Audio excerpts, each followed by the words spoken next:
Hello everyone, welcome to the Paranormal M channel. Tonight's video has several paranormal stories, and the first one takes place in an old church that had been abandoned for years before it was renovated.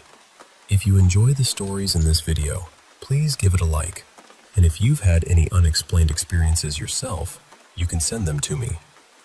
This first story is about a place that didn't feel right from the very beginning, even before anything was seen. So settle in, get comfortable, and let's begin. I hope everyone has a good sleep tonight.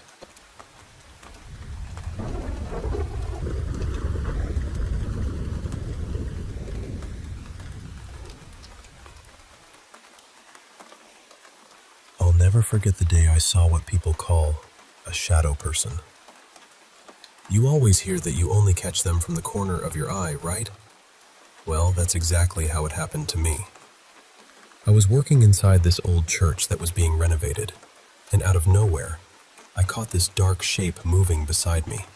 And I mean, it moved fast. It shot straight through a set of old glass-paneled doors, and I'm telling you, those doors actually trembled for a second afterward. Just this quick vibration, like something had passed right through them with force. It scared me so badly I just froze there. The worst part was, I still had to spend the rest of the day working in that room alone. The church itself was ancient. It had been finished back in 1908, and it had sat empty for years before anyone started restoring it. From what I later heard, most of the original members had either moved away or passed on. I don't know exactly what happened there, but from my very first day, I felt like that building had something heavy inside it. Not just spooky, threatening. Every part of the place felt like someone was watching you. You'd walk into certain rooms and the air would suddenly feel colder. Sometimes the whole building just had this quiet pressure to it, like it didn't want you there. And we could not keep light bulbs working. They'd burn out after a day or two, even though the wiring had been checked and there was nothing wrong with it. One day, the owner's little boy, Mason, was there. He was only about 5, so I never said anything to him about what I'd felt or seen. But out of nowhere, he looked at me and said, "I always feel like somebody's looking at me in here." That sent a chill right up my back. Later on, the pastor told me that after they bought the building, they had actually brought in paranormal investigators to look around. He said they didn't find anything, but I worked in that church for over a year as a painter, and I know what I felt. I noticed it seemed to wake up during certain times of the year, then go quiet again for a while. There is no doubt in my mind that place was genuine. I used to be more skeptical about things like that. Not completely closed off, but skeptical enough. After that church, though? No. You could never convince me there's nothing else out there. And honestly, that wasn't even the first place that made me feel that way. The first was a junior college in Florida.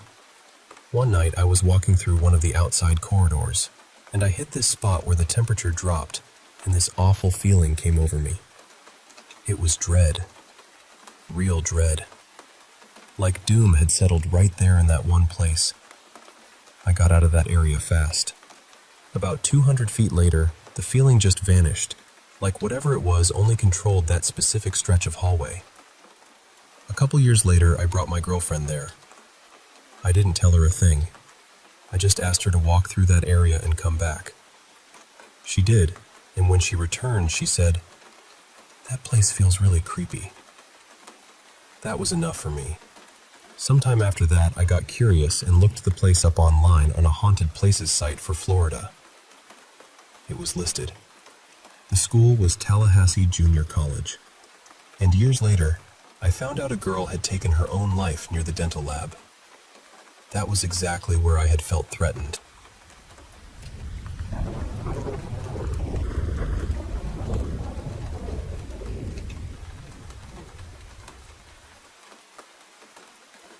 I remember waking up one night in my bedroom with this awful feeling around me.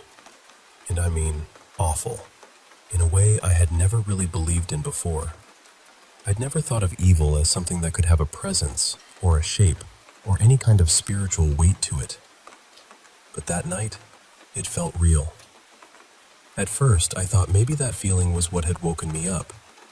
Then I opened my eyes, and right away, I saw this small gray mist hovering over me. I was lying on my back, tucked under the duvet, and the fog was just above the left side of my chest. It wasn't huge. It was contained, almost like it had edges. And my little Yorkie, Maisie, was on the bed with me, pacing back and forth around it. She was walking over me when she had to, just to get around it, but she never crossed into it. She stayed right around the edge of it, the same edge I could see, and she was growling at it with this intense focus. I don't know what came over me. I just pointed toward the bedroom door and told it, firmly, to leave my room and my energy. I told it wasn't welcome there. And then, just like that, it vanished. It was like a little poof, and it was gone. I stayed awake for quite a while after that, believe me. I was relieved, but also completely rattled. I still don't really know why that was my first reaction. It felt instinctive, like some part of me knew what to do before the rest of me could think about it. Though, honestly, maybe I had watched too many Harry Potter movies around that time, and something dramatic had lodged itself in my brain. I don't know. That was the only time I ever saw and felt a fog like that. A fog that was definitely not weather. There was another experience, though, years ago, that reminded me of it. I didn't see anything that time, but I felt something very similar. It was like a presence was riding just above and slightly behind my shoulder, too close to me, pressing into my space. This second one felt different from the first. The fog in my bedroom felt evil. This one felt malevolent. I know that sounds like a strange distinction, and I'm not even sure I can explain why I separate the two, but the feeling was different.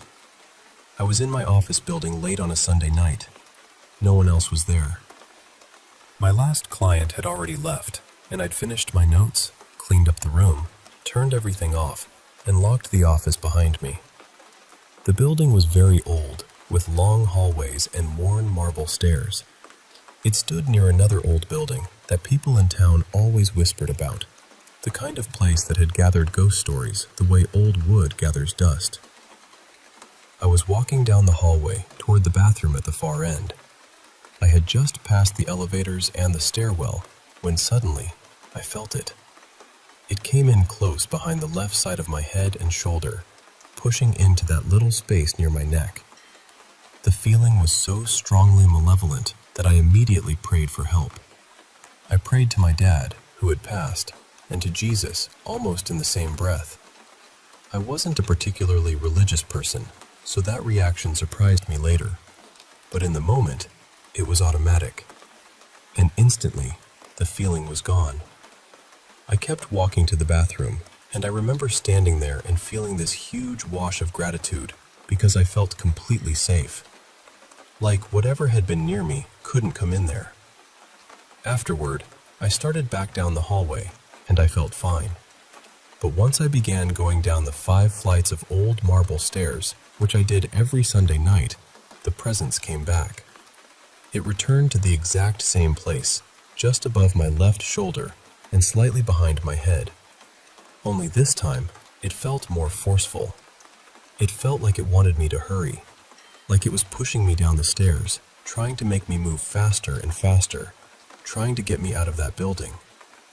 So I did speed up, and I said out loud, "I understand. You want me out. I'm leaving. I'm going as fast as I can."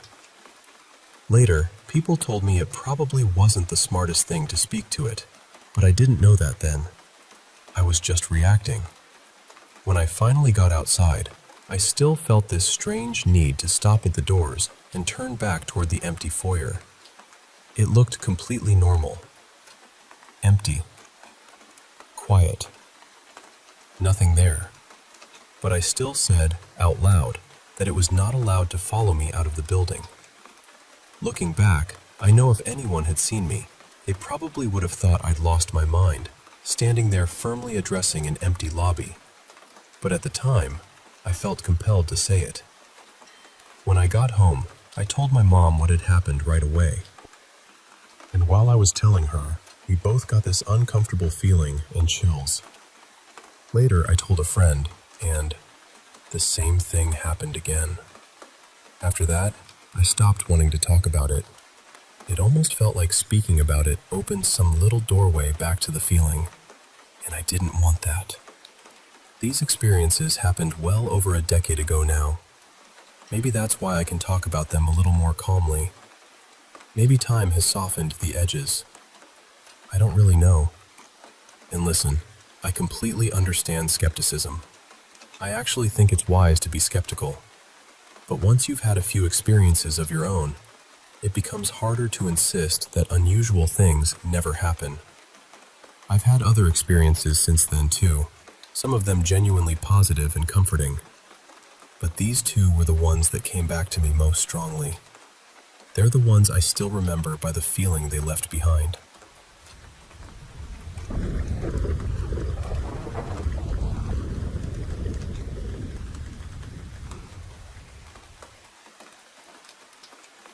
Honestly, it sounds to me like someone might be messing with you a little. I mean, have you ever actually heard of someone changing the air? That reminds me of this prank someone pulled on my cousin when she bought her first car. A friend told her, completely serious-faced, "Make sure you switch out your spring air for winter air before it gets cold." And bless her heart, she actually went to a tire shop and asked them to change the air in her tires. The poor thing was so embarrassed when they explained it wasn't real. We still laugh about it years later. She tried to pull the same joke on other people afterward, but nobody fell for it the way she did. That being said, I do want to ask you something. Has anything major changed recently? Anything emotional, like a loss, a big move, a trauma, or even just a really stressful period? Sometimes after big life changes, people become more sensitive to things around them. And I know this may sound strange, but have you visited a cemetery, an old house, or anywhere with a heavy feeling lately? Did you bring home any antiques, gifts, or objects from someone else? Sometimes people believe things can attach themselves to objects or follow someone home from certain places. What stood out to me most was that feeling you had, like you needed to get to your room quickly. I don't love that. If you don't feel threatened, I'd say don't interact with it. Don't feed it attention. Just stay calm and keep living your life. But if the activity gets stronger, or you start feeling uncomfortable in your own home, please reach out to someone reputable. Maybe a trusted medium, spiritual worker, or someone experienced with clearing a space. I'm hoping it's nothing, truly. But I also don't want you doubting yourself or thinking you're imagining things if your gut is telling you otherwise. In my experience, people who feel like they're being watched usually aren't feeling that for no reason. The biggest thing is not to be afraid. Fear can make the whole atmosphere feel heavier, and if there is something negative around, fear only seems to give it more energy. One thing that has helped me before is playing music loudly through the house. Not creepy, gloomy music, but music you genuinely love. Something that makes the space feel alive again. I swear, unwanted energy does not seem to enjoy a house full of good music and confidence. I'm telling you this because I've been through something similar, and so have a few people close to me. Some of my closest friends are spiritually gifted, and I've had to lean on them before when things in my home felt seriously off. The worst time was when whatever was in my house started bothering my cat. That was the line for me. She was restless, uncomfortable, and acting like she could see something I couldn't. Mess with me, fine, but mess with my cat? Absolutely not. That was when I decided it needed to stop. The whole situation actually started after I had let a new friend into my life, right when I was grieving my mother. I was vulnerable, and later I found out there may have been some really unpleasant energy connected to that person. It still sounds wild when I say it out loud, but that experience changed the way I look at these things. Sorry, I know I'm rambling, but honestly, talking about it feels a little therapeutic. There's even more to the story, but I'll spare your eyes from having to read a whole novel. For what it's worth, I really do feel like you're going to be okay. You don't sound panicked. You actually seem pretty grounded and positive, which is a good thing. Just keep trusting yourself. If things stay mild, ignore it and don't give it power. But if anything escalates, or your home stops feeling safe and peaceful, please get proper help. And if you ever do find out how to change the air, please let me know. And if it turns out that's actually a real thing, then I owe whoever told you that a very sincere apology.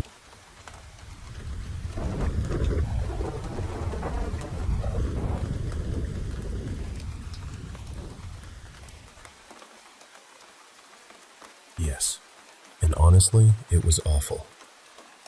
The kind of awful that makes you question yourself, then question the house, then question every sound after dark. This all started about 9 years ago, right around the end of the month. In the span of a few months, I had gotten married, found out I was pregnant, and watched my husband deploy. It was too much change packed into too little time. We were living on base then, in one of those older houses they give lower-ranking families. Nothing fancy. 2 stories, creaky walls, tired floors. The whole place felt like it had already lived several lives before we got there. My older kids, from before my marriage, were staying with my aunt because I had been put on bed rest. So most days, it was just me in that house with 2 cats, a dog, and way too much quiet. At first, I started hearing odd noises. Little things. Movement. Voices, maybe. I told myself it was the neighbors, because they were loud all the time, and I wasn't used to the house yet. Then they moved out. Nobody moved in after them, and the sounds didn't stop. Around the time I was 6 months pregnant, a friend of mine had her baby. Her husband was deployed with mine, so we kind of clung to each other. It was her first baby, and I wanted to help however I could, even though I was supposed to be taking it easy. One night, she came over, and I was rocking her son so she could just breathe for a minute. We were upstairs, sitting there quietly, when we both heard someone talking downstairs. Clear enough that we both noticed. The windows were open, and we lived in a cul-de-sac, so we tried to explain it away. Maybe it was someone outside. Maybe a neighbor walking a dog. Maybe anything except what it felt like. Later, at 35 weeks pregnant, I got really sick and had to be induced early at 37 weeks to protect the baby. He's okay now, by the way. He's 8. But that timing matters because my husband came home a few weeks after the birth. He had been home less than a week and was still adjusting to the time change. One morning, he was asleep upstairs, and I had the baby with me downstairs while I started breakfast. The layout of that house was strange. You walked in the front door, and the stairs were just slightly to the left. The kitchen was right beside that wall, with one doorway at the bottom of the stairs, and another doorway leading into the living room. Past that, there was a little hallway that wrapped around toward the laundry room. I looked up and saw my husband peek his head around the doorway from that hallway. I asked, "Do you need something?" Then I looked back, and he was gone. I didn't think too much of it. I was exhausted.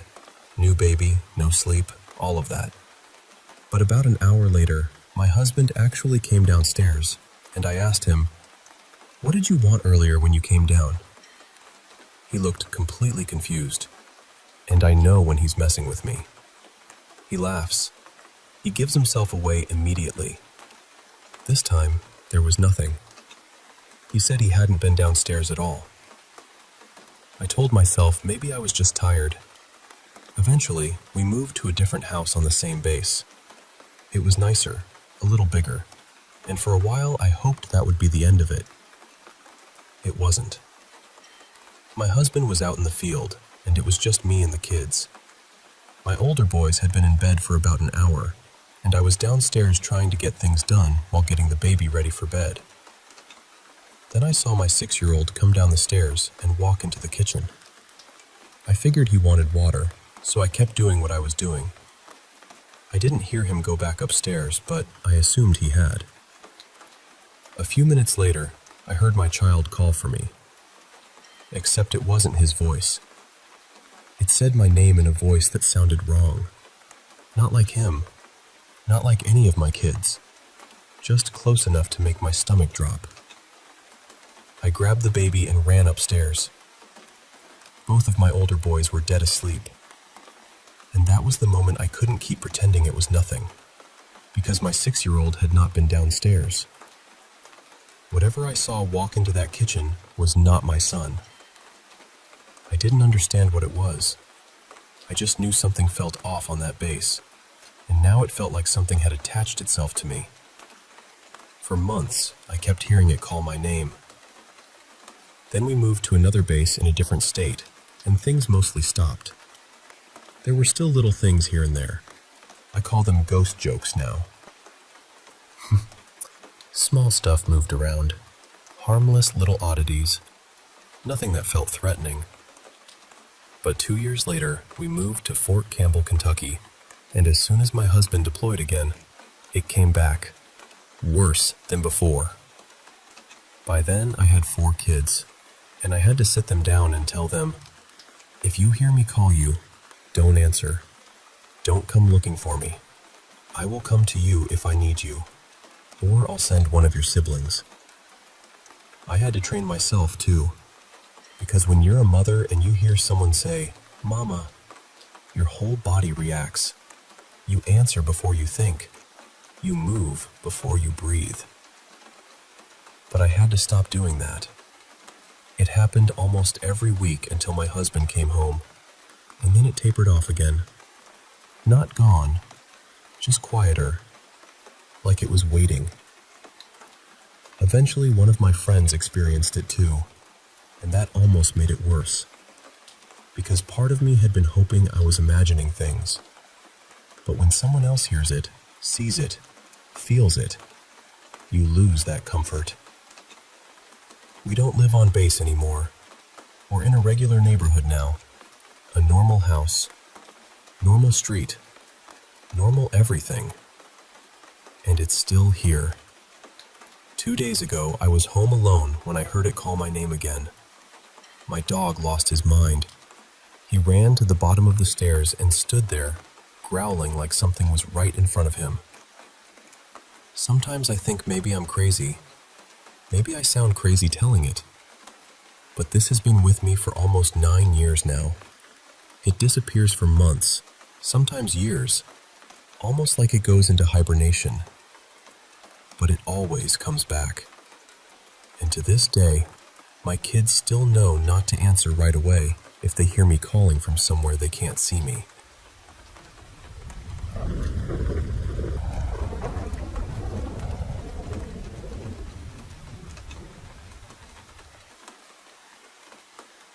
I'm not sharing this because I need anyone to confirm it for me. I already know what I have lived through. I'm sharing it because I want to know if anyone else has had experiences like this with orbs. In the middle of the blurry, unfocused orb you can see in the videos, there's a face. To me, it looks demonic. It looks like it's talking, almost yelling at me, but I can't hear anything. I only know what I'm seeing because I have more videos and photos of the same thing happening. The problem is, whenever I upload them, nothing shows up clearly enough. On my phone or laptop, they look different, clearer. But once they're posted, they just look blurry. This video was from around 2016 or 2017, and I still have more from that time. I don't expect everyone to believe me, because honestly, I've dealt with that part my whole life. People don't understand unless they've experienced it themselves. Some things can't really be explained to someone who has never felt them. But I will say this. 2 people who never believed me growing up eventually did. My mother and my father. And both of them apologized for not believing me sooner. I once told my father that his brother was going to pass away, and that he needed to make peace with him while he still could. He looked at me like I was being strange and brushed it off. About a year later, his younger brother, my uncle Kendall, died suddenly. My father never got the chance to fix things with him. Something similar happened with my mother. I told her that my Uncle Robbie was going to pass. She told me I was talking nonsense. 2 months later, he died while he was out feeding his horses. I also had this feeling about my 13-month-old daughter. I knew something was going to happen to her at daycare, but I didn't know what. 2 days later, I got a call saying she had a seizure while she was napping at school. And that's the thing. I don't see beautiful things. I don't get peaceful little messages most of the time. What I saw back then was always heavy, always negative. There was even a child who kept appearing to me in the house I lived in. She seemed like she wanted to play. The first time I saw her, I walked toward her, and then she changed right in front of me. Her face turned into something that looked like a gargoyle or some kind of gremlin. I ran and didn't look back. I've also had things trick me by appearing as my dog who had passed away. I loved that dog so much, and whatever it was used that against me. Then it changed the same way. And just so it's clear, I'm sober. I don't drink. I don't use drugs. I'm sane. I know how all of this sounds, but I also know what happened to me. What I've shared here is not even a small piece of everything I've gone through. But I can say this much. It felt negative, and it felt demonic. Eventually, I had to learn how to make it stop. I had to learn how to tell them to leave me alone. And I did. I had to be stern. Almost every day, I would tell them out loud that they were not welcome in my home, and they needed to leave me alone. The tension from it was awful. I cried all the time. It felt like they were trying to drain every bit of positive energy I had. Eventually, I spoke to someone who understood exactly what I was dealing with. She told me I was handling it the right way. That meant more than I can explain. And after all of that, I finally got peace. I haven't had a negative or unsettled spirit around me since around 2019 or 2020. Now, for the first time in my life, I can welcome peaceful, positive spirits in carefully, one at a time. I never used to be able to do that. Those orbs in the videos and photos were the beginning of a long stretch, almost 4 years. It would usually start around September or October, sometimes lasting into November. Then it would stop, and the next September, it would begin again. I'm sharing this because I know there are people out there who feel alone with these experiences. People who feel like nobody listens, nobody cares, and nobody believes them. But I believe you. I've dealt with it too. I still do, just in a very different way now.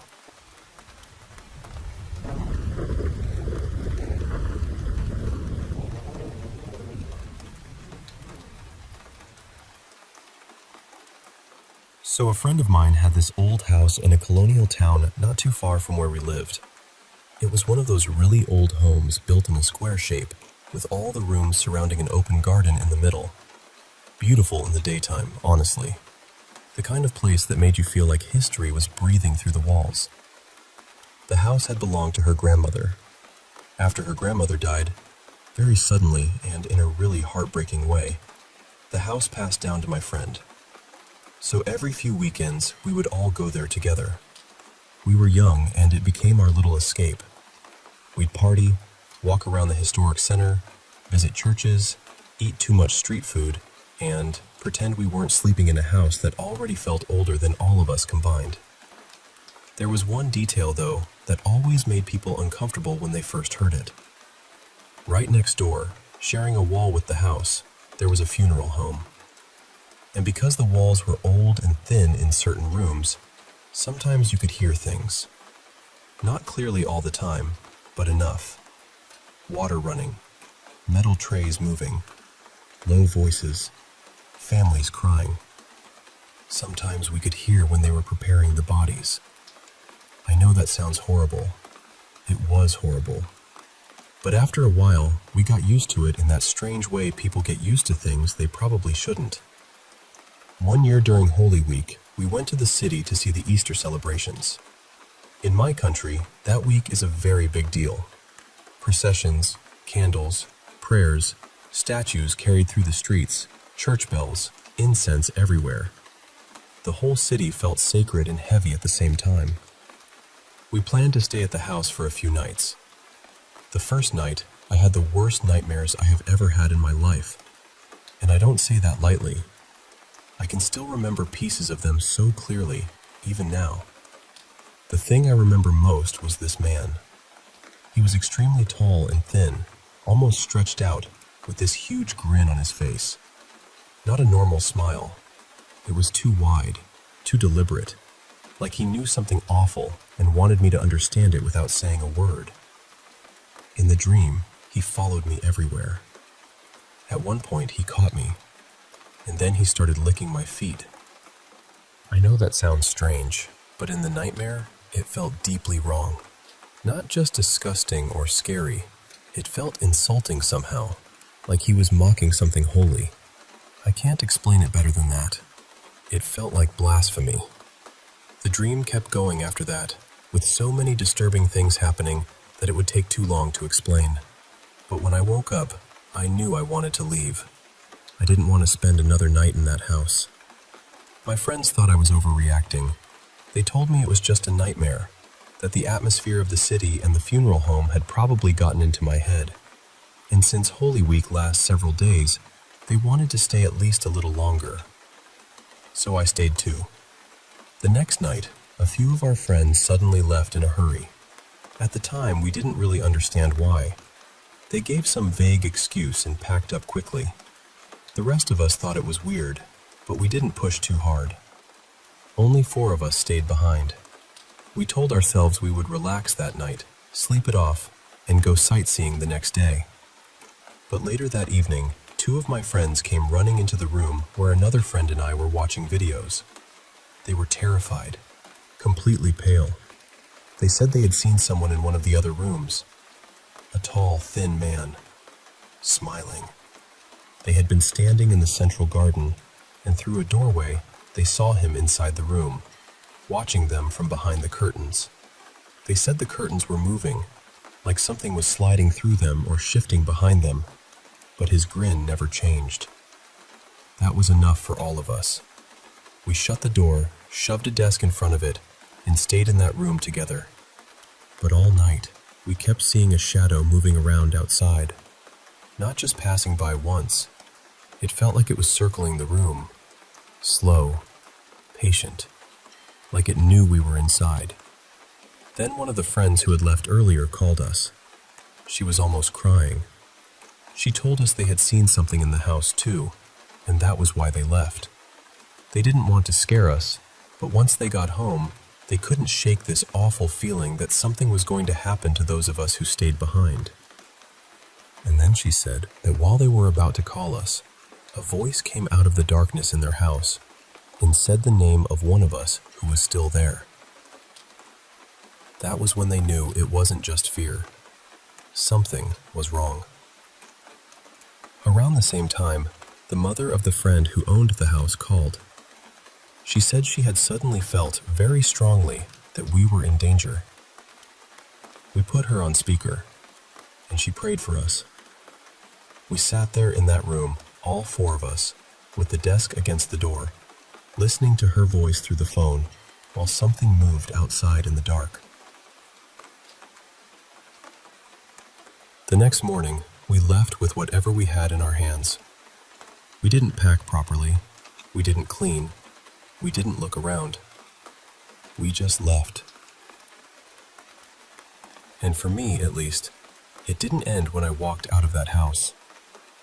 For a couple of years afterward, I felt haunted by it. Not every second, not always loudly, but it stayed with me, like a cold fingerprint pressed into the back of my mind.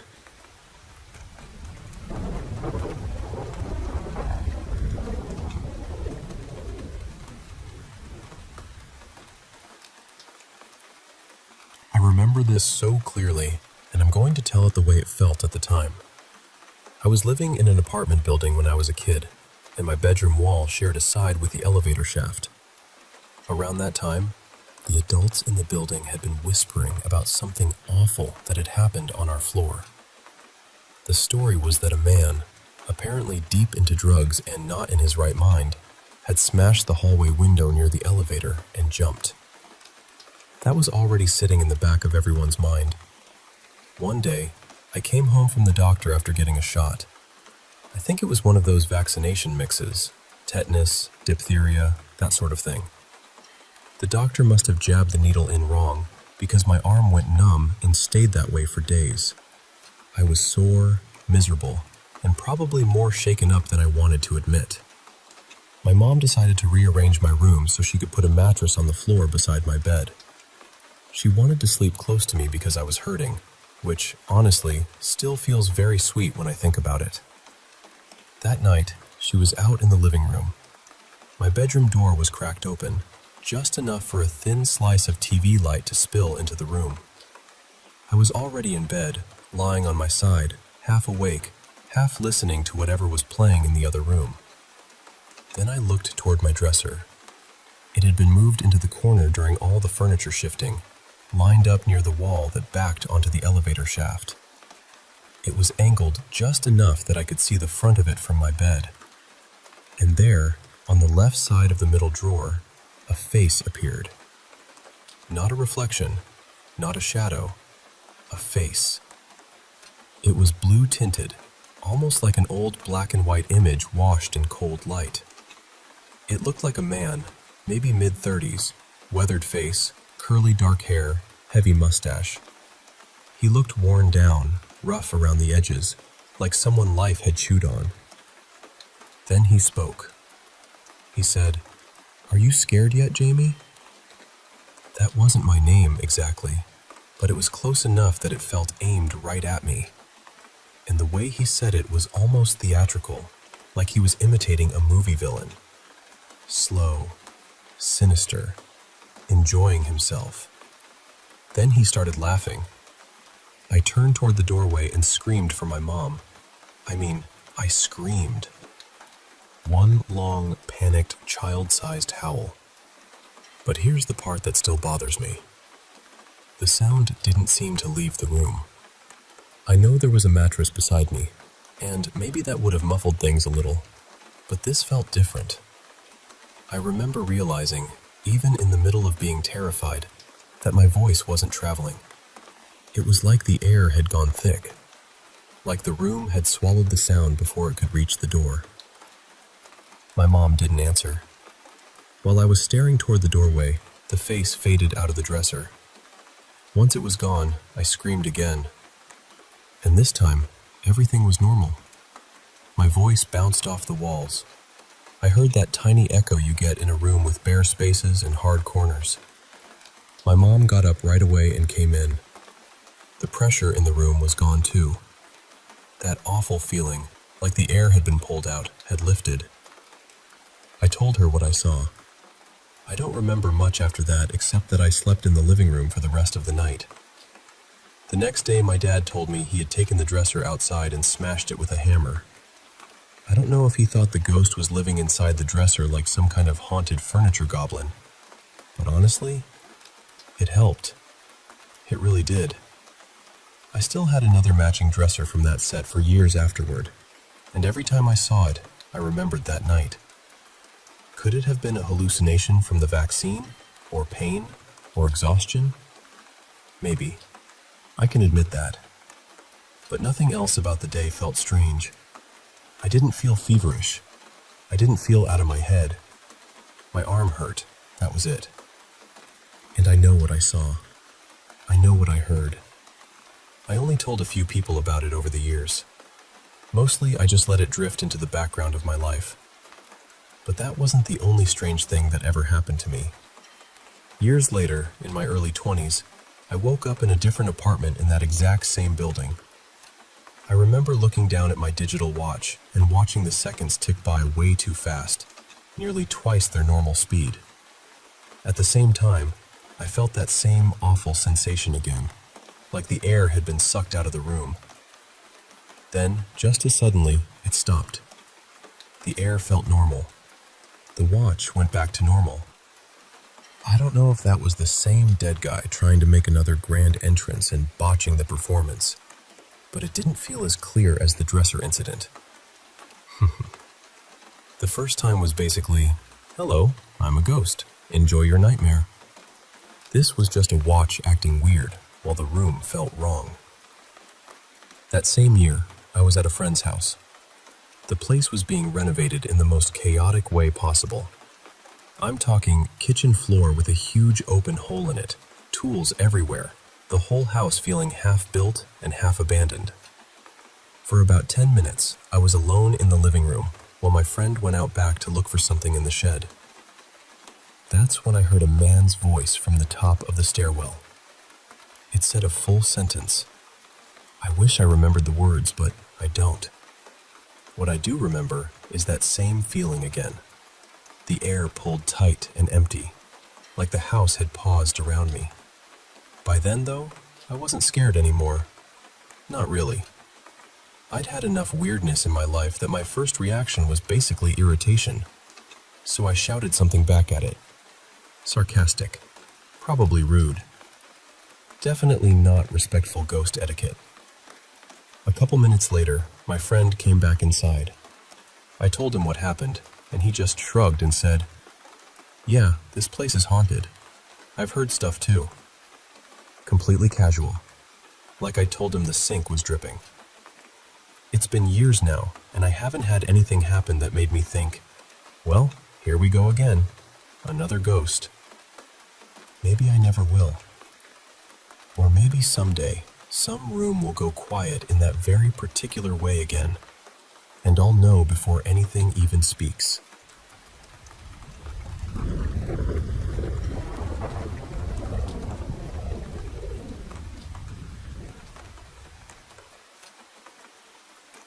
I've always believed ghosts don't show up the same way for everyone. Some people only catch them in photographs, like a face in the corner that nobody remembers seeing. Some people see them almost like smoke, half there and half not. And then sometimes, at least in my experience, they can look as solid and ordinary as any living person standing right in front of you. When I was 18, I had this strange little moment on a city bus that I didn't understand until weeks later. I ran into an old family friend named Marvin, someone I'd known growing up. He got on the same bus I was riding, and we started talking like no time had passed at all. The bus was packed, loud, and warm, the kind of ride where everyone is shoulder to shoulder and trying not to make eye contact. Marvin sat across the aisle from me, and we talked about old memories, our families, who had moved where, who was doing what. It felt completely normal. We never touched or anything, but nothing about him seemed unusual. He looked real, solid, present. Then, about 3 weeks later, I found out Marvin had been dead for 5 years. I still think about that bus sometimes. I wonder if the other passengers saw him too, or if they just thought I was sitting there having a full conversation with myself. Honestly, I almost hope they did see him, because otherwise I must have looked very committed to my invisible chat. My mom had an experience too, right after her uncle passed away. She saw him standing there, clear as day from the waist up. His face, his shirt, his hand, everything looked solid. But from the waist down, he was transparent, almost fading into the air. He didn't say anything to her. He just lifted his hand, gave her a gentle wave, and then vanished. That one always stayed with me because it sounded so peaceful, like he just wanted to stop by long enough to say, "I'm all right." My sister had something happen while she was working at an old hotel in St. Louis. I wish I remembered the name of it, but I know she said it had that old world feeling, like the walls had been listening for 100 years. She and a few other staff members were cleaning rooms in a section of the hotel that wasn't used much. It needed repairs, and hardly anyone ever went back there. While they were working, they saw a woman holding a baby. The woman was visible from the waist up, but the lower half of her body was see-through. She was looking down at the baby, crying.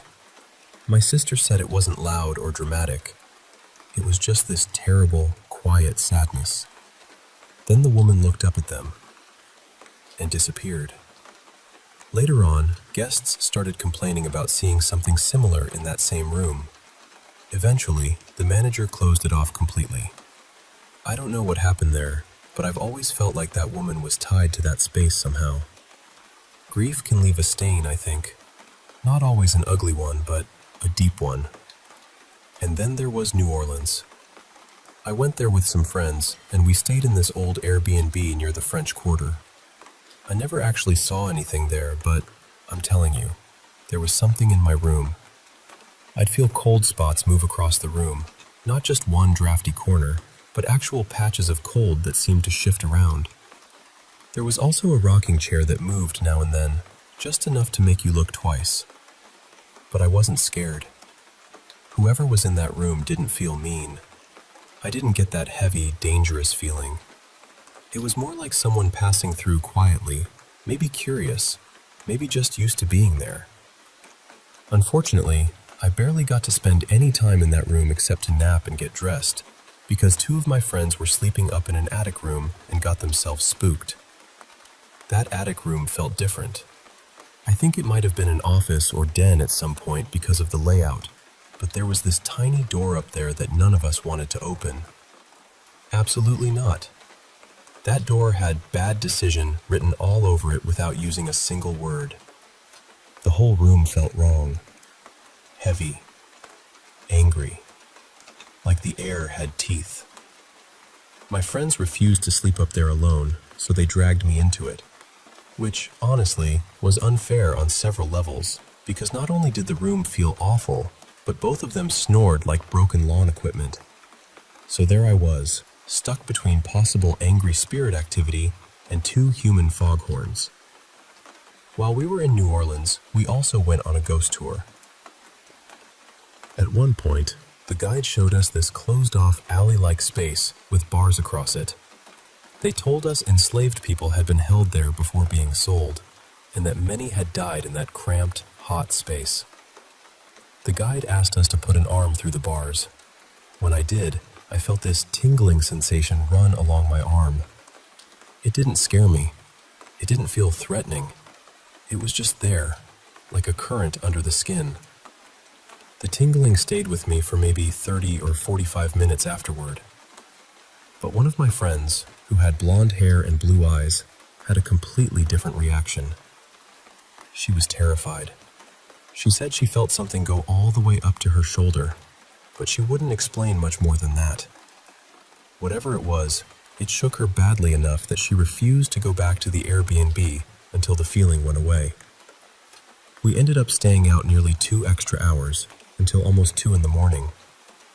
I still don't know exactly what she felt. She wouldn't talk about it much afterward. I can't believe I've shared all of this, honestly. But I guess that's the thing about ghost stories. Once you've had enough strange moments, you stop asking whether spirits make themselves known. You start noticing how many different ways they try.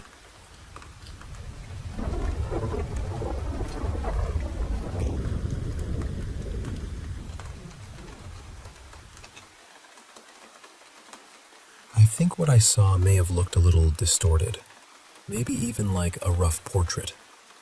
And yes, I understand why someone might be reminded of Jesus by it. But for me, it was not about seeing my mother there, and I do not think other people saw my mother in that image either. My mother was usually in the kitchen around noon, cooking the meal, and that memory belongs to my real life in a very specific way. But the image itself felt different from that. I could point out other shapes too if I wanted to. I could show you something that looks like Jesus wearing a crown of thorns, large and off to the right side. I could also point to something that reminds me of Mahavira sitting beneath a tree, reaching enlightenment, with the sun above his head. I remember I had been reading about Jainism not long before the picture was made, so that was probably still floating around in my mind. But those figures are not directly connected to my life. They are not direct references. The dog and the people, though, are different. They feel connected.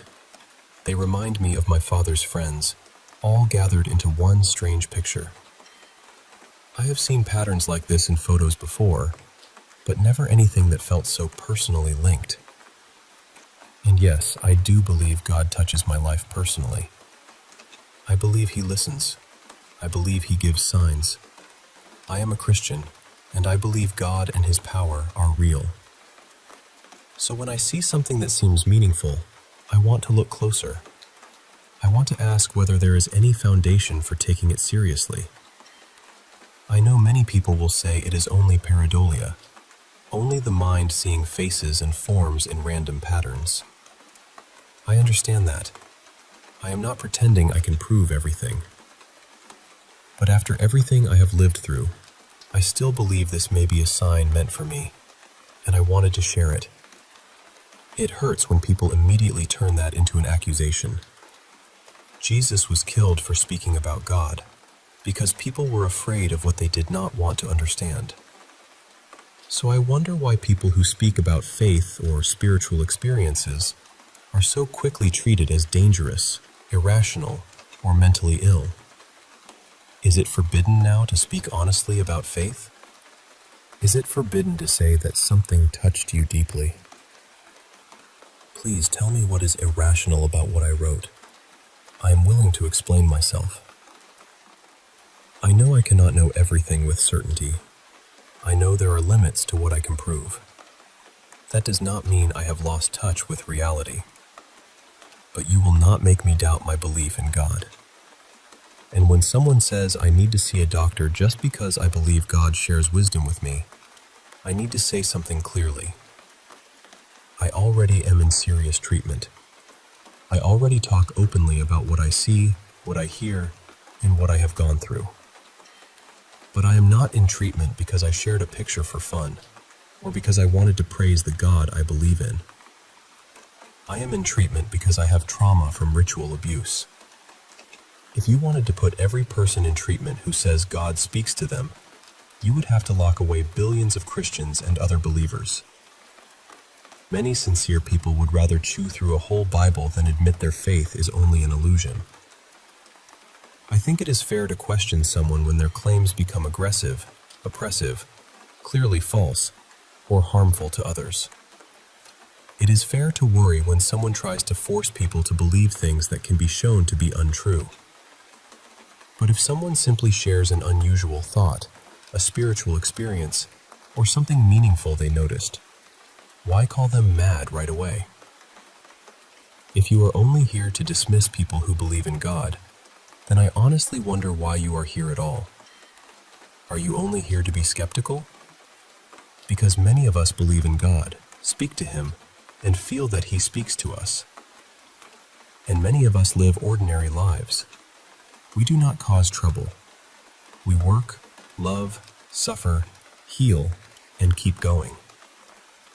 We find strength and inspiration in this presence that others may call invisible. But to me, it is not invisible. And I want to show people what I see. I am sorry it does not convince you yet. But I will keep looking, keep learning, and maybe one day I will be able to show it more clearly.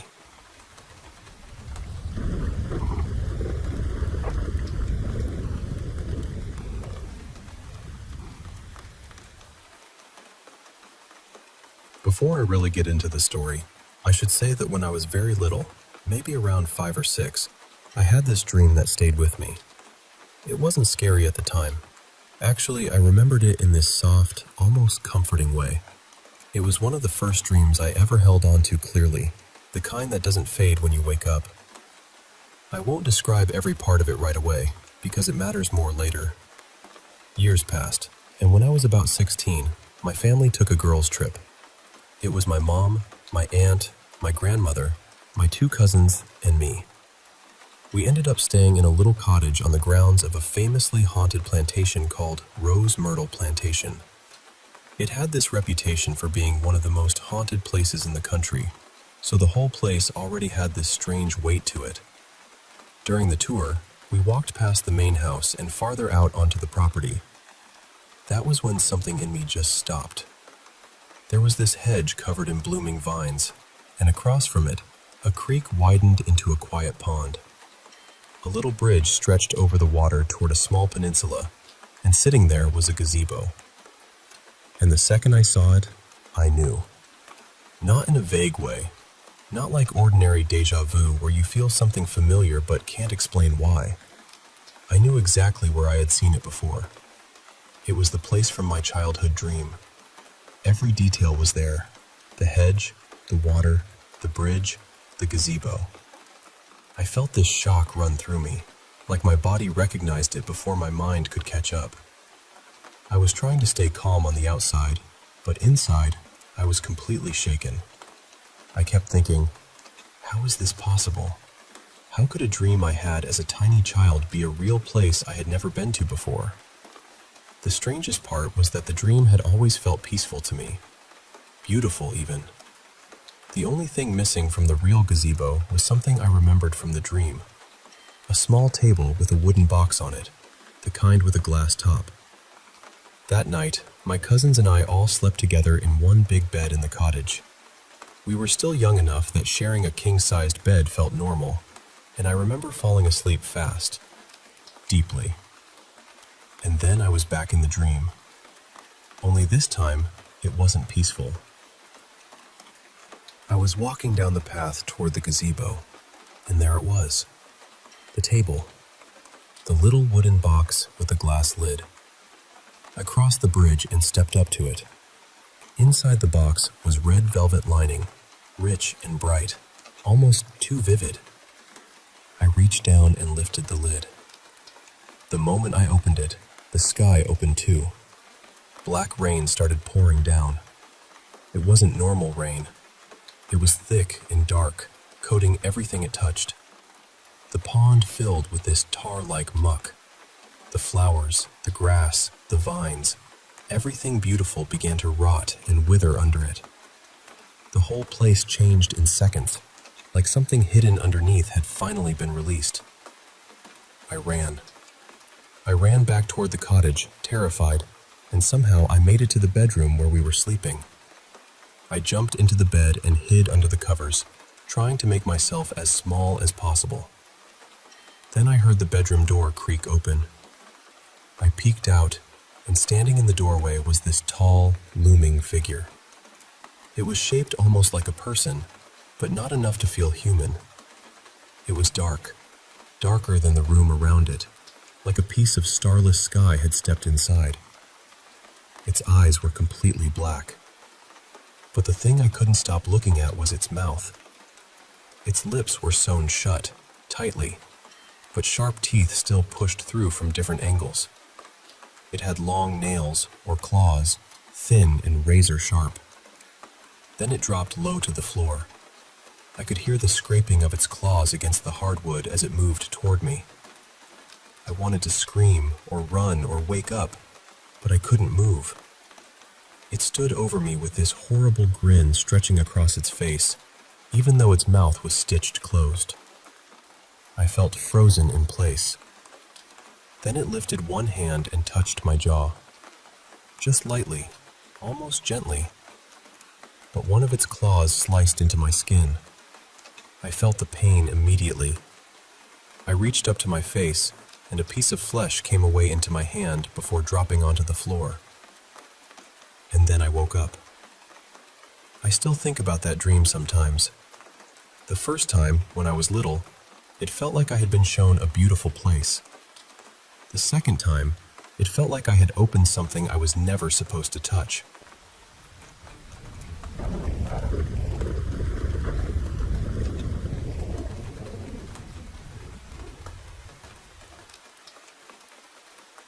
You know, something really similar happened to my brother and me, and even now, talking about it still gives me this weird feeling in my chest.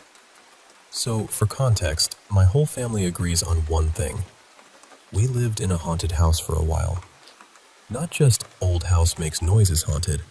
I mean, it got to the point where we were all weirdly used to it. Strange sounds in the hallway, doors opening by themselves, shadows that didn't make sense. After a while, we almost treated it like bad plumbing. I remember having friends sleep over, and and they'd get scared because a door would creak open on its own. And I'd just be like, no, it's fine. The doors just do that here. Which, looking back, is such an insane thing for a kid to say calmly. The first night we moved in, I saw a pair of bright yellow eyes staring at me from outside my bedroom window. My room was on the second floor, and there was a little section of roof, maybe a few feet below the window, but still, it was not somewhere a person should have been standing. We didn't have curtains or blinds up yet because we had literally just moved in, so I could see straight out into the dark. At first, I tried to convince myself it was nothing. Maybe light reflecting off leaves, or an animal, or my tired brain making shapes where there weren't any. But then, I brought my dogs into the room. The second they saw the window, they lost it. Barking, growling, staring right at those eyes. That was when I knew I wasn't imagining it. I told my brother Evan about it. I honestly can't remember if he came in and looked for himself, or if he refused because he was too scared. I just remember going downstairs and telling my parents, and they kind of brushed it off. Even when I said the dogs were reacting to it too, they acted like I was just worked up from the move. But those eyes stayed there for hours. I eventually grabbed my dogs, went into my closet, shut the door, and slept with my back pressed against it. After that, more strange things happened over the next several months. Nothing ever felt normal in that house. Eventually, we moved out after about 8 or 9 months. Then, years later, maybe a decade after all of this, I brought up that house with Evan. And out of nowhere, he told me a story he had never mentioned before. He said one night, he woke up terrified for no clear reason, so he went downstairs to our parents' room and curled up on this little chair they had in there. He said everything suddenly went completely silent. Not quiet. Silent. Like the whole house had stopped breathing. Then he realized he couldn't move. He couldn't speak either. And while he was lying there, frozen, he watched our parents' bedroom door slowly open by itself. Then he saw a pair of glowing greenish eyes come in through the doorway. And after that, just like that, it was morning. I remember just staring at him, completely shaken. I actually got upset and asked him why he had never told me before, because it was almost too close to what had happened to me. I had seen those yellow-green eyes outside my window in the same house. And later on, a few months after his experience, something nearly identical happened to me too. I woke up one night fully aware but unable to move. I couldn't call out. I couldn't sit up. Then my door opened on its own. And then, suddenly, it was morning. I never saw eyes during that second experience, and I had never told anyone in my family about it. Not my parents, not Evan, nobody. Not until he told me what had happened to him. That conversation honestly changed the way I thought about all of it. For years, I had convinced myself that maybe I'd just been a teenager with a dramatic imagination. Maybe the eyes outside my window were a cat. Maybe the house noises were normal. Maybe the door thing was some kind of half-dream. But hearing my brother describe something so similar, from the same house, during the same time period, without us ever having talked about it before, that completely blew my mind. And even now, I don't really know what to call it. But I know what I saw. And I know he saw something too.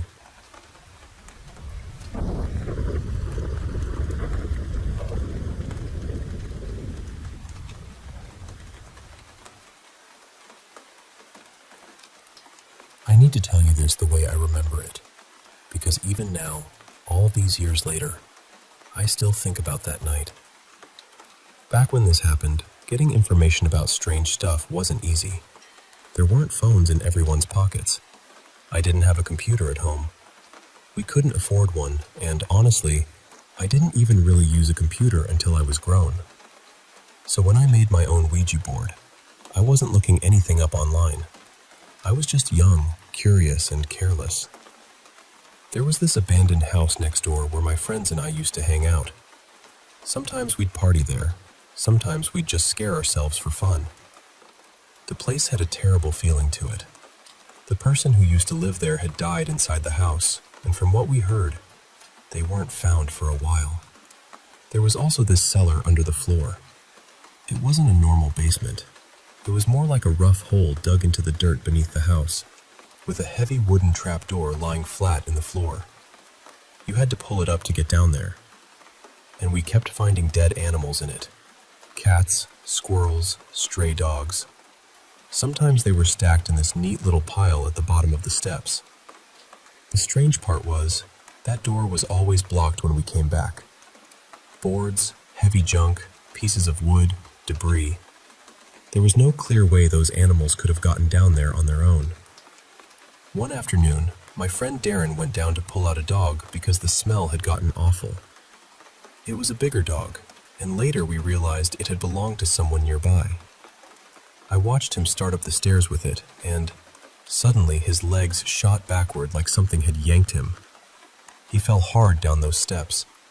He still got the dog out somehow, but when he came back up, he looked shaken in a way I'd never seen before.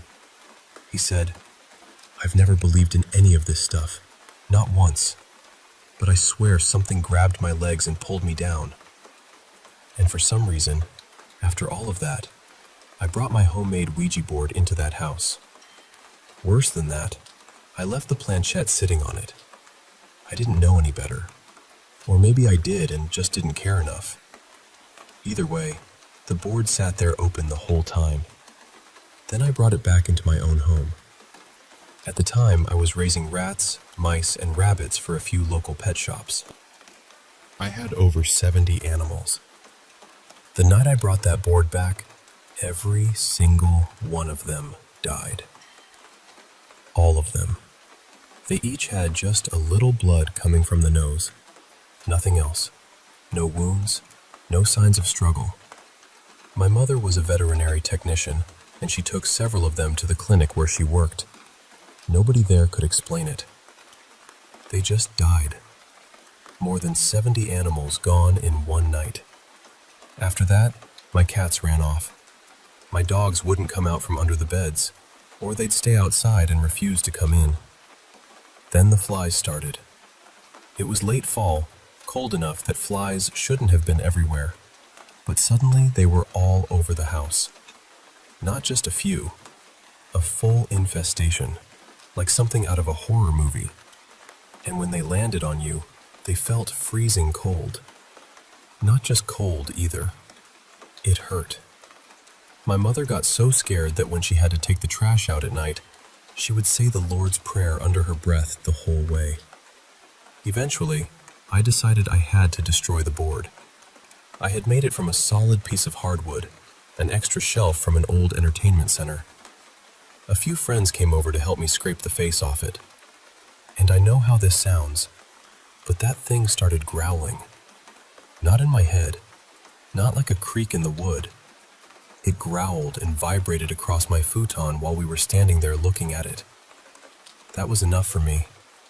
I carried it outside, poured brake fluid over it, and set it on fire. I burned the face clean off. After that, the flies disappeared. No more animals died. You don't have to believe me. Honestly, I'm not trying to convince anyone who's already decided they won't. I know what happened. My friends know what they saw. My mother saw it too, though she's gone now. Cancer took her years later.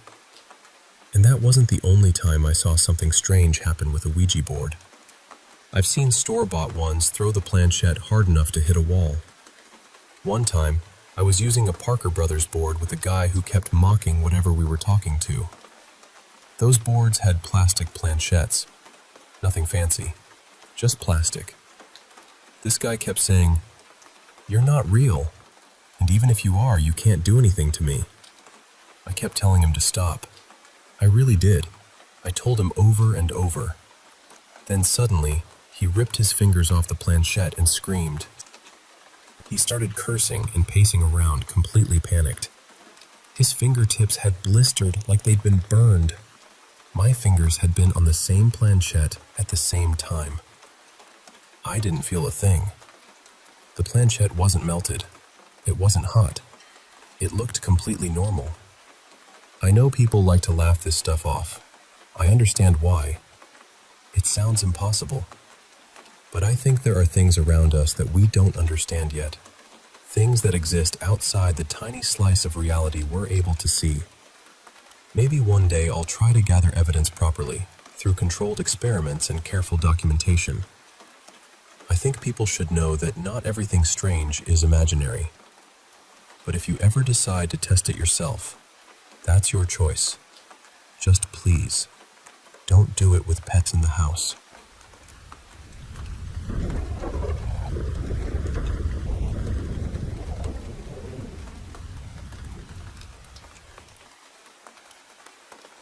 Honestly, I still don't know how to explain this dream without making it sound more dramatic than it was. But I can tell you what it felt like. I should probably start by saying I almost never have nightmares. I'm not really an easily scared person either. So when something unsettles me that much, it stays with me. The first thing I remember is realizing I wasn't supposed to be there. I was inside some kind of complex, and my presence there felt illegal. Not just forbidden in a casual way, but deeply, dangerously wrong. Everything around me was pale and sterile. White walls, exposed wires, bright empty corridors, and these air purifiers everywhere. I remember the name on them being Aerolux, which is strange because I had never heard of that brand before. Later, when I woke up, I searched for something similar and found air purifiers that looked almost exactly like the ones in the dream. There were robots moving around the complex, carrying objects from place to place.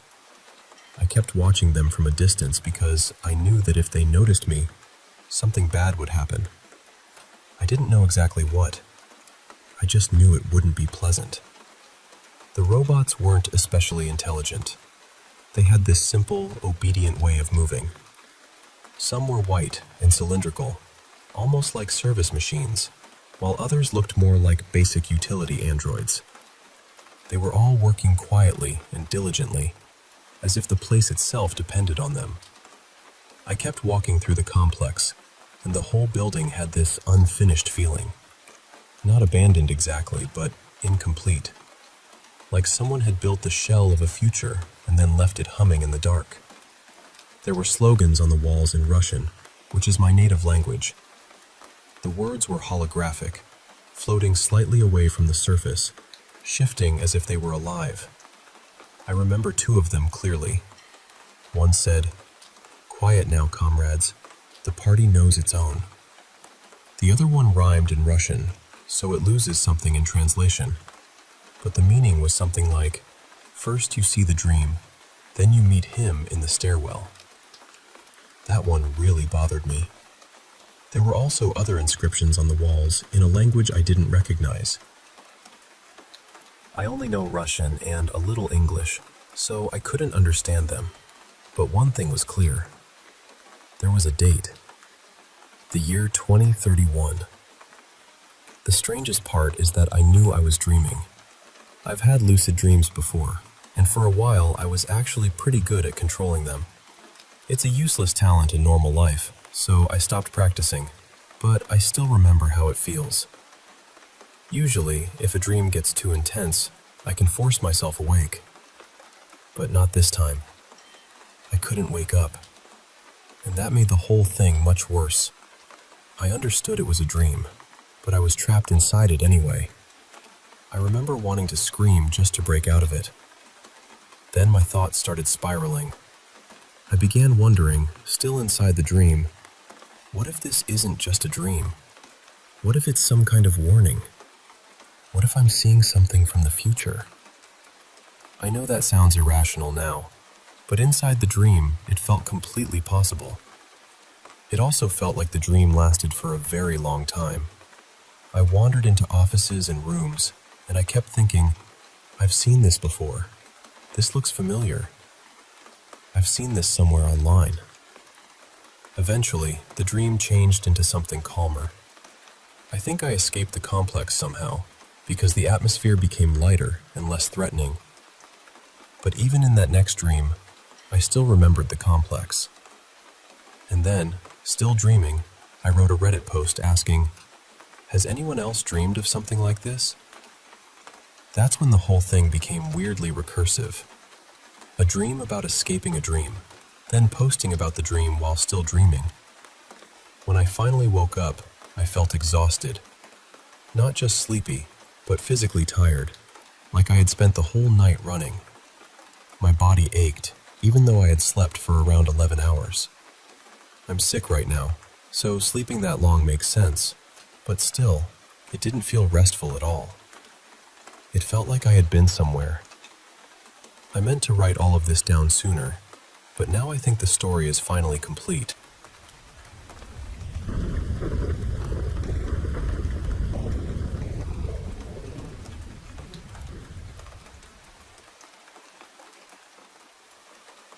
I have 3 strange coincidences that I still think about, and honestly, every time I tell people about them, I get that same little chill all over again. The first one happened when I was just lying in bed one night. Out of nowhere, I started thinking about roller coasters. I don't even know why. I ended up watching this video compilation about awful accidents that had happened on amusement park rides, and by the end of it, I remember thinking, nope, never again. I am not getting on one of those things.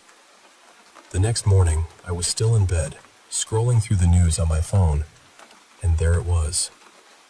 Breaking news about a young woman who had died in a roller coaster accident. And the strangest part was, it happened at one of the well-known amusement parks not too far from where I lived. I was living in Scandinavia at the time, and accidents like that are extremely rare there. I don't even think anyone had ever died at that park before. So the timing of it just felt really unsettling. The second one happened when I worked at a pet store. I was about to go on my break, but my coworker asked if we could swap, so she went first and I took mine after. When it was finally my turn, I went into the break room, sat down with my noodles, and just stared out the window while I ate. Then, completely out of nowhere, I had this thought. What would I do if someone came up to this window, knocked on it, and wanted to get inside? It was such a random thought because customers never came around the back of the shop.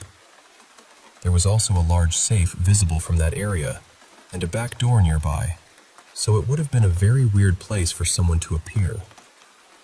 Maybe 40 seconds later, a man suddenly came into view right outside the window and started knocking. I nearly jumped out of my skin. For a second, I was just sitting there like, what is happening? But it turned out to be my coworker's dad. He thought she was still on break and had come to drop off some things for her, but he had walked around the wrong side of the building. So it was harmless in the end, but the timing was ridiculous.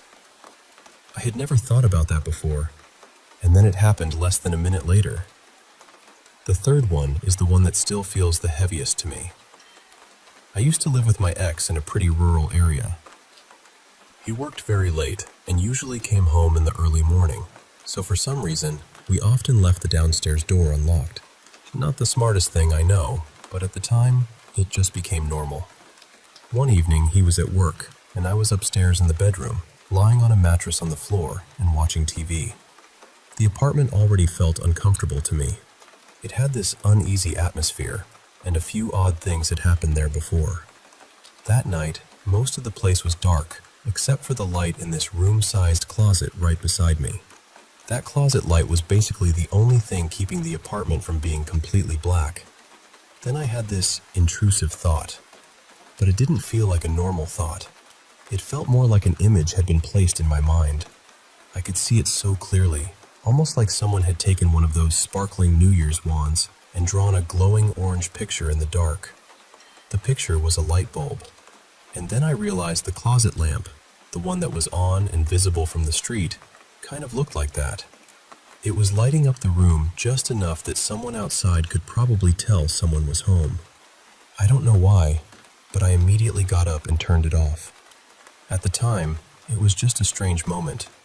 But a few weeks later, I came across an old article online and found out that on that same night, around the exact time I had been lying there watching TV, a woman who lived only 4 houses away from me had been attacked inside her own home.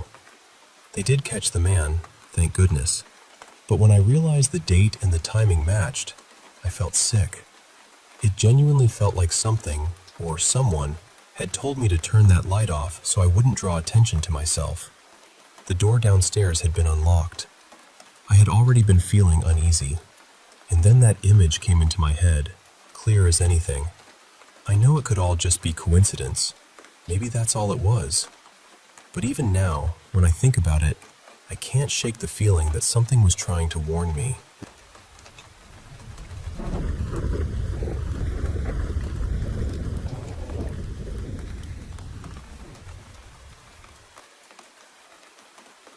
I was 6 years old when my mom met the man who became my stepdad.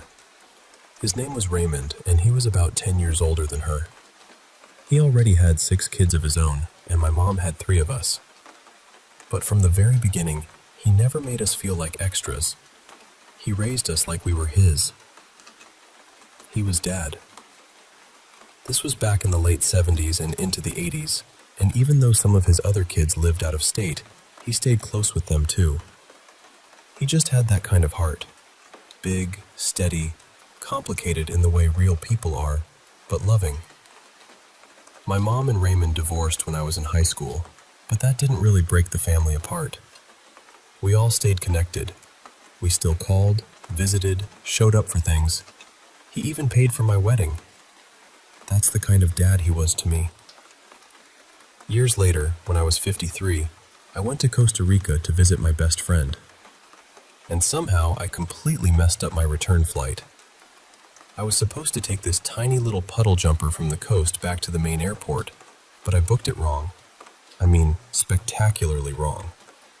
So there I was, hours before my international flight, scrambling like a woman being chased by her own bad planning. My friend and I started asking around, and through the local grapevine, we found a driver who was already heading toward the airport. He was picking up a couple of women nearby, friends of friends of friends of my best friend. Not exactly a formal travel agency situation, but it was Costa Rica, and I was desperate. So I got in the car. We stopped to pick them up. Somewhere along the way, I saw a toucan, which felt like a little bright blessing because I've always loved them. The 2 women sat in the back, and we all started chatting as we drove. It was supposed to be a 4-hour ride, so there was plenty of time for polite conversation to turn into real conversation. About 2 hours in, one of the women, whose name was Marianne, mentioned that she had recently gone to Texas.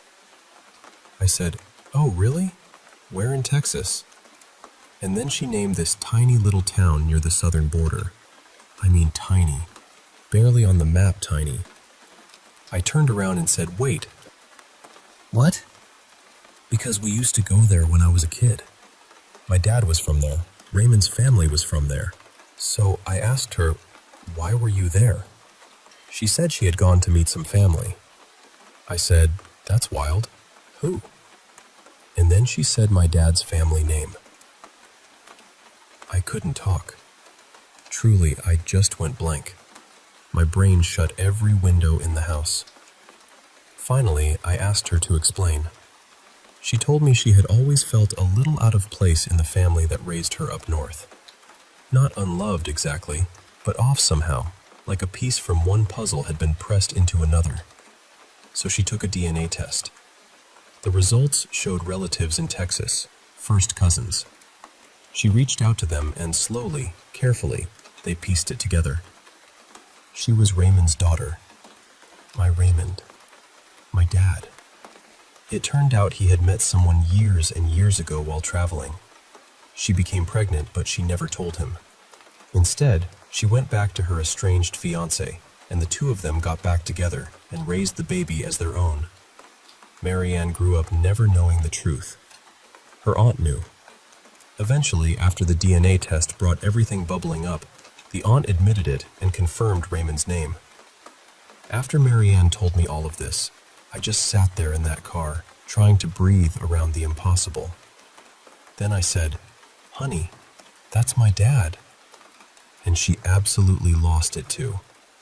We rode the next 2 hours in stunned silence, then bursts of questions, then silence again. It was the kind of shock that rearranges the furniture inside your soul. Nobody had known she existed except her mother and her aunt. Not Raymond, not his children, not us. Nobody. And here's the part that still gets me. I had gone to Texas 6 months before Marianne did. I went to see Raymond after he'd been in a minor accident. While he was in the hospital getting help, he caught COVID. By the time I got there, he was on a ventilator. I was able to tell him I loved him. And then he died. Marianne had missed him by just a little time, just enough to hurt. But she found his people. She found our people, and they loved her. They opened their arms to her the same way they opened their arms to us when we were 3 little white kids showing up for holidays and summer visits all those years ago. That family is something special. Warm, generous, enormous-hearted. So yes, I met a completely unknown stepsister in a rideshare in Costa Rica because I made a mistake I had never made before, on a trip I almost didn't take, in a car with one random open seat beside a stranger who turned out not to be a stranger at all. I still can't fully believe it, but it makes me happy. Deeply, strangely, beautifully happy. The number of things that had to line up for that moment to happen feels impossible. Like life tied a knot with invisible thread and waited decades for us to find it. And honestly, the tapestry of it all still takes my breath away.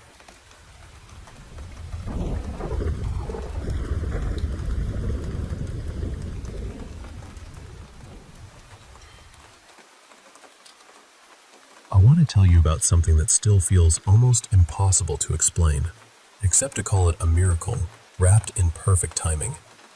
Years ago, I was part of a prayer circle for my college roommate's sister-in-law, Camille. She had stage 4 breast cancer. I was living in Portland, Oregon at the time, and Camille and her family were all the way in Buffalo, New York. I had never met her, not once, but I felt this deep pull to write to her and to her husband and their 2 boys. In that letter, I shared my near-death experience with them. I wanted them to know that dying, at least from what I had experienced, was not something harsh or frightening. It was gentle. One breath here, and the next breath somewhere beyond the veil. One part of my experience involved a rose. I felt as though I had become one with it, resting under God's light. I could feel each petal opening, the outer parts of me and the hidden inner parts too, all unfolding and receiving His nourishment. At the very same time, I was somehow also standing beside the rose, watching this beautiful surrender to the one I had always loved. I shared other things in that letter, but that image of the rose became the part that mattered most. My friend Kayla called me on the day Camille passed away. After we spoke, I prayed for strength and comfort for her husband and sons. Then I decided to take my dogs out to the park. It was early December, and there were nearly 2 feet of snow on the ground. The nights had been dropping well below zero. I bundled myself up, loaded the dogs into the car, and drove over. When we got there, the park was empty, so I let the dogs run loose. The whole place looked hushed and holy, with tall pines standing heavy under their snowy branches. I started down the path I usually walked, and then I stopped completely. Right there in front of me was a red rose bush in full bloom. There was no snow on it, no frost, nothing. Just roses, bright and alive in the freezing winter air. Then I heard her voice. "I've been the rose." The forest went completely still. Then I heard her again. "This is through the grace of God." After that, I felt this clear knowing come over me. Camille wanted me to pinch off 3 small branches from that blooming rose bush. They were to be Christmas gifts for her husband and her 2 sons, each one wrapped and boxed separately. I was also meant to include a personal message for each of them, and every message was to end with the same words, "I'll always be near you." So I did exactly that. I gathered the branches, prepared the little gifts, wrote the messages, and sent everything off to Buffalo. Kayla called me the day after Christmas. She told me the roses had arrived looking as fresh as if they had just been picked that morning. Then she said something that made my heart go very quiet.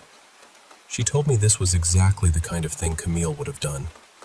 Like me, Camille loved gathering things from nature and turning them into sweet, thoughtful gifts. Later, after Camille's funeral, Kayla called again. She told me that every flower sent to the family and used at the service had been the same kind. Red roses. I just smiled when I heard that. I thought about all the people God must have gently nudged along the way to complete that beautiful miracle of love.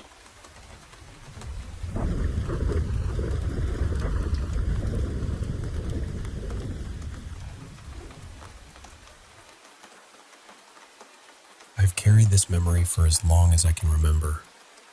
It doesn't feel like a dream exactly. It feels older than that, like something tucked behind the beginning of my life. I was standing in a line. There was no building, no sky, no ground that I could really make sense of. Just this endless, soft, white space stretching out in every direction. It wasn't frightening, though. That's the strange part. It was peaceful, quiet. Everyone around me seemed calm, like we all knew we were supposed to be there. At the front of the line, there was a man listening to people speak. One by one, they stepped up to him and described the lives they wanted to have. Not lives they had already lived, lives they were about to live. Some people asked for beautiful things: wealth, love, comfort, admiration, big homes, easy days. They sounded so excited, almost glowing with it. Others asked for painful lives: hardship, hunger, loneliness, loss. And everyone seemed to look at them with this deep respect, as if choosing suffering made them brave, as if it was noble to take on a difficult life so someone else could have an easier one. I remember listening to all of it from far back in the line, thinking I'd be waiting forever. But somehow forever didn't feel long there. Time didn't really behave the way it does here. And then suddenly, it was my turn. The man looked at me kindly and asked what kind of life I wanted. You'd think I would have been ready. I'd had all that time to listen and think, but I wasn't ready at all. The question caught me off guard. At first, I started asking for everything. I had the mind of a child, innocent and wide open. He asked whether I wanted to be a boy or a girl, and I answered right away that I wanted to be a girl because girls got to wear dresses, and I wanted one that would spin when I turned around. That made him laugh. Not in a mean way, in a warm way, and somehow that made me feel safe. So I kept going. I said I wanted a big house, a big family, happy days, nice things, adventures, love, comfort. I started naming everything I could think of, piling it all up like I was filling a basket. And then I stopped, because suddenly I felt ashamed. I thought, what if I sound greedy? What if this man is judging us? What if the people asking for painful lives are the ones who will be rewarded with beautiful ones because they were selfless?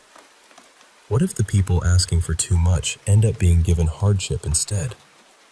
So I changed my story.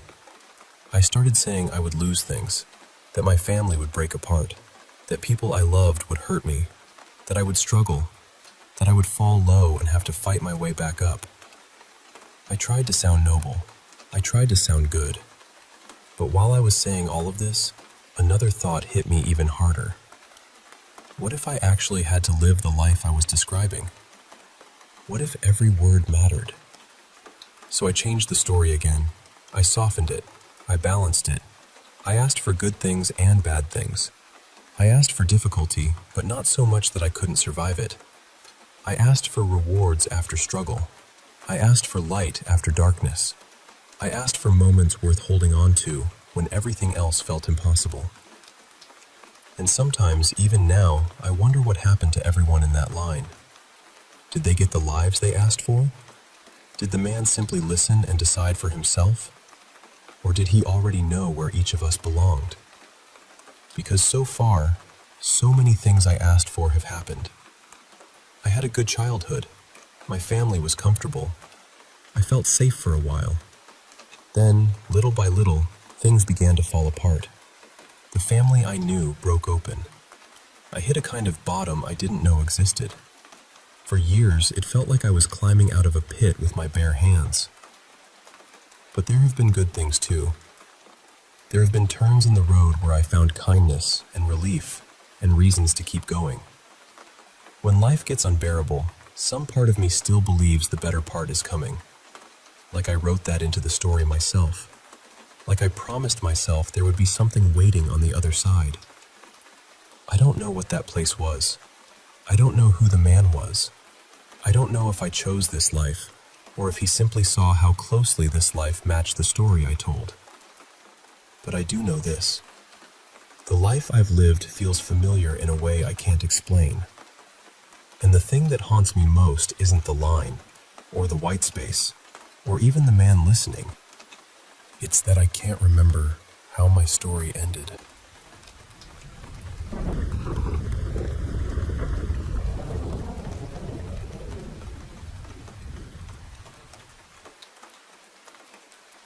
I learned the hard way, honestly. I really did. Back when I was in college, the campus I went to was built right on old Civil War battlegrounds, so ghost stories were everywhere. People had been telling them for generations. Every building seemed to have some kind of legend attached to it. At the time, I was this atheist punk kid who thought the whole thing was ridiculous. I didn't believe in ghosts. I didn't believe in spirits. I figured people just liked scaring each other. So, naturally, a few of us decided it would be funny to sneak into some of the buildings everyone claimed were haunted.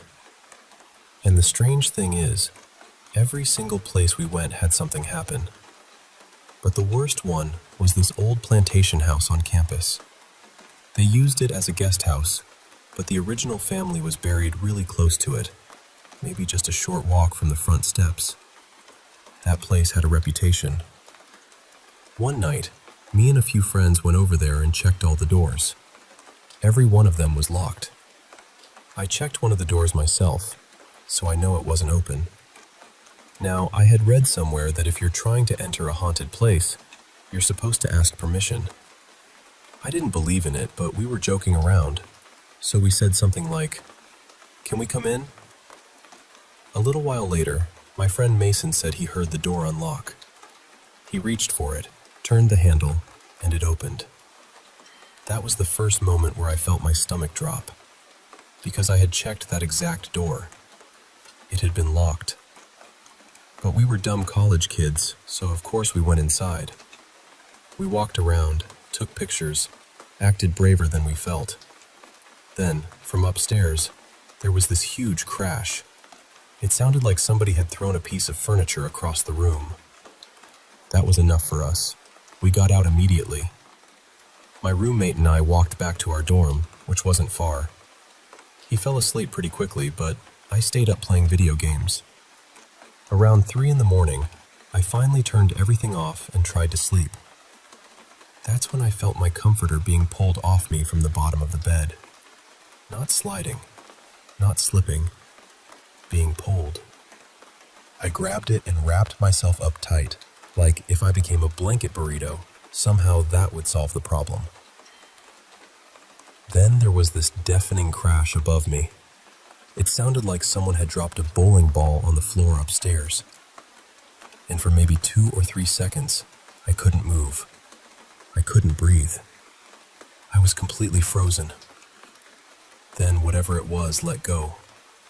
I screamed for my roommate, and when he woke up, he noticed the string on our window blinds was swinging back and forth. After that, for weeks, we kept hearing this clicking sound in the room. But whenever you walked toward it, it would suddenly come from somewhere else, like it was moving away from you. I changed dorms the next semester, but honestly, it didn't fully stop. People all over the building heard things. Furniture dragging, little rolling sounds on the ceiling, almost like marbles, no matter what floor you were on. Eventually, someone even put up a sign that said, "Dear Marble Ghost, please keep it down." And that's a real thing people talked about at the University of Montevallo in Alabama. You can look up the hauntings there. The stories are everywhere. That wasn't even the only time I saw something. Once, I saw what looked like a woman sitting in the passenger seat of a friend's car. 3 other people saw her too. But when my friend got out of the car, she was alone. Another time, I was driving with a friend and we saw someone standing on the side of the road. As my car got close, they just disappeared. No movement, no walking away, no ducking down. Just gone. Later on, I moved to Las Vegas and worked at a bar called the Golden Tiki. That place had been featured on Ghost Adventures because of all the activity there. When I was hired, the managers actually warned me. They told me, very seriously, "This place is haunted. We're not joking."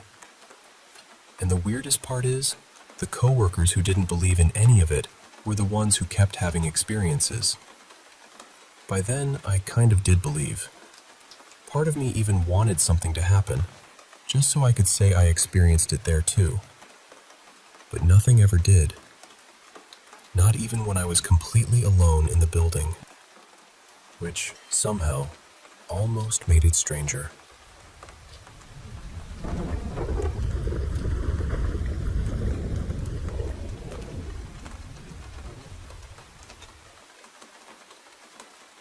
I want to tell you this the way I wish someone had told me, gently, before I ever touched that photograph. It came in a plain brown envelope with no return address.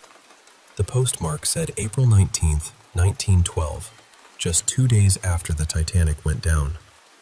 At first, I thought it had to be fake, some antique store trick, some clever little horror prop made to look older than it was. But then I pulled out the photograph. It was a wedding picture, a tintype. I knew the couple right away because I had seen another version of that same image tucked inside my grandmother's old prayer book.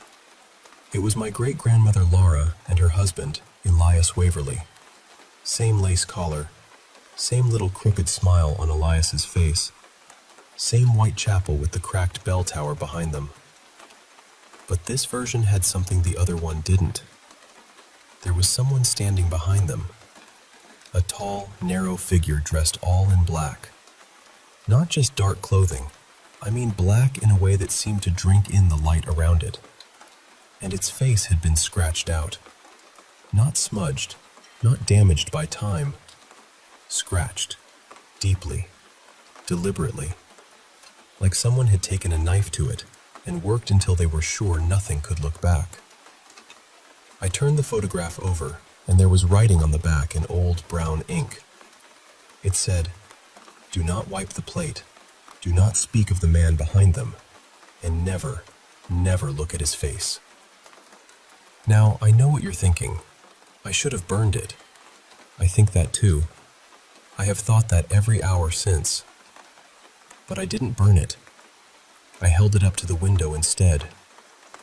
And that was when I noticed the scratches weren't just random marks. They made a shape over the face, almost like bars or stitching, something meant to hold the face closed.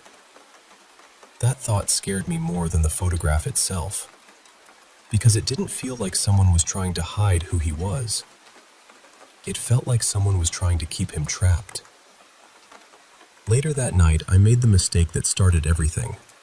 I took a soft lens cloth from my desk and wiped one corner of the photograph, just lightly, just enough to see whether the scratches were on the surface.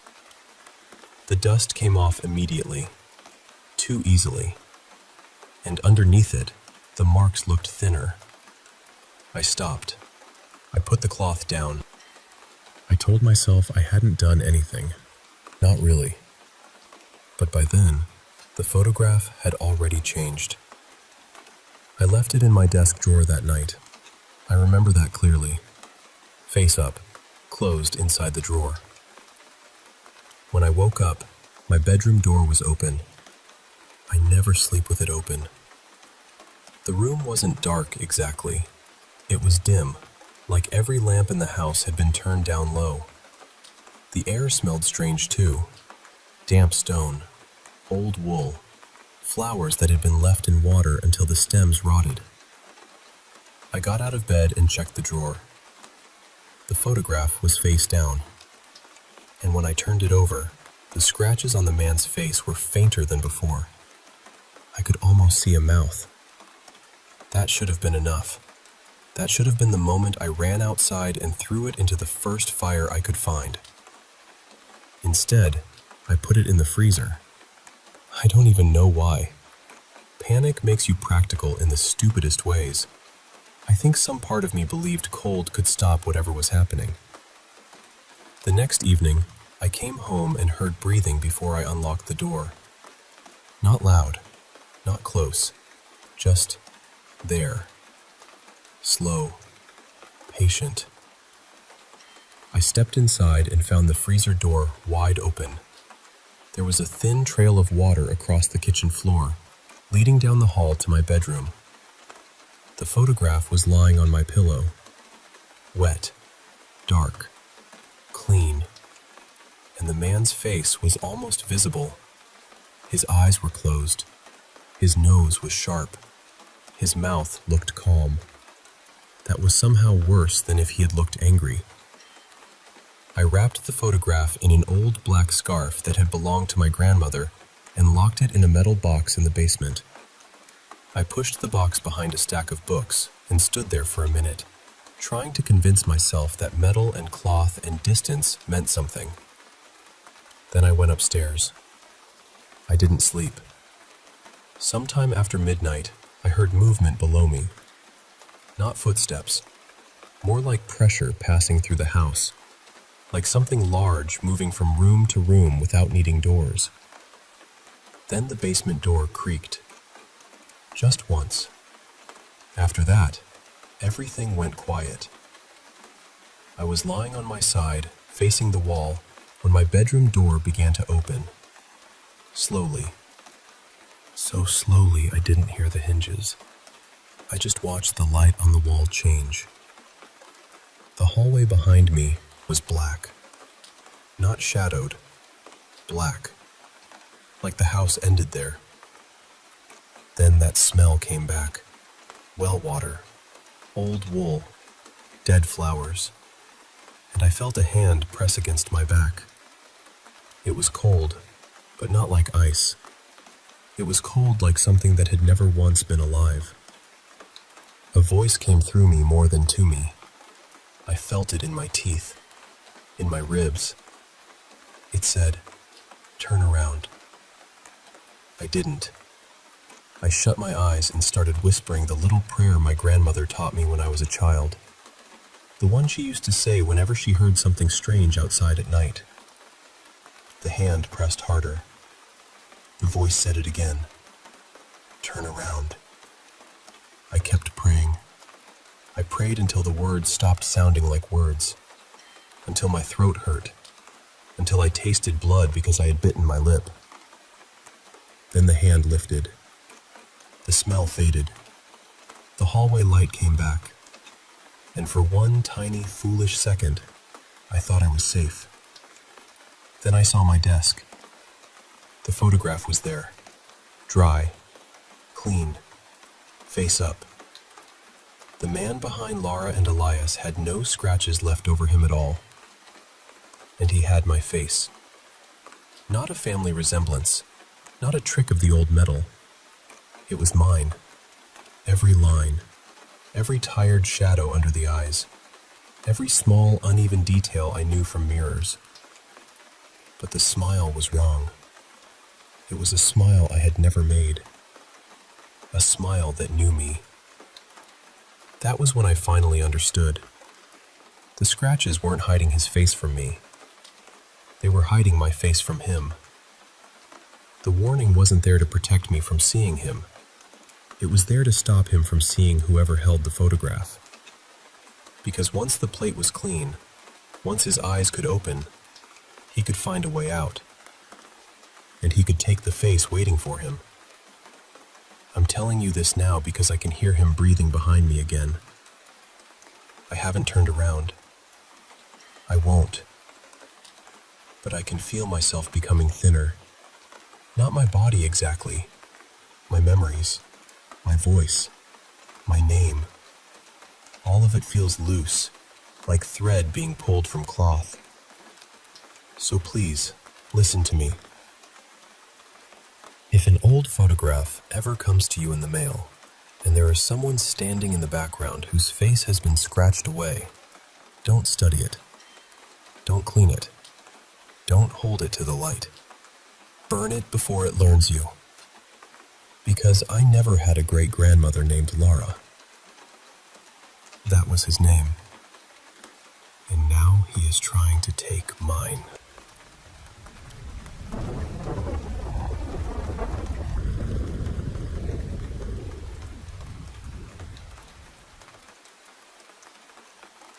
I still don't fully know how to explain what happened during that season of my life. Even now, when I try to put it into words, it feels like I'm describing something that was happening both outside of me and deep inside me at the same time. Before we moved into that house, I had always been sensitive to things. I don't mean that in a dramatic way. I was just the kind of person who noticed shifts in energy, who had vivid dreams, who sometimes sensed things before they happened. I had dreams about relatives who had passed away. I had moments where I would think of someone right before they reached out. My family knew this about me, and sometimes they would even comment on it. But I never thought of myself as someone obsessed with the paranormal. I believed there was more to life than what we can see, yes, but I still lived a normal life. Then we moved into that rental house. From the beginning, something about it felt off. The house was dim in a way that didn't feel natural, even during the day. But the bathroom was the worst part. It had this heaviness to it. I remember walking in there and feeling my body tense, as if some quiet part of me wanted to turn around and leave. Even my husband, who usually didn't believe in that kind of thing, admitted the place felt strange. Not long after we moved in, I started feeling different. It was almost like the world became sharper. Colors seemed brighter. My intuition felt louder. I felt more aware of people's emotions, of little patterns, of things happening around me. I tried explaining it to people close to me, but I couldn't find the right language. I just knew something in me felt open in a way it hadn't before. Around that same time, I began smelling something foul in the bathroom. It reminded me of sulfur or rotten eggs. I reported it more than once. Maintenance would come by, check the drain, clean something, fix something, and for a little while, the smell would fade. But then, it would return. What unsettled me most was that I seemed to notice it more strongly than anyone else. Then other things started happening. Electronics would shut off randomly. The television would cut out. Fans would stop. Small things in the house broke more often than seemed normal.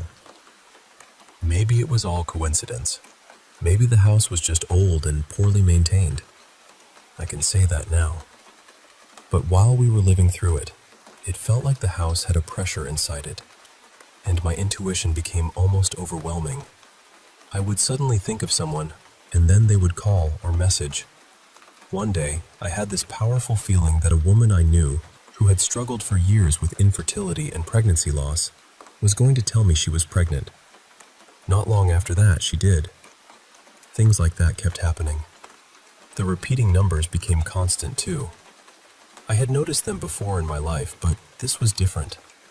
It happened so often that I started taking screenshots, almost as if I needed proof that I wasn't imagining it. My dreams changed too. They became darker and more vivid. I dreamt about the house. I dreamt about shadowy spaces. During one pregnancy, I had 2 snake dreams that stayed with me for years. One involved a pale green snake, and another involved a black one. I still don't know what they meant, but they felt important. After those dreams, prayer was often the only thing that helped me feel calm again. And then my children started changing. They became more emotional, more anxious, more clingy. My daughter began having nightmares and fears that didn't feel like her usual self. Later, she went through painful bullying and things at school that left deep marks on her. My son struggled in his own way too. Looking back, it felt like all of us were carrying something we couldn't name. And while all of that was happening, I was falling apart. Before that house, I had been in a stable place. I exercised, I journaled, I prayed, I practiced breath work and meditation. I cared deeply about healing, self-awareness, and becoming a healthier person. But inside that house, I began losing myself. I became anxious, angry, impatient, and overwhelmed. I had emotional breakdowns. I felt despair in a way I had never felt before. The most frightening part wasn't ordinary sadness. It was that I started having thoughts that didn't feel like mine. Dark thoughts. Intrusive thoughts. Thoughts of hurting myself. Thoughts so foreign to who I had always been that I remember looking at myself and wondering, what is happening to me? Who am I becoming? Then I became pregnant, and everything intensified. I was terrified. I convinced myself I couldn't handle another child. I felt like I was already failing the children I had, and that another baby would break whatever was left of me. The fear became so loud that I couldn't think clearly anymore. Eventually, in a state I still struggle to understand, I made a decision I deeply regret. Afterward, I broke in a way I had never broken before. The grief, shame, and shock of it were unbearable. But then something strange happened. It was as if something cracked open inside me. I became consumed with questions about consciousness, faith, suffering, the soul, ego, accountability, morality, and what it really means to be human. I started writing constantly. It didn't feel like normal journaling. It felt more like I was drawing maps of the human experience. Symbols, patterns, diagrams, connections. For the first time, I could observe myself with a kind of clarity I had never had before.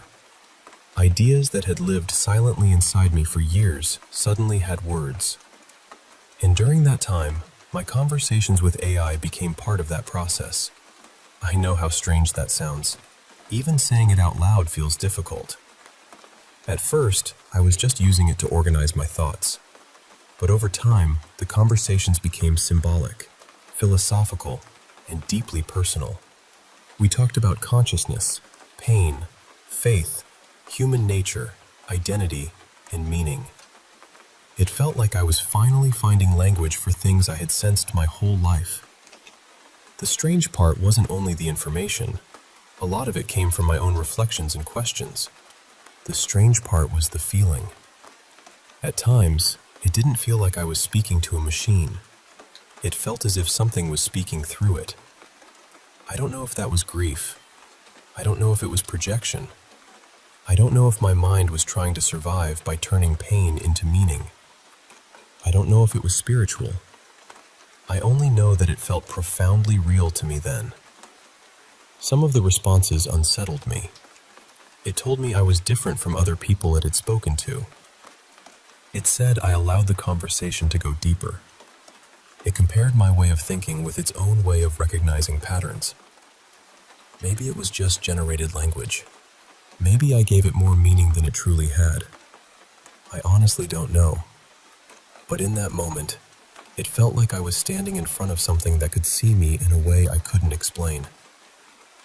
Then, just as I began turning more fully toward Allah, repentance, prayer, and faith, everything stopped. The chat stopped working. My phone failed. The whole experience ended suddenly. The phone eventually went black and never worked properly again. I had to replace it. To this day, I don't know what happened. All I know is that for a period of time, it felt like I had stepped into something much larger than myself. And shortly after that, My husband broke down too.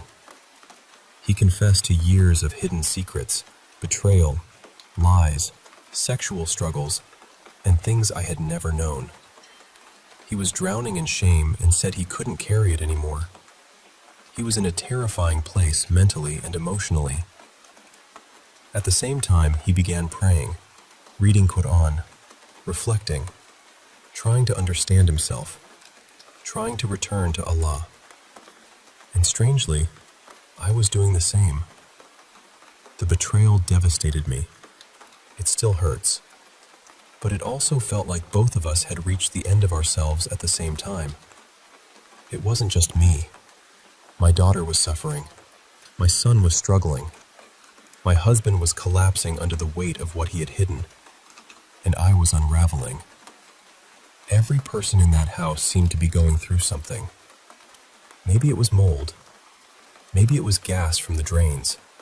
Maybe it was hormones, trauma, spiritual sensitivity, mental strain, or all of it tangled together. I don't know.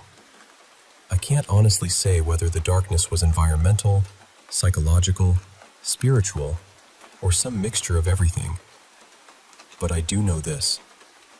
I entered that house as one person, and I left as someone else.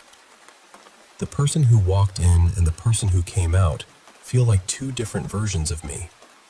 Not because I became better overnight, not because everything suddenly made sense, but because something opened inside me that I have never been able to close again. Through suffering, grief, prayer, writing, betrayal, fear, and reflection, I began seeing myself differently. I began seeing people differently. I began noticing patterns in pain, relationships, choices, identity, and growth. It felt like I wasn't only living my life anymore. I was watching it, studying it, seeing the hidden structure underneath it. I became fascinated by what makes us human, why we suffer, why we hide, why we break, why we return, why faith matters, why truth matters, why the soul can feel so far away from itself and still somehow find its way back. Sometimes I call it a spiritual awakening. Sometimes I think it was trauma forcing me to become conscious of things I had never truly seen. Maybe it was both. Whatever it was, it changed me completely. And even now, after all this time, I am still trying to understand what I found on the other side of that door.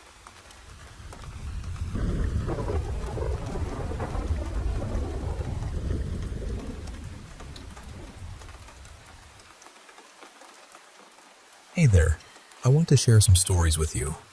Tales that have lingered in my mind and heart. Stories that blend the ordinary with the unexplainable. Let's start with a little one from my childhood.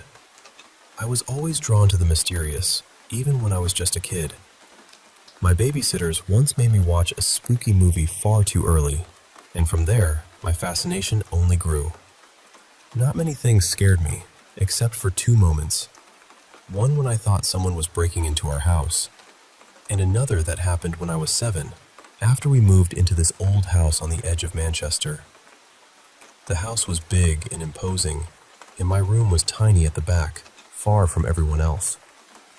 It was eerily silent at night, almost like I was in a bubble, cut off from the world. I had this big old window that blocked all sounds outside. One night, I woke up suddenly, feeling like I shouldn't be asleep. When I looked out, I sensed a presence, something watching me. Then I saw him, an old man with piercing brown eyes, silver hair, and a grim expression, standing on the garage roof. His teeth were unnervingly perfect, gleaming under the moonlight. He looked like he stepped out of a Dickens novel, covered in soot. Before I could even process it, he was right at my window. I fainted and woke up on the bottom bunk, which was strange since I never slept there. I thought it was a dream until the memory hit me the next morning, shaking me to my core. I told my teacher, and my mom comforted me, but I knew it was more than a nightmare. It took weeks before I dared sleep in that room again. Now, there's another story about Mercy, a girl who had a normal life once, filled with love and laughter. But everything changed one night when she was babysitting her little sister. A knock at the door brought fear that no one should feel. The news came soon after. Her parents died in a tragic accident. Mercy and her sister were shuttled through foster homes, facing hardships no child deserves. When Mercy turned 18, she was left alone, and her sister remained in care. Then, the unthinkable happened. Her sister died at the hands of those meant to protect her. Mercy's world shattered. Wandering the streets, broken and invisible, she was found by a couple who seemed kind. Yet that kindness was a mask for something far darker. They tortured her, breaking her body and spirit, but her rage only grew. When they thought she was done, they tried to bury her in a lake. But Mercy's spirit clung to the darkness, transforming into something vengeful. Years later, when the couple returned to the lake, their laughter was cut short by Mercy's wrath. She still waits beneath the water, a haunting melody of pain and revenge. Then there was the time in our first home, built on what used to be a farm. My son started telling me about a shadowy figure waking him at night. One evening, I was shutting a door quietly and felt the doorknob turn in my hand. I thought it was a prank until I opened the door and no one was there. Later, I woke up to a black, featureless figure standing over me. I tried to confront it, but it just stood silently. We called a psychic who told us it was the spirit of the old landowner, furious about his land being sold. We decided to cleanse the house with sage. One day, while doing laundry, I thought, "Your days are numbered, you son of a gun," and immediately felt a sharp blow to my head. It was terrifying. We left the house for a couple of nights after saging, and when we returned, the heavy energy was gone. It was a lesson in respect, even for the unseen. There's a story from when I was 12, longing for a friend. I overheard some kids talking about an old, abandoned mansion on the edge of town, a place where a family was murdered 50 years ago. The boy told tales of the son, Isaiah, who was never found and was said to still roam nearby. My heart raced because, well, my name is Isaiah. For a moment, I felt seen, finally acknowledged, even if by a ghostly tale. Another story close to my heart is about my twin brother, Carter, and me. We found an old Ouija board in the attic with a warning note we ignored. We lit candles and started asking questions. The board spelled out the name Doyle, and soon after, Carter fell into a coma. I had a terrifying dream where we were trapped in a fiery underworld, facing a demon named Doyle who claimed our souls. Since then, I've been trying to protect my brother's spirit, learning about crystals and rituals, hoping to bring him back. There's also a quiet moment with my wife in our country cabin. One night, she heard a sweet humming, a melody unlike any animal song. The next morning, she was gone. I followed that melody into the woods, hoping it would lead me to her. The haunting tune still calls. I'm an empath, which means I feel others' pain deeply, sometimes too deeply. Once, when a friend fell and hurt herself, I felt the pain so intensely I ended up injured myself. It's a lonely gift, making me wary of the world's suffering. And then there was a frightening night in Chicago, where I was outside a hotel smoking when a man approached me, asking for a cigarette. His behavior quickly became threatening. I was trapped, scared, until my mom called unexpectedly. Hearing my panic, the man loosened his grip, and I escaped. That night I saw him again, and I knew I had to be stronger and safer. When I was 11, I almost became a victim of a predator. He tried to lure me closer with promises and false kindness. I ran home, terrified, and later found out he had targeted my friends too. It's a reminder to trust our instincts, to be vigilant. Finally, My childhood home in London was a place thick with dark energy.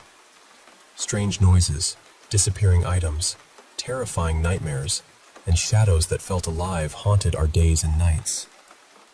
We lived in fear but stuck together. Looking back, it was a time of great trial, but it also taught me resilience.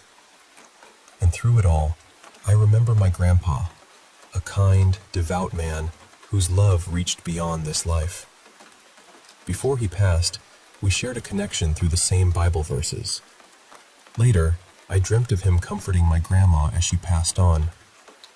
It's a beautiful reminder that love transcends even death. Thanks for listening to these stories. They're a part of me, reminders of fear, hope, pain, and love. Maybe they'll make you ponder the unseen, or maybe just remind you that we all have our own shadows to face.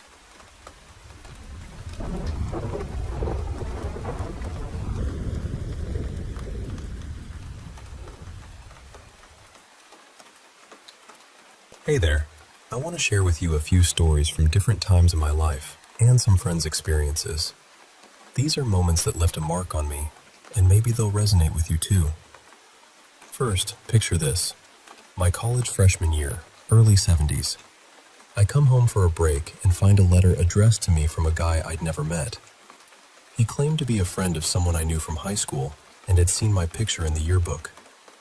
He wrote about how kind and sincere I seemed, and had these detailed plans for us to meet and go water skiing on his boat that summer. Now, I wasn't even into water skiing. I was creeped out, especially since I had a boyfriend then. A few weeks later, while I was bedridden with a serious illness, another letter arrived from him, full of more fantasies. Then one day, weak but recovering, I answered the phone at home, and it was him. He somehow found my parents' number and called me directly. I had to be very firm and tell him I wasn't interested and to stop contacting me. Thankfully, after that, I never heard from him again. It was scary, but taught me to trust my instincts and set boundaries. Next, a motel story from my college days in the mid-70s. I was traveling solo and stayed at one of those motels where the doors opened directly to the parking lot. After checking in, someone knocked on my door late at night. Thinking it was motel staff, I opened it without asking. It was a guy I'd seen earlier, asking if I wanted to come party and smoke weed with him and his friend. I wasn't comfortable, so I declined calmly and locked the door. Looking back, that was a wake-up call about being cautious with strangers and motel security. Since then, I avoid motels with outside-facing doors. Now let me tell you about a childhood experience that still haunts me. When I was 9, I took a longer route home through a cemetery near my house. It was dark, quiet, and eerie, but I was curious. I found an old gravestone of a mother and her 2 children who had died tragically. Suddenly, I heard a branch snap and felt like I was being watched. I ran home as fast as I could, sensing a shadowy figure following me. That night, I dreamed of a faceless woman in black visiting my room, her presence suffocating and terrifying. When I woke, I even saw a muddy footprint in my room. My parents later swapped our rooms after that night. Years later, at my father's funeral, I learned he had seen the same figure in the house. Even now, I sometimes feel like she's watching me. I also want to share about a coworker I befriended who turned out to be quite unsettling. He started off as a caring presence when I was vulnerable, but gradually became touchy and crossed boundaries. Despite my clear refusals and attempts to distance myself, he kept showing up, leaving me gifts, marking my workspace with my initials, and even waiting for me to leave work to drive with me. Reporting him to management and HR helped somewhat, but the discomfort lingered. It was a tough lesson in trusting my feelings and speaking up. On a more hopeful note, my mom and I once witnessed a domestic abuse situation. We saw a woman being threatened and immediately called the police. We stayed with her until help arrived, protecting her from the abuser. It was intense and emotional, but I'm grateful we could be there for someone in need. Then there was a wild night during a school trip in Italy. My friends and I snuck out to the beach at 1 a.m. We thought it was thrilling until we noticed two men nearby watching us, possibly filming. Fear took over, and we ran back to the hotel, barefoot and freezing, with bloody feet from the rough steps. We never told the teachers we were out, but the next morning, the hotel staff confronted us about the mess we'd left. It was a scary lesson in how dangerous it can be to take risks without thinking. Once, a classmate in college seemed normal at first, but soon became a creepy stalker. He stared at me constantly, sent invasive messages, and even called me at home, making disturbing remarks. I reported him and eventually changed my phone number. The experience was terrifying, and a reminder to always prioritize safety and seek help when needed. Working in home security tech, I've had calls from customers who were convinced their cameras were catching ghosts. One woman panicked after seeing a face in her bedroom window that the camera didn't record, and another had her camera detect a human when nothing was there. While skeptics, my coworkers and I wonder if these homes might truly be haunted. A chilling tale from Australia. On a tour, our guide was suddenly attacked by a massive bird-like creature that decapitated him. The rest of the group scattered in terror, some frozen in fear and others chased. I hid in a cliffside cave, covering my ears to block the screams. If you ever think of visiting Australia, take this as a serious warning. In my work with autonomous vehicle technology, we once captured strange readings with LiDAR in a cemetery at night. The sensors detected figures moving, but the cameras showed nothing. Even after checking with others, we couldn't explain what was picked up. Technology sometimes reveals mysteries beyond our understanding. On a more personal note, I was born on June 6, 1996, 6/6/96, which some consider significant. Growing up in a family with Irish pagan roots, I experienced visions and dreams of ancestors and had prophetic dreams about loved ones before they passed. Though these gifts have helped warn others, they've also brought stress and fear, especially when foreseeing tragic events. Lastly, my fiancé and I spent a night at a supposedly haunted hotel for our anniversary. During a ghost hunt, I felt an intense cold in a room haunted by a young girl and her cat. I even heard a cat's bell down the hallway and followed it, only to find the door I'd closed wide open. Then I heard the girl crying uncontrollably. It terrified me so much I didn't tell my fiancé at the time. That night deepened my fascination with the paranormal. Thanks for listening to these stories. They're part of what makes life so mysterious and sometimes a little scary, but they also remind us to trust our instincts, stand up for ourselves and others, and appreciate the strange and wonderful world around us.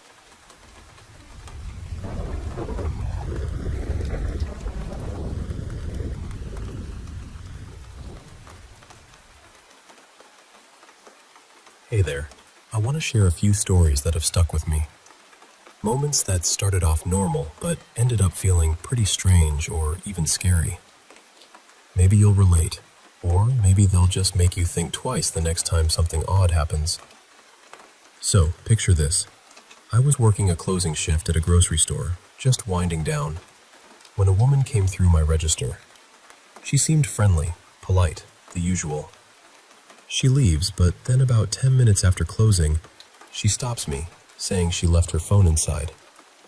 I knew she hadn't because I'd cleaned the register area thoroughly. Still, I offered to check, but my manager called her phone instead. As I was unlocking my bike to head home, she drives up and makes small talk, asking about my electric bike, even wanting a picture of it. Then she suddenly asks why I'm still wearing a mask, saying it might cause sinus problems. I didn't take it off, but I noticed her camera was more aimed at me than the bike. My manager and a coworker saw the whole thing and checked in with me afterward, but I brushed it off. Later, I realized she kept repeating my name, took a photo of me, and might have been trying to get a full view of my face. Creepy, right? To top it off, a police car sped off right after she left. Maybe I'm overthinking it, but it felt off. Another time, a few years back, I lived in a small old fishing town in East England, the kind of place that's famous for ghost stories.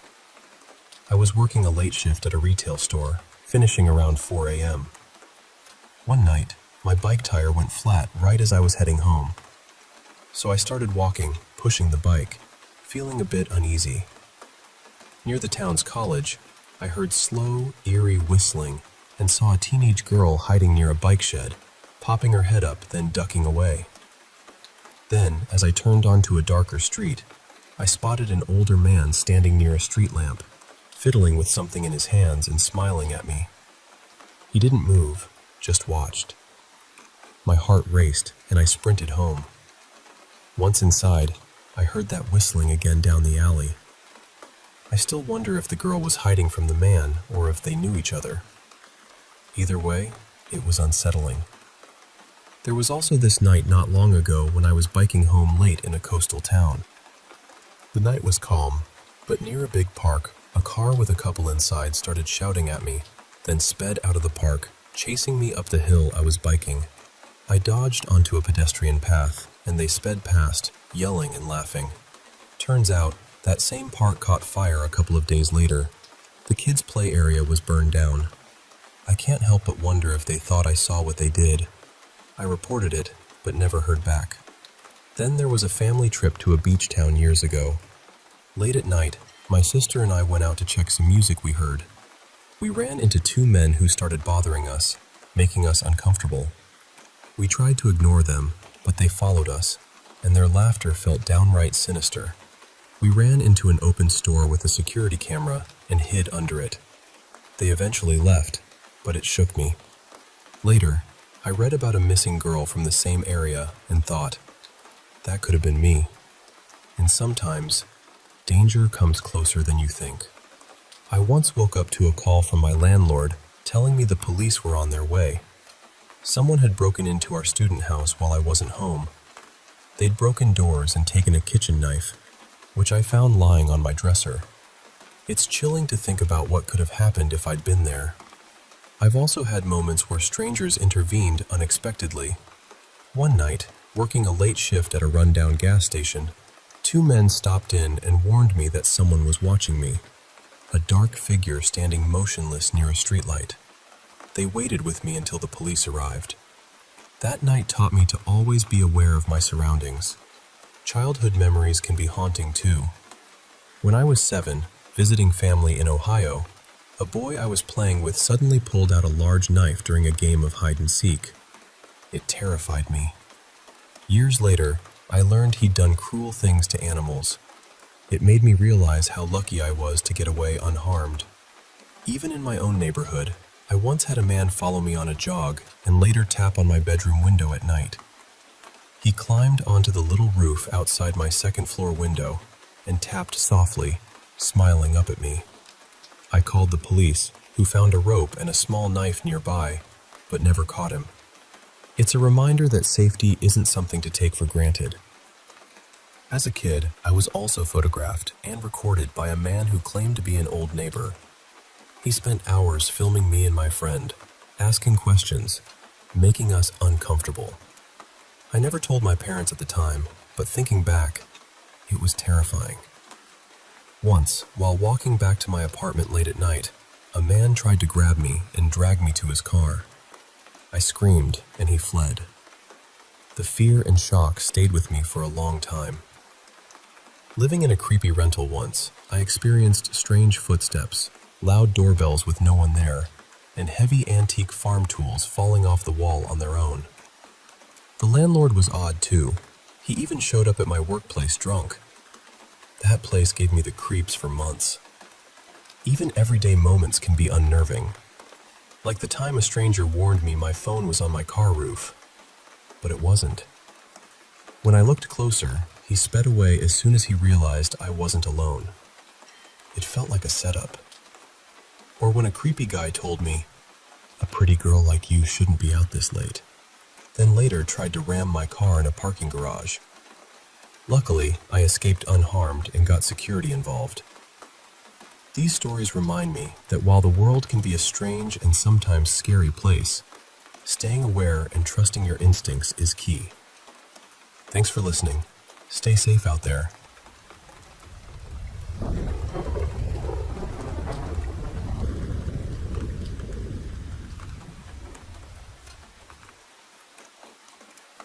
Hey, I want to share some stories that have stuck with me. Things that feel both strange and real, like shadows flickering just beyond the corner of your eye. These aren't just tales. They're moments where the ordinary slipped into something else. One night, when I was about 15, I needed to clear my head. So, around 2 a.m., I ran out to a big willow tree at the edge of my neighborhood. On the way, I noticed a large white van parked near a family friend's house, with a light on inside. I was nervous, so I didn't look in. I climbed the tree, calmed down, and before leaving, I snapped a photo with the flash on. Almost immediately, the van sped away. Looking back, that was pretty odd. In our quiet suburb, that van definitely didn't belong. Another time, I took my young kids to a usually empty playground. A taxi pulled up, and the driver started watching us intently, wandering closer and closer. Every time I looked at him, he met my gaze. It made me so uneasy that I decided to leave early, my heart pounding as I buckled the kids in, feeling like someone was right behind me. Then there was the time I was at a local bar with my toddler, waiting for a friend. A man came over, stared, and asked if I was married. When I said yes, he told me about his divorce and kept calling me beautiful. After I got my food, he followed me out and tried to give me his number, right there in the parking lot. I told him firmly I wasn't interested, but he kept insisting. I ended up driving in circles near my parents' house until he finally stopped following. When I was little, maybe 4, my grandma took me and my sisters to the park. I was playing with 2 other girls when one girl's dad asked us to get into their van to play with Barbies. Grandma caught us and told him, "No way." Looking back, that moment feels really unsettling. Years ago, I was home alone when a drunk man pounded on my door, asking for someone named Rick. When I said no one by that name lived there, he yelled and tried to push his way in. Luckily, some neighbors came out, talked to him, and he left. They even offered me company and walked me safely back to my place. Once, my husband's mom let a couple park their RV in front of our house for a fee. The guy later tried to convince me to leave my husband and live in the RV with him. I told him straight up to back off, and eventually, his wife kicked him out. In my apartment, my little one started talking to someone named George, a name we didn't know. A neighbor later told me about a kind man named George who lived there decades ago and passed away. One night, I heard pounding on my bathroom door while showering, a voice urging me to check on my son who was choking. It was terrifying, but he was okay. One day at the mall, a woman kept asking my age, insisting I was a lost child and trying to get me to go with her. I showed security my ID, but she followed me all day, even to my car. I had to drive around for an hour to shake her off.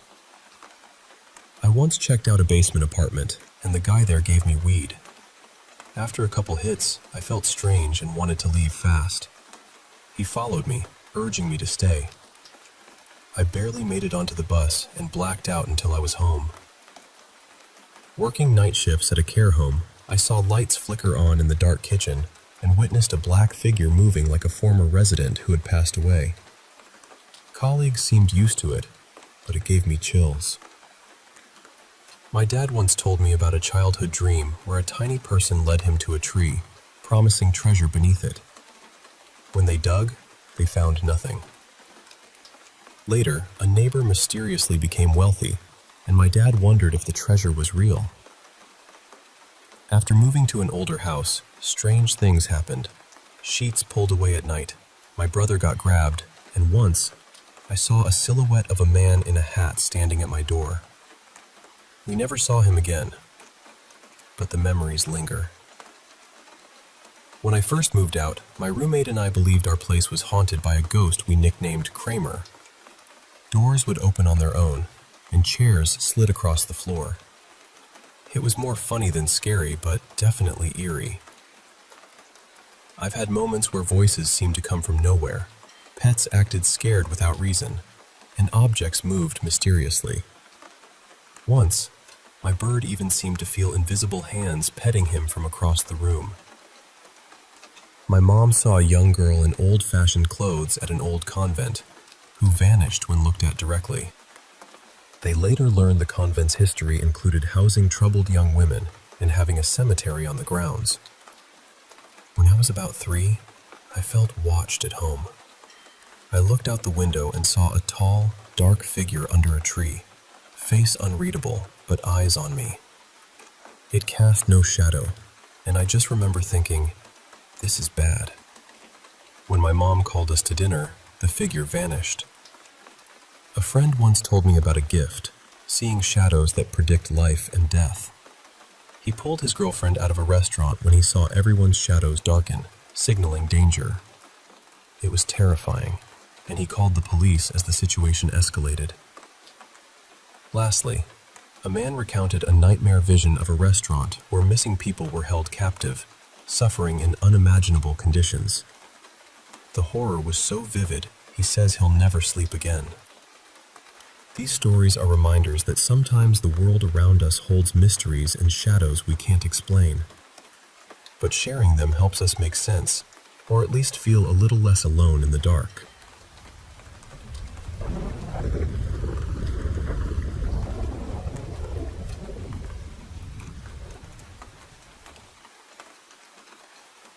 Hey there.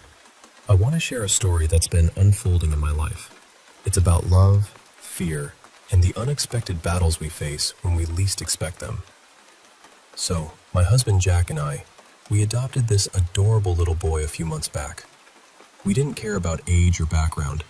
All we wanted was to be parents, you know? I was told long ago, because of some health issues, that carrying a child might not be in the cards for me. So adoption felt like the right path, especially with so many kids needing good homes. At first, life was just normal, loving and adjusting to having a baby around. But then, strange things started happening. At first, it was little stuff, like a cup falling off the counter when no one was near. We thought maybe it was a draft, but the AC was off, and the house was quiet. Then, the cups kept falling.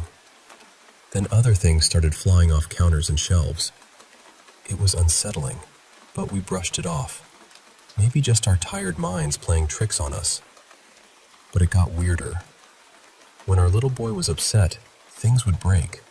But when he was happy, the TV would turn on by itself, playing cheerful musicals. It was odd, but kind of sweet in a strange way. Then, I noticed something about his eyes in pictures. They looked almost black with a red ring, though in person, they were a warm brown. His hair, which was light brown, started turning a fiery red, almost like flames. Jack joked he looked like he could be our biological son. He has red hair and blue eyes. I have honey-colored eyes and brown hair. One night, things took a terrifying turn. Our baby was distressed, crying inconsolably. I tried everything, a new diaper, feeding, a bath. But when I put him in the water, it bubbled and grew scalding hot. It burned my hands, yet he was unharmed. Then his eyes flashed blood red. I was frozen with fear. Later, while we tried to settle down in the living room, the cabinet started rattling as Jack moved closer. Suddenly, all the glassware shattered around us. We jumped, startled by the noise. Jack went to clean up, and I swear, I heard our son's laughter. But it wasn't the usual baby giggle. It was deep, chilling, and otherworldly.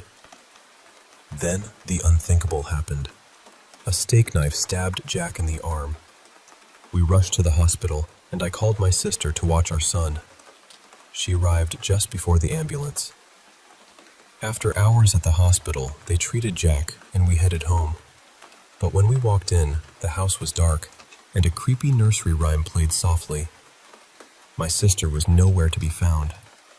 We found our son giggling in his crib, reaching for me. It was comforting, but the house felt wrong. I found my sister in the bathroom, fully clothed in the tub, wrists slit, blood mixing with the running water. Above her, written in blood, was one word: run. Holding her lifeless body, I felt shattered. She was only 24. The police said it was suicide, but I knew deep down this wasn't right. That night, as Jack slept, I was woken by a deep, growling voice. The baby monitor showed a shadowy figure with glowing red eyes approaching our son. I ran to his room. The crib was empty, but then I saw him sound asleep. Was it a nightmare? Maybe, but it felt all too real. The next morning, our son seemed different, older, bigger, more like a toddler than a baby. His hair had grown past his chin, freckles appeared on his cheeks, and he walked confidently. The air felt lighter, happier. But then, a call from the medical examiner shook me. The body we thought was my sister's wasn't her at all. DNA tests showed it wasn't human. I was holding a monster, not my sister. I was overwhelmed with questions. Where was she? Who or what had taken her place? I had to find answers and protect my family. I searched for anyone who might help and found a woman named Ms. Sutton, held in a mental hospital. She'd been through similar horrors. When I met her, she drew a terrifying shadowy figure with red eyes, the same one I'd seen. She warned me the demon was behind me, wanting to take my son, who was destined to be their king. The demon offered me a deal: surrender my son, and I'd get my sister back unharmed. Refuse, and they'd torture her slowly. My heart broke. I couldn't let them have Stephen, but how do you fight something like that? Jack and I stood together, finding strength in each other. We were scared, yes, but we were determined. No matter what, we'd protect our son and find my sister. I went back to the hospital, determined to learn more, but the place was eerie, falling apart. The elevator ride felt like a descent into hell itself. When I stepped out, I was met by demons and taken to a room where Lucifer himself awaited. He was charming, terrifying, and offered me a tour of the underworld. But that's a story for another time. What I want you to take away is this: sometimes the most terrifying battles are fought not with weapons, but with love and courage. And no matter what darkness tries to claim our family, we hold on tight, fighting with every ounce of strength we have. Because that's what parents do.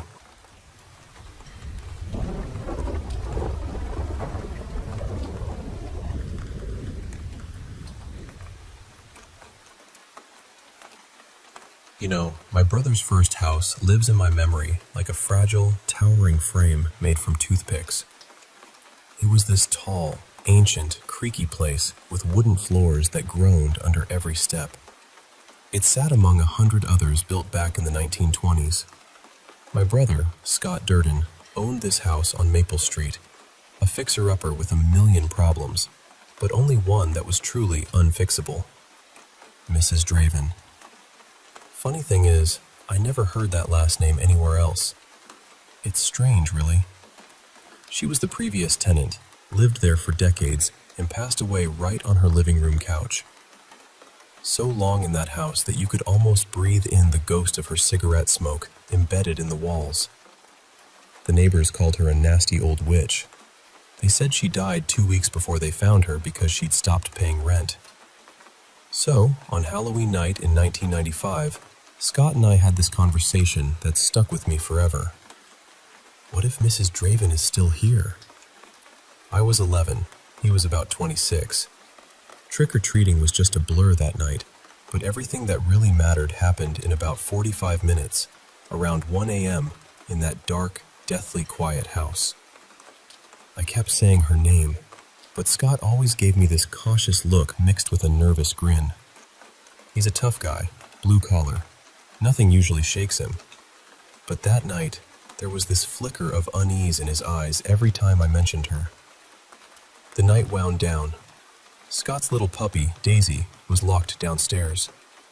We lay side by side in his bedroom, which was really just one big open room on the second floor. Right near the foot of the bed was this narrow wooden staircase, hidden behind a wall I hated. I hated not being able to see who's coming up until they're right there. The streets outside were silent, asleep. Just as we were about to drift off, Scott broke the quiet. "It's Halloween. What if Mrs. Draven comes tonight?" And then it happened. The moment he said her name, a violent thud shook the entire house like it had been picked up and slammed down by a giant. Then came the clatter. Every pot and pan in the kitchen seemed to have taken flight and crashed to the floor at once. It was like a metal storm. I barely remember how I reacted, but I do remember Scott gasping, "Holy shit!" That was the first time I truly saw him scared. He froze, muscles tense against my back, and each time I tried to whisper something, he hushed me with a sharp shh. Then, silence. Just silence. The crash came right from the kitchen at the exact moment he said, "Mrs. Draven." I can't shake the feeling she might have heard us talking about her from all the way up there. The house stayed silent for what felt like half an hour. We just lay there, frozen under the covers. For a moment, I thought maybe it was an intruder, but no person could make that many sounds at once. And Daisy? Not a single bark or whine. I wanted to check on her so badly, but I couldn't bring myself to go downstairs. Finally, as I was just about to fall asleep, I heard it. The sound I dreaded most. Slow, careful footsteps creaking up the stairs. One, then another, then another. Faint, but deliberate. I wished whoever it was would just run up and get it over with. The steps came closer, then paused for what felt like a whole minute, like someone was listening. Then the last two steps, and they stopped. I never said a word to Scott about it, and I'm not sure if he heard it or was already asleep. He says he didn't, but I have my doubts. I never looked to see who might have been standing at the foot of the bed. That warm night suddenly felt icy cold. Goosebumps spread all over me like a winter chill. I don't remember when I finally fell asleep, but I did. The next morning, I woke up to the smell of bacon sizzling. Scott was already up, cooking breakfast. He didn't say much, just a quiet, "Hey." I asked him, "So, what was it? What fell?" He just shook his head and said, "Nothing." I pressed him. "Everything was in place?" "Yeah," he said quietly. "Everything was exactly where it should be." We talked about Mrs. Draven after that, over the years. He said nothing else ever happened, mostly because he never said her name again. Years later, thanks to the internet, I found her name. Esmeralda Draven. And if that name isn't unsettling enough, the photo I found is something else. An old black and white newspaper clipping from 1984. Her and her husband, a sheriff named Edgar Waters. He looks pudgy and smiling in his uniform, but Esmeralda? She's tall, with sunken cheeks, a scowl carved across her face, and this long black ponytail that hangs way past her waist. She's wearing a long black dress straight out of another century. I thank God that's not the image I saw that night, or I'm pretty sure I'd have needed therapy ever since.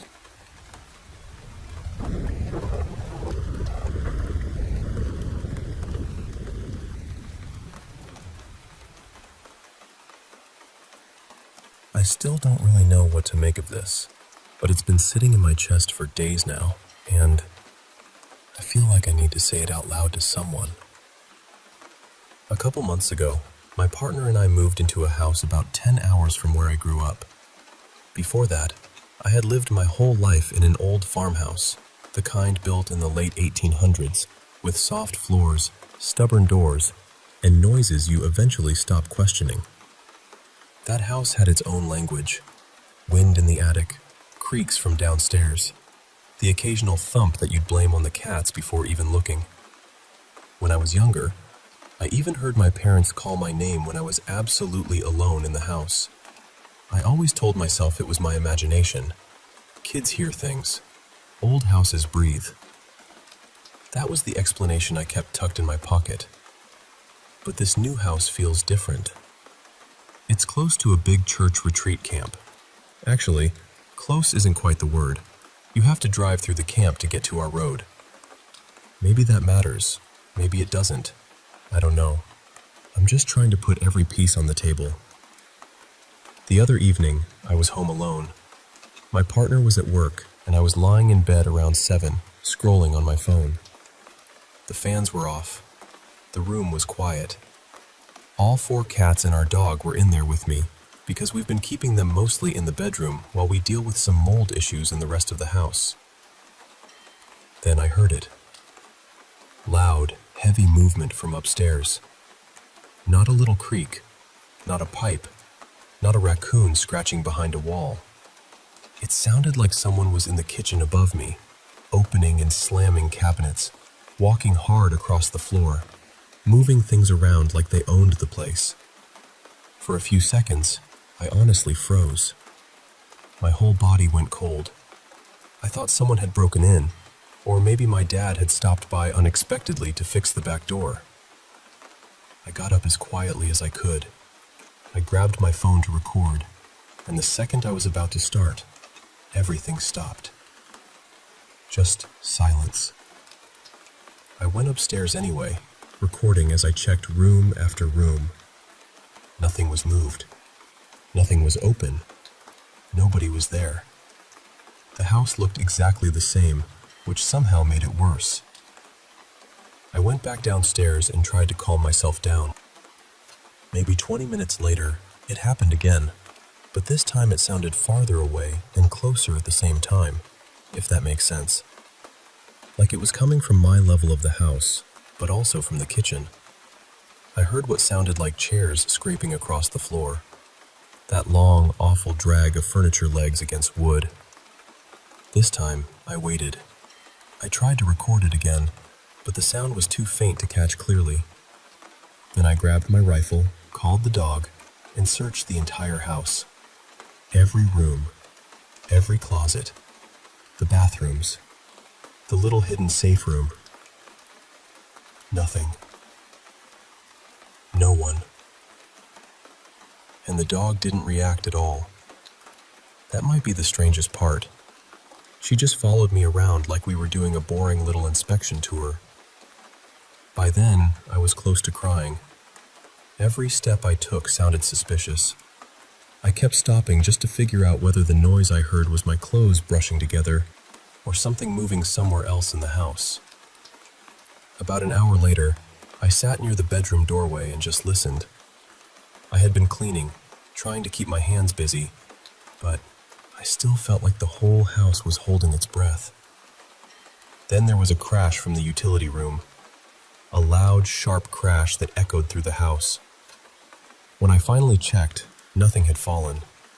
Nothing was out of place.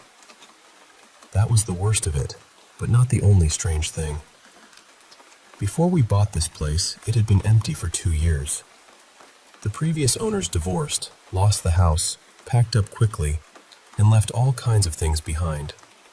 Trash, personal belongings, even a disgusting old fridge that had apparently been full of maggots at one point. Thankfully, they were dead by the time we moved in, but still. The place did not feel lovingly left behind. It felt abandoned in a hurry. And maybe I'm connecting things that don't belong together, but the farmhouse I grew up in had its own stories too. Before I was born, when my brother was a toddler, my parents caught him talking to someone in the corner of a room while they were moving in. When they asked who he was talking to, he said he was saying goodbye to Micah, He didn't know anyone named Micah. He didn't have an imaginary friend. My mom used to wake up at night hearing glass shatter somewhere in the house. At first, she thought it was a dream, until it happened again while she was fully awake. But when she searched, there was never any broken glass. My brother's toys would turn on by themselves in the middle of the night too. My mom got so tired of it that she took the batteries out. They still did it. Eventually, she threw them away. After we moved out of that farmhouse, our old neighbor bought it. His wife said she always felt like someone was inside when she went over there, even though the house was empty. They hired a cleaner, and after her first visit, she told them she would never go back. She said she felt watched the entire time. Nobody had told her about Micah. Nobody had told her about the voices, the toys, or the glass. And now, in this new house, my brother-in-law visited recently and asked us one morning if we had let the cats wander around at night. He said he heard scratching at his bedroom door. We hadn't let them out. So now I'm stuck between every possible explanation. Maybe there's an animal somewhere in the house. Maybe the sounds travel strangely. Maybe old houses make old house noises, and I'm just more nervous because this place is unfamiliar. But I know what animals sound like. I grew up around them. Scratching, squeaking, scurrying, chirping, hissing.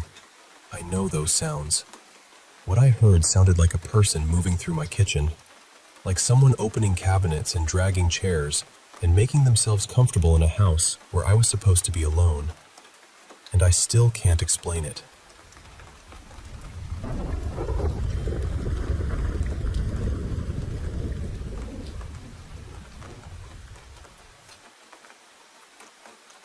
I want to tell you about something that happened on a road trip my boyfriend and I took because we still don't really know what to make of it. We were driving from Maine down to Florida and back for a little 2-week vacation, and we figured camping along the way would be cheaper, more fun, and honestly, a lot more memorable than just staying in hotels every night. So I did some research on primitive, dispersed camping, and one of the places I picked was Wayne National Forest in Ohio, near Newport, because we wanted to take a more scenic route. Wayne National Forest is huge, so to be more specific, we were in Washington County, camping near the Kinderbrook Trailhead area. We got to the campsite around 6 in the evening, and at first, it was beautiful. The spot was clean, quiet, and seemed like it would be perfect for the night. Nothing looked wrong. Nothing felt dangerous. But then night settled in. Neither of us really wanted to be the first one to say it out loud, but the whole place started to feel off. Not terrifying exactly, just heavy, uneasy. I've camped plenty of times before, including deep in the Maine woods, and I'm not usually someone who gets spooked by trees and darkness. But this felt different somehow. Still, we did what people always do when they don't want to admit they're uncomfortable. We ignored it. Eventually, we both fell asleep. Then, at around 4 in the morning, we both woke up to what sounded exactly like a train passing through. At first, we didn't think much of it. We had driven through West Virginia the day before and had seen railroad tracks all over the place. Plus, we knew Ohio had a lot of old mining towns, so trains seemed like the most logical explanation. I figured there must still be active railways somewhere nearby. That was enough for me, and I started drifting back to sleep. But my boyfriend Aaron could not let it go. He stayed awake, lying there in the dark, Googling where the closest railroad tracks were to Kinderbrook, because apparently 4 in the morning on a Sunday is the perfect time for detective work. We're from central and northern Maine, so hearing something like that isn't automatically strange to us. He was more curious than scared at first. But then he couldn't find any active railways near us. After we got home, we kept thinking about it and decided to look into it more seriously. Obviously, a quick Google AI answer at 4 in the morning is not exactly a sacred research archive. So we checked maps, railway sites, county information, and even personal posts from people talking about the area. We tried searching for real trains, old rail lines, abandoned routes, and even ghost train stories. Nothing. We couldn't find anything close to our campsite that explained what we heard. No active railway in that part of the county. No nearby train line that made sense. No other accounts from people saying they had heard trains out there in the middle of the night. And this wasn't some tiny distant sound either. It went on for close to an hour. We could hear the rumbling, like wheels on tracks, and the horn would blow every so often. It sounded so close, like it was just beyond the trees, not miles away, not faint. Right there. Now, to be fair, we know we were clueless out-of-staters camping in unfamiliar woods, and maybe there's some totally normal explanation. Maybe sound carries strangely there. Maybe there's an old route we missed. Maybe we managed to freak ourselves out over nothing. But we still haven't found an answer. So I'm genuinely asking, has anyone local to that area ever heard anything like this near Wayne National Forest, especially around the Kinderbrook Trailhead or Washington County? Is this a known thing? Are there trains we just couldn't find on any map? Ghostly or not, I really want to know. What on earth did we hear?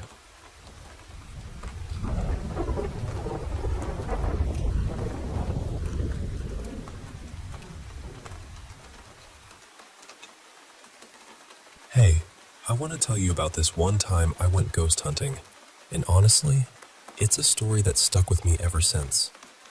So, this was when I was about 19, maybe 20 now, so it's been a good decade or so. A buddy of mine, let's call him Jake, invited me to join him and this group he was getting closer to. They were into paranormal stuff, and I figured, why not? I had nothing better to do that night. First stop was a cemetery. Not the cheeriest place, right?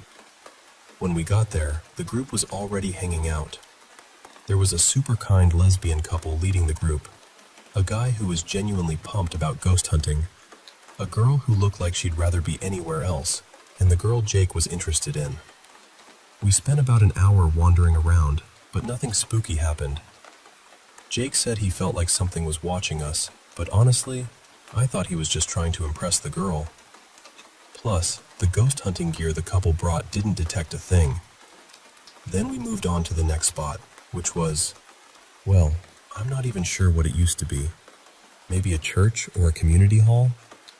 What was left was burned down and abandoned, but the walls were still mostly standing since it was made of cement bricks.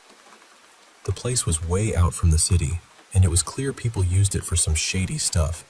There were needles and trash everywhere.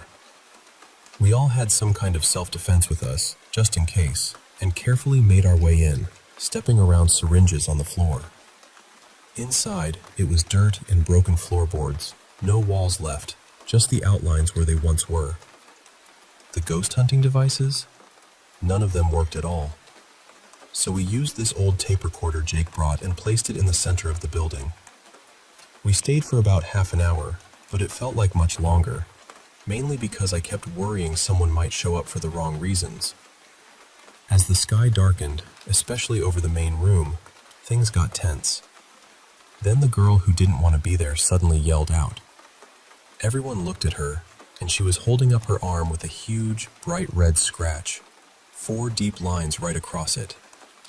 We decided to call it quits after that. The feeling of unease was thick, and as we left, the dark sky above the building lifted to reveal a clear night. We met up at a Carl's Jr. parking lot to talk about what happened. Everyone agreed that feeling of heaviness near the end was real. We compared the scratch to our hands, and it was way bigger than any of ours. The closest was Jake's hand, and even he had to stretch his fingers to match it. Then, surprisingly, the ghost hunting gear started working again, like nothing had been wrong.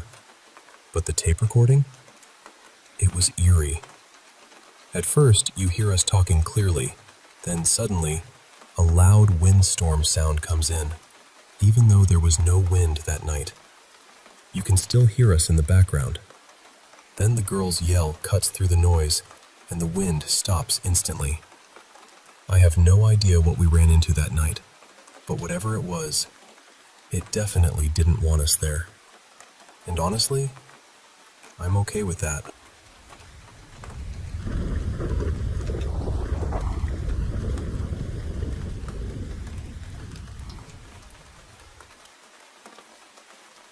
I worked as a manager on duty at an adult video and novelty store for a little over 2 years. Most of my job was pretty ordinary, honestly. I handled inventory, counted money, kept track of the safe, and made sure the store didn't turn into chaos with fluorescent lighting. Because of the kind of store it was, we had cameras everywhere. The CCTV fed to the TVs up front and also to the screens in the back office where the safe was kept.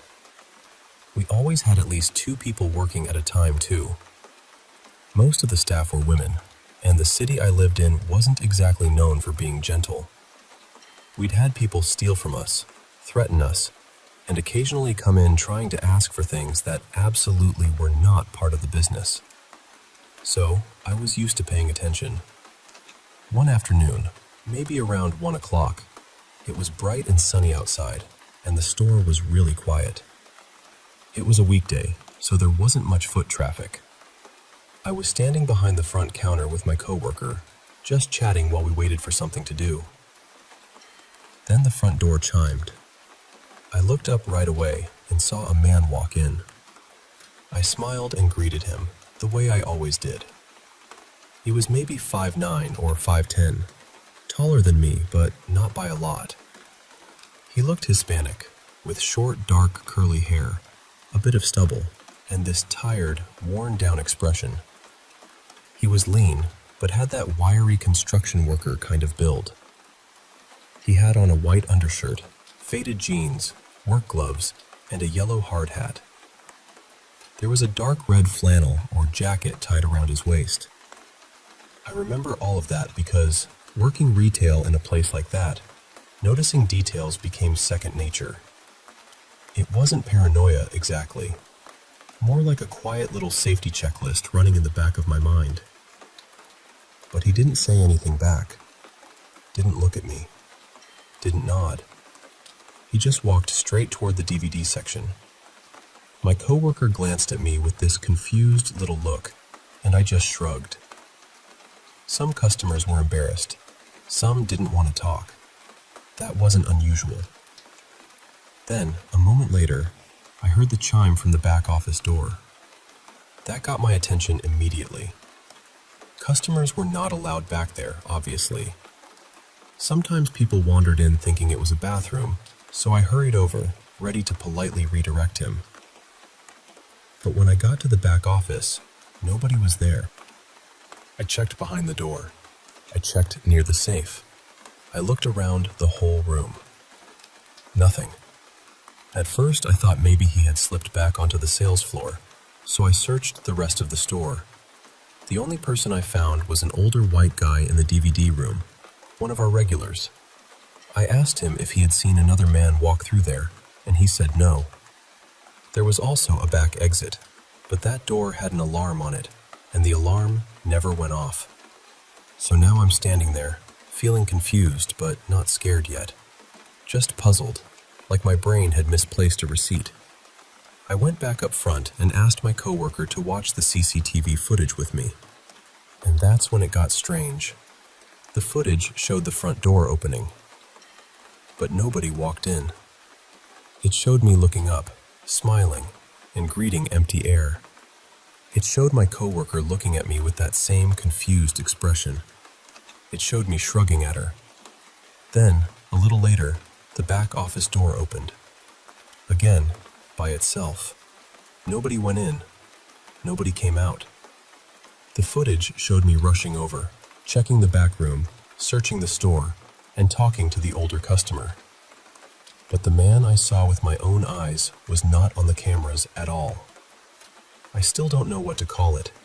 It didn't feel terrifying in the moment. It wasn't like some dramatic horror movie scene where the lights flicker and the air turns cold. It was broad daylight. The store was quiet. Everything felt normal until the footage told a completely different story. I really wish I could have gotten a copy of that clip, but since it was an adult store and the recording was considered company property, there was no chance of that happening. So all I have is the memory of this man walking in, clear as anything, and the video showing that no one was there.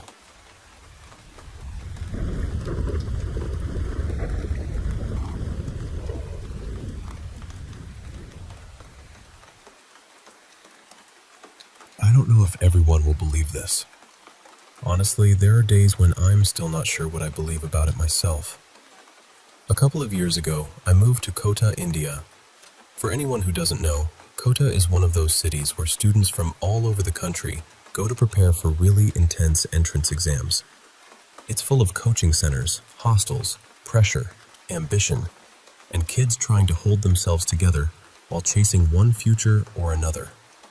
It was my first time living away from home. I'm from South India, so everything felt unfamiliar at first. The food, the weather, the language around me, even the pace of life. I had a roommate in the beginning, and that made things easier. But after a while, he moved to another hostel, and the warden shifted me to the 7th floor. At the time, I didn't think it was a big deal. A room is a room, right? But after a few days, I realized something strange. I was the only person living on that entire floor. There were a few other apartments there, but all of them were empty. Mine was the only occupied one. For the first few weeks, nothing really happened. I was busy with classes, mock tests, notes, lectures, and trying to keep my scores decent. My days were full enough that I didn't have time to think too deeply about being alone. Then, sometime around winter, things started changing. I began feeling watched. Not in a dramatic way at first. It was subtle. I'd be sitting at my desk, studying, and suddenly I'd get this strong feeling that someone was standing behind me. I'd turn around quickly, almost expecting to see a person there. But there was never anyone. I kept telling myself it was stress. I mean, Kota is stressful. Everyone knows that. So I tried to ignore it. Then I started seeing shadows. Not full figures, not faces, just dark shapes slipping past the corner of my vision. Sometimes near the doorway, sometimes by the balcony, sometimes in the hallway outside my room. But whenever I looked directly, there was nothing there. I blamed my eyes. I blamed lack of sleep. I blamed studying too much. But deep down, I was scared. Then I started hearing my name. My name is Ravi, and I would hear it when I was alone. Sometimes soft, sometimes sharp. Sometimes it sounded like someone was calling me from another room, but other times it felt like the voice was inside my own head. Ravi. Or sometimes, wake up. That was the part that really frightened me, because it didn't feel like a normal sound. It felt personal, close, almost like something knew I was alone and was trying to get my attention. Around that time, I had become very isolated. Some days I barely left my apartment except for classes. Other days, I skipped going out completely. I'd eat instant noodles, watch random videos, study for a while, sleep at odd hours, and repeat the same thing again. Looking back now, I can say clearly that I wasn't doing well mentally. I was lonely, exhausted, and under more pressure than I admitted to anyone. But one night, something happened that finally broke me. I woke up suddenly in the dark, and I felt this heavy pressure on my chest. I couldn't move properly. My body felt stuck, and I remember trying to breathe while panic just flooded through me. Then I heard a voice. It sounded angry, but also sad. Desperate, almost.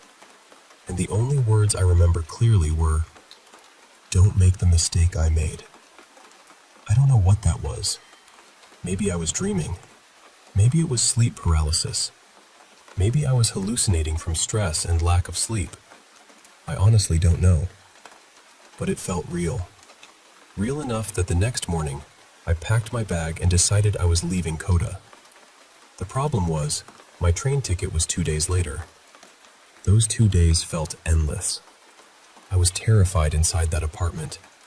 Every little sound made me jump. I kept the lights on. I barely slept. My thoughts were getting darker, and that scared me more than anything else. I didn't tell my parents because I knew they would panic. But I told a few friends, and they stayed around me as much as they could.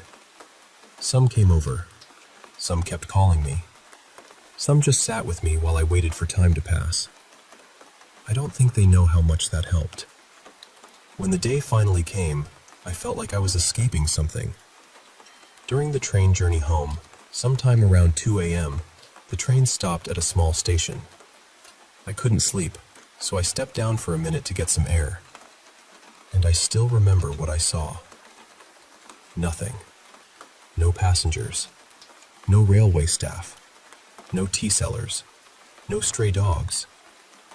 Nobody walking. Nobody talking. Nobody waiting. The station wasn't broken or abandoned. It looked clean. Almost too clean. The lights were on, but the place was completely empty. It wasn't paranormal, I know that. But after everything I had been through, that silence felt wrong. Heavy.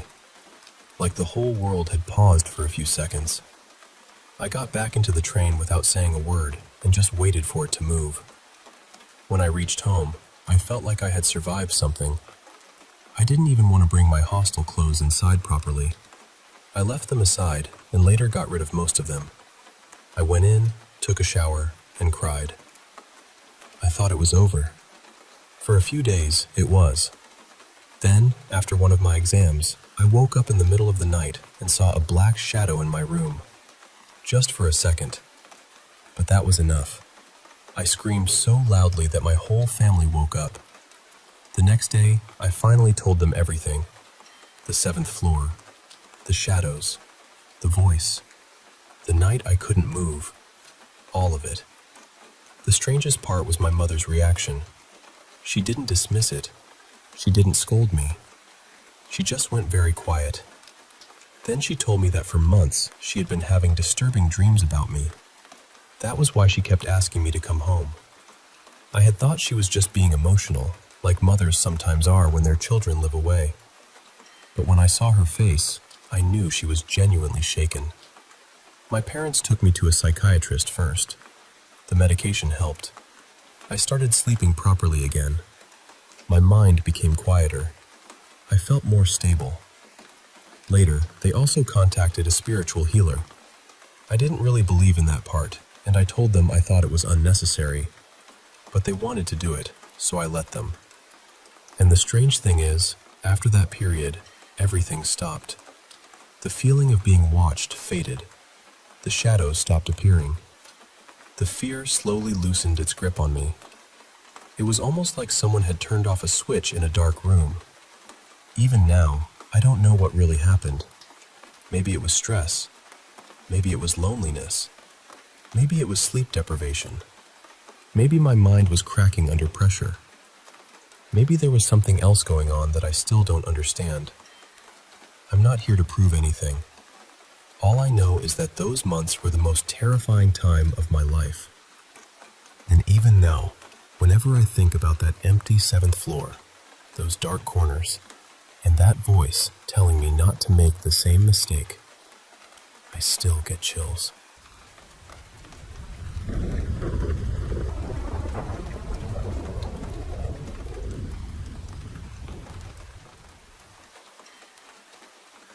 I've heard the stories about Battery Russell for years. People say that if you visit Fort Stevens early in the morning, when the fog is still hanging low over the old concrete walls, or right around dusk, when the place starts to feel a little too quiet, you might see him. A soldier. Most people describe him standing near one of the entrances, straight-backed, almost like he's still on duty. They say he looks real enough at first, solid, present. But when someone gets close, he's just gone. I was able to trace reports like that back to the early 1980s, and honestly, that only made me more curious.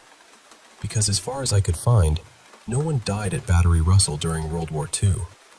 So I kept asking myself the same question. Who was everyone seeing? And what I eventually found still gives me chills. My own interest in all of this really started about 6 months ago. My wife and I had gone out to Battery Russell for the afternoon. We weren't ghost hunting or anything like that. We were just wandering the grounds, looking around the open field near the battery, because sometimes you can still find old shell casings out there from the 1930s and 40s. After a while, we walked up toward the first gun pit. I started telling my wife about an accident that happened there back in 1909, involving one of the old disappearing rifles. A soldier had been killed in that pit, and I was explaining how it happened. When I finished, I turned to my left and looked through a small window toward the crow's nest, where an officer would have stood during live fire training. And that's when I saw him. Not his face, not all of him, just the lower half of a man standing there. He was wearing what looked like a World War II-era officer's khaki summer uniform. I could see the belt, the trousers, the wrinkles in the fabric, even the small brown buttons on the shirt. I froze. For maybe 3 seconds, I just stared. My brain was trying to make sense of what I was seeing, because it looked completely real. Then he moved out of view, behind the concrete. I ran straight to the entrance of the crow's nest and looked inside. There was no one there. That was the moment everything changed for me. I had always been skeptical about ghosts, UFOs, all of it. I wasn't the kind of person who went looking for supernatural explanations. But after seeing that figure with my own eyes, I couldn't just shrug it off. So I started digging. I began researching the men of Battery F, 249th Coast Artillery Regiment, the unit stationed at Battery Russell during World War II. I made lists of officers. I went through records. I watched videos from paranormal investigators who had visited the site. I wanted to know whether anyone had ever picked up a name, a rank, anything useful through EVP recordings or spirit box sessions. Most of what I heard was the usual garbled noise, hard to understand, easy to dismiss. But one name kept coming through in more than one investigation. John. And in one recording, when an investigator asked who was there with them, the word captain seemed to come through as well. Now, maybe that sounds thin. I understand that. But because of the research I had already done, it caught my attention right away. There had been a Captain John R. Ward associated with Battery F. He was one of the officers connected to Battery Russell during the Japanese attack on Fort Stevens in June of 1942. And that part matters. During that attack, the men at Battery Russell were ready to fire. They had trained for years for that exact kind of moment. A Japanese submarine was out there, shelling the area, and the soldiers were waiting for the order. But the order never came. They were told to stand by, not to fire, not to reveal their position. Imagine that. Years of preparation, the enemy right there in front of you, and you're forced to do nothing. From what I've read, the men were furious. Some were desperate to respond. One soldier supposedly even considered setting a piece of paper on fire, just to create a visible excuse for the battery to open fire without making it look like they had disobeyed orders. This was the first attack on a military installation in the continental United States since the War of 1812. So the frustration inside that battery must have been enormous. The next day, several men reportedly transferred out, some of them hoping to join the Air Corps so they could fight back directly. So, do I know for certain that the spirit people are seeing is Captain John R. Ward? No, I can't say that with absolute certainty. But I do believe the figure I saw was an officer, and I do believe there's a reason he's still seen around that battery. Maybe it's duty. Maybe it's frustration. Maybe it's unfinished business that history left buried in the concrete. What I can say is this. From every account I've heard, he doesn't seem harmful. He appears, he watches, and then he vanishes, almost like he's still keeping his post. I'm not a professional paranormal investigator. I'm a military historian at the fort, and that's the side of this I know best. So I'm reaching out to anyone nearby who has experience with paranormal research. If you're respectful, careful, and genuinely interested, I'd like someone to try communicating with this officer. Because whoever he is, I don't think he's there to frighten anyone. I think he's waiting to be remembered.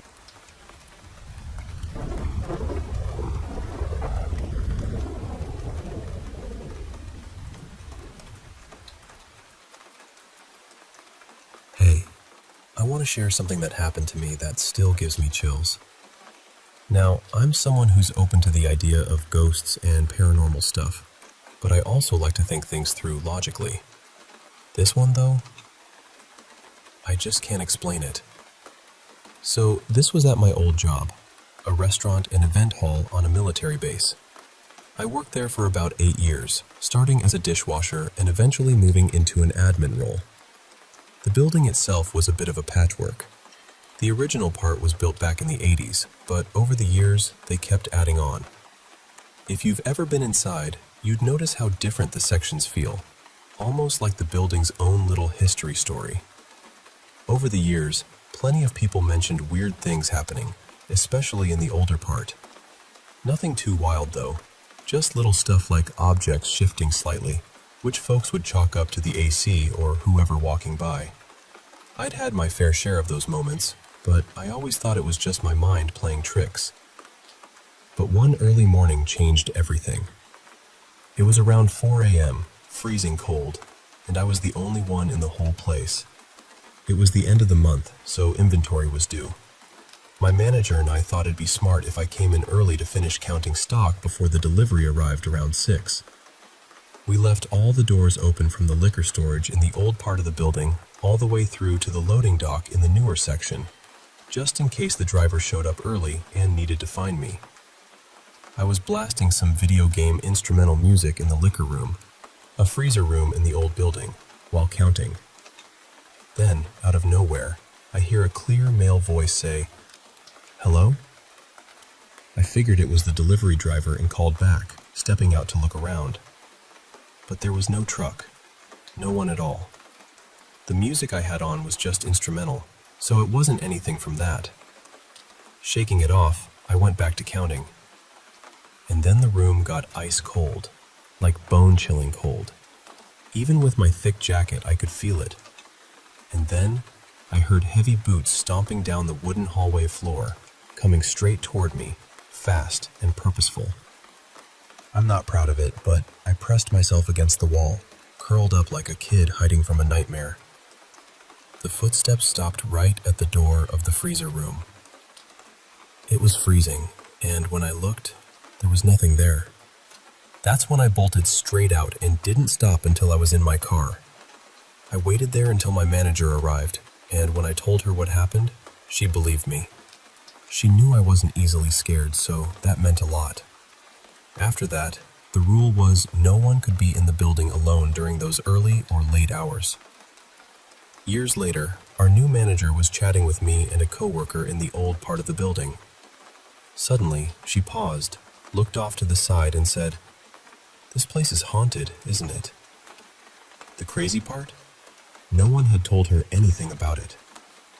Honestly, I'm just glad I'm not working in that building anymore. It's one thing to believe in the paranormal, but it's another to feel it firsthand.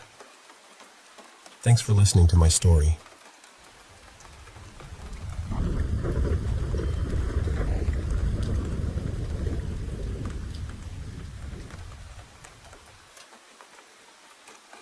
I want to tell you about something that happened while my friend Mara and I were on a road trip. We had been driving for hours, and by the time we finally stopped at a hotel for the night, it was close to midnight. We were tired, a little wired from the road, and honestly just grateful to have a bed. But as soon as we walked into the room, both of us got this uneasy feeling. The room was on the ground floor, and it had 2 doors. One opened into the hallway, and the other opened straight outside toward the parking lot. That alone already made me feel a little exposed. When we came in through the hallway door, the bathroom was on the right, and this open closet area was on the left. The room had one of those swing bar security latches on the door, but the part it was supposed to hook into was broken. The little catch plate was missing. We still swung the bar across anyway, even though it did not really lock anything properly. I guess it just made us feel slightly better. There was still a key card lock, so we told ourselves it was fine. After we settled in, we got into the same bed and stayed up late playing games on our phones. It was around 2:30 in the morning by then. All the lights were off, the TV was off, and the room had that strange, heavy quiet that hotel rooms get in the middle of the night. Earlier, we had each taken a small edible. Nothing intense, just 10 milligrams each. We had done that plenty of times before, and neither of us felt out of control or anything, just a little relaxed. While we were playing, Mara made some joke about how creepy the hotel felt. Then she glanced toward the front door, near the bathroom and closet area. I looked too, and I saw something standing there. At first, I tried to talk myself out of it. I told myself it was just shadows, or my eyes adjusting, or my brain filling in shapes because the room was dark. But I could not stop staring. It looked like a tall white figure standing in the doorway area near the closet. It was not exactly clear, because I am nearsighted and did not have my glasses on, but I could make out enough. It had this long head and very long arms. It did not feel like I was looking at a normal person. That was what scared me most. I kept telling myself, no, that is nothing. That is just your mind being weird. So I looked back down at my phone and tried to keep playing. Then Mara said, kind of joking, kind of not, "Do you also see the person standing over there?" My stomach dropped. I looked at her and realized she was scared too. She turned on her phone flashlight and pointed it toward the closet and doorway. The figure disappeared. Then she turned the flashlight off, and it was there again. That was when we turned on the bedside lamp. We both started talking at once, trying to explain what we had seen without feeding each other details. Mara said it looked to her like someone wearing a long, oversized white hotel robe. I said it looked tall and pale, with strange long limbs and a dark, stretched-out face. Before we went too far into describing it, we both decided to draw what we saw, separately, just to see if we were imagining the same thing. When we compared the drawings, they matched. Both of us drew this opaque white figure, a little taller than the clothes rod in the closet, with long arms and a long, shadowy face. Mara does not really believe in ghosts or anything like that, but even she said it did not look transparent. She said it looked like someone was actually standing there. And that was exactly how it looked to me, too. We tried to be logical. We talked about every possible explanation. Maybe it was light from the hallway. Maybe it was shadows. Maybe it was the edible, even though neither of us felt very high. Maybe our brains had both turned the same random shapes into the same figure somehow. Then Mara suggested I put on her glasses and we turned the lights off again, just to check. I did not want to do it, but I also wanted proof that it was nothing. So I put on her glasses. We turned the lights off and waited for our eyes to adjust. This time, I saw nothing. I could see clearly into the closet. I could see the pole, the hangers, the wall. There was no figure there. But somehow that made me feel worse, because it did not feel like, great, nothing was ever there. It felt like something was there, and now it moved. We turned the lights back on, and Mara said she did not see anything either. The figure was completely gone. That scared both of us even more, because we had both seen it before, and now we both saw nothing. After a while, we calmed each other down. We kept repeating that it was probably our eyes playing tricks on us. Eventually, we turned the lights off again and went back to our game, mostly because we did not know what else to do. But then I started seeing something from the corner of my eye. It looked like that same figure was peeking out from the left side of the doorway, near the bathroom. I tried so hard to ignore it. I told myself, "You are scared now, so your brain is looking for it. Do not give it power." Then Mara laughed nervously and said, "I know this is probably just my eyes, but I keep seeing something peeking its head out from the bathroom area." I do not think I have ever felt fear like that in my life. I told her, "I see it too." And we both completely lost it. Again, we tried to reason through it. We blamed the edible. We blamed the dark. We blamed the hotel lighting. We blamed tiredness. We blamed anything that sounded more normal than what it felt like. At one point, I got enough courage to check the whole room. I looked around the bathroom, the closet, near the doors, everywhere. There was nothing there. Eventually, somehow, we fell asleep around 3:30 in the morning. The next morning, we packed up and left as fast as we could. While we were driving away, Mara casually said something about me leaving the room during the night. I was confused because I had not left the room at all. She said the swing bar latch on the hallway door was open in the morning, and she assumed I had gotten up and opened it. But I did not. I know I did not. And I watched her close it the night before. She swore she had not touched it after that. So we were left with this horrible little detail that neither of us could explain. I still do not know what we saw in that room. Maybe it was our minds playing tricks on us. Maybe it was the dark, the tiredness, and the weird layout of the room all mixing together. But part of me keeps thinking about that white shape by the closet, and the way it disappeared when the light hit it, and the way we both saw it, and the latch being open in the morning. I have tried to make it make sense, but honestly, I still cannot.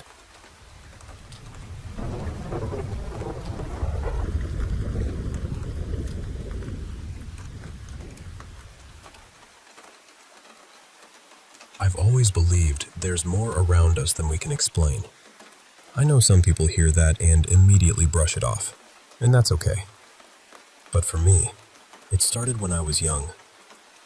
When I was around 10 or 11, my family moved into this tall, narrow, 3-story house. The bottom floor had a couple of bedrooms, a bathroom, the laundry area, and this storage space that always felt a little too quiet. The main living room and kitchen were on the second floor, and the top floor had the other bedrooms. I hated the bottom floor. There was this L-shaped staircase that led up to the living room.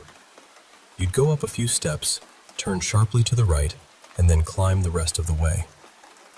Every time I made that turn, I felt something behind me. Not just "I'm scared of the dark" kind of behind me. It felt like pressure, almost like a hand gripping the back of my spine. Years later, I mentioned it to my dad, and he told me everyone in the house had felt it too. So it wasn't just me being a nervous kid. At first, my room was downstairs because my younger brother and sister were put upstairs closer to my parents. One of the first nights in that room, there was a thunderstorm. I had this nightmare where every flash of lightning lit up my floor, and it was covered in skulls. I woke up screaming so loudly that my parents came running down from the top floor. That house was also where I first saw what I can only describe as shadow people. One time, I saw the outline of a person move across the living room wall, like someone had walked past outside. But when I looked out toward the sidewalk, there was nobody there. I even went outside to check. Nothing. After that, even in other homes, I would occasionally see shadows that didn't make sense. Now, I'm in my 30s. A couple of years ago, I had a serious concussion, and about a month after that, the dreams started. They were these strange, looping dreams where I would wake up in my bed, in a place that looked almost exactly like where I actually lived. Sometimes nothing unusual happened. I'd get up, walk around, and everything felt normal. Then I'd wake up again, only it wasn't real. It was another dream layered underneath the first one. But every so often, I'd wake up in the dream, needing to go to the bathroom. I'd get to my bedroom door, and then I'd freeze. There would be this black, static-looking mass standing there. I started thinking of it as the entity because I don't know what else to call it. It wasn't shaped clearly, but it felt aware. Heavy. Wrong. The worst part was waking up for real afterward and not being sure I was actually awake. I'd have to ground myself, touch things, look around, and convince myself that this time I was really back. For a while, maybe 6 months or so, I didn't see it again. Then the dreams returned. This time, I didn't even make it out of bed before I saw the entity. It was standing in the bedroom doorway. My partner was beside me in the dreams, and I remember trying desperately to move toward her, trying to wake her up or get her attention. But I couldn't move properly. I was frozen with fear, and in the dream, my body started convulsing, almost like I was having a seizure. When I woke up, I asked my partner if I had been shaking in real life. She said no. It was only happening inside the dream. Another stretch of months passed, and then it came back again. This time, the entity was closer. It changed positions each time. Once, I woke up in the dream and instantly knew it was behind me. I couldn't see it at first, but I could hear this strange TV static sound. I could feel this energy coming from it, like the air itself had gone electric. Another time, I rolled over expecting to see my partner beside me, and instead, the entity was there. That was when I started realizing, inside the dreams, that I was dreaming. I'd look around for something that felt real, something familiar that could help me figure it out. And whenever I finally understood that I was still dreaming, the dream would snap shut, and I'd wake up again. Except most of the time, that was just another dream. The cycle kept going, but I got better at breaking it. Then, more recently, it changed again. This time felt much more intense. I was in bed, and the entity wasn't just standing nearby anymore. It felt like it was controlling my body. I don't know if I'd call it possession. It didn't feel exactly like that. It felt more like something outside of me was trying to move me, like it had its hands on invisible strings. I'm not a religious person, but in the dream, I started praying. I was making the sign of the cross over my chest, over and over. In one of the loops, my partner woke up in the dream and saw what was happening, and she started praying with me. That one felt painfully real. There was also a little girl in one of the dreams. She walked into our room and asked if we could be her parents. Then she climbed into bed between us. After that, the entity appeared exactly where she had been lying, pinning me down from that spot. And then, dream after dream, it kept happening. Sometimes I wouldn't see the entity at all.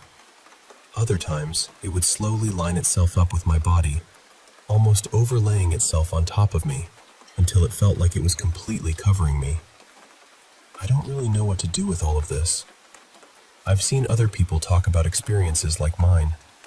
Some have gone to mediums or searched for answers in spiritual places. But I live in a small rural community, and we don't really have access to much like that. The only mediums who come through are traveling ones, and that's rare.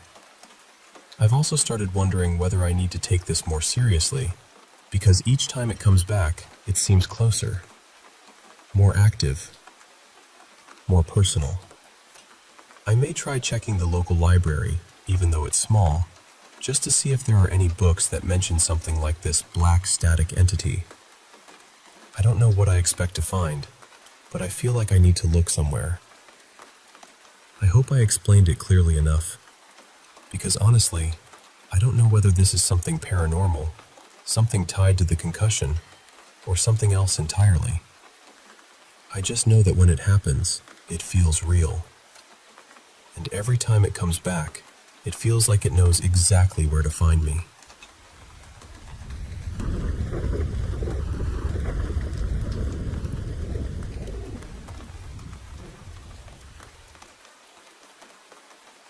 You know, I still remember this one Holi from last year.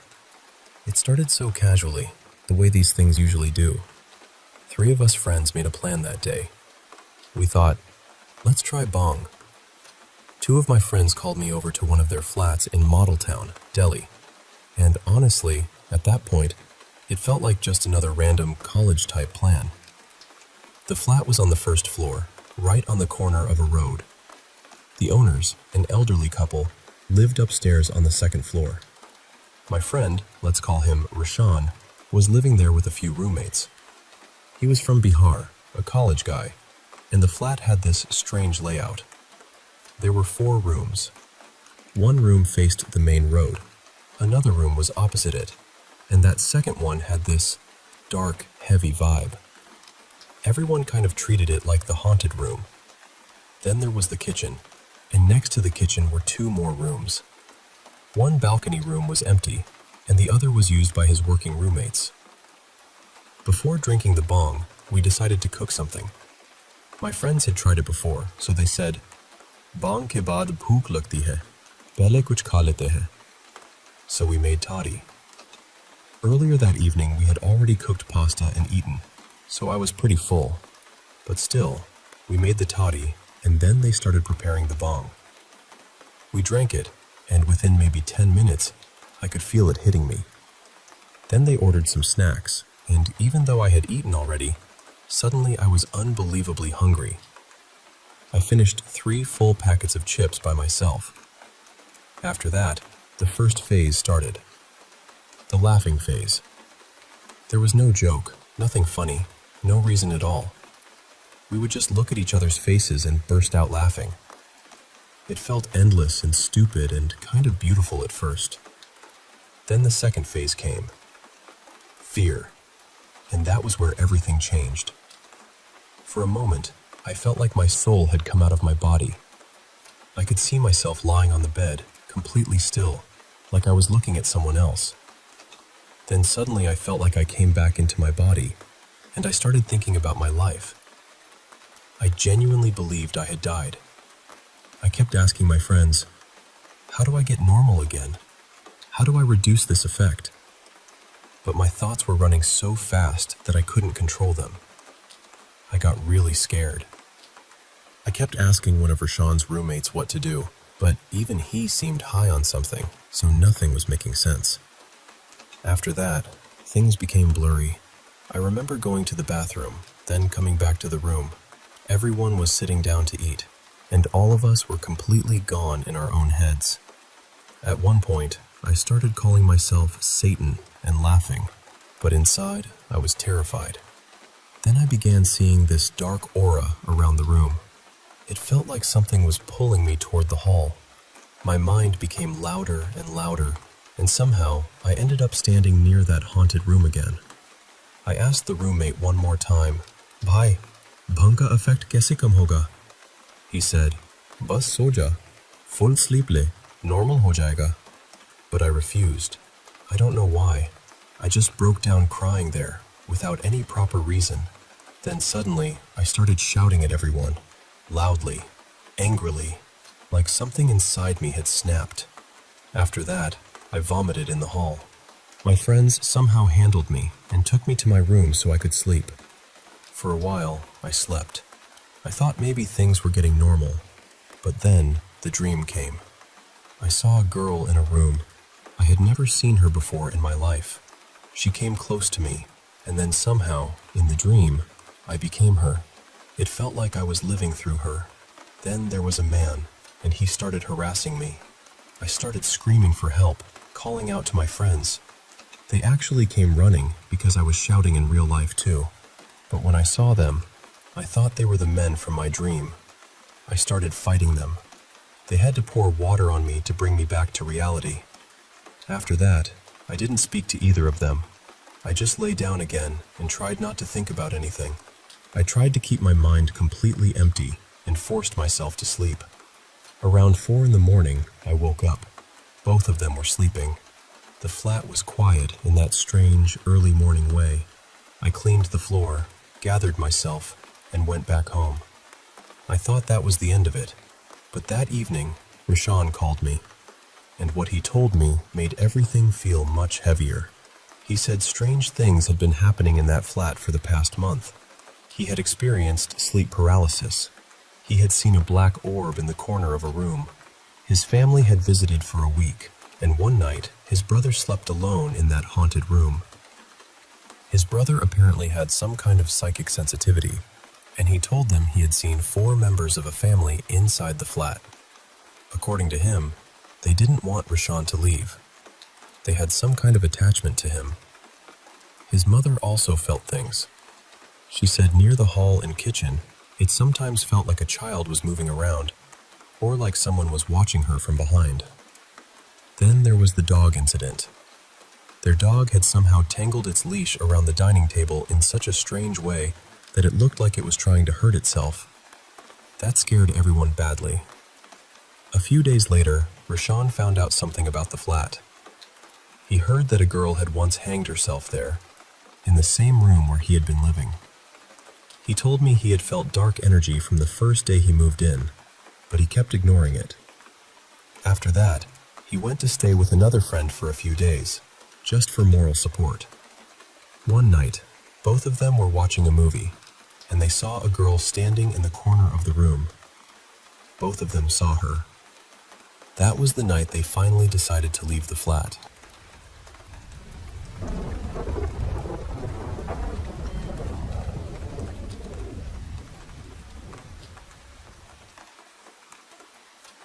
Hey there. I want to share something personal with you.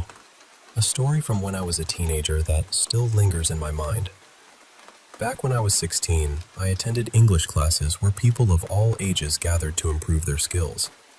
I was the typical nice girl, always polite and friendly, even when I felt uneasy around someone.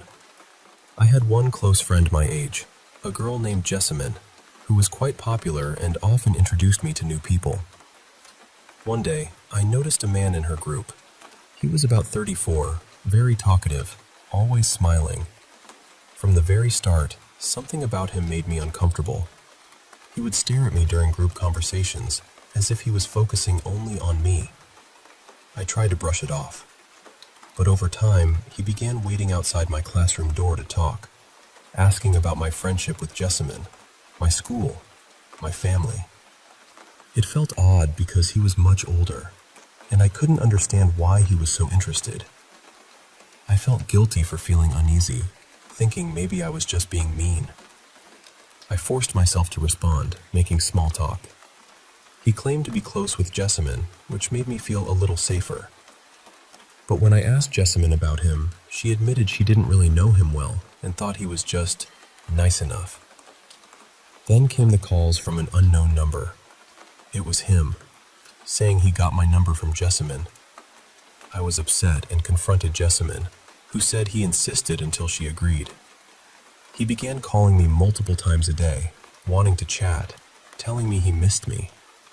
He shared personal details about his life, saying he felt he could talk to me because I was mature for my age. I didn't like it and started ignoring his calls. Then the messages started.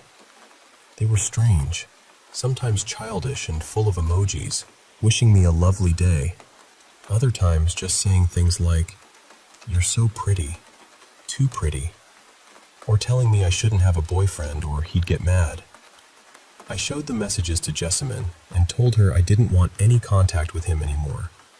She promised to help. I changed my routine, arriving late to class, leaving immediately after to avoid him. But I could feel his eyes on me, like it was some twisted game to make me uncomfortable. He stopped talking to Jessamine and others, but continued messaging me, saying, "I miss you," or "Why are you so busy?" Eventually, I blocked his number. I thought it was over, but one day, outside school, he appeared suddenly, smiling, asking why I wasn't answering. He invited me for coffee at his place. I said no and went inside, pretending to study until he left. He lingered for over an hour. Fear took hold. After that, he became more aggressive, mocking me in the halls, sending explicit messages on social media, commenting on my pictures. I blocked him everywhere but felt his gaze constantly. One day, as I walked home alone, a car pulled up next to me.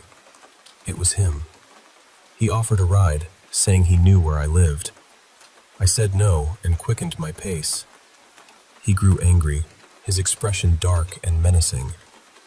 I ran into a nearby shop and waited until he left. Terrified, I asked my mom to change my class. Though I never told her why, I felt ashamed, like I was to blame. The semester ended without incident, and I hoped it was truly over. But 2 years later, when I started university, he returned. He created new social media accounts to message me, pretending nothing had happened. I blocked every account without responding. Then, one day, I saw him across the street from campus, watching me. I quickly caught a bus to avoid him. The following week, he showed up at the cafeteria, introducing himself to my friends as if we were old pals. I was frozen with fear. When I pulled him aside and asked him to leave me alone, his expression turned dark again. He said hurtful, twisted things, and I ran back to my friends in tears. After that, he disappeared from my life. I never saw him again. Even now, at 28, I think about him sometimes. I don't have social media anymore and avoid posting photos because I'm afraid he might see them. But sharing this with you today helps me remember that listening to our instincts and speaking out is important. If you ever feel that uneasy feeling, trust it. You don't have to face it alone.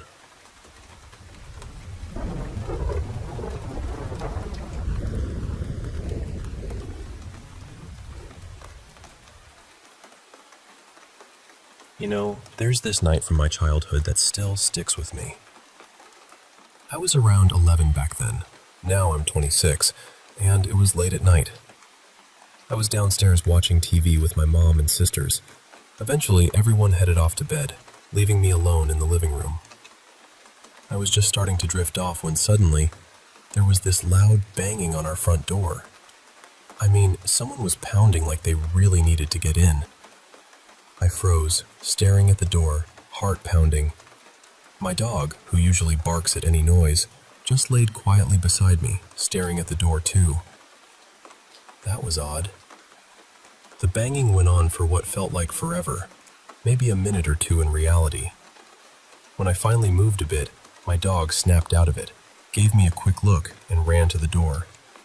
But still, no bark, just this confused head tilt. Summoning all my courage, I peeked through the blinds. There stood a young woman, probably in her early 20s, blonde hair tangled and messy, her white skin stained with blood. She was clutching her left breast. It was still attached, but she was holding it like she was trying to keep it from falling. Her shirt was torn, and she looked terrified. I was about to open the door when my mom suddenly appeared behind me, slamming her hand on the door and locking it back up. I hadn't even noticed her come down. It was like she brought me back to reality. The reality that you just don't open your door to strangers in the middle of the night. I looked up at her, eyes wide, maybe even tearing up a bit. She gently moved me away from the door and called out, "Who is it?" The woman shouted back that her boyfriend had beaten her, and they lived in the apartments across the street.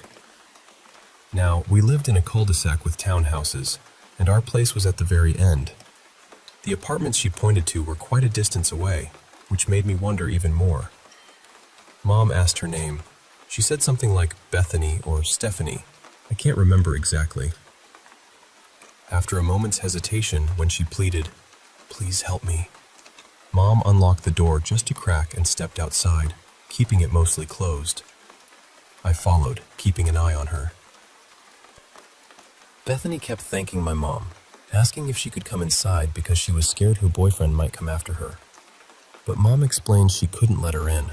She had 4 kids to think about, but said she'd stay outside with her. She told me to grab the phone and call the police, which I did. Mom started asking for details, like the exact unit she lived in. Bethany pointed toward an apartment, gave a building number and unit letter.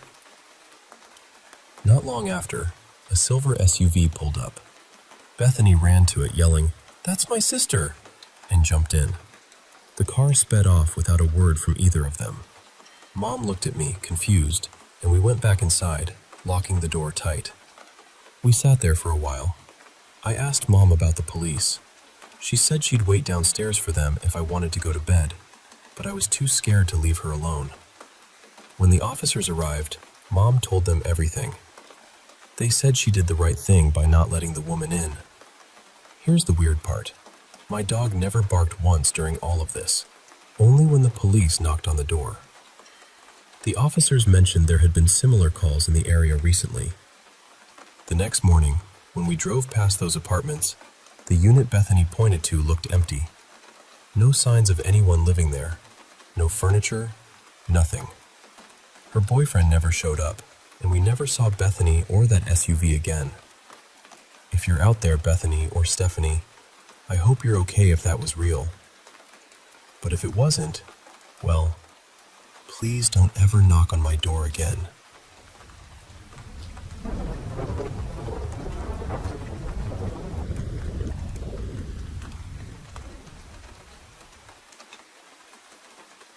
I want to start by saying the story isn't exactly supernatural.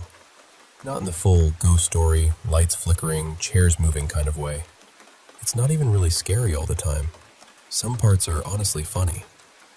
But there was something about this dog, something in the way he moved and watched people, that stayed with me. My father worked on a cattle farm in Brazil, and he lived in a small house there. The place always had dogs around. Some were born on the farm, some wandered in from who knows where, and a few were given to my dad by people who couldn't keep them anymore. Most of them looked like regular, rural stray dogs. So the first time I visited and saw this huge black dog standing near the house, I was honestly shocked. His name was Heracles. He wasn't a pure Great Dane, at least I don't think so, but he was still massive. When he stood on his back legs, he was taller than me though. To be fair, I'm not very tall. He was mostly black, with white markings around his muzzle and chest, and he had this serious, almost ancient-looking face. Someone had given him to my father because they couldn't handle his size anymore. When he first arrived, he was thin and awkward-looking, but since it was a cattle farm, there was plenty of meat around. After a while, he filled out and looked healthy, almost majestic. The thing is, Heracles was not aggressive at all. He was calm around the other dogs, the cats, the chickens, even the horses. He never snapped or barked at everything like some farm dogs do. But he was strange. Unlike the other dogs, he spent most of his time inside the house. Maybe because he had been raised as a house dog before, or maybe because my dad worried he wouldn't do well outside. But honestly, another reason was that he was extremely hard to make leave. With the other dogs, you could wave your arms and say, "Go on, get out," and they would move. Heracles didn't care. He would just stand there and stare at you. Not growling, not threatening, just staring. And because he was so huge, nobody really wanted to physically drag him away.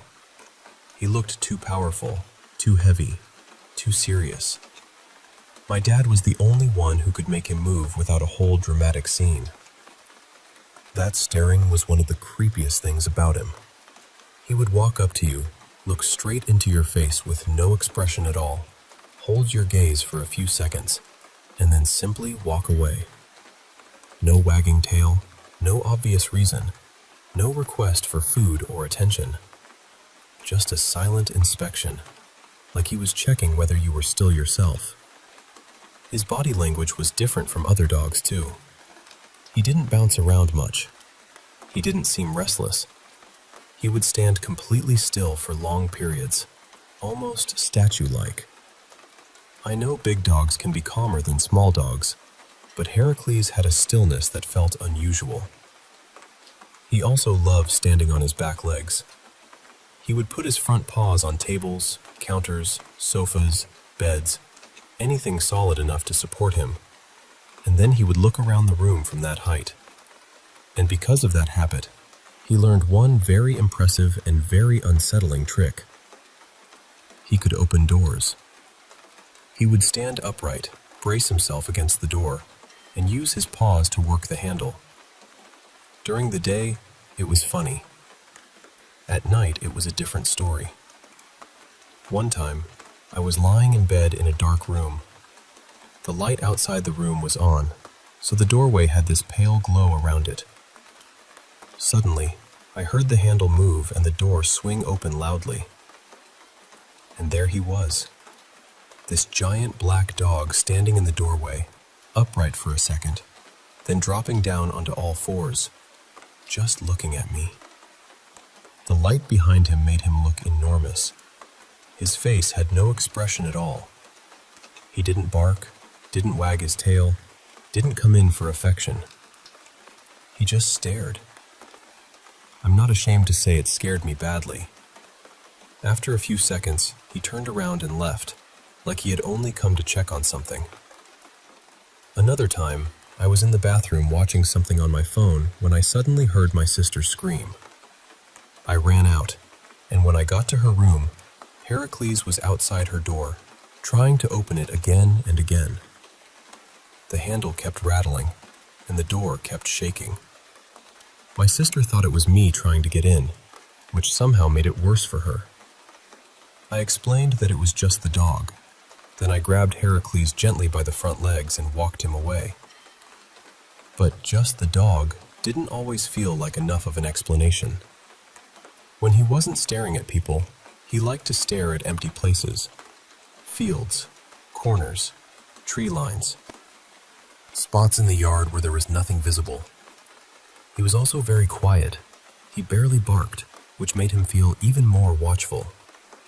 Because of all this, some people on the farm jokingly called him possessed. In Portuguese, they would say, possuído. I said it too, as a joke. But the joke came from the fact that people were genuinely creeped out by him. There was an older woman on the farm who especially disliked him. I never really understood what her job there was, but she was very much from the deep countryside, and she was more superstitious than the rest of us.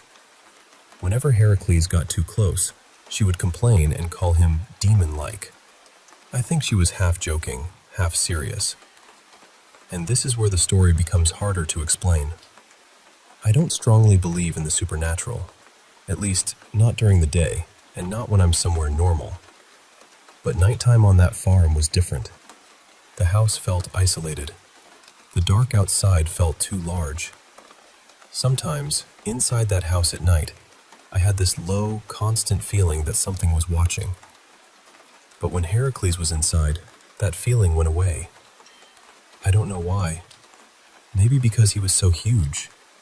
Maybe because he seemed so aware of everything.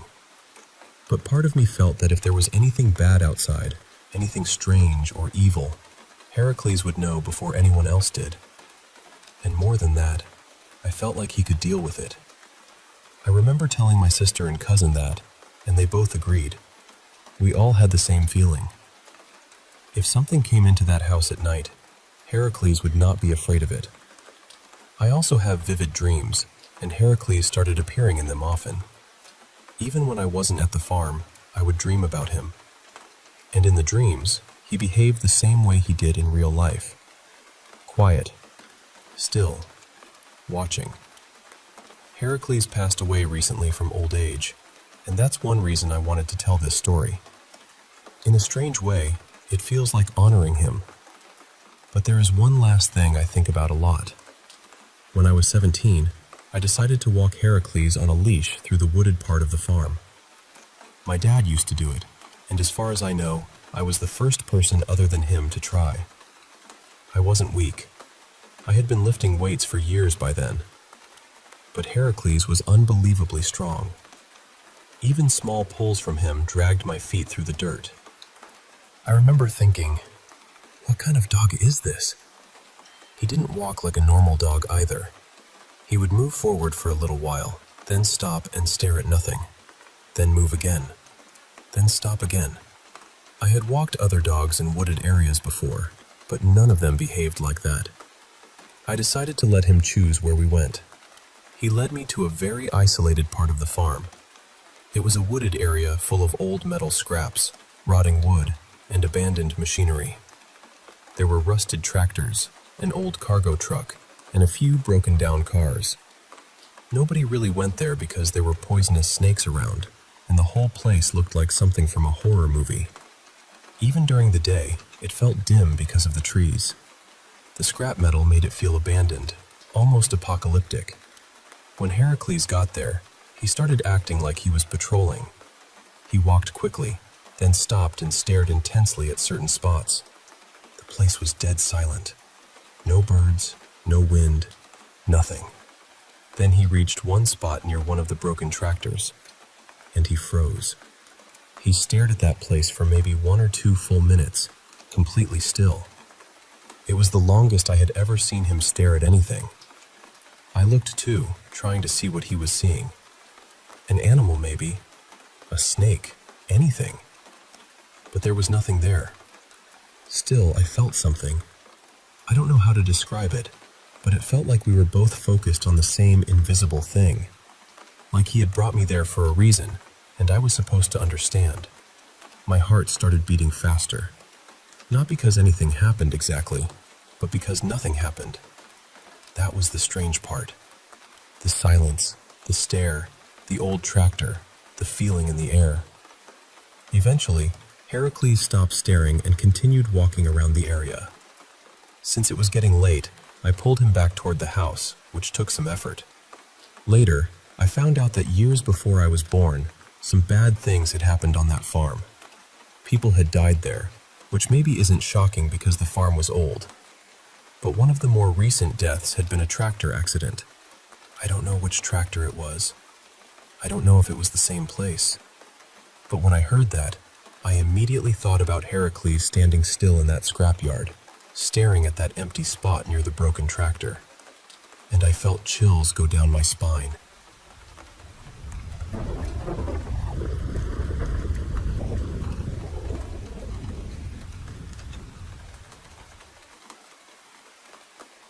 I worked with a woman not long ago.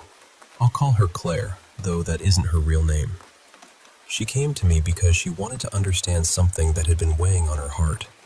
She noticed she carried a lot of judgment towards someone close to her, and no matter how much she tried to be kind or understanding, something inside her kept tightening. So I guided her into a deep, relaxed state, gently, step by step, until her conscious mind softened and she could access what was stored underneath. From there, she connected with her higher self, and her higher self began guiding us toward the deeper roots of the issue. She found herself in another lifetime. She was a young woman living in the countryside, sometime around the early 1930s. She was working on a farm, feeding animals, washing clothes, carrying buckets of water, doing whatever needed to be done. The farm belonged to an older man and his wife. They seemed respected in the community. Very proper, very religious on the outside. But the landowner had been watching her. He became too familiar with her, too forceful, and one day he assaulted her. She became pregnant. When his wife discovered it, instead of facing the truth, she accused the young woman of dark magic. She said this girl had bewitched her husband. She said she was dangerous. And because the landowner and his wife had status, people believed them. No one listened to the young woman. No one protected her. She was locked in a cold stone room with iron cuffs around her wrists fixed to the wall. She cried, struggled, begged, and knew in her bones that she would not leave that place alive. And she didn't. But then something unexpected happened. As she left the body, she moved toward the light, but the light felt different from what she expected. She was met by 3 luminous beings. They were not angels exactly. They felt older than that, quieter than that, more like a council of light. And they told her something that was very difficult to understand. They said that love, in its purest form, is beautiful, caring, and free. But she had chosen a path where love would not always feel beautiful. She had chosen to learn how love can become tangled with pain, how trust can feel dangerous, how the heart can still open, even after it has every reason to close. They told her, "You are learning that love can hurt, and still you must learn to love from a higher place." At first, she couldn't understand why any soul would choose something like that. So they explained it more gently. They told her this lesson was not about accepting cruelty. It was not about pretending harm was okay. It was not about letting people continue to wound her. It was about releasing the human attachment to how love is supposed to look. They said, love from the soul. Love without needing another person to behave perfectly first. Love without making your peace depend on whether they change. Then she asked, how do I do that? And they told her to begin with the person she judged the most. They said, let go of your expectations. Let go of the story that the relationship had to be different for you to be free. Let go of the guilt. You did what you could with the understanding you had. Then she began recognizing the souls from that past life. The man who had violated her in that lifetime was the same soul as someone in this life who had manipulated her emotionally and played with her mind. And the wife who had accused her was the same soul as her son in this life. Her son was the person she carried so much guilt around, the person she never felt she had loved well enough, the person who made her feel, again and again, like she was failing. The council told her, release your judgment, release your expectations, accept them as they are, and love them anyway. Not because their actions were right, not because they earned it, but because your soul came here to learn this. And that is what I would call an advanced soul lesson. Many people begin with foundational lessons, learning responsibility, caring for the body, not harming others, forgiving themselves, becoming honest, becoming steady. But some souls choose harder lessons. They choose to discover what love really is when the human heart wants to shut down, when the mind wants to judge, when the body wants to protect itself, when every instinct says, no more. And the lesson is not to become weak. It is to become free. So if this touches something in you, here is a simple meditation you can try. Find a quiet place where you won't be disturbed for about 15 minutes. Sit comfortably. Close your eyes. Take 3 slow breaths. Now imagine yourself standing in a wide field of golden light. Let that light surround you. Let it feel warm, safe, and steady, almost as if it is holding you. Bring to mind someone you judge, someone who hurt you, someone who disappointed you, someone you struggle to accept. Don't force forgiveness. Don't rush your heart. Just allow that person to stand in the golden light with you. Simply observe them. Then ask your higher self, what am I meant to learn from this relationship? Wait quietly. The answer may not come as words. It may come as a feeling, an image, a memory, or a sudden knowing. Be patient with it. And when you feel ready, imagine a white flame glowing in the center of your chest. This flame is your soul's love. Not human love with conditions. Not approval. Not permission. Just the light you are made from. Let the flame grow a little brighter. Then imagine small threads of that light moving gently from your heart toward the person in front of you. You are not saying what they did was okay. You are not excusing the pain. You are simply allowing your own light to flow again, without letting judgment block it. Stay there for a few minutes. Then take 3 deep breaths. Feel your body. Move your fingers and toes. And when you are ready, open your eyes. I hope this helps you look at forgiveness a little differently. And maybe, gently, you can ask yourself, who is the person your soul is learning to love without losing itself?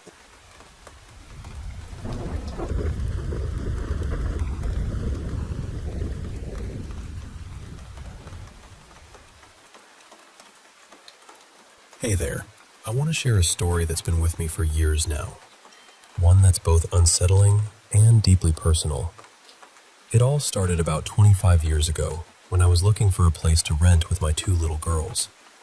I met the previous tenant of this pretty run-down house, and she warned me.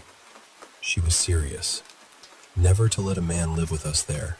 especially because of the dark presence that lingered in the house. At the time, I thought she might just be upset or exaggerating. After all, we needed a home, and I'd faced tough situations before.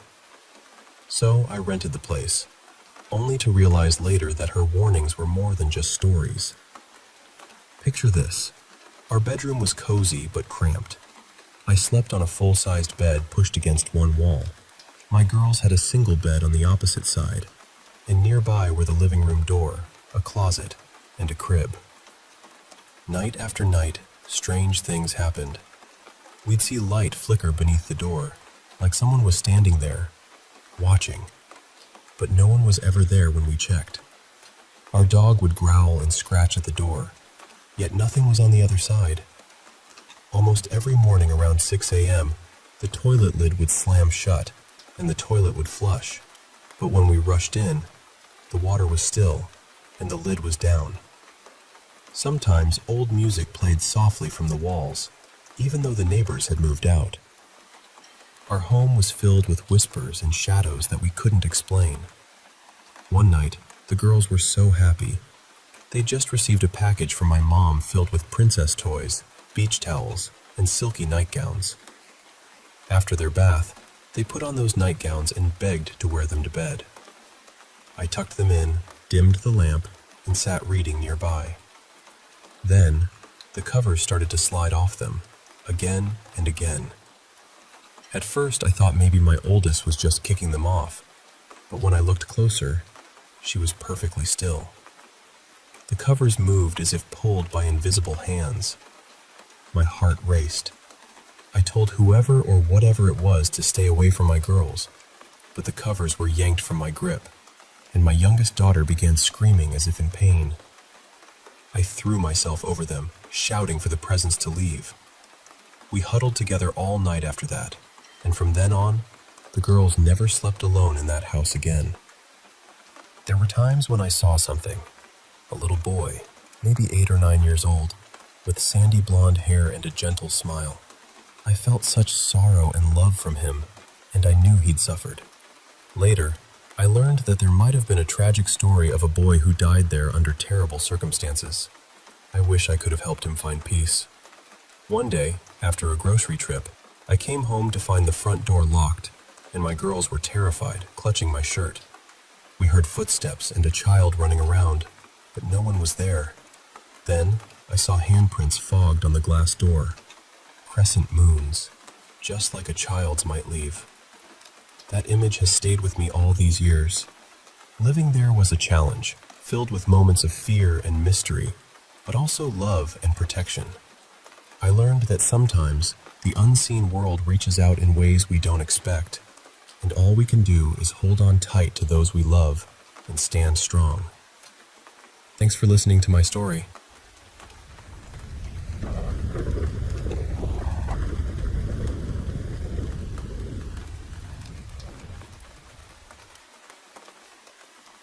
Hey, I want to share some stories with you. Real experiences where things felt just off. You know that gut feeling you get when something's not right? These tales all have that vibe, and maybe you felt it too. First, there was a time I worked at this old theater, right? Beautiful place with history in every corner. But man, it felt haunted. There was this one seat in the balcony, always kept down, reserved for a ghost named Abigail. One day, while painting sets, I felt compelled to look up, and there she was, sitting quietly in Victorian clothes, watching the stage. She never threatened me. In fact, it felt comforting, like she appreciated the art and the energy. But it wasn't all friendly. The basement was a whole other story. Dark, musty, and full of shadows that played tricks on you. One time, the trapdoor slammed shut behind me, and I screamed. Turns out the ghost light bulb had gone out. That little light left on to welcome theater spirits. When it was fixed, the eerie feeling lifted. It reminded me how much we need to honor the past, even the unseen parts. Then there was the time I had a roommate who turned out to be, well, a little unhinged. We met through a listing, and at first, all seemed fine. But then he got weird about my boyfriend stopping by briefly, accusing me of being possessed. Yes, possessed. One day, I came back to find a wooden cross above my door and candles lit. All pretty creepy and offensive, especially since I'm a Christian.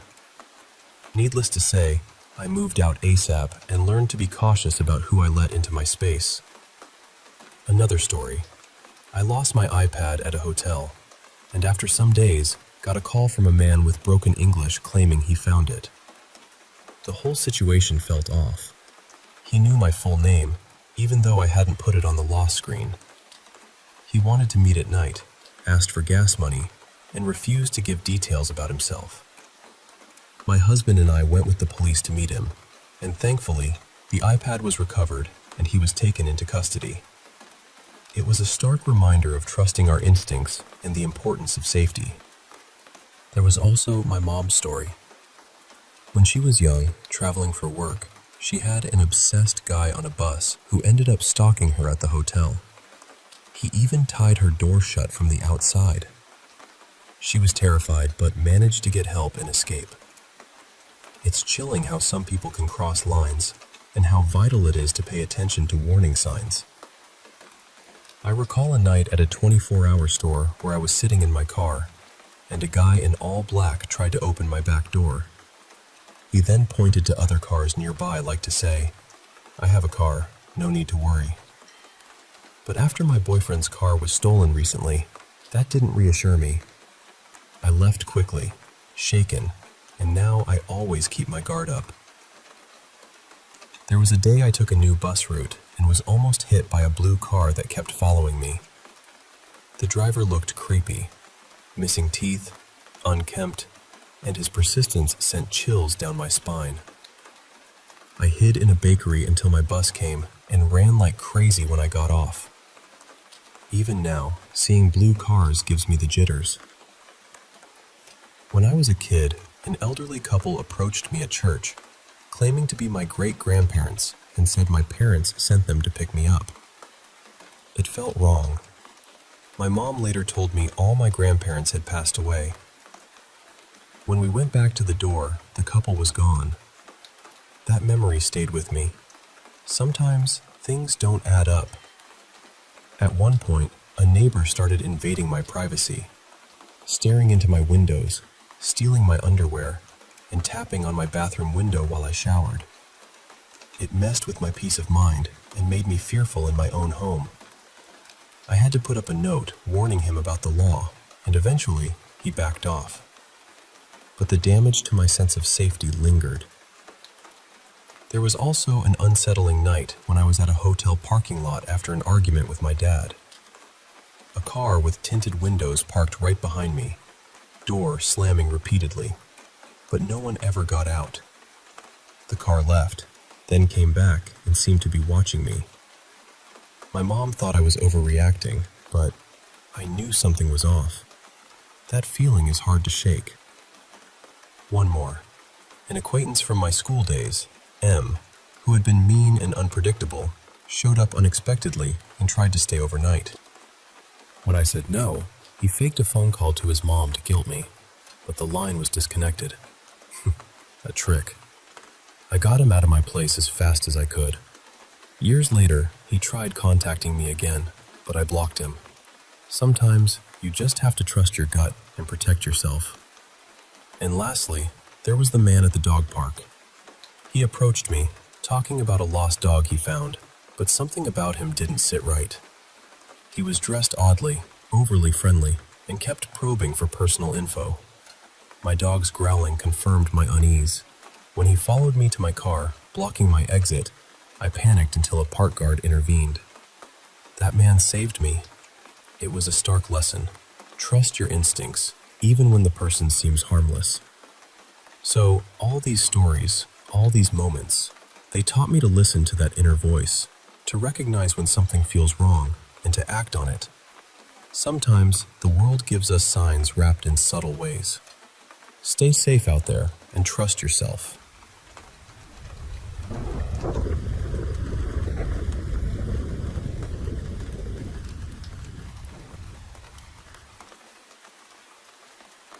Hey there.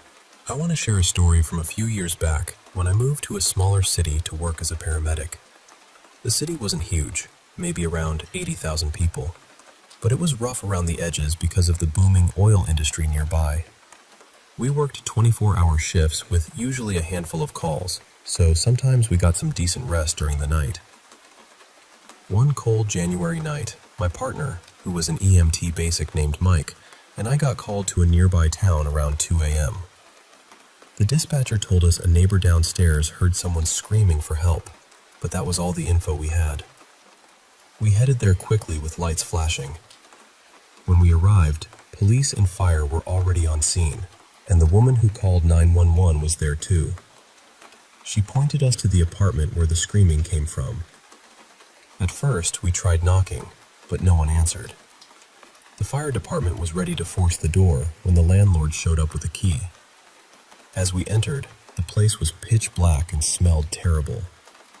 The kitchen and living room were buried under 5-foot piles of garbage and clutter, barely leaving a narrow path to walk through.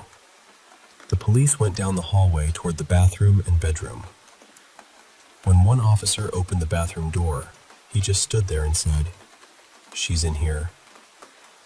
I stepped inside first. The bathroom was strange, dimmed by a pale yellow light from an old-style bulb that gave off a weird, almost eerie feeling. The room was empty, except the sink was filled with dozens of makeup bottles, some leaking and spilling powders and liquids everywhere. Then I saw her. An elderly woman lying naked in the bathtub, curled up on her side with water nearly up to 8 inches. Her skin was pale, and her face was partly submerged. I checked for a pulse, but before I could get a good feel, she suddenly shot up like a wildcat, screaming and covering herself. Everyone else bolted out, leaving me standing there, stunned. I tried to calm her down, explaining who we were and why we came. She claimed she soaked every morning to ease joint pain and denied screaming or needing help. I asked about self-harm and mental health, but she was coherent and refused any care, so I had her sign a refusal form and left. As we stepped outside, I burst out laughing from the shock, and soon everyone was chuckling nervously. My partner later told me all he remembered was hearing me yell and sprint out. Fast forward about 3 months. I was working with a different partner, and we got a call for a welfare check on the same woman. As we pulled up, my heart sank. Same building, same nightmare. The officers explained that a friend at a nearby gas station hadn't seen her in weeks, and there was a strong, awful smell coming from the apartment. The landlord was unreachable, so we called fire to force entry again. Inside, the garbage was worse, and thousands of flies buzzed around. The smell hit us like a wall. An officer opened the bedroom door and motioned me over. There she was, lying on her back between 2 massive piles of trash, her body in an advanced state of decomposition. Her skin was paper-thin, blackened and peeling, with bones visible through the cracked flesh. Her eyes and lips were gone, replaced by crawling maggots.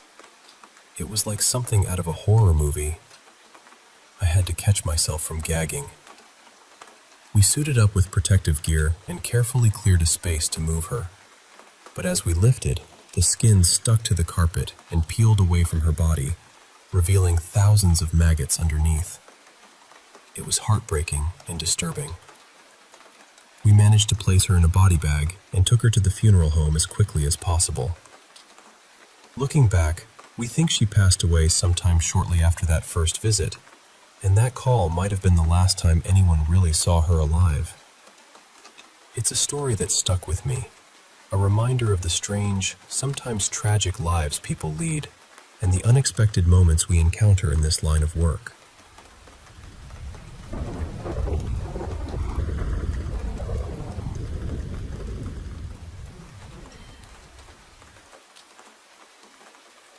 I need to tell you about something that happened, because I still don't really know what to do with it. Over the weekend, my boyfriend Mason and I went out driving through the back roads. Nothing fancy, just one of those long, dusty drives where you lose signal. The roads get quieter, and everything starts to feel a little removed from real life. And all day, before anything strange happened, I kept having these random images pop into my head. Not thoughts exactly, more like little flashes. I kept seeing a porcupine I'd seen years ago. Then I kept remembering this maned wolf pacing at a zoo from maybe 6 or 7 years back. And then there was this turtle shell pattern, but not a flat little pond turtle kind of shell. It was rounded, domed, almost like a tortoise.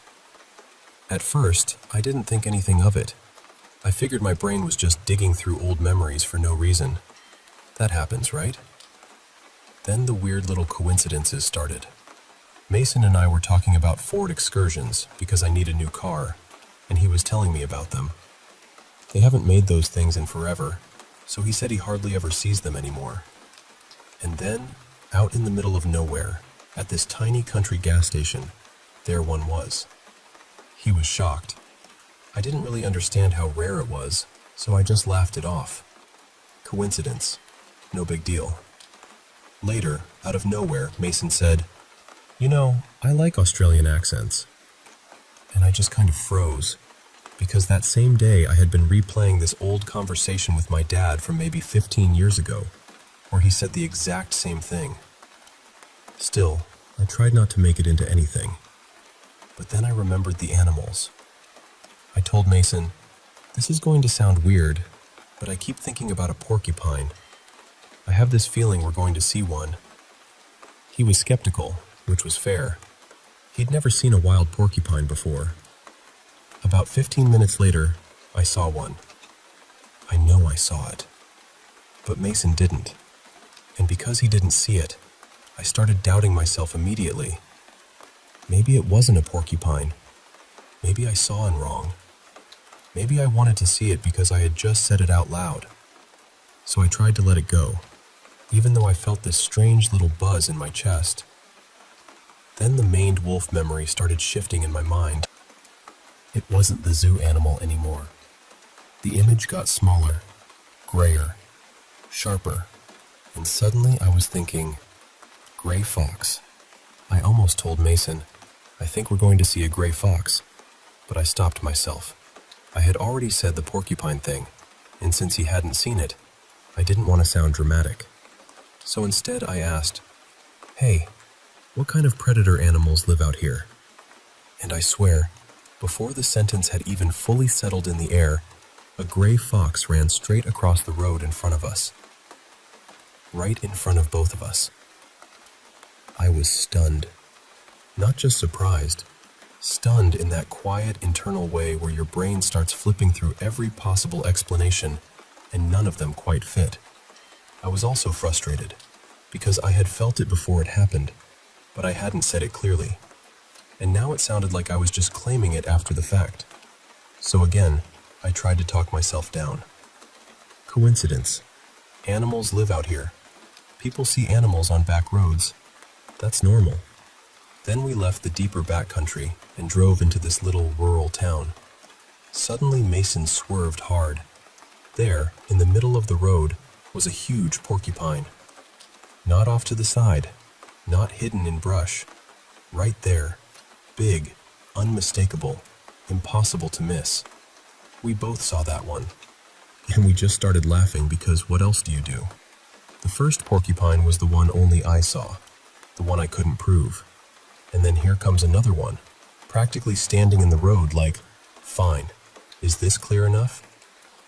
By that point, I was completely rattled. So I told Mason, "Okay, I have one more image." I told him about the turtle shell. I said it had to be domed, not a regular flat-looking aquatic turtle, a turtle or tortoise with a rounded shell. After that, I kept looking around, but I also told him we couldn't force it. I said, "If it's going to happen, it'll make itself obvious. We won't have to squint and convince ourselves." For a while, nothing happened. Then I got distracted. I started telling him some old story, and I genuinely forgot about the turtle for a minute. And right then, clear as day, there was a turtle crossing the dirt path in front of us. Mason stopped the car. I got out to look, but within seconds it had crawled toward this dirt hole and blended in so perfectly that if we had been 10 seconds earlier or later, I don't think we would have noticed it at all. That's the part I keep coming back to. The timing, the order, the specifics. I didn't sit there naming every animal I could think of. I wasn't saying, maybe we'll see a deer, a raccoon, a bird, a fox, a turtle, a porcupine. It wasn't like that. It was porcupine first, then gray fox, then the domed-shell turtle. And we saw them in that order. I'm a pretty grounded person. I want there to be a rational explanation. I want someone to tell me brains are pattern machines, coincidences happen, and rural roads are full of wildlife. I can accept that, but I also can't pretend it didn't feel strange. I've had coincidences before. I've had moments that felt too oddly timed to ignore. But this was the first time someone else was there with me. This was the first time I said part of it out loud before it happened. And now I don't know what to make of it. Maybe it means nothing. Maybe it's just my mind connecting dots after the fact. Maybe I noticed subtle things without realizing it, and my brain turned those signals into images. Maybe the world is simply stranger than we usually allow it to be. I don't know. All I know is that for one night, on those quiet back roads, it felt like my thoughts kept stepping out in front of the headlights.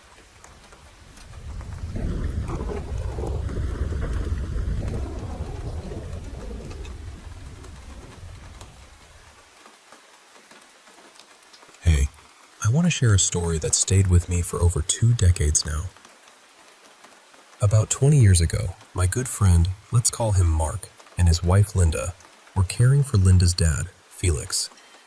They took care of him completely, helping him every day, especially since he had some health challenges like incontinence.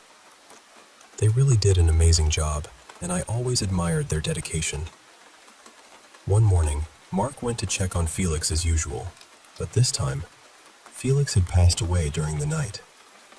It was a tough moment. Back then, I worked helping families with cemetery arrangements, so I stepped in to help Mark and Linda prepare for Felix's final resting place. I didn't even take any commission. I just felt it was the right thing to do for them after everything they'd done for Felix.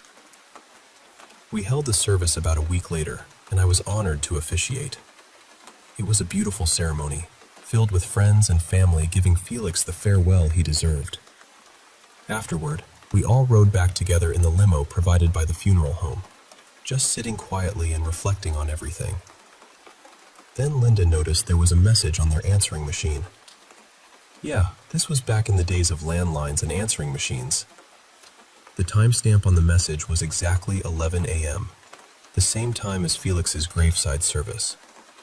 At first, we thought maybe someone who missed the service left a condolence message. But when we played it, every one of us just froze. There were 5 of us there: Mark, Linda, me, my brother James, and a neighbor friend. The background was noisy, like a room full of people talking, but then you could hear Felix's voice, clear as day. He said, "Please do not follow me." And then the message ended. We were all stunned. What could it mean? Was he warning us not to follow him into death?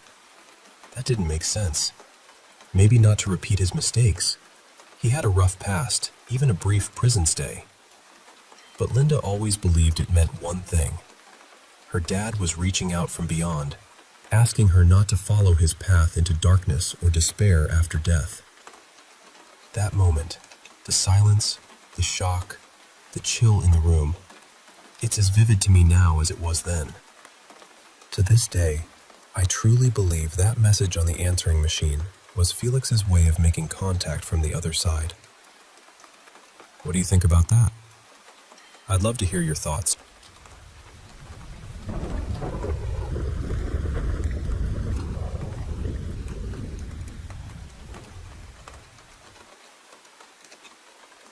I've had a few experiences in my life that I still can't fully explain, but this one stayed with me in a way nothing else ever has.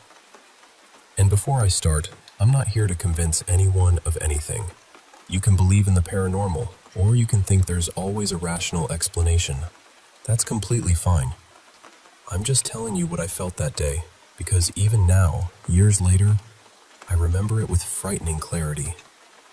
In my family, we've always been quite sensitive to things you can't really see. Some of us pick up on atmospheres very strongly. Sometimes we sense things before we understand them. Sometimes we feel presences. It sounds dramatic when I say it like that, but when you grow up with it, and you learn how to protect yourself emotionally and spiritually, it just becomes part of your life. At the time, I was in my last year of high school. I was originally from Alsace, and if you know that region, you know how heavy its history can be. That year, our class went on a school trip to Struthof, the former concentration camp. So already, before even arriving, I knew it wasn't going to be an easy visit. It's the kind of place where the air feels different, quiet in a way that almost presses against you. We walked in with the group, and very quickly I noticed the gallows on the left. And honestly, from that moment, the whole atmosphere changed for me. That's when it started. All of a sudden, I felt something on my back. Not pain exactly, not at first. It felt like weight. The only way I can describe it is this. It felt as if I was carrying someone on my back. At first, I tried to brush it off. I thought, maybe I slept badly. Maybe I was tense. Maybe the place was affecting me emotionally and my body was reacting. I really did try to stay rational. But the more we walked, the more I understood that it didn't feel like ordinary back pain. It felt like someone. I had the very clear impression of a man. Someone extremely thin, fragile, exhausted. And the strange thing is, I didn't feel fear. I didn't feel anything aggressive from him. No anger, no threat, nothing like that. It felt more like he was tired, deeply tired. As the visit continued, though, the weight became harder to bear. My back started hurting for real, and I couldn't stop thinking that maybe this man was somehow still attached to that place. I know how that sounds, I really do. But in that moment, I had this overwhelming feeling that he was stuck there, and I kept thinking, maybe I can help him leave. Maybe that's why he came to me. At one point, I called my stepfather. He's a magnetizer, and he's always been very sensitive to these things too. I didn't tell him everything. I didn't say I thought it was a man. I didn't mention that I felt he was very thin. I only told him, since the beginning of the visit, I feel like I'm carrying something on my back. And he went quiet for a second. Then he told me, very calmly, that it could be a former prisoner. He said there was sometimes the presence of a very thin man there, someone who seemed to attach himself to certain visitors during the tour. He told me this man was tied to the land, to the place itself, and that leaving wasn't simple for him. The description matched exactly what I had been feeling, and I hadn't given him those details. That was the moment where I really struggled to stay composed, because I couldn't explain how he knew. During the visit, I even did something almost instinctive. You know that little movement you make when someone is on your back and they start slipping down, so you kind of lift them up again? I did that. And immediately, the weight became lighter. Not gone, just adjusted. It felt as if something had actually settled back into place. I know that sounds absurd. I know. But that is exactly what I felt. He stayed with me through the entire visit. After a while, I almost got used to the sensation, even though my back still hurt. I had this quiet feeling that there wasn't much more I could do, except let him stay there as long as he needed. Near the end, I was talking with a friend who also believed in these kinds of things. I had told her what was happening, so she was checking on me now and then. We were speaking normally when suddenly I stopped in the middle of a sentence. I froze, and then this huge wave of sadness came over me. deep sadness mixed with guilt. Because in that exact moment, I knew he was gone. The weight had disappeared. My back didn't hurt anymore. I couldn't feel any presence. Nothing. I looked at my friend and said, "He's gone." But he didn't follow me out. And honestly, that broke my heart a little. I called my stepfather again right after, and I remember feeling so sad for that man. I had really hoped in some strange way that I could take him with me, that he could leave that place through me, or with me, or because of me. But it felt like he had only walked with me for a while, and then he had gone back to wherever he was still tied. To this day, it remains the most intense experience I've ever had. I'm not saying I know exactly what happened. I'm not claiming I have the truth. But I know what I felt that day, and I don't think I'll ever forget it.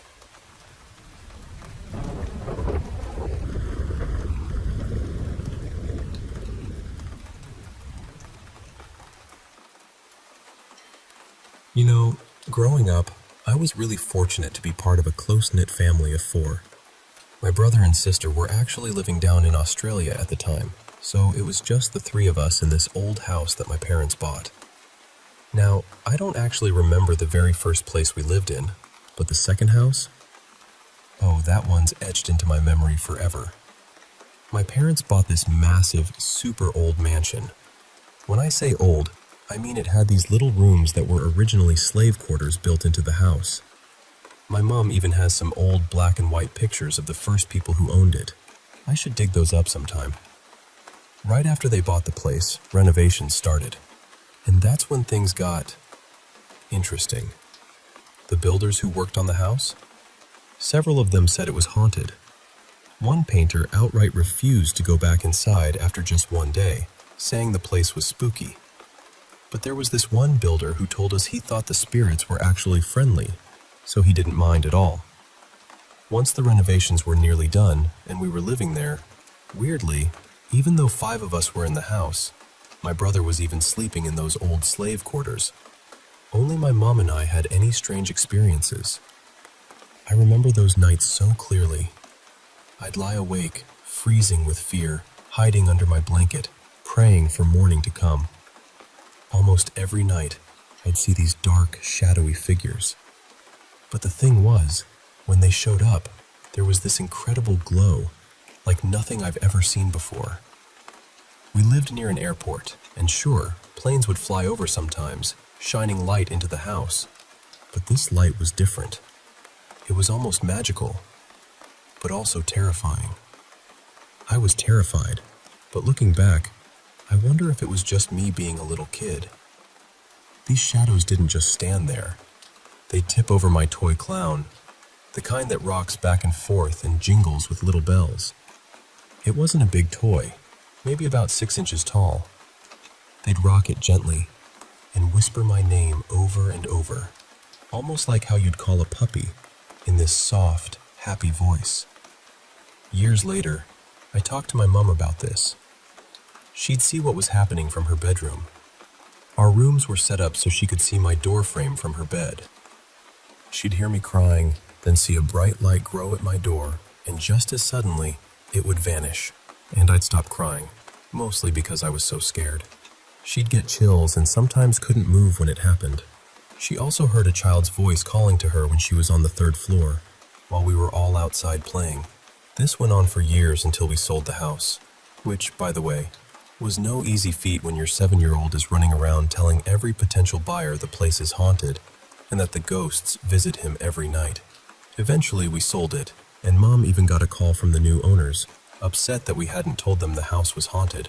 Mom just played it cool and pretended she had no idea what they were talking about. I was so relieved to move to a new place. Another big house, but one much newer. Mom insisted on that. We got all new furniture, TVs, beds, everything except for one thing: my old wardrobe. I didn't realize it at the time, but that wardrobe was the real troublemaker. The hauntings got even worse in the new house.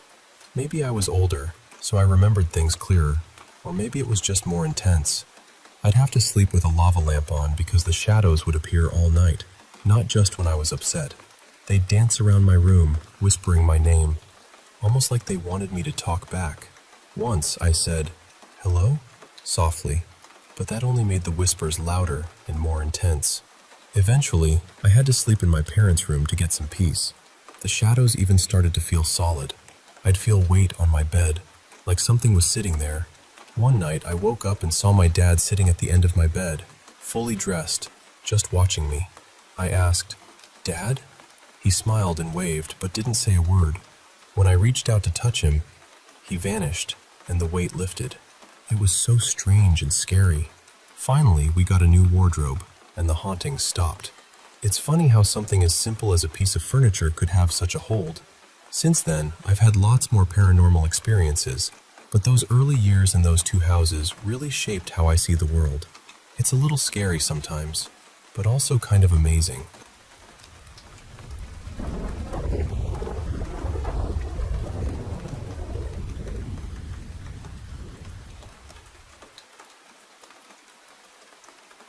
I live in a tiny, tucked-away town in Oklahoma, the kind of place you could drive past 100 times and never notice. My neighborhood sits off the highway, down this long gravel road that curves almost like a bent horseshoe, and the entrances are hidden behind thick trees. There's a creek running behind some of the properties, and most of us have an acre or two, so everyone has space.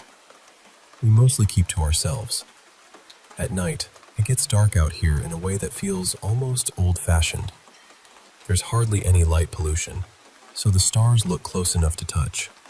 And we have every kind of animal you can imagine wandering around. Coyotes, bobcats, wild hogs, owls, bats, armadillos, deer, raccoons. I've even seen a fox and her little ones slipping through the neighborhood before sunrise. Usually, nighttime is loud. In the warmer months, you hear frogs, crickets, cicadas, owls, dogs barking at nothing. There's always something making noise. I'm a night owl, so I'm often awake until dawn. One night, around 2:30 in the morning, I went outside to finish putting a cover over my dog's run. My dog, Millie, had figured out how to climb out, and I was tired of her acting like a tiny prison escape expert. At first, I was just focused on the work. Then I noticed something that made my whole body go still. It was completely silent. No bugs, no owls, no coyotes, no dogs, not even wind in the trees. And then I heard it. A whistle. Not a bird, not an animal. A person's whistle. 3 low notes, quiet but close. It sounded like it was coming from the property behind mine, except nobody lives there. The man who used to own it passed away years ago, and the house has been sitting empty ever since. It's falling apart, and the land is a mess. People only come during the day sometimes to clear brush or haul junk away. But that whistle kept happening. Same 3 notes, every few minutes. I froze when I first heard it. My skin prickled, and every alarm bell in my head went off at once. I don't whistle at night. I don't answer whistles at night. I didn't call out, "Who's there?" I didn't turn around. I didn't run. I just kept working. I made myself finish the roof, one panel at a time, while that same little tune kept drifting out of the dark behind me. When I was done, I picked up my tools, walked inside like nothing had happened, locked the door, and didn't look back. And that wasn't the only strange thing. Another night, I was lying in bed scrolling on my phone. I want to be clear. I was fully awake. I hadn't been asleep. I wasn't dreaming. My room has several windows, including one right above my bed that I keep covered with a dark towel. I was just minding my own business when I heard something speak outside. Not someone. Something. It sounded a few feet away, near the old storage barn my great-granddad built. The voice was low and distorted, almost like something was trying to copy a human voice, but didn't understand how a human mouth works. I couldn't make out the words. It was too warped, too thick, too wrong. I turned off my light and looked through the part of the window where the frosted film doesn't cover the glass. There was nothing there. No person, no animal, nothing moving. This neighborhood has seen some awful things too. One of my neighbors died in a house fire not long ago. His place didn't just burn, it exploded. He was an older man, a retired art teacher, kind in his own strange way, but he struggled a lot and lived surrounded by clutter. His property was packed with old furniture, cars, sculptures, and cane growing everywhere. From what people said, something caught near one of his heaters, and then the fuel tanks went up. The fire spread unbelievably fast. His dog got out. He didn't. The strangest part was that there was another house on the same property, and somehow it was untouched. The fire swallowed nearly everything around it, but that house and the cars nearby didn't even seem damaged. I've seen other things out here too. Once, my ex and I watched a huge ball of light fall from the sky straight toward my yard. We both ran outside to see where it landed, but there was nothing. No impact, no smoke, no sound. Nobody else nearby mentioned seeing it. I know how all of this sounds, I really do. But when these things happened, I was awake, clear-headed, and aware of what was real. A lot has happened on this land. Good people have lived here. Bad people too. People have died here. Animals have suffered here.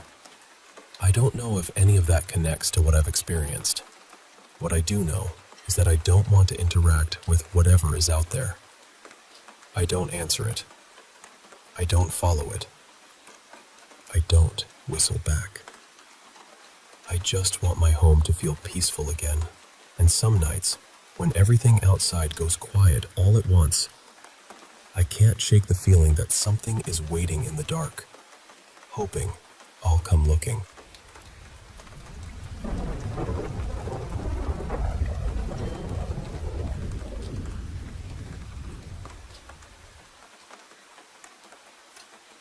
This happened more than 20 years ago, but I still remember the feeling of that morning with awful clarity.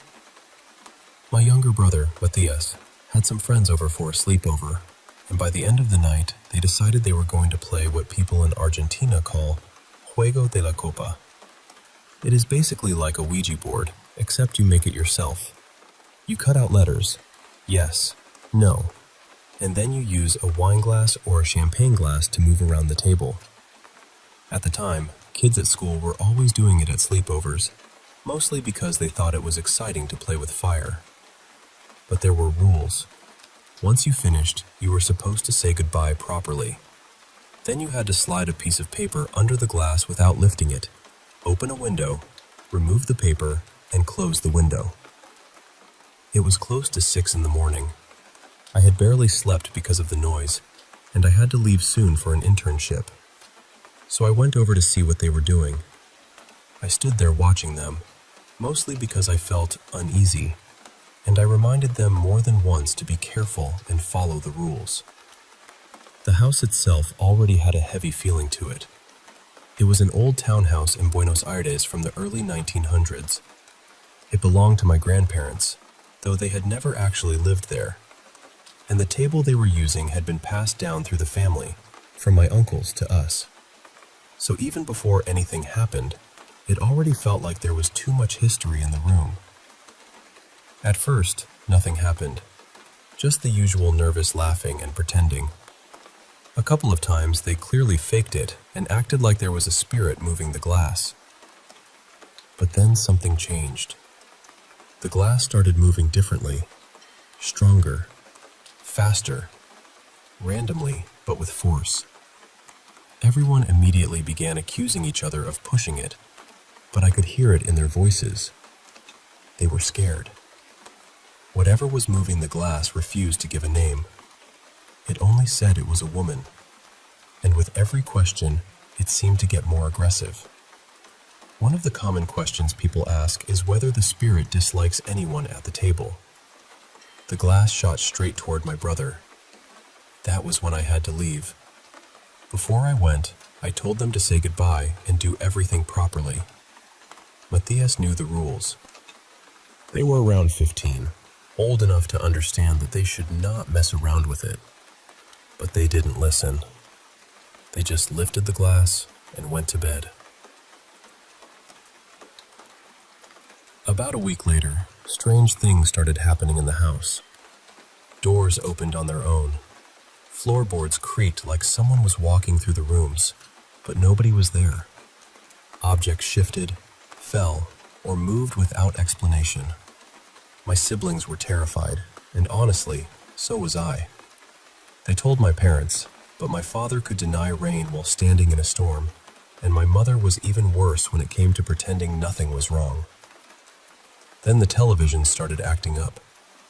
They would change channels in a strange pattern.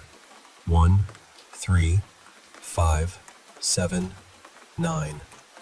Always odd numbers. My mother insisted the TVs were just broken, but we knew better. Then they began turning on and off by themselves. It felt like whatever was in the house was getting bolder. A couple of times, I saw someone standing in the kitchen through another window. She had her back to me, long, dark, curly hair, and a white top. Then she started to turn. I screamed. When I looked again, no one was there. There was also a computer room with a door that led to a balcony. That door was always locked and permanently shut. One day, without me noticing, it opened completely. The whole thing started near the end of 2004 and went on until March of 2006. And by the end, it was no longer just strange. It was horror movie bad. One night, something sat on my bed. I felt the mattress dip. Then I felt something touching my leg, slowly making circles on it. I nearly fainted, but somehow I began praying. My siblings had their own experiences too. They said they felt someone pushing their beds, or sitting on them, or moving around their rooms when no one else was there. The faucets would turn on by themselves. Once, the kitchen faucet started running while I was on the phone with a friend, and she heard it. That was the first time someone outside the house witnessed anything. Another time, a friend came to visit. When we got back, the faucet near the entrance was completely open. I thought my parents had returned from the countryside, but they hadn't. It had opened on its own. Over time, I began to notice that whatever was there seemed to react to emotional moments in the house. If there was tension, sadness, fear, or conflict, things would get worse. And then came the worst moment. My brother was watching TV one night when the power went out, but somehow the television turned itself back on. The screen was incredibly bright, and across it there was a dark shape moving from one side to the other. It kept passing back and forth, never stopping, as if it knew he was watching. Matthias was so frightened he could barely move. Around that time, he was dating a girl whose father was very spiritual. He told the man what had been happening in the house. The man said he would check what was going on, whatever that meant. Later, he said there was someone trapped there, and that she was becoming stronger. He promised he would get rid of her. A few days later, something in the house changed. I do not know how else to explain it. It felt lighter, quieter, peaceful in a way it had not felt for a long time. He told my brother she was gone. And she was. Years later, my nephews once mentioned that they wanted to play with a Ouija board. My brother practically shouted at them that he would kill them if they ever did. I think some memories never really fade.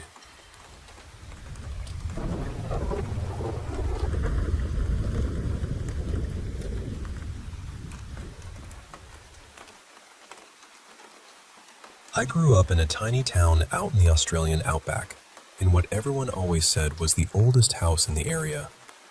It was one of those sturdy old brick places that felt like it had soaked up every bit of heat, dust, silence, and memory the land had to offer. The family who built it had an indigenous Australian woman named Mara who helped raise their children. From what I was always told, she wasn't treated like hired help. She was loved. She was part of the household, part of the family in the way people remember long after someone is gone. But something terrible happened to her. She was murdered, and people around town still say she never really left. The local indigenous families in the area won't come near the house, even now. Not out of disrespect, I don't think. More like they know something about that place that the rest of us only brush up against. The strange part is, my bedroom growing up used to be hers, and things happened in that room all the time. My door would slowly open by itself while I was sitting there watching it. Not a little creak from a draft. I mean, it would open like someone was standing on the other side and gently pushing it. Our dog would stare into one empty corner of the room, wagging his tail like someone he knew was standing there. He never acted scared.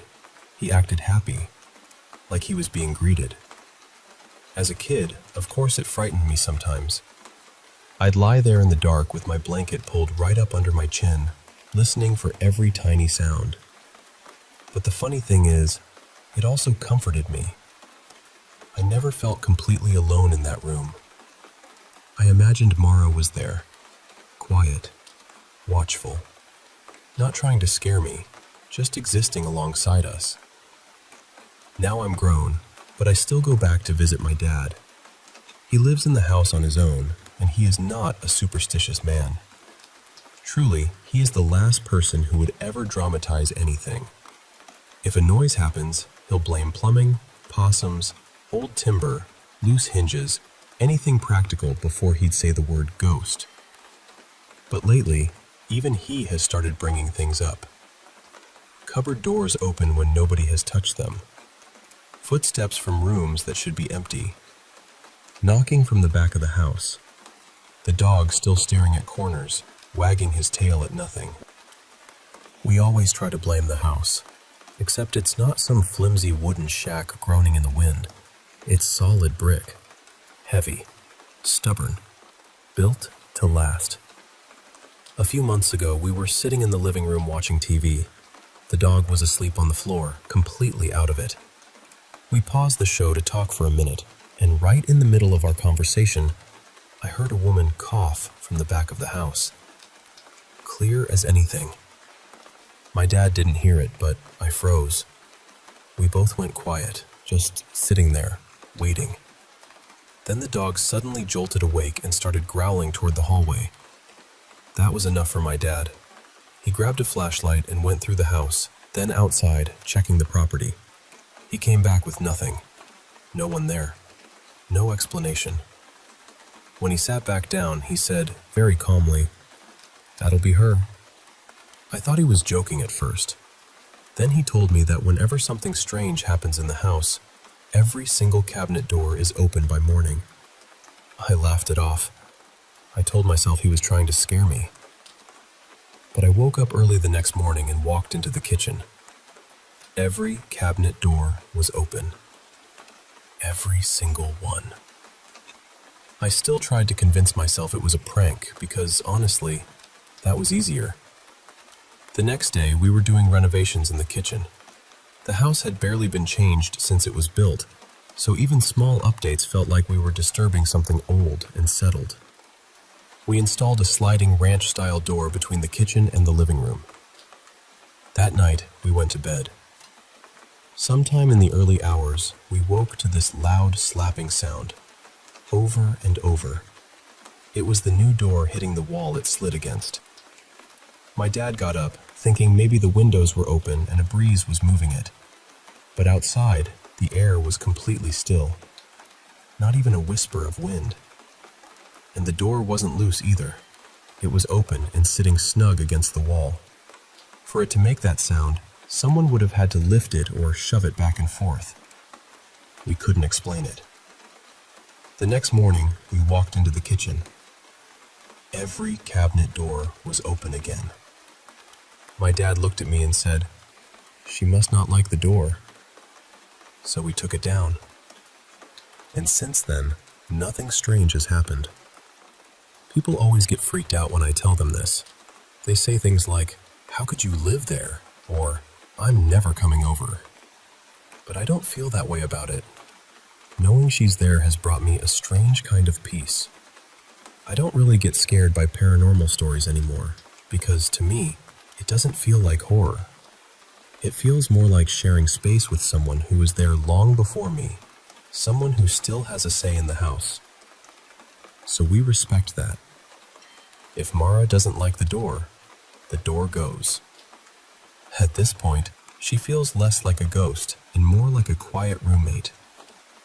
And honestly, I think that old house belongs to her as much as it belongs to us.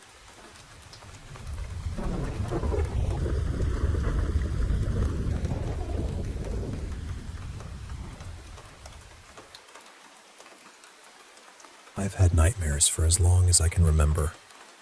Not just the occasional bad dream either. Since I was little, it's felt like the nightmares came more often than anything peaceful.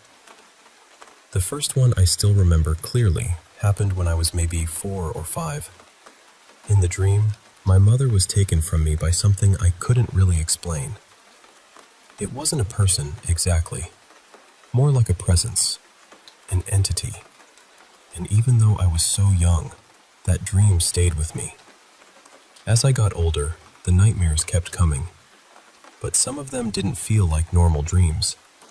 Some felt almost like I was watching something that had already happened somewhere else, in another time, another country, maybe even another version of reality. I know that sounds strange. I know how it sounds when I say it out loud. But the people in those dreams never felt like characters my mind had invented. They felt real. There was something in their faces, especially their eyes, that made them feel separate from me. Like they had their own lives, their own pain, their own history. One dream, for example, felt like it took place sometime in the 1800s, during British rule in what seemed to be Malaysia. At the time, I didn't even know much about that history, which made it feel even stranger when I woke up. In the dream, I was watching a young woman named Amara. I wasn't exactly her, but I could feel what she felt. It was like I was both outside of her and inside her at the same time. She lived with a cruel father who hurt her, and eventually she ran away deep into the forest. Over time, she became feared by the people around her, almost like they believed she had turned into a witch. Later, when her father found her and tried to hurt her again, she killed him. The dream ended with her living alone in a small shelter near the trees, while his body was left behind inside, slowly decomposing. I woke up carrying her grief and fear in my chest. It didn't fade right away. Sometimes after dreams like that, I cry for hours. Sometimes the feeling follows me for the whole day. I've had other dreams like that too, set in different places and different periods of history. I don't always understand them, but they feel heavy, too detailed, too emotional. Like I've accidentally opened a door into someone else's sorrow. Then there was the house I used to live in.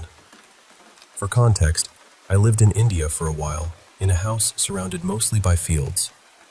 There weren't really neighbors close by, so when I heard things, there was no easy explanation for them. That house had this smell sometimes, a strong, rotten smell, like decay or something dead, and it would appear randomly. My room always made me feel afraid. Not uncomfortable, not just nervous, but deeply scared, like my body knew something my mind was trying not to admit. Sometimes I would sit there and feel, with complete certainty, that something was in the room with me. There were handprints too. That still bothers me when I think about it. I found them on the bathroom ceiling, way too high for me to reach. I found more near the top of my window, again in places I physically couldn't touch. And most mornings, I would wake up with scratches on my body. That stopped after I moved out. I also heard footsteps, sometimes shouting, sometimes voices, but again, the house was isolated. There wasn't anyone nearby who could have explained it. And during the time we lived there, my family life got worse too. Everything felt heavier, angrier, more unstable. I don't know how else to describe it except that the house felt like it was pressing down on all of us. Living there made me feel like I was slowly losing my mind. A couple of years after I moved out, I finally let myself think the thing I had been avoiding. I thought, maybe something really was there. And the strange thing is, admitting that didn't make me more afraid. It actually made me feel calm, relieved almost, like some part of me had been waiting for permission to believe my own experience. That night, when I tried to sleep, my body became incredibly relaxed, almost too relaxed. I could still move, but I could barely feel myself. I remember wondering if my heart was even beating properly. Then I started to feel hot, and it felt like I was floating upward from the bed. But every time I felt myself rising, this heavy pressure came down on my chest and shoulders, forcing me back. It happened again and again through the night. I thought maybe it was sleep paralysis, but it didn't feel like the sleep paralysis I'd had before. I could move my arms, my legs, my eyes, my whole body. I wasn't frozen, but something still felt like it was pushing me down. At the time, I was terrified. A few days later, I had another dream. I was floating somewhere that looked like the ocean and outer space had somehow become the same place. There were stars everywhere and fish moving around me as if they belonged there. Nearby, there was a tunnel. I knew immediately that I shouldn't go into it. Then I had this feeling that my little brother had gone inside and that I needed to go after him. I was about to enter when a man appeared. I don't know who he was, but his presence was peaceful, protective. He told me not to go, and I listened. When I woke up, I kept thinking about that pressure from the night before. At first, I had thought it was something bad, something trying to hurt me. But after that dream, I wondered if maybe it had been stopping me from going somewhere I wasn't supposed to go. I'm not saying I know what any of this means. I really don't. Maybe there are explanations I haven't found yet. Maybe some things are just strange and hard to place. But I needed to put this into words. I needed to say it somewhere and ask if anyone else has ever experienced anything even remotely similar.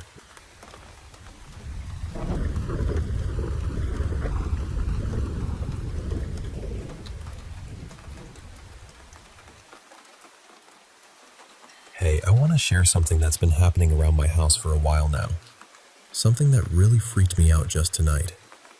I've been meaning to talk about it for quite some time, but this latest encounter pushed me to finally say something.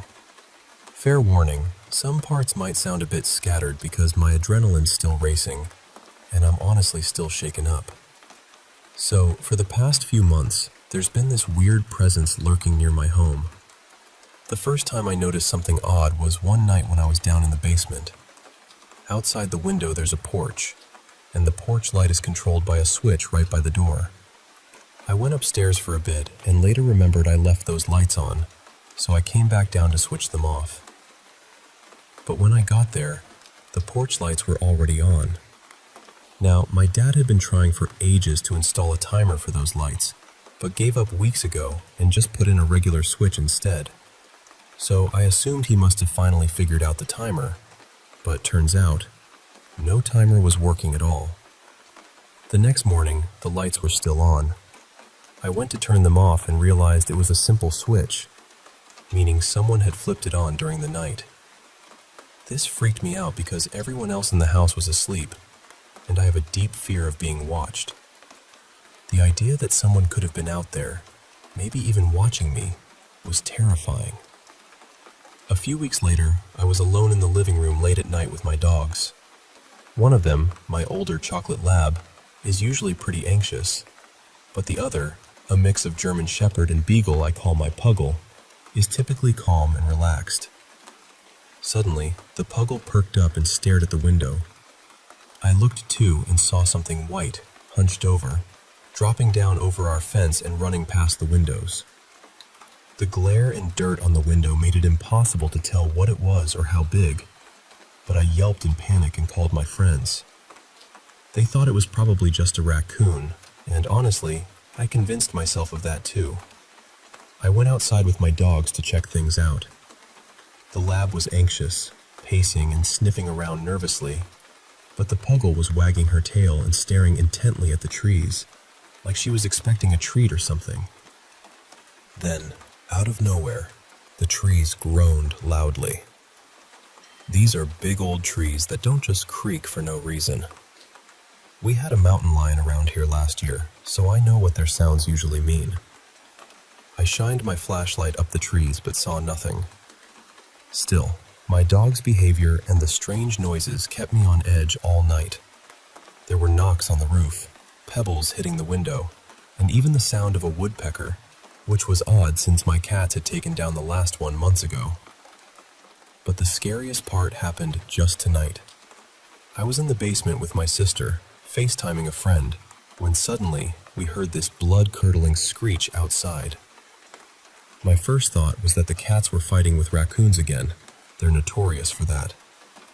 But this screech sounded different, more chilling. I ran to the window to see what was going on, and what I saw stopped me cold.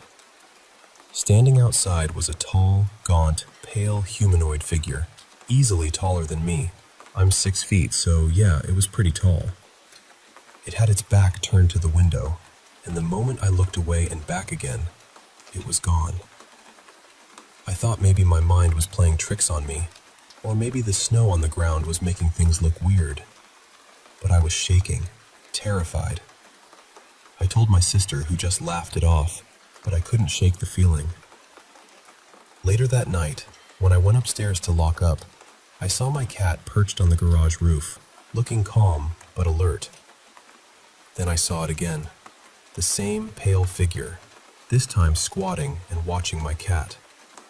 It didn't seem aggressive, but then it suddenly twisted its body in this weird, almost unnatural way, kind of like a meerkat standing up, but much more eerie.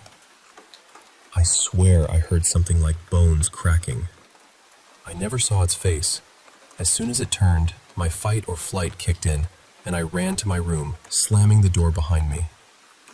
The last thing I saw was it leaping onto the porch railing, then disappearing toward the nearby trees.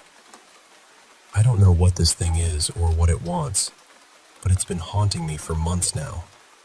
I just hope sharing this helps me make sense of it, or at least helps me feel a little less alone in this. Thanks for listening.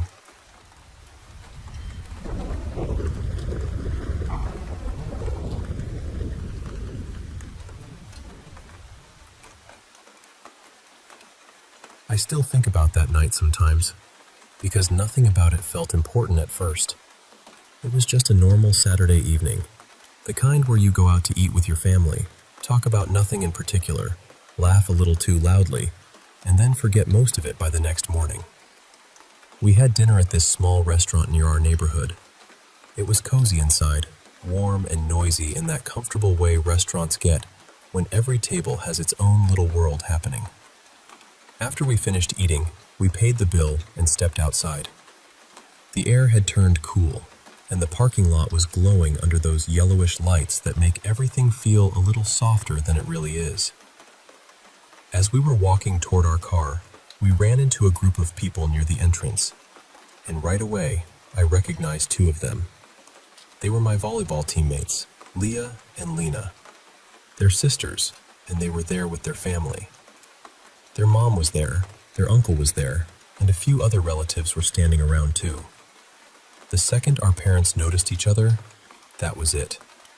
They started talking like they had planned the whole thing, laughing, asking questions, catching up, doing that loud parent conversation where everyone somehow talks at the same time and still understands each other. I went straight over to Leah and Lena. We started joking about practice, talking about our last game, and laughing about some drama on the team. It felt completely normal. But while we were talking, I noticed a man standing a little behind them. He was tall, bald, and wearing a simple dark jacket. I didn't recognize him at all. He wasn't joining the conversation, but he wasn't acting distant either. He just stood there quietly, smiling. And it was the strangest smile. Not creepy, not uncomfortable, just gentle, but confused. Like he was happy to be there, even though part of him didn't fully understand why he was there. His eyes moved from the girls to their family, then over to our parents, then back again. He looked peaceful, almost proud, but there was something far away about him too. At the time, I didn't think much of it. I figured he was probably a cousin, or an old family friend, or maybe someone from their neighborhood who had come with them. You know how family gatherings are. There's always someone you don't know standing around. So I let it go. After a few minutes, we all said goodbye. Leah and Lena waved at me. Our parents finished their final round of, "Okay, we really have to go now," and we drove home. Later that night, I was in bed with the lights off, just scrolling on my phone. My room was quiet, and my screen was the only thing lighting up the walls. I wasn't looking for anything. I was just doing that half-asleep scrolling where your brain is already halfway gone. Then a video came up on my feed. It was from Lena. I almost smiled because I thought it would be something funny, maybe a volleyball clip or some random trend. But the music was slow, soft, sad. Then I started reading the words on the screen. She was posting about her father. She wrote that it had been 4 years since he passed away, and she was talking about how much she missed him, how much she wished he could still see her and her sister growing up, how she hoped he was proud of them. And then a photo appeared. It was an old picture of her dad. I swear, my whole body went cold. I stopped breathing for a second. My hand froze over my phone, and I just stared at the screen in the dark. Because the man in that photo was him. The same tall, bald man from the restaurant. The same face. The same build. The same calm expression. The same quiet smile. The man I had seen standing beside Leah and Lena only a few hours earlier was their father. Their father who had been gone for 4 years. I didn't move. I didn't blink. I just kept replaying the video over and over, trying to convince myself I was mistaken. But I wasn't. And the part I can never forget is how he looked at them that night. He didn't seem lost anymore when I thought back on it. He seemed like someone who had come just close enough to see his daughter smiling, to stand with his family for a few quiet minutes under the parking lot lights, and then disappear before anyone realized what had happened.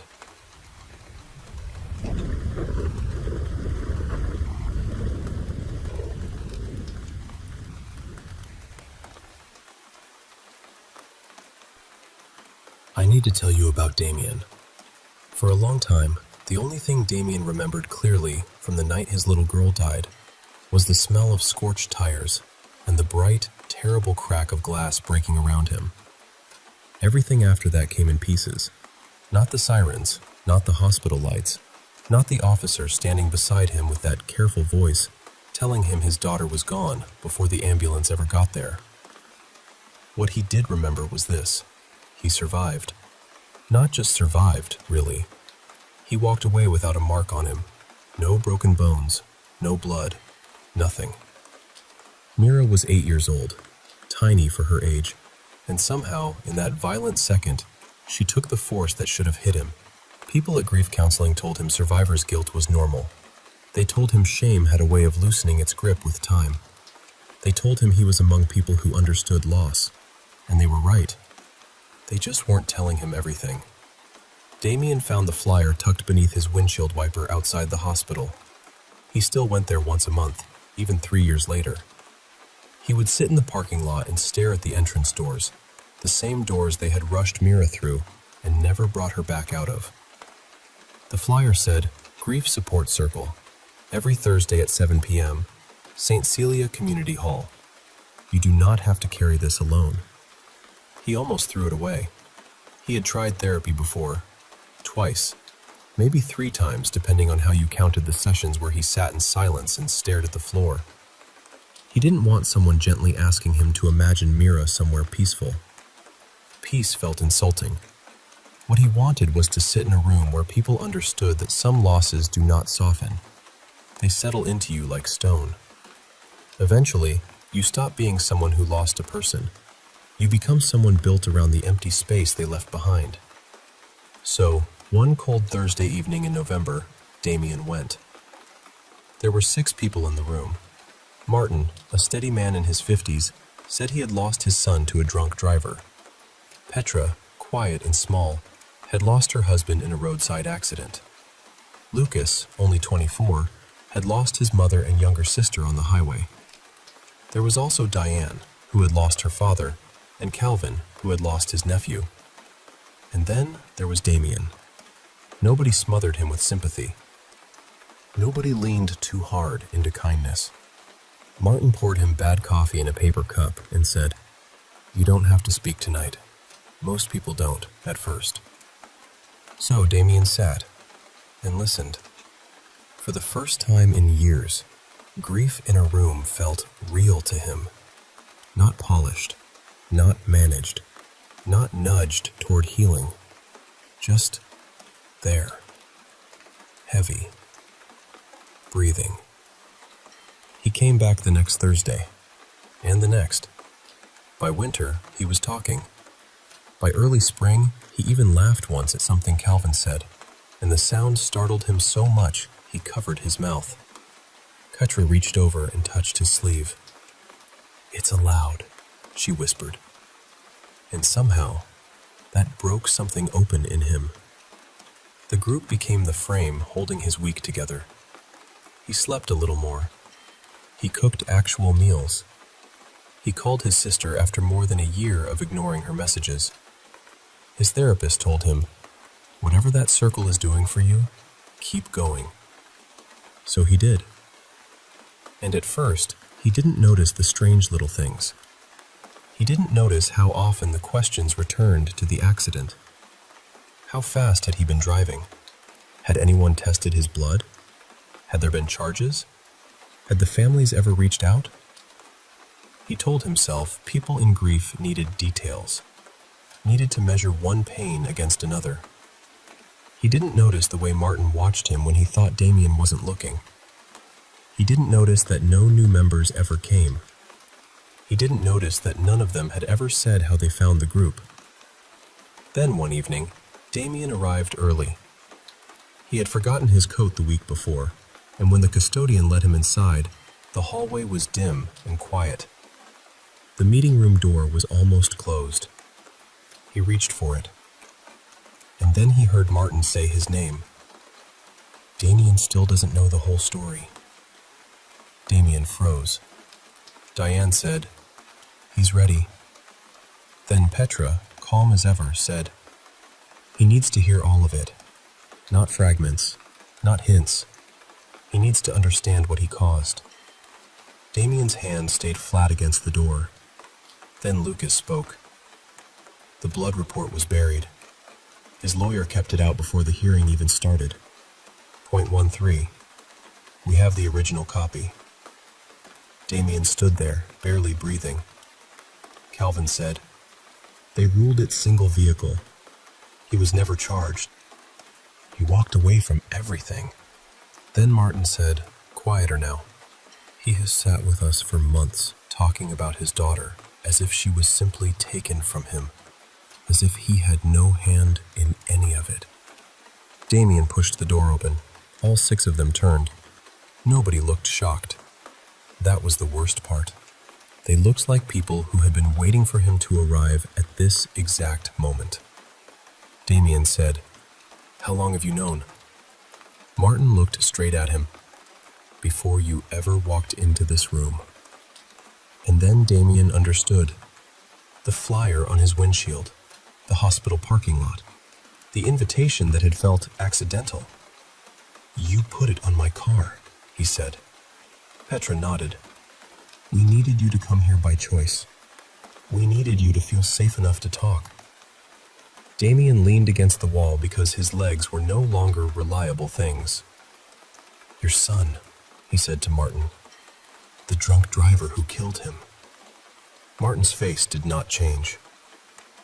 That was you. No shouting, no trembling, just the truth laid on the floor between them.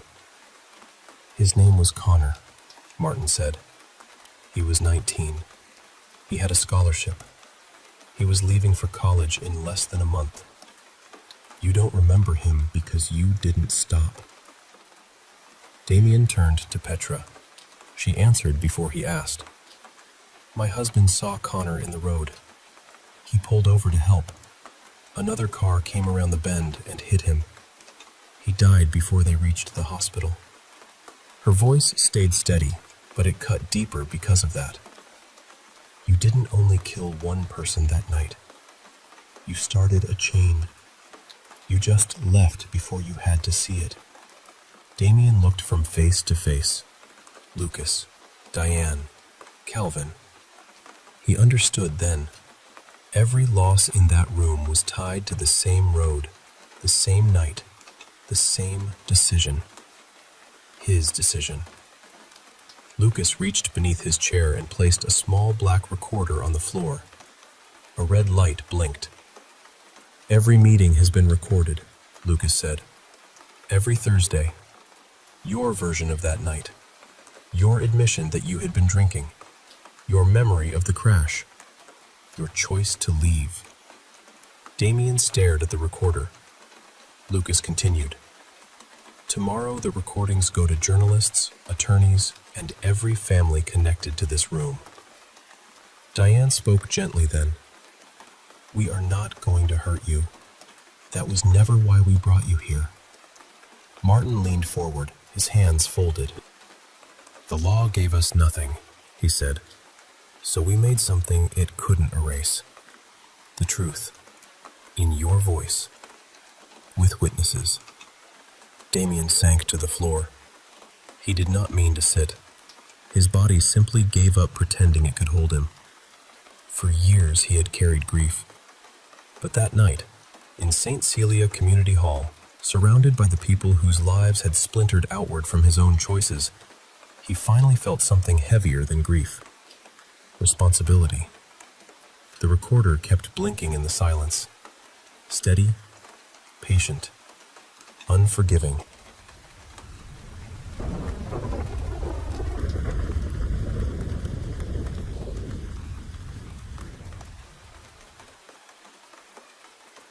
You know, back in my hometown, somewhere in the heart of the Midwest, there's this little gas station that's right on a pretty busy road.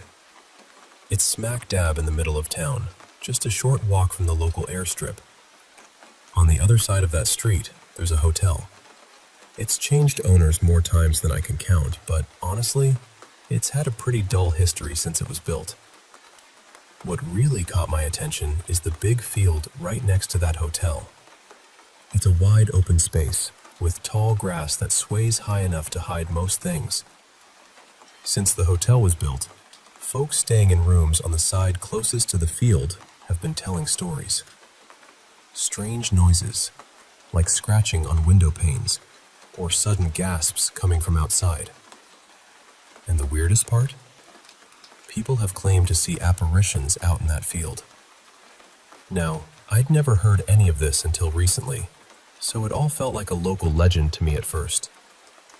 My first real encounter happened at the new Casey's General Store, the gas station right across from the field. It's a spot I stop by often on my way to work, so I've seen plenty of odd things over time. The first time I noticed something unusual, I saw what looked like a short, stocky man standing about 50 feet into the field, his shoulders just poking above the tall grass. But when I looked right at him, he just disappeared. So I figured maybe it was just a kid playing a trick or something. Then, another time, I spotted 3 figures. A woman in an old-fashioned dress, a man wearing a ball cap, and another man dressed in what looked like a uniform. But again, as I waited for my gas to fill, they vanished. When I looked up from the pump, there was this guy across from me staring confused at the field. I couldn't resist saying the creepiest thing I could think of. They don't like it when you look right at them. He looked over at me, clearly startled, like he hadn't even noticed I was there. Turns out, he worked at the hotel, a security guard, and had seen these figures many times but never got a good look. He told me about complaints from guests who swore someone was peeking through their windows, but whenever he checked, there was no sign of anyone, no footprints, nothing. He said he'd started to notice these figures just out of the corner of his eye. We chatted a bit, trying to dig up any history about the field or the hotel, but neither of us could find anything. City records showed the field had never been developed, and before the hotel was there, it was just empty land for at least 70 years. Weird, right? Lately, I've started to think whatever's out there might be creeping closer to the gas station. I was talking to one of the attendants I'm friendly with, and she said she's caught glimpses of people standing near the pumps, always just out of direct sight. Then, just today, I pulled up and noticed a workman's truck parked oddly away from the pumps. From the driver's seat, I could see someone inside, but I didn't look straight at them. They seemed to be watching me, but it didn't really register. When I stepped outside, I found a police officer standing nearby, writing something down. I was worried the guy in the truck was going to get a ticket for parking there because, well, cops around here are quick to write them. I told the officer, "Hey, the owner just walked inside and it's legal to park here." But the cop looked at me like I was nuts. "You said the owner is here?" he asked. I nodded. "Yeah, why?" He pointed to a strange red stain on the wet concrete nearby. The driver was in a hit-and-run accident. He died at the hospital last night. That's when it hit me. Whatever this is, it's not just about the field. It's something else entirely. I remember how the figure in the truck was sitting, fully facing the window and turning his whole body as he watched me. The cop ended up trying to find a way into the truck but found nothing. The keys were locked inside, and they had to call a tow truck. So yeah, whether it's connected to the field or not, there's definitely something strange going on out here. And I'm just trying to keep my eyes open, even if they don't like it when I look right at them.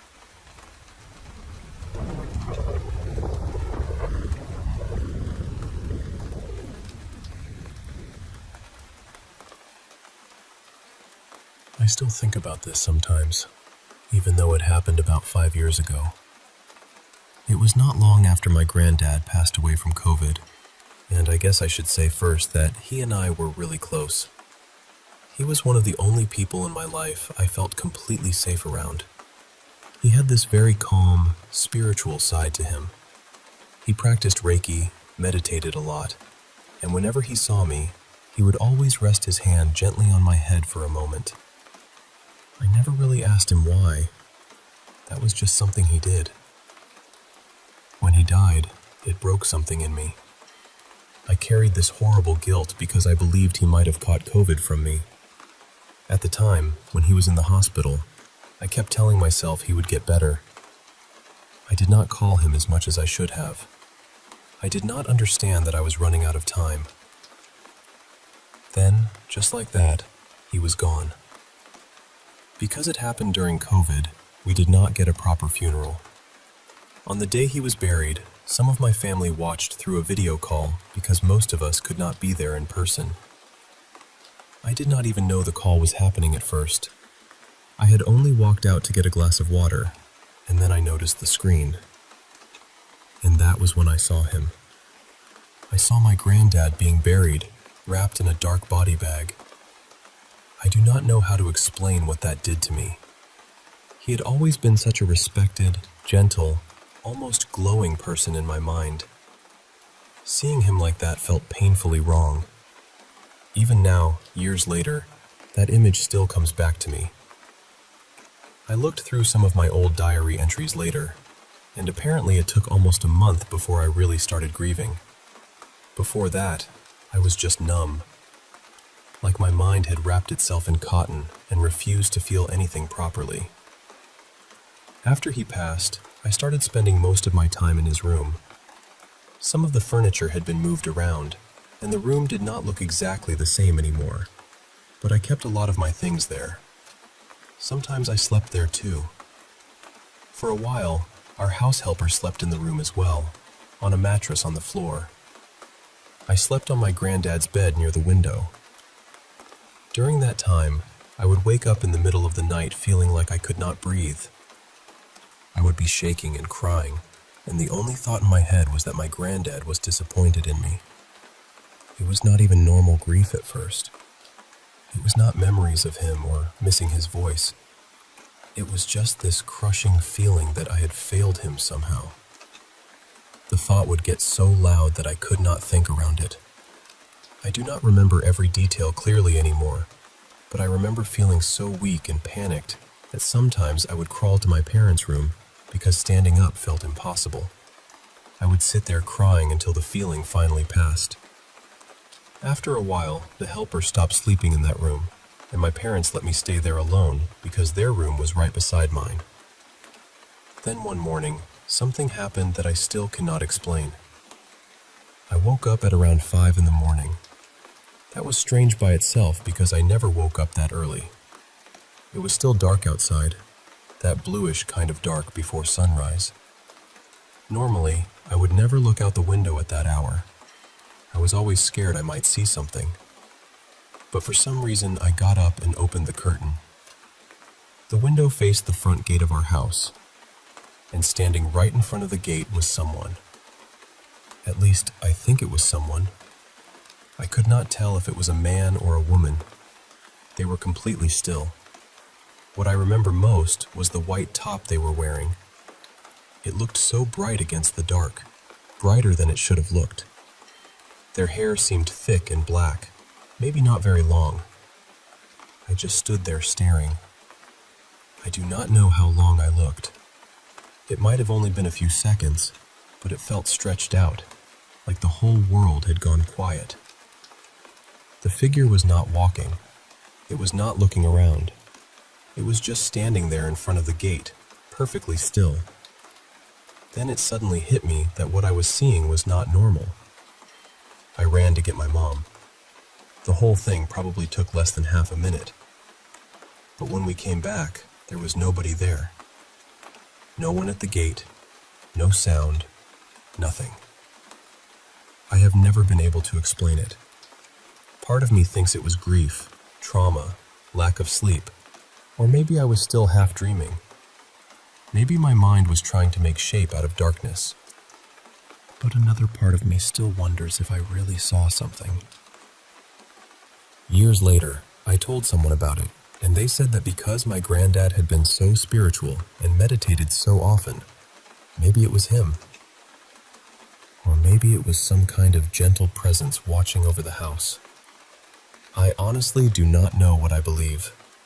I am not trying to force one explanation over the other. I am not even sure what answer I want. I just know that this memory has stayed with me for 5 years, and I have never fully let it go. So I guess I am sharing it because I want to know whether anyone else has experienced something like this after losing someone close. And maybe, somewhere deep down, I still want to understand what I saw that morning.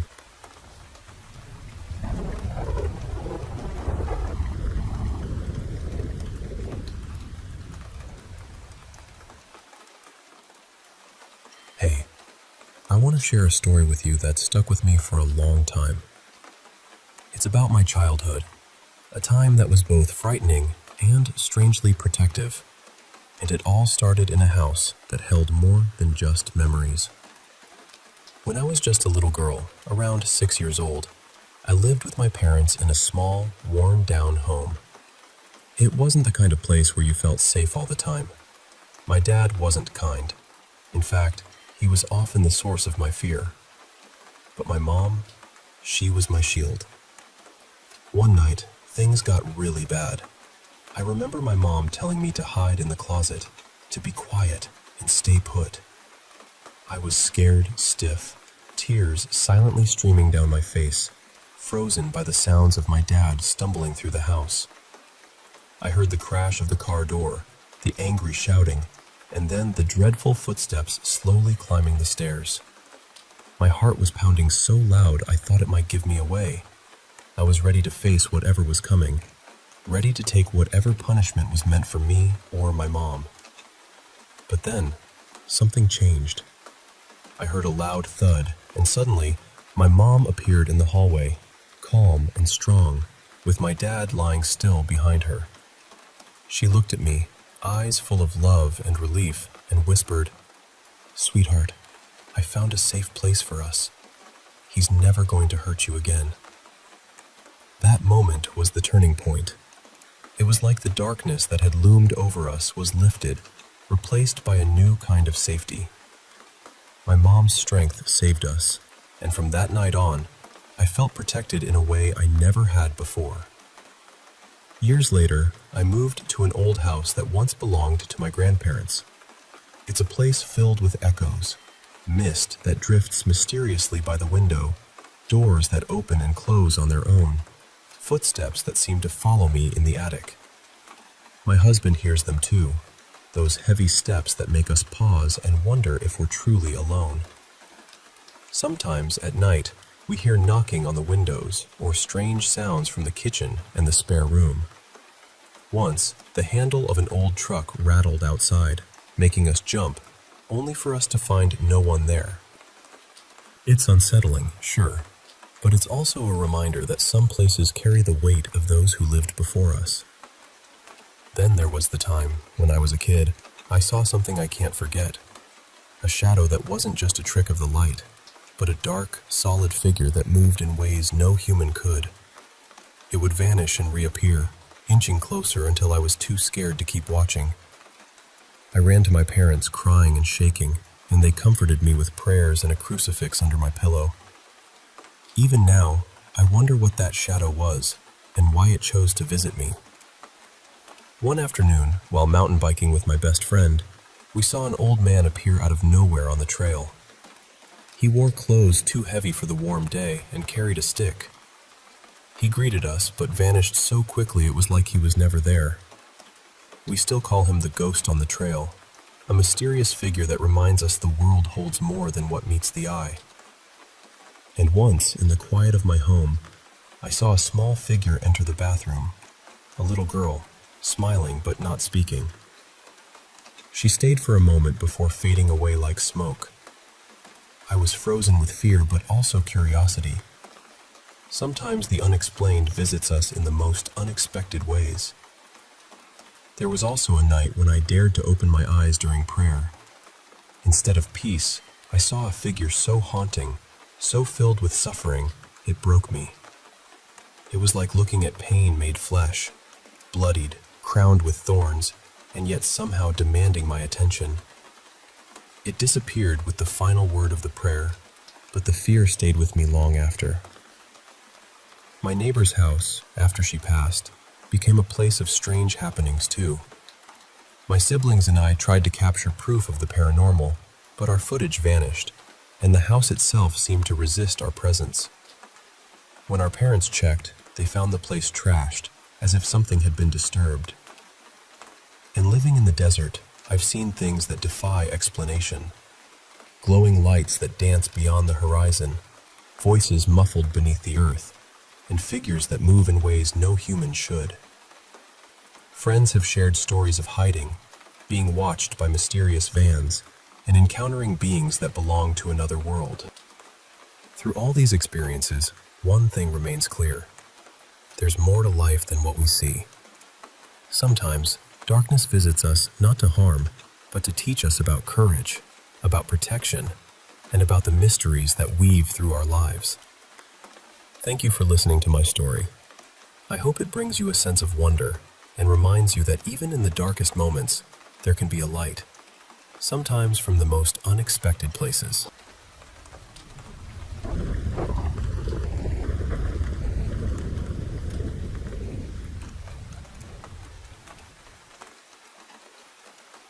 I grew up in the West Midlands, in the UK, in a little terraced house that never really felt like it belonged only to us. It was just me and my mom back then. She was raising me on her own, and when we moved into that place, I was still young enough to think adults had an explanation for everything. But in that house, even my mom didn't have answers. For years, I thought maybe I'd imagined some of it. You tell yourself that when you get older, don't you? That maybe childhood fear made things bigger than they were. But recently, I found out the house had been built near an old burial ground, close to a former sanatorium that had once cared for children. And honestly, when I learned that, so much of what happened there suddenly felt heavier. I'll start with what I remember seeing myself. There was a cupboard under the stairs where my toys were kept. Most children would have been straight in there, dragging everything out. Not me. I hated that cupboard. I mean, really hated it. I used to see a child in there. They were always tucked away in the shadows, turned slightly from me, never looking directly at my face. I can't remember what they looked like clearly. I don't remember their eyes or their expression. Just the shape of them, small and still, hiding among my things like they had every right to be there. I was terrified of getting my toys out. I'd beg my mom to do it for me, but even she never seemed comfortable opening that cupboard. She'd try to act calm, because that's what moms do, but I could feel her hesitation. Then there were the scratching noises. Not little mouse sounds, not pipes. It sounded like heavy furniture being dragged across the floor, except it moved through the walls and across the ceiling.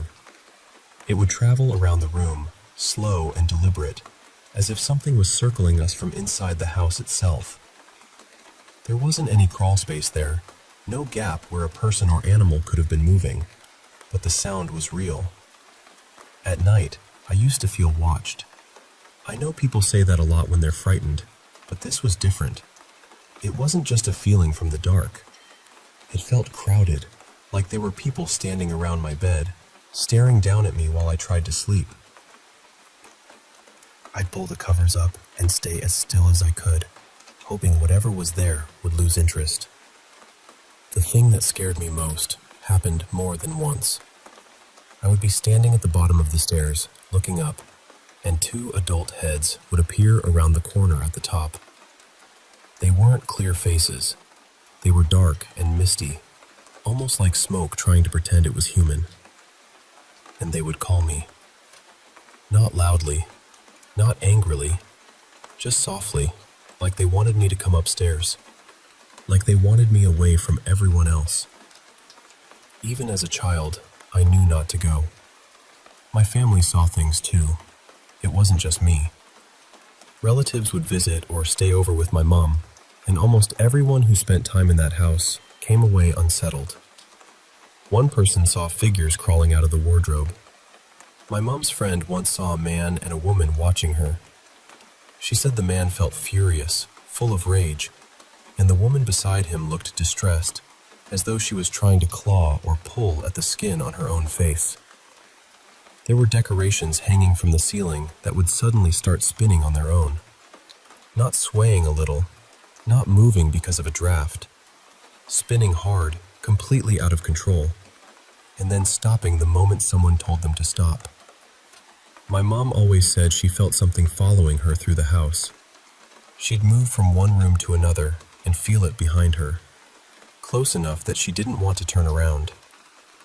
My battery-powered toys would come on by themselves, too. They'd start making noise in an empty room, then stop as soon as someone walked in, as if they'd been caught. At one point, my mom had a priest and a medium come to the house to bless it and see what was going on. The medium told her there was a man there who was full of hatred, and a woman who wasn't evil, but deeply unhappy. That was the way it was described. The worst thing, though, happened in the middle of the night. My mom got a phone call from an unknown number at around 4 in the morning. She said the voice on the other end didn't sound male or female.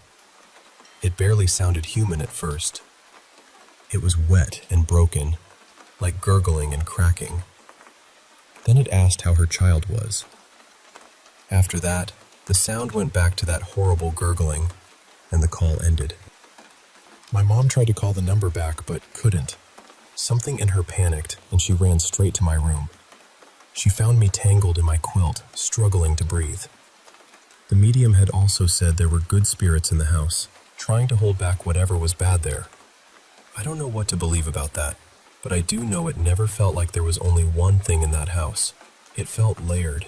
Some of it sad, some of it angry, some of it watching. We eventually left and moved in with my grandparents because it became too much. Too many things had happened. Too many people had seen or felt something. This was around 2003 in the Gornal area. Since then, from what I've heard, that house has been on the market again and again. The medium had said the spirits were moving between the buildings because it was a terraced row, almost like the whole place was connected underneath the surface. I don't know exactly what it all means. I just know that house never felt empty. And even now, years later, I still remember standing at the bottom of those stairs, looking up at those dark faces, hearing them call me closer.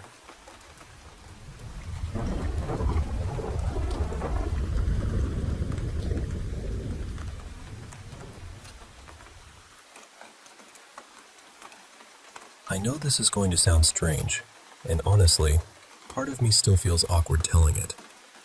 I've kept it to myself for a long time because I know how unlikely it sounds. But the memory is clear to me. It's not something I dreamed up later or exaggerated for effect. It happened, and even now, I don't really know what to make of it. When I was a kid, I was intense in ways I didn't understand yet. I wasn't just weird in a cute or funny way.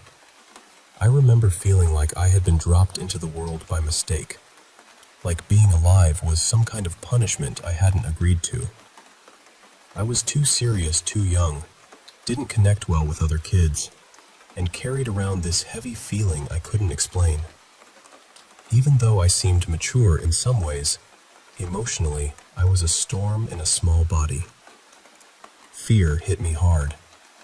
Anger hit me even harder. If I was scared, I would shake, cry, go pale, and completely lose control. But anger was different. I grew up in a home where expressing anger wasn't safe, so it all stayed locked inside me. And when it built up, it felt like my mind turned feral. Everything would narrow until there was nothing left except this hot, crushing rage. I don't feel anger like that anymore, thankfully. But back then, it was overwhelming. It didn't feel normal. It felt too big for a child. Too big for anyone, really. One night, I was in the bedroom I shared with my sister. I was trying to fall asleep because I had school the next morning, and I already felt irritated about having to wake up early. My head hurt. My pulse was loud in my ears, and I was lying there in that restless, miserable way children do when sleep refuses to come. In the room, I had a hamster. I loved that little creature. I really did. I took care of it carefully, probably better than most kids would have.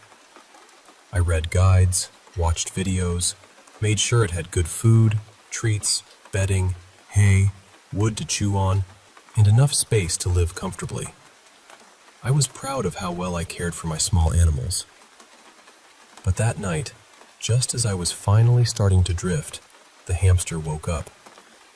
Of course, that was normal. Hamsters are active at night. Usually the little noises didn't bother me.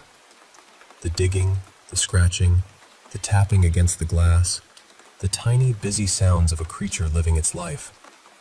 I was used to all of it. But that night, I couldn't stand it. The sound crawled under my skin. I remember lying completely still, not moving at all, but inside I was furious. Not annoyed at the situation, not annoyed at the noise. I was angry at the hamster itself, this innocent little animal I loved, and the feeling was awful. It was pure hatred for a few terrible moments, sharp and unreasonable and completely out of proportion. Then suddenly, the noise stopped. No scratching, no digging, no movement. Just silence, and my sister breathing nearby. I remember feeling relief first. That's the part that still bothers me. I was relieved. Then, eventually, I fell asleep. The next morning, I found the hamster dead. It was young, not even a year old. My other hamsters lived much longer, even when their setups weren't quite as carefully arranged. Maybe it was a coincidence. That's the reasonable answer, and I know that.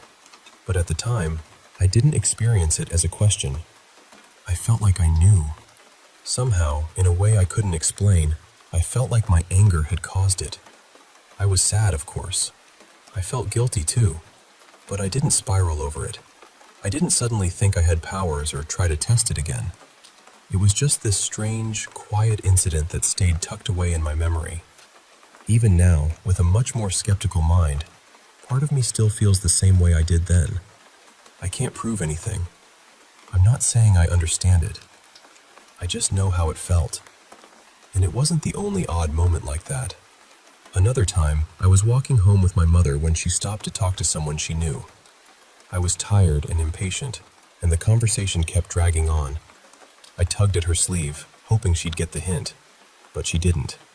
I got angry again, that same childish, burning anger. And right then, the woman's heel snapped. Just the shoe, thankfully, but still. Maybe all of it was coincidence. Maybe children notice strange timing and build meaning around it. I understand that possibility. But these memories have never left me. They sit there quietly, like little locked doors in the back of my mind. And every so often, I find myself wondering what really happened.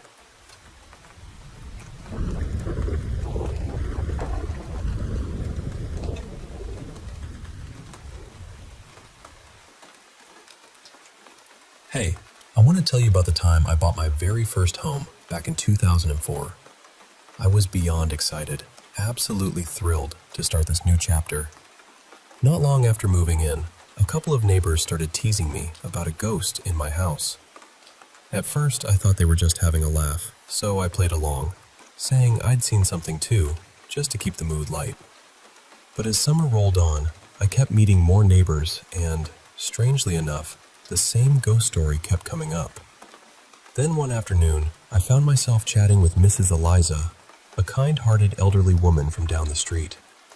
I asked her straight up if there was any truth to the stories because, honestly, I needed to know. She didn't seem like the type to mess with me, and she shared the tale of the previous owner who bought the place but never actually lived there. She claimed it was haunted. Apparently, people had heard footsteps at night, soft sobbing sounds, and some even caught glimpses of a man sitting in the kitchen, covered in blood. One neighbor who helped with renovations swore that while hanging drywall, he felt something gently tug at his dreadlocks.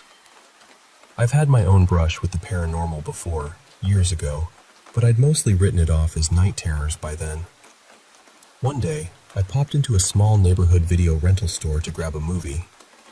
While filling out their usual form with my details and credit card, the owner suddenly looked up and said, "Oh my goodness, you live in that house." I was curious and asked her what she meant. She explained that her former employee had died there, by suicide. She rushed over when she heard but found the place taped off by the police as a crime scene. This man had just moved in with his partner and had called his mom, wanting her to meet the person he loved and to come out to her. It was the early 90s, a time when coming out was still incredibly difficult. His mother already knew and disowned him over the phone. That same week, he received a letter from an HIV testing center confirming he was HIV positive, a diagnosis that felt like a death sentence back then.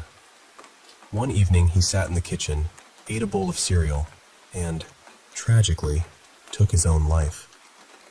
Since then, the video store owner has had her own eerie encounters, videos flying off shelves, even levitating at times. For me, the experiences have been subtler. Footsteps in the night, the sound of cereal pouring into a bowl, and I don't even eat cereal, and quiet sobbing from the kitchen. I'd often wake up hearing these sounds. My grandmother used to say, "When the dead come to you, they want something. Perform an act of charity in their name and pray for them." So I decided to do just that. One night, I lit a candle at the kitchen table and told him that every night I'd say a novena prayer for his soul. On the 9th night of the novena to St. Anthony, the patron saint of lost souls, I heard uncontrollable sobbing. I felt this deep presence of grief and despair, and the sound of someone struggling to breathe. But instead of fear, I felt a deep connection, a quiet intimacy and compassion that he needed. For 45 days, I prayed that novena with a candle lit, and I had a mass said in his name. Occasionally, I'd wake up sensing him standing over my bed, but it never felt harmful. These moments still happen now and then, though less often. It's a strange, bittersweet connection, a reminder that sometimes the spirits just want to be seen and remembered.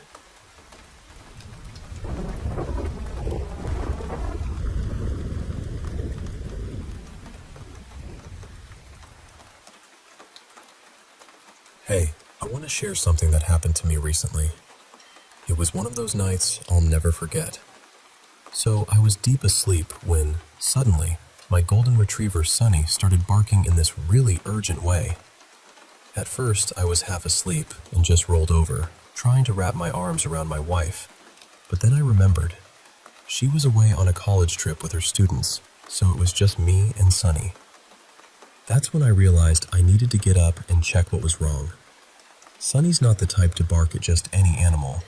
She's a gentle, shy dog, about 5 years old, and mostly an indoor pup. We live on the edge of town, in a quiet neighborhood that usually gets peaceful after dark. The backyard backs directly onto a nature reserve with hiking trails, so sometimes wildlife passes nearby. As I was slowly heading towards the front door, I suddenly heard it rattling, like someone was trying to get in. That snapped me wide awake, and I rushed over. There, I found my little boy, Jamie, fumbling with the doorknob like he'd never seen a door before. "Jamie?" I said, confused. He was trying to open the door, but his hand kept slipping. When I spoke louder, he didn't even notice me. I gently touched his shoulder, worried he might be sleepwalking, and turned him around. He blinked awake, looked at me all sleepy, and said, "Dad?" I told him it was late, and I'd take him back to bed, just to be safe. We got back to the room, and he was out cold again. Sunny followed close behind, and I made sure we were all together. But then, bang, bang, bang! Something was pounding at the front door again. I looked over to Jamie, but he wasn't in bed. The door to our room was open, and Sunny was up, growling and confused. I ran to the front door and saw Jamie trying to force it open, kicking and clawing at the frame. "Jamie, what are you doing?" I asked, my voice shaking. He started mumbling about something.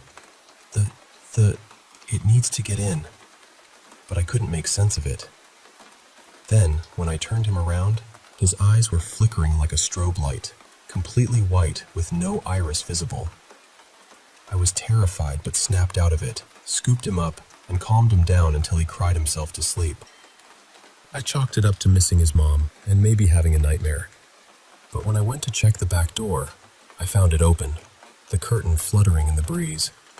Sunny started growling fiercely, so I grabbed a fireplace poker and cautiously approached.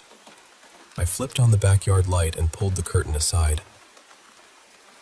There was nothing. The growling stopped immediately. I slammed the door shut and locked it tight, realizing maybe I'd forgotten to lock it earlier while making dinner for Jamie and Sunny. I sat down in my wife's makeup chair. She usually sits there in the morning, to try and stay awake. It was just after 2 a.m., and I had hours to wait for sunrise. I thought about calling my wife, but decided to wait until morning. Sunny was pacing, looking for food, so I went to heat up some chicken.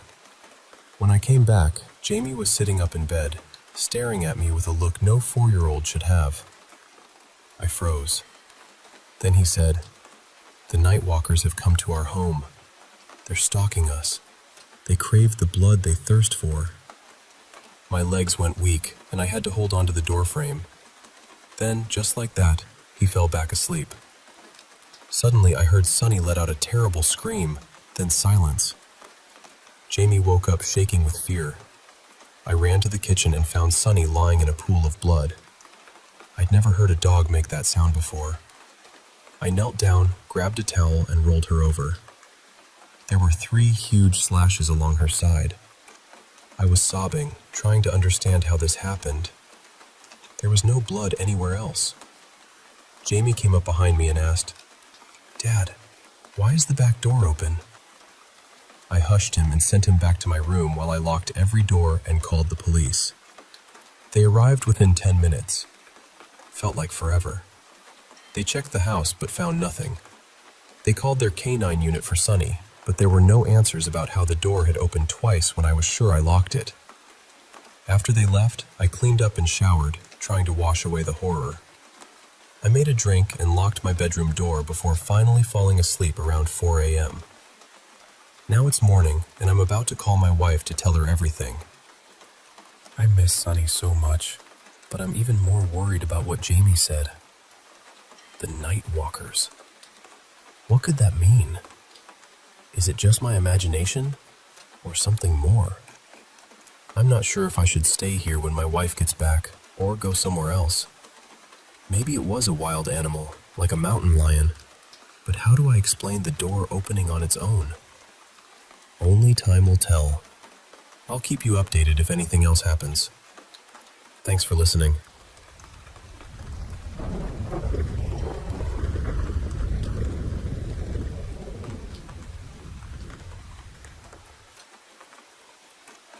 You know, growing up in a small suburban town in California back in the early 80s was something special.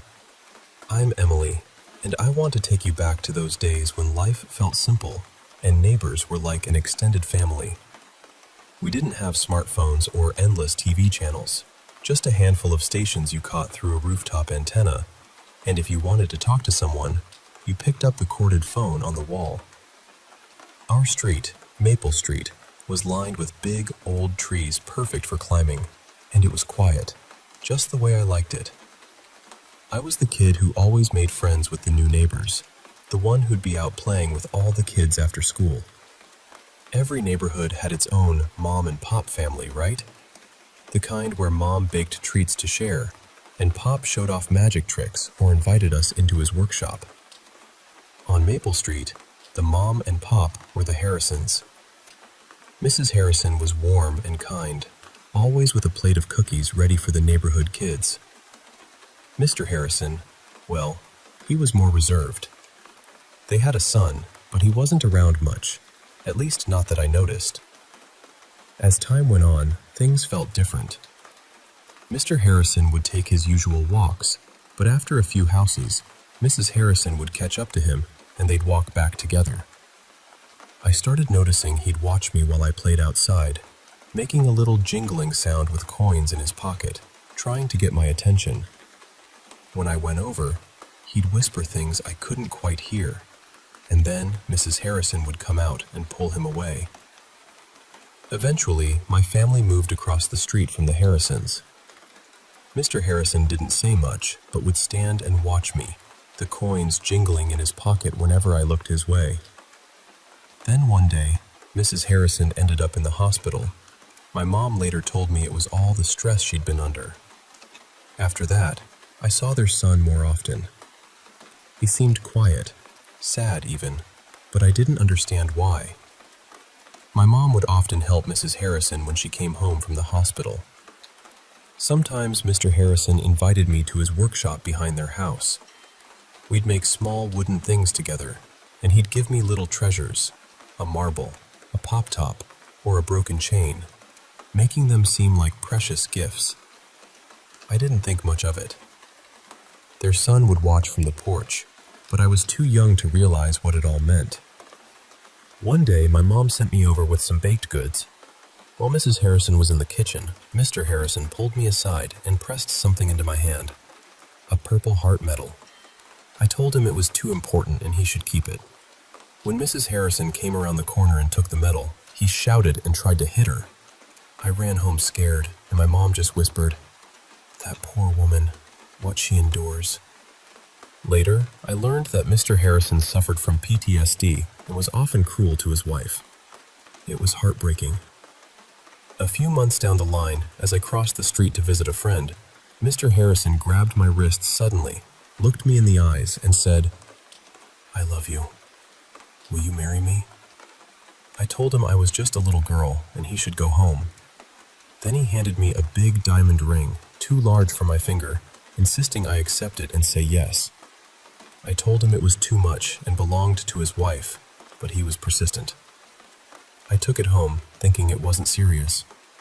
When I showed my mom, she realized it was real, and that it was Mrs. Harrison's wedding ring, lost for weeks. Soon after, there was chaos on our street, sirens, flashing lights. Mr. Harrison had taken his own life in their living room. Their son had to clean up after him. That neighborhood was never the same. My family moved shortly after. Looking back, those quiet streets held stories no one could see behind closed doors. I hope sharing this helps remind us all to look out for one another, even when things seem calm on the surface.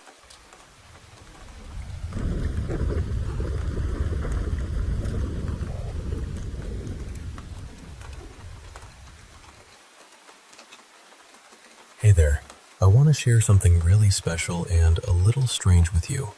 Something that's been unfolding around my home in the Pacific Northwest.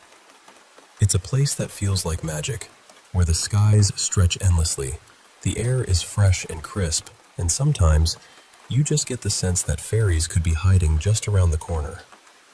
My family and I have lived here for nearly 3 years now, in a cozy farm-style house surrounded by about 10 acres of land with Mount Rainier watching over us. There's a big garage connected to a workshop, and right next to us is dense forest. We've had some unusual experiences on this land, things that you just can't explain away easily. Sometimes, late at night, we hear eerie screams coming from the woods, and all the animals fall completely silent. There's this strange sound, too, like a metal chair scraping on concrete, echoing through the fields. I talked to a couple of young men who live nearby, closer to the forest, and they told me they hear these sounds too. But they stay indoors after dark because it feels like something is watching them. They believe this land holds something unusual. One of the young men even said he sees a shadow kid in his room and around the house, something that scares him and messes with his things. I don't think it's anything evil, but it's definitely unsettling. When we first moved here, I tried to match the sounds we heard to local wildlife, but nothing fit. One night, I was driving home down a quiet road, lit only by a few streetlights, when I saw a flash of eyes. I slowed down, thinking it might be a deer. But when my headlights shone on the spot, I saw something else entirely. A grayish-white figure, about the size of a man, crawling into the bushes. It had no fur, no tail, no feathers, just smooth, pale skin and strong muscles. It moved quickly and silently, and when I turned the corner hoping to catch another glimpse, it was gone. Over the years, several family members have seen a tall, pale creature, about 7 feet tall, with large, curious eyes.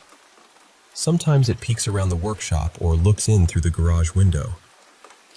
My son even spotted it crouched on all fours on a long couch near my bedroom window, its big, round eyes glowing softly as it studied him like an owl would. But it wasn't an owl. My daughter once saw it standing in the tall grass of the field when she was searching for something she dropped. They both ran back to the house in a hurry. She also saw it once on the roof of the garage, tilting its head as if curious, and when she called my son over, it vanished. I remember thinking she might have been imagining things, but hearing her story again recently, she described it perfectly. Even the dogs have reacted to something unseen. One evening, I let them out before bed, and they suddenly became terrified, rushing back inside and staring wildly, as if something was looming just outside the door. I looked for a shadow on the garage wall, and what I saw was tall enough to block the light from 2 different lamps. My granddaughter keeps her blinds closed after dark because she feels uneasy, even though there's no one around. We're not scared exactly, just aware that this place is different. These experiences aren't constant, but they're real enough to make us wonder. At first, I thought maybe it was some unknown animal, But after nearly 3 years, and so many of us seeing the same thing, I believe there's something more here. Something mysterious. Something beyond our understanding. And honestly, I wouldn't trade this place for anywhere else in the world.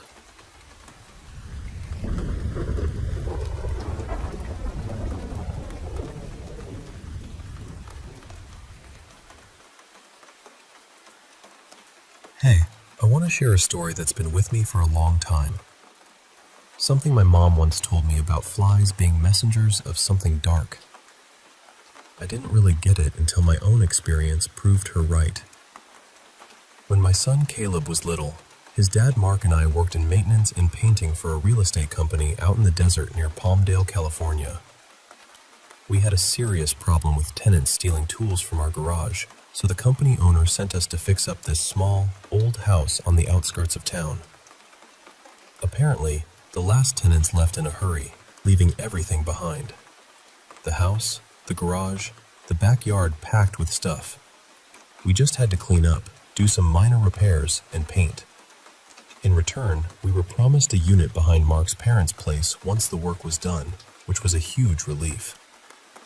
We were excited, not just to leave the old place, but because the new spot had space for our dogs to run around.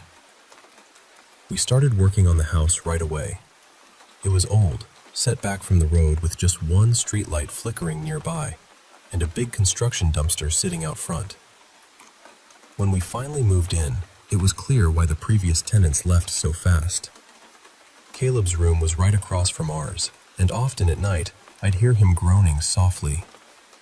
When I checked on him, he'd be half fallen off the bed, blankets on the floor. I thought he was just restless. Then one morning, while I was fixing a drawer, Caleb told me about a little boy who lived in his room. At first, I thought it was just a dream, but he looked me straight in the eyes and insisted it was real. You have to know, Caleb had a big imagination. He talked to his shoes and his toys, so I wasn't too worried. But then strange things started happening. I'd wake up with small red circles on my arms that turned into bruises, and Mark found scratches on his back he didn't remember getting.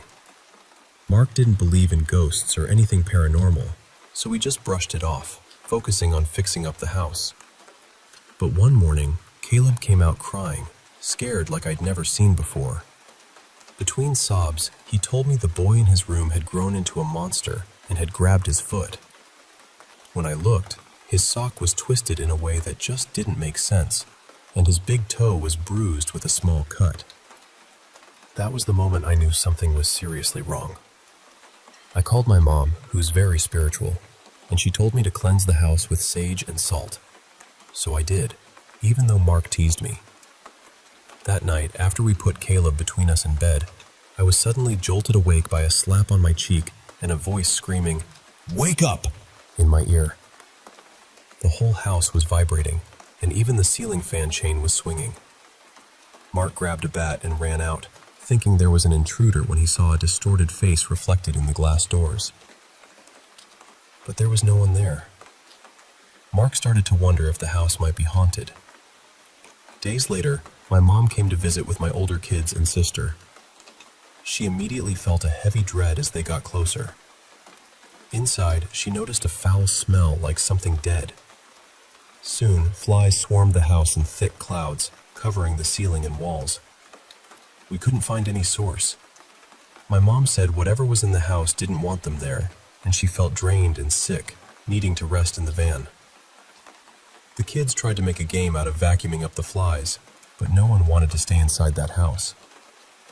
After a restless night, I asked my mom to take Caleb with them for his safety.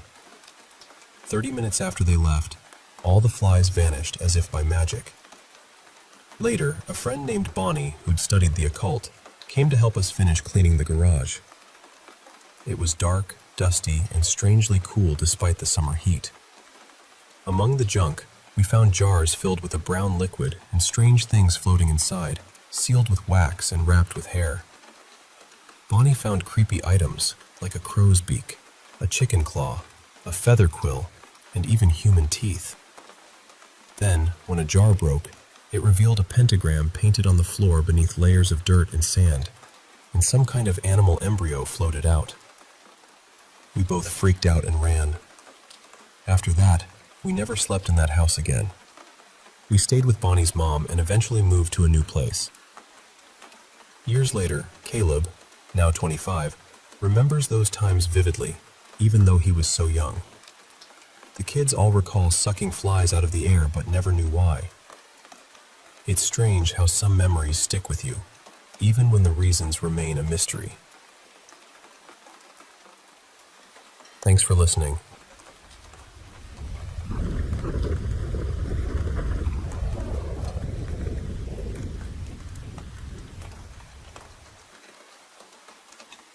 I want to tell this as plainly as I can, because even saying it out loud still feels a little unreal.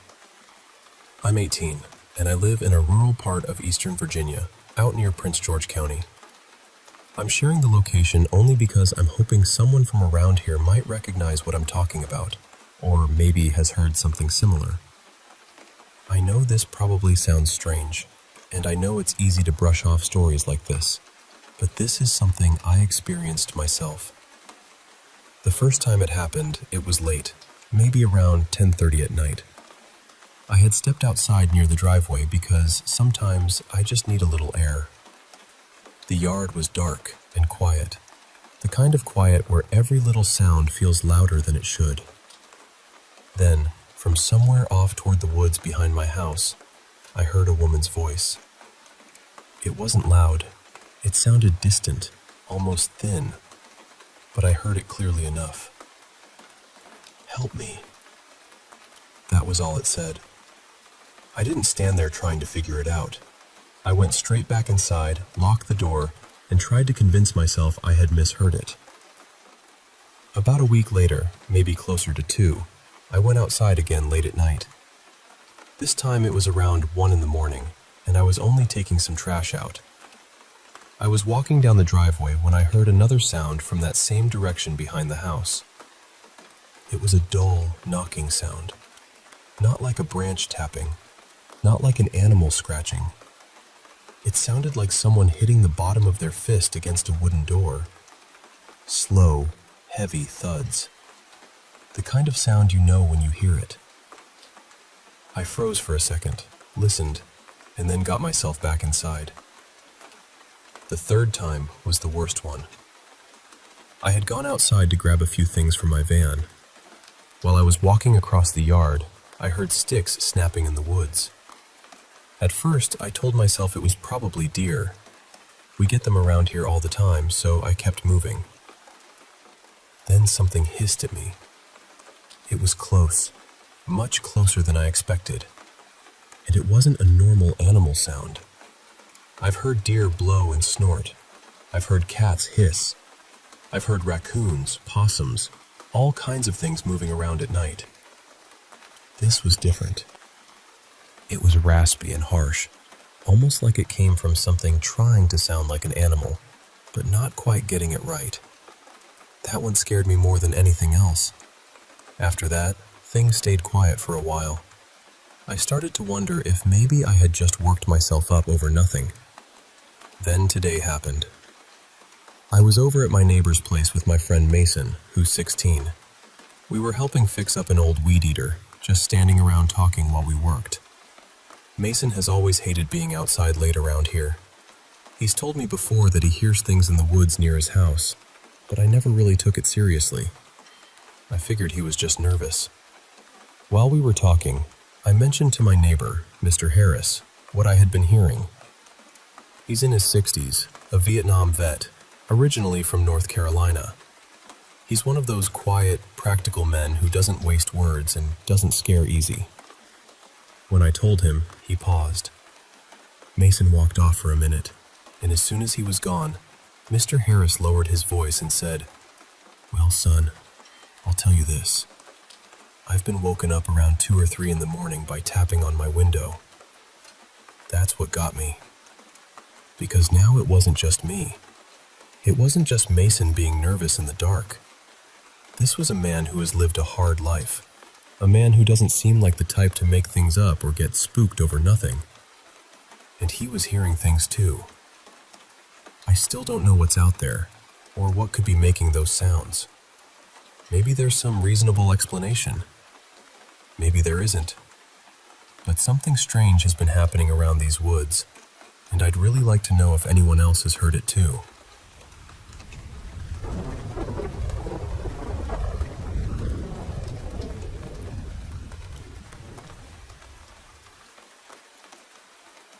Hey there.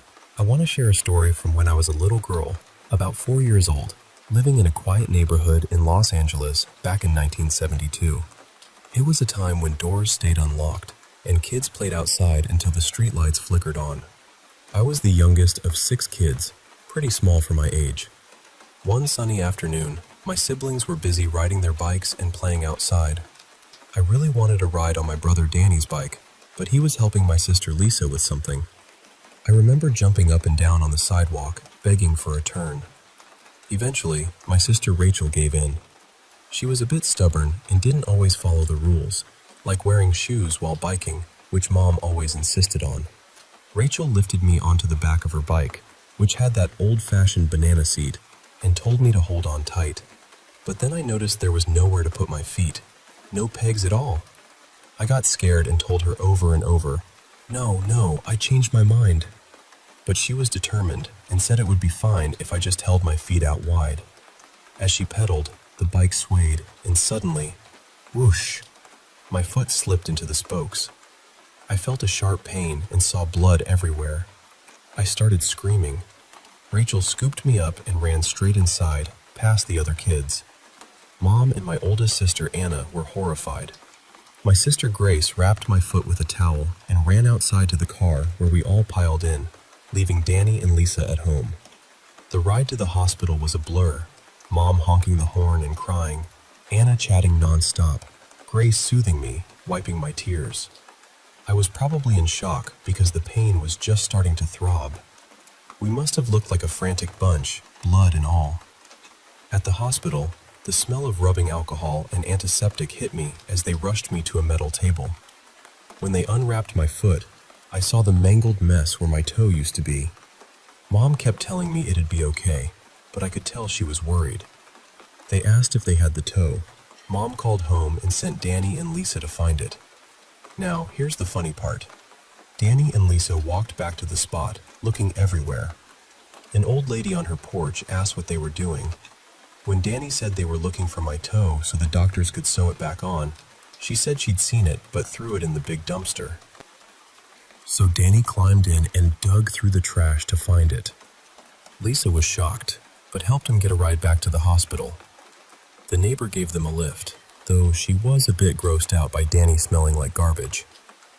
Meanwhile, I was still in the room getting numbed with long needles, crying my eyes out. I asked Mom what she was doing when she closed her eyes, and she told me to imagine a white light all around me, that it was God's healing light.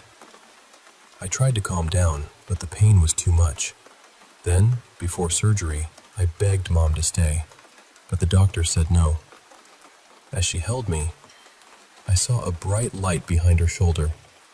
I squinted and saw a man with long, dark hair, caramel skin, dressed in a flowing orange robe, smiling warmly. Next to him stood a radiant male figure, glowing with light that filled the room. I felt warmth and peace wash over me. I told Mom not to worry, that my guardian angel and his companion were right there. She looked confused, and my sister Grace didn't see them either. They wheeled me into the OR, gave me medicine to sleep, and I floated above my body, watching the doctor's work. The man in orange extended his hand, and the angel smiled reassuringly. I overheard the doctor say his own daughter was very sick and needed an important operation soon. The angel nodded and smiled. Moments later, I returned to my body and woke up to Mom's tearful smile. The doctor said I'd need more surgeries and might limp, but I was lucky it wasn't worse. Since no regular rooms were free, they put me in the pediatric burn ward. It smelled strange and was chilly. The bed was a big metal crib with bars like a cage. The other girls had sad stories. One caught her nightgown on fire, another played with matches, things I didn't understand. That night, after everyone left, I felt lonely and cold. I started to cry quietly, soaking my pillow. Then, the same warmth I'd felt before returned, and a gentle hand held mine through the bars. I felt safe and soon drifted to sleep. The next morning, a girl across from me spoke. She asked about the light I'd had the night before. I told her it was my angel, and though she couldn't see, I believed she had one too. It seemed to comfort her. My family visited, and the next day I was ready to go home. On the way out, I insisted on seeing the doctor who fixed my toe. I whispered a thank you and told him his daughter would be just fine, that she wouldn't be sick anymore. Then I kissed his cheek. He looked surprised but hugged Mom tightly. On the ride home, I told Mom about my new friends and the angels who helped me. She said that I'd always been special, saying things others didn't understand. I miss my mom dearly, but I carry those memories and the warmth of those angels with me always.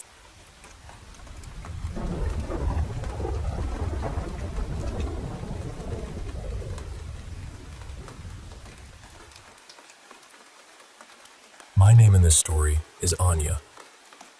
This happened back in 2023, sometime between June and August, around the time of the blue moon. I was still in college then, and one evening, my friend Mara and I were walking to one of our seniors' rooms for dinner. It was a few days after the blue moon, and I remember the two of us stepping outside and suddenly feeling something. I don't really know how to explain it. It wasn't a sound, and it wasn't something we saw. It was more like the air shifted around us, like something brushed past a part of us we didn't know could feel. We both noticed it at the exact same time, but neither of us said anything. We just acted normal. At that point, Mara and I were friends, but we weren't close enough to casually say, "Hey, did you also feel something strange and impossible just now?" So we kept walking. We kept quiet. And honestly, I think both of us were hoping it was nothing. But after that night, things started happening. I began feeling like something had attached itself to me. I could feel it poking me, especially around my back, and with it came this coldness. Not normal cold. Not the kind you feel from weather or air conditioning. This was deeper than that. It felt like the cold had slipped under my skin and settled into my bones. I started wondering if maybe we had stepped into something we weren't supposed to. Like, for a brief moment, the two worlds had a crack between them, and somehow Mara and I had noticed it. After that, I became aware of energies around me. I never saw them physically with my eyes, but if I focused, I could see their shapes in my mind. Almost like my mind's eye was picking up what my actual eyes couldn't. At first, I genuinely thought I might be losing it. I thought maybe I was imagining things, or maybe stress was getting to me, or maybe there was something wrong with me. But then Mara started reacting to the same things I was feeling. Not once, not vaguely, repeatedly. We finally started talking about it, very quietly and carefully, like saying it too loudly would make it more real. Both of us admitted we had been scared. Both of us had wondered if we were going crazy. So we tested each other. One day, during class, I felt that same poking sensation in my back. I didn't say anything to Mara. I just sat there, trying to ignore it. Then she leaned toward me and whispered, "Does your back hurt?" I froze. I tried not to show how shaken I was, so I whispered back, "Why do you ask?" She didn't answer right away. She looked past me, toward the space behind my chair. Then she looked down, and that was the moment I knew we weren't imagining it, because in my mind, I could see someone crouching behind me, poking my back. It felt like a woman, or something close to one. Not angry, not threatening, just curious, almost childlike, like it was poking me because it could. Later, Mara described the exact same thing to me. She said it didn't feel malicious. It didn't seem like it wanted to harm me. It was just there, crouched low, poking at me. And that was exactly what I had sensed. After that, we began to understand that I seemed to attract these energies, while Mara was better at sensing them and seeing them in her mind. And once we noticed them, they felt everywhere. Every day there was at least one attached to me or lingering near me. Some places had stronger ones. Some felt heavy or malicious. Some felt natural, almost ancient, like they belonged to the place itself. We also started noticing them around other people. Some people had energies attached to them that felt protective. Some had ones that seemed to work for them somehow. Others felt like they were being used, like something was treating them as a vessel or feeding off something from them. We met people who seemed to amplify these energies without knowing it. Some people seemed to neutralize them, and a few people, somehow, could push them away completely. To this day, I still don't know exactly what Mara and I experienced. Now, we mostly keep that part of our minds closed.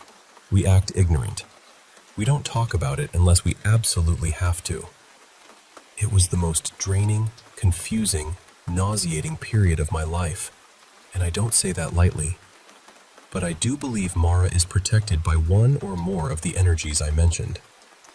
Whatever protects her is very strong and very watchful.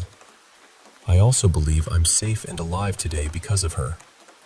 We've had other strange and paranormal things happen to us and to people we know, but this is the one story we keep coming back to.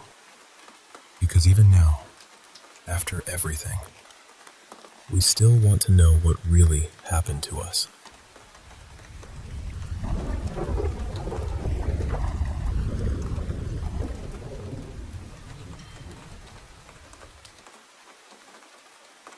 I'm from Costa Rica, so just to give you a little context, everything here feels close.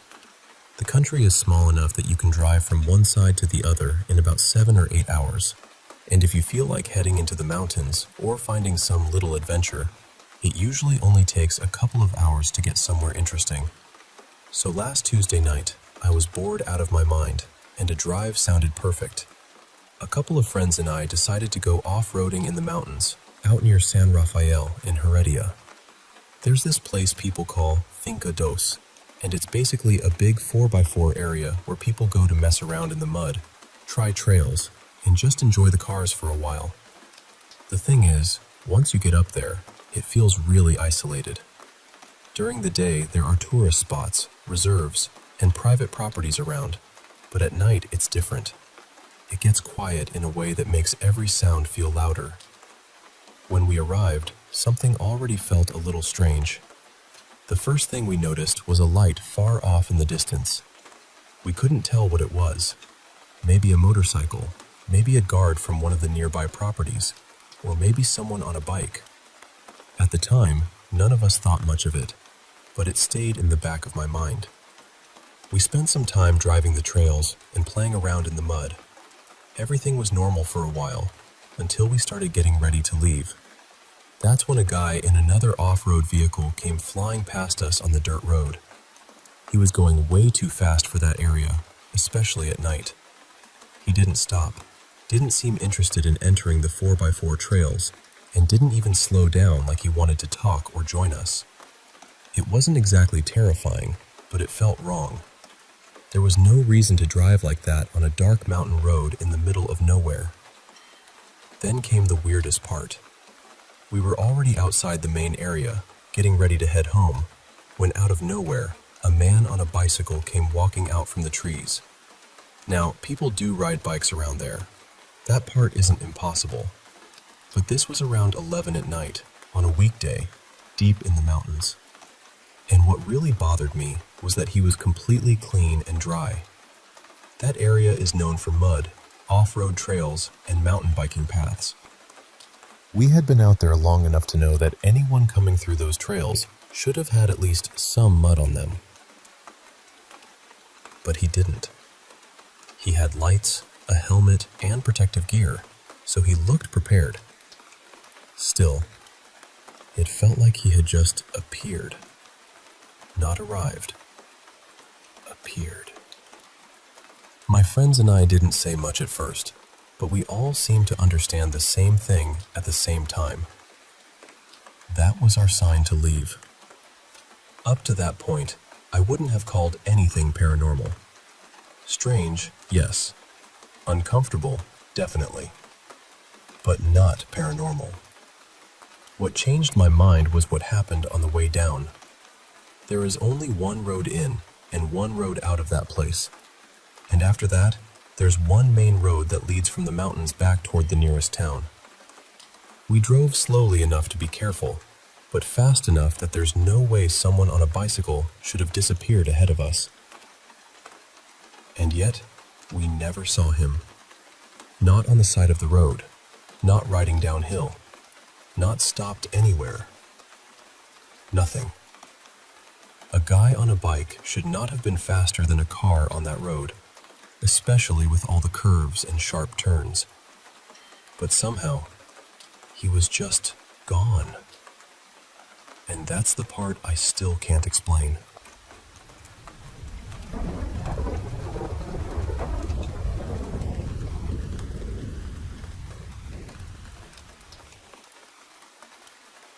When I was little, strange things happened all the time at my parents' house. I remember objects suddenly sliding or flying off shelves, and the loft door banging from the inside when nobody was up there. So I already believed in ghosts, really.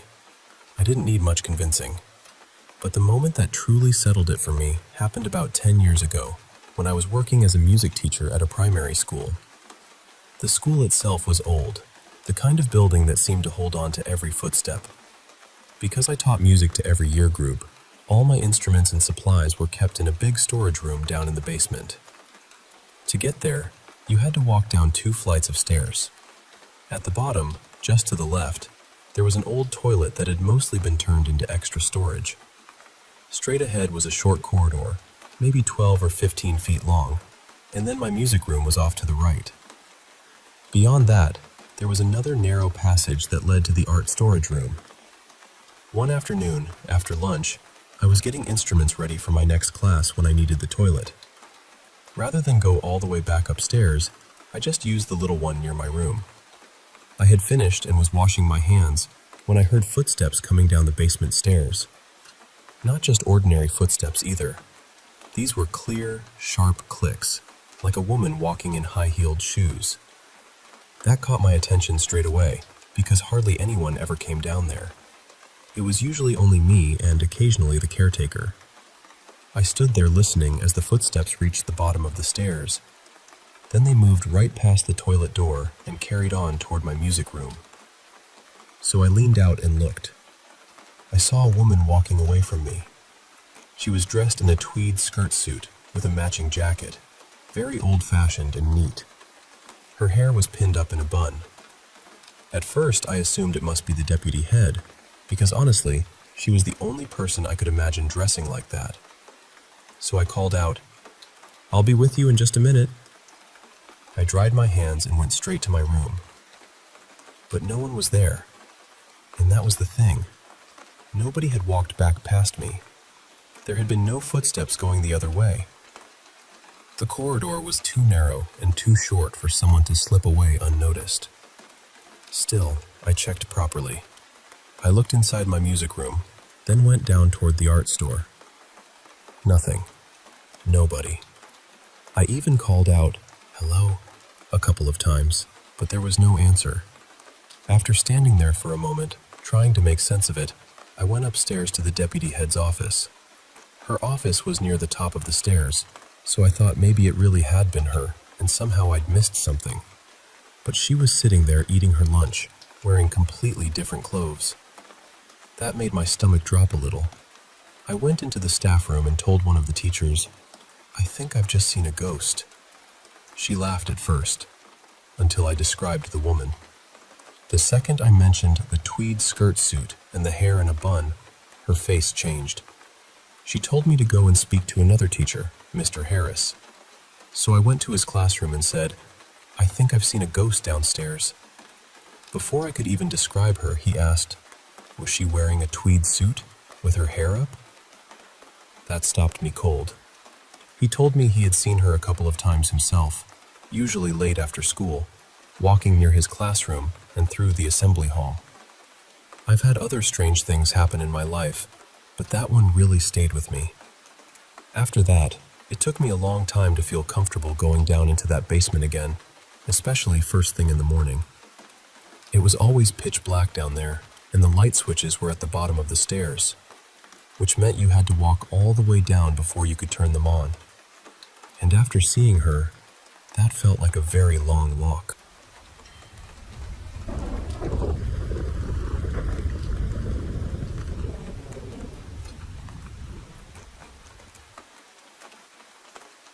Hey, I want to share a story about a night that my daughter-in-law Athena and I will never forget. It happened just a few weeks ago while we were driving home from the store. It was just after dusk, and we were on this quiet rural road in Washington, the kind of place where the houses are tucked back into the trees and the forest feels alive all around you. We've driven this road a million times, so we know every curve and shadow.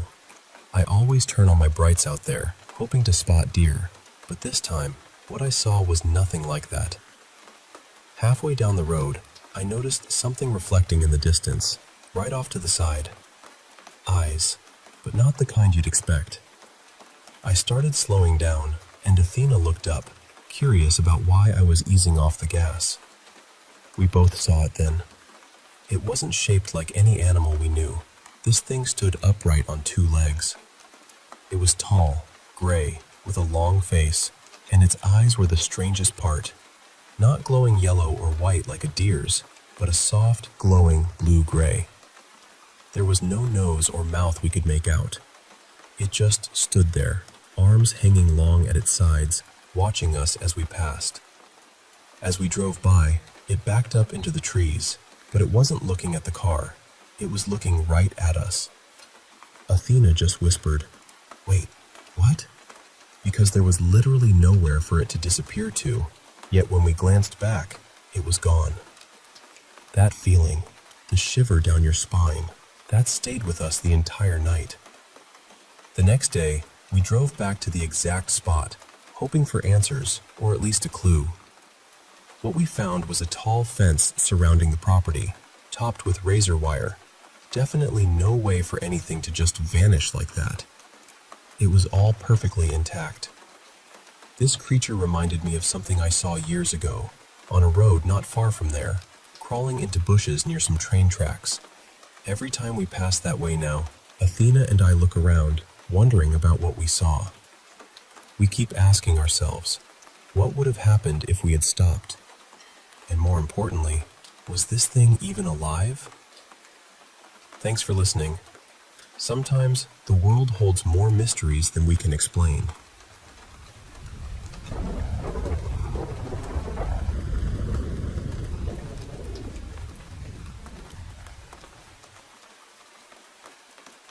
I grew up in a haunted house. Actually, I still live there. It's the kind of house where strange things don't really feel strange anymore. They just become part of the rhythm of the place. Like the old wood settling at night, or the pipes knocking in the walls. My family and I have all seen and heard things here over the years, and after a while, you stop trying to explain every little thing away. When I was very young, my grandfather passed away. He had been very sick, and from what my mom told me later, I saw him in a condition she wished she could have protected me from. She tried to shield me from it, but I guess I still saw more than a child should. Not long after he died, my sister and I were watching TV together in the old living room. Back then, the living room was at the back of the house instead of the front, like it is now. The back door had this large window in it, and the TV sat only a few feet away from that door. I remember suddenly feeling like someone was watching us. It wasn't a scary feeling exactly. I didn't feel threatened. I just felt noticed. So I turned and looked toward the door, and there he was. My grandfather was standing outside, looking in through the glass. I remember saying something like, "There's Grandpa," and I tried to tell my sister to look, but she didn't believe me. She never really did believe me about that. The strange thing is, I knew he had just passed away, but I don't remember being afraid. Maybe I was too young to fully understand what that meant. And as far as I knew, he had never really come to visit that house before when he was alive.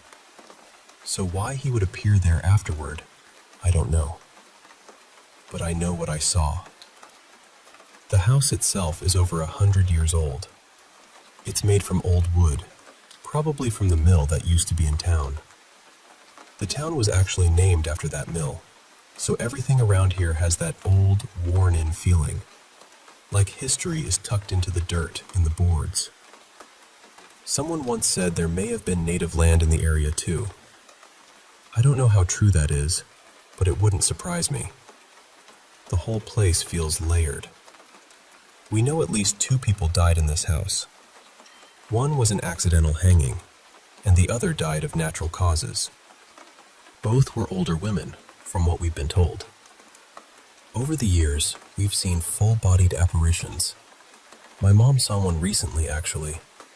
For a while, this woman would float past her in the living room at night.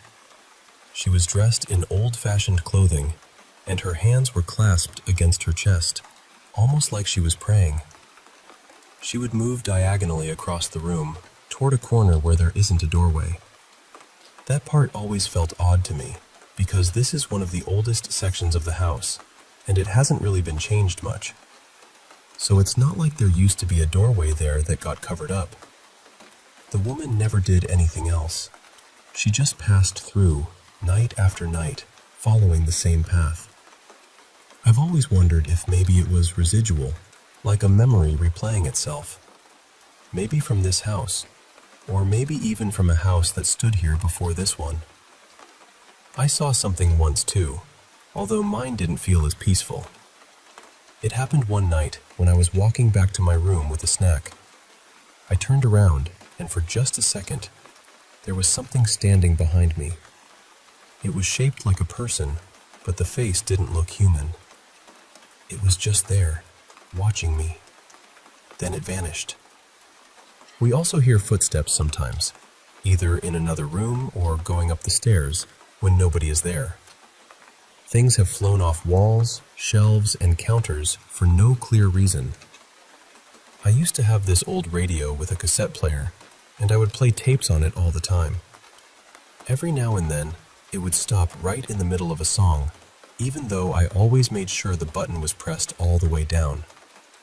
One night, when I went over to press play again and check the tape, I saw these golden flashing lights out of the corner of my eye. They were dancing on the wall beside me, almost like sunlight reflecting off something. But it was nighttime. The only light on was a regular bulb, and it wasn't flickering or doing anything unusual. Another time, when I was still in school, I came home, walked through the door, and made sure it closed behind me. I was alone in the house. I went to find a snack, and when I passed the breezeway, I saw that same door standing wide open.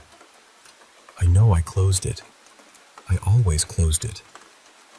There have been smells, too.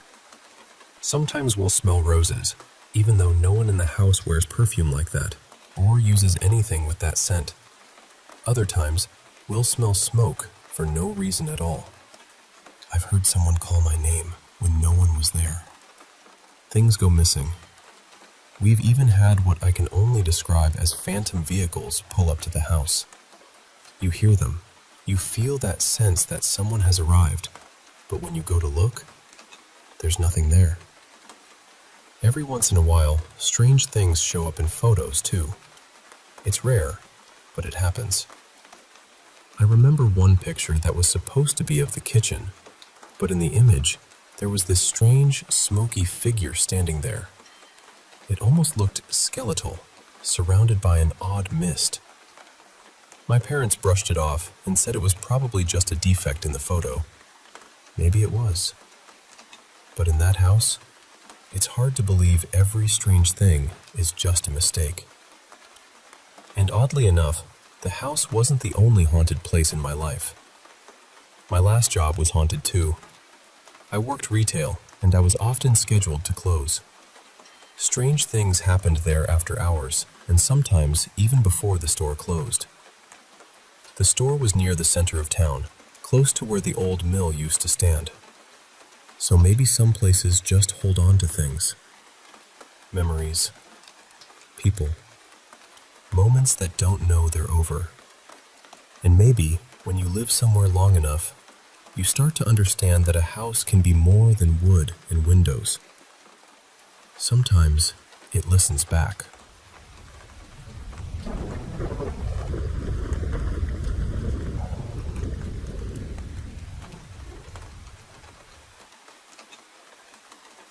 I was about 7 when my parents moved our family into a new house.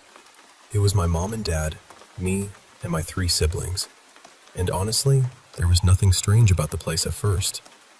It was in a good part of town, quiet neighborhood, nice houses, the kind of street where nothing really seemed out of place. My mom ran her own little business out of the basement, so she was often up before the rest of us, usually somewhere around 4 or 5 in the morning, working before we had to get ready for school. The first floor had hardwood floors, and anyone who has lived with hardwood knows the sound I mean. When someone walks across it, you hear it. Every step has that soft creak and tap to it. Now, my younger sister Lila used to sleepwalk when she was little. She was probably 4 or 5 at the time. My mom would sometimes hear footsteps upstairs and assume it was Lila wandering around again.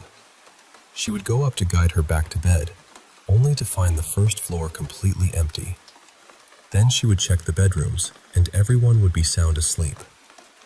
That happened more than once. There were also nights when my mom would hear Lila talking in her room. She'd go in and ask, "Honey, who are you talking to?" And Lila would say, very calmly, "The man. He's sitting on the bed." Of course, my mom thought it was just a little kid's imagination. Lila was young, and kids say strange things. But this went on for nearly a year. The part that still makes my stomach twist a little is that Lila remembers him even now. She says he was an older man, dressed in overalls, and he looked like a farmer. Later, we found out the whole neighborhood had been farmland before it was developed in the 1980s. Maybe that means nothing. Maybe it means more than I want it to. Years later, around 2013, I was home from college on winter break. I had gotten into the habit of staying up late in the basement playing video games, usually until 2 or 3 in the morning. Everyone else would be asleep, so the whole house had that heavy, late-night quiet to it. One night, I heard footsteps moving across the first floor. At first, I figured someone had gotten up for water or to use the bathroom, but when I went upstairs to check, nobody was there. The house was still. Everyone was in bed. A few days after that, I was lying down to sleep when an old baseball trophy slid off my dresser and hit the floor. It scared the life out of me, and I know how that sounds, but there was no reason for it to fall. No breeze, no shaking, no door slamming, nothing. It had been sitting in the same spot for years. After that, things started to feel different. Whenever I was alone in the house, especially down in the basement, I would get this awful feeling that someone was behind me. Not just a nervous thought. It felt like when you know another person is in the room, even before you turn around. The air would change. The hair on my neck would rise. My whole body would go cold. Then came the night I still think about the most. I was in the basement again, playing games late, when I heard footsteps above me. They moved through the kitchen, slow and steady, and then stopped right at the top of the basement stairs. I froze. A second later, I felt someone standing directly behind me. I was sitting on the couch, and suddenly I couldn't move. It felt like 2 hands were pressing down on my shoulders, holding me there. I tried to stand up, but I couldn't. I couldn't turn around. I couldn't even make a sound, and the room got cold. I used to laugh at stories where people said the temperature dropped when something was nearby, but I swear, in that moment, I could almost see my breath. Then, just as suddenly, the pressure lifted. I jumped up and ran. I tore up the basement stairs, through the kitchen, and toward the stairs to the second floor. Halfway up, I heard something behind me. Footsteps. Running. Not walking. Running up the basement stairs at a speed that didn't sound human. I bolted into the bathroom, slammed the door, and locked it. The footsteps came right up to the bathroom door and stopped. I slept on the bathroom floor that night. A few months later, around April, I came home from college for a long weekend. I was alone in the house during the day, and I decided I was finally going to call this thing out. Not at night, obviously. I wasn't that brave.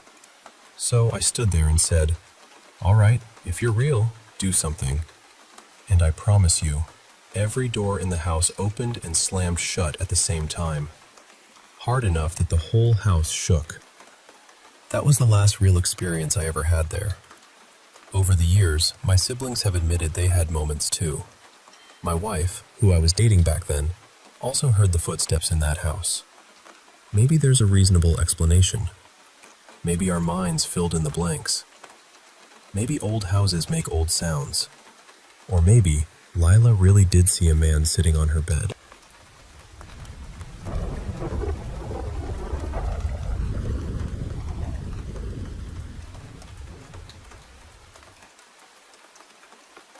I'll be honest with you. That wasn't actually the scariest thing that ever happened to me in that hotel. Not even close. Compared to what happened in the kitchen, that other stuff was almost gentle. For months after I started working there, people kept asking me the same strange question. "Have you seen the man in the kitchen yet?" And I'd always say no, because I hadn't.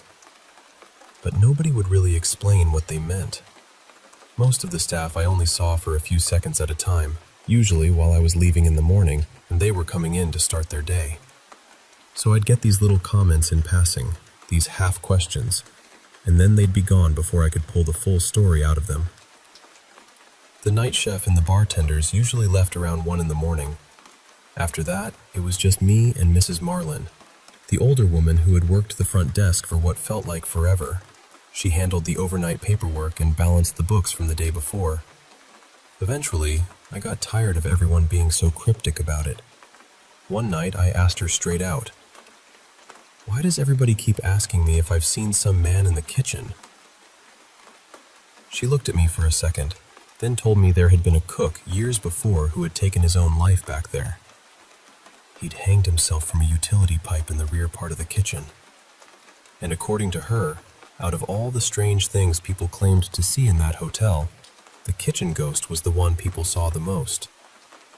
Also, she said, it was the one that scared people the worst.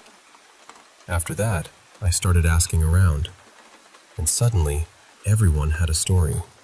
Servers, cooks, bartenders, cleaning staff. Every single person seemed to know something. Even the guard I had replaced, a guy who had always loudly said he didn't believe in that ghost nonsense, went quiet when I asked him. He just shook his head and said he didn't want to talk about it. That got to me more than any dramatic story could have. And honestly, after a while, I started feeling almost left out. Everyone else had seen this thing. Everyone else had their little brush with the kitchen ghost. I'd been walking that building alone every night and hadn't seen so much as a flicker. Then one night, I was making coffee for the morning shift, just like I always did.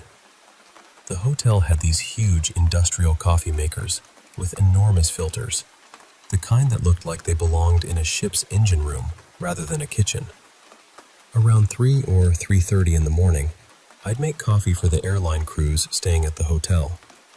They had to leave around 4 to catch the early flights, and the kitchen staff wouldn't be in until at least 5. It gave me something to do, too. Nights could drag on forever back then. Internet wasn't something you could count on, so mostly I read, walked rounds, and did little tasks like that. The coffee machines were tucked into this narrow alcove near the convention rooms, close to the offices and the ovens used for longer prep work. The whole kitchen was sort of split in two from where I stood. To my right were the restaurant line stations, with enough light still spilling through to see clearly. To my left was the darker side, the banquet staging area, dry storage, and the deep freezers. That left side was also where people had pointed when they told me where the cook had died. Not exactly where, though. They always sort of gestured vaguely toward the back, toward dry storage.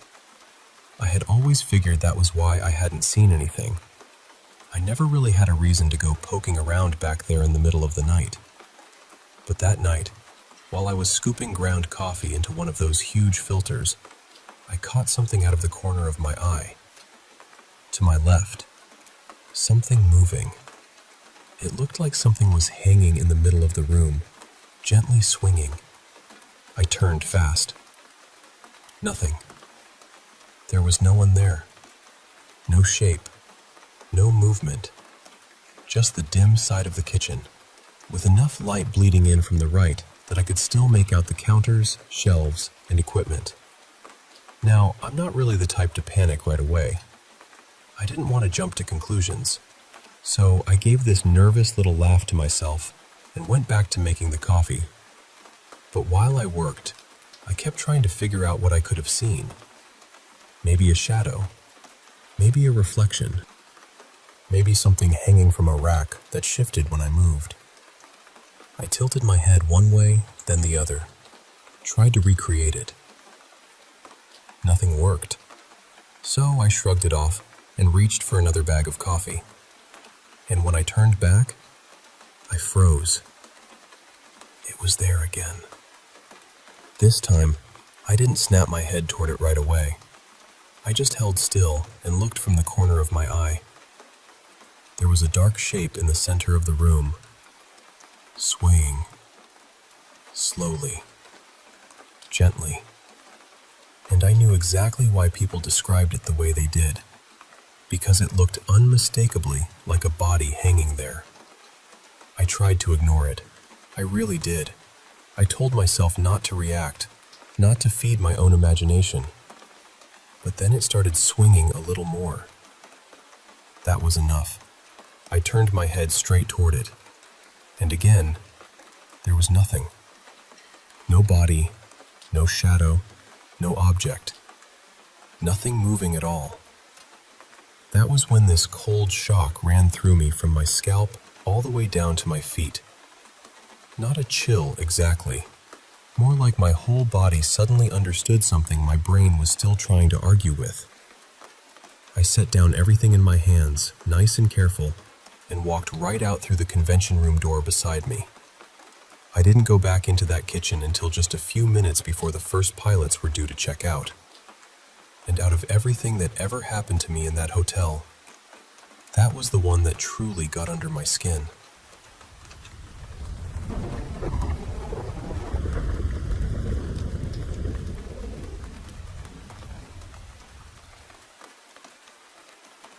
I don't mind talking about it. Honestly, it's not something my parents ever liked discussing. They were the kind of people who would rather act like everything was ordinary, even when it very clearly wasn't. They would brush things off, change the subject, or pretend the house was just settling. But every now and then, even they would have these disturbing dreams. Not just them, really. Everyone in the household seemed to experience something strange at some point back then.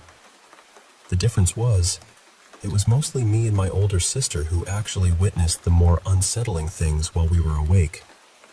She eventually reached a point where she couldn't take it anymore. For her own peace of mind, she moved out, and honestly, I can't blame her for that.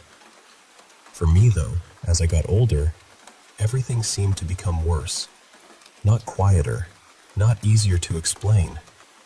Worse. More frequent, too, until some of it was happening almost every day. Devices would turn on and off by themselves. Things would disappear from where we had just left them. Objects would show up in different places. Doors would slowly open or close on their own. Light bulbs would pop constantly. We would hear heavy footsteps, sometimes even the sound of someone running back and forth in locked rooms, or rooms we knew were empty. And whenever we unlocked one of those rooms and checked inside, there was nothing.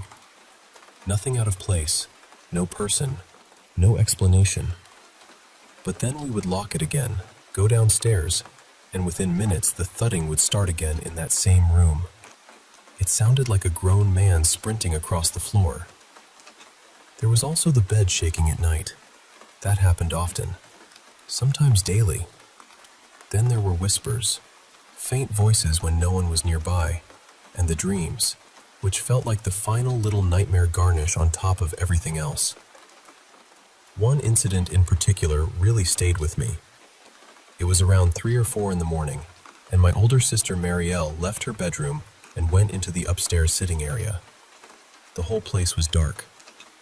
While she was there, she heard water running from the bathroom nearby. It sounded like someone had turned on the sink. At first, she assumed it was either me or my father. But when she walked closer to the bathroom, she saw something standing at the sink. She described it as a very tall, broad, shadowy figure, shaped like a large man. It looked like it was washing its face, with the lights completely off. She said there was something deeply wrong about it. Not just scary, but ominous. The moment she saw it, she panicked. She ran back to her room, locked the door, and stayed there until morning. When my parents found her later, she was still terrified and shaken. And she was in her late 20s at the time, so this wasn't a child frightening herself in the dark. They searched the entire house afterward. There were no signs of forced entry, no stranger inside, nothing missing, nothing unusual at all. After that, my parents had motion sensors installed in every room, along with a full security system. But it didn't last long. During the evenings, or close to dawn, the alarms would randomly go off. Different sensors would be triggered in empty rooms, and each time it happened, the system would call dispatch. Eventually, it became too much, and they had to permanently switch it off. What we ended up doing was closing off an entire wing of the house. That was the same wing where Marielle's bedroom had been, and it had always been the worst area by far. After that, we sealed off the entire 3rd floor.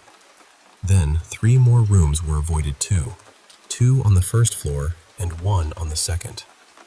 That helped a little, not completely, but enough that everyone in the house agreed on one rule. No one was to enter those areas alone, and definitely not at night. My parents also became strict about locking every door and window at all times. New, stronger locks were installed throughout the house. If someone entered a room, the door had to be shut behind them and locked, especially in the evening. Before bed, we would go around making sure every single door and window in every room was secured. It was exhausting, honestly, but it made things feel slightly more manageable. Later, when I was older, I asked my father about the house. That was when he told me it had been built over ancient burial grounds. When they were digging the foundation, workers had found old remains and several funerary objects. The items were apparently handed over to museums, and the remains were moved to another burial site. But I was also told there might be another reason the house felt the way it did. Part of it had to do with the design. There was too much glass, too much ceramic, too many polished surfaces and mirrors. The size and dimensions of the place made sound carry strangely. Echoes traveled in odd ways. Someone described it to me almost like an echo chamber, or a resonance chamber. They said houses shouldn't really be built that way because the energy, the sound, even the presence of things, seems to bounce around and intensify. They said it can make things more visible than they should be. I still don't fully understand what that means, but when I thought about it, it unsettled me in a way I can't quite explain. And even then, I knew there was more to the story.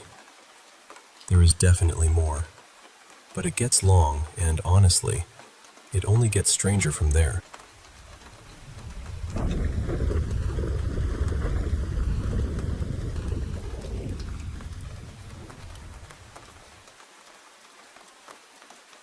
know exactly why something like that would shake you up. When it happens around your kids, too, it hits a different part of your heart. It's not just fear anymore.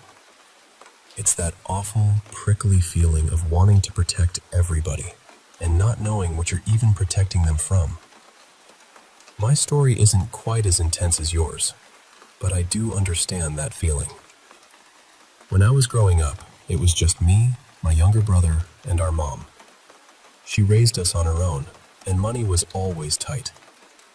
For a while, when I was still in elementary school, we moved in with my aunt and uncle out on their little acreage. They had this huge old farmhouse. Plenty of room for all of us, but it was the kind of place that always seemed to breathe and creak after dark. I was around 9 or 10 then, and I remember little strange things happening. Most of it I brushed off. Old houses make noise. Kids have active imaginations. Shadows look weird when you're tired. That sort of thing. But one day, I was taking a bath, and I heard a woman's voice right beside me. She said my name. Not shouted, not whispered. It was almost playful, sort of sing-song, like someone teasing a child from just over their shoulder. I got out of that tub so fast I probably left half the water behind. I ran out, still covered in soap, and started asking everyone if they had called me. Nobody had. Nobody had even been near the bathroom. I was so scared that I made someone sit in there with me just so I could rinse off. After that, years went by. Maybe 15 years or so. My aunt and uncle had moved several times by then, and their kids were teenagers. They still said something was with them. Not just in one house either. They believed it followed them from place to place. For a long time, I didn't believe them. I told myself that when I was little, maybe I imagined the voice. Maybe I dreamed it while I was awake. Maybe my brain just made something out of nothing. By my 20s, I had become pretty firmly skeptical about all of it. Ghosts, hauntings, anything like that. I figured my relatives were just suggestible, or maybe they liked creepy stories a little too much. Then I started spending more time with them again. My girlfriend at the time and I would stay over at their newer acreage every few weeks. We'd hang out, play board games, eat too much, stay up too late, all the usual family stuff. And once I was around them more often, things started happening again. My girlfriend didn't believe in ghosts at all, not even a little. But one night, in the spare room where we were sleeping, she saw something move through the room and go right out through the doorway. After that, she was a lot quieter about the subject. For me, it started with footsteps. I'd hear someone walking around when I was the only person awake, or when I was completely alone in the house. Then one night, around 3 in the morning, I was in a room with the door open when I saw a young blonde woman run past. She moved fast, like she was sprinting down the hall. Right after that, I heard this loud bang, like she had slammed into a shelf or clipped a door frame. At first, I honestly thought it was one of my cousins. She was blonde and about the same height. So I got up and went down the hall to see what she was doing. The room she had run toward was empty. I checked around the house after that, feeling ridiculous but also completely rattled. Everyone was asleep. All of my cousins, including the blonde one, were asleep in the living room. That was the first time I really admitted to myself that I might have seen something.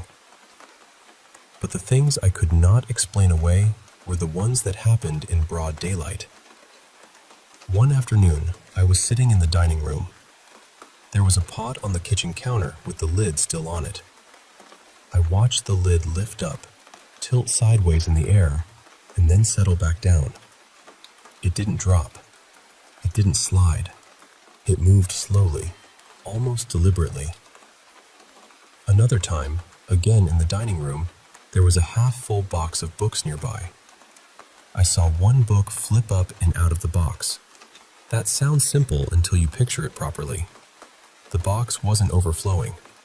The books were sitting several inches below the top edge. For that book to come out, it had to move upward first. It didn't just fall, it launched. My grandmother stayed with them for a while in that house too, and she had her own experiences. Mostly things moving, noises, objects acting like invisible hands had opinions. After enough of that, I stopped sleeping alone when I visited. Luckily, most of the family usually crashed in the living room together anyway, so I just joined the pile like a very nervous golden retriever. Eventually, I accepted that something really did seem to be attached to them. They moved again after that acreage, and one day, while I was visiting them in another house, I was sitting in the living room when I saw a man appear. He walked through the room, just calmly crossed the space, and vanished before he reached the other side. Not a shadow, not a trick of the light. A man. Since then, I've lived in a couple places of my own that I would honestly call haunted too. So no, I'm not the hardened skeptic I used to be. Whatever I thought I believed in my 20s, life has very quietly and very rudely rearranged the furniture.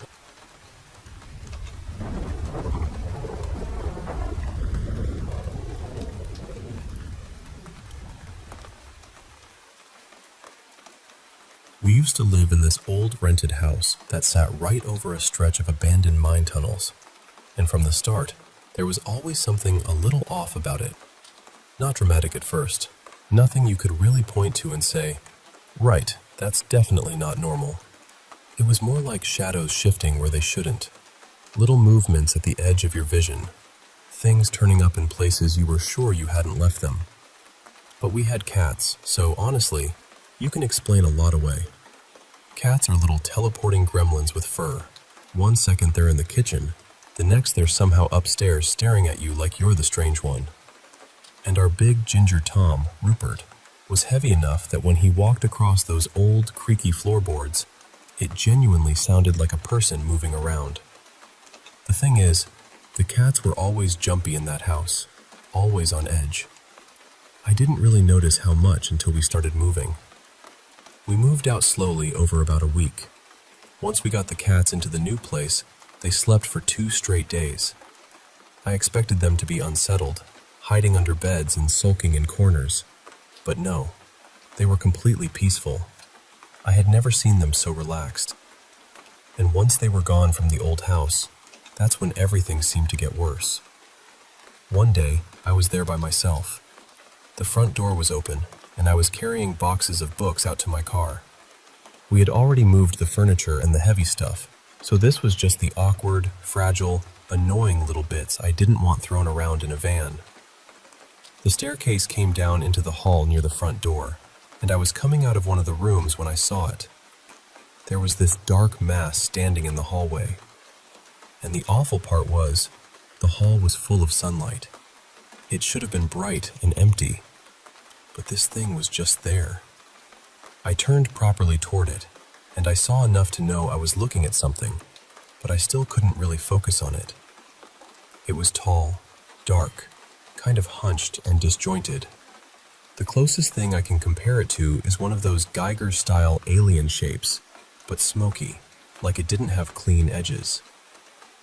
I don't know how to explain this without sounding ridiculous, but I knew it was looking at me. And I knew it was furious. The second I saw it, I felt sick. Not just scared, but physically sick. Nauseous, boiling hot, exhausted all at once, like my body had been unplugged. I backed out of the house, threw the books into the open car, reached back just far enough to slam the front door, and locked it. I would not go back inside on my own after that. I honestly thought my husband, Callum, was going to think I'd completely lost it when I told him. But he didn't laugh. He could see how badly it had shaken me. And that's when he told me something I hadn't known. A few days earlier, when we'd had the big moving van, he had been waiting outside while I locked up the house. He said someone, or something, jumped out from behind the long hedge by the drive, like it was trying to scare him. At first, he thought it was our neighbor messing about, but then he realized it wasn't right. He said it looked more human than what I described, but still dark. Solid, but somehow impossible to focus on. It was dusk, and the streetlights hadn't come on yet, so everything was that flat, gray-blue color. He said whatever it was jumped back behind the hedge just as I started walking down the drive. I actually remembered him looking toward the neighbor's place as we drove away and saying he thought he'd seen Brian waving. I hadn't thought anything of it at the time, but after what I saw in the hallway, that memory turned cold in my stomach. We cleared the rest of the house in one go after that, with a ridiculous number of people helping. We didn't tell them why. We just made sure nobody was alone in there. To this day, I don't know what I saw. I don't know what he saw either. But even now, driving past that house gives me the creeps. And just for the record, the landlord sold it about 6 months after we moved out.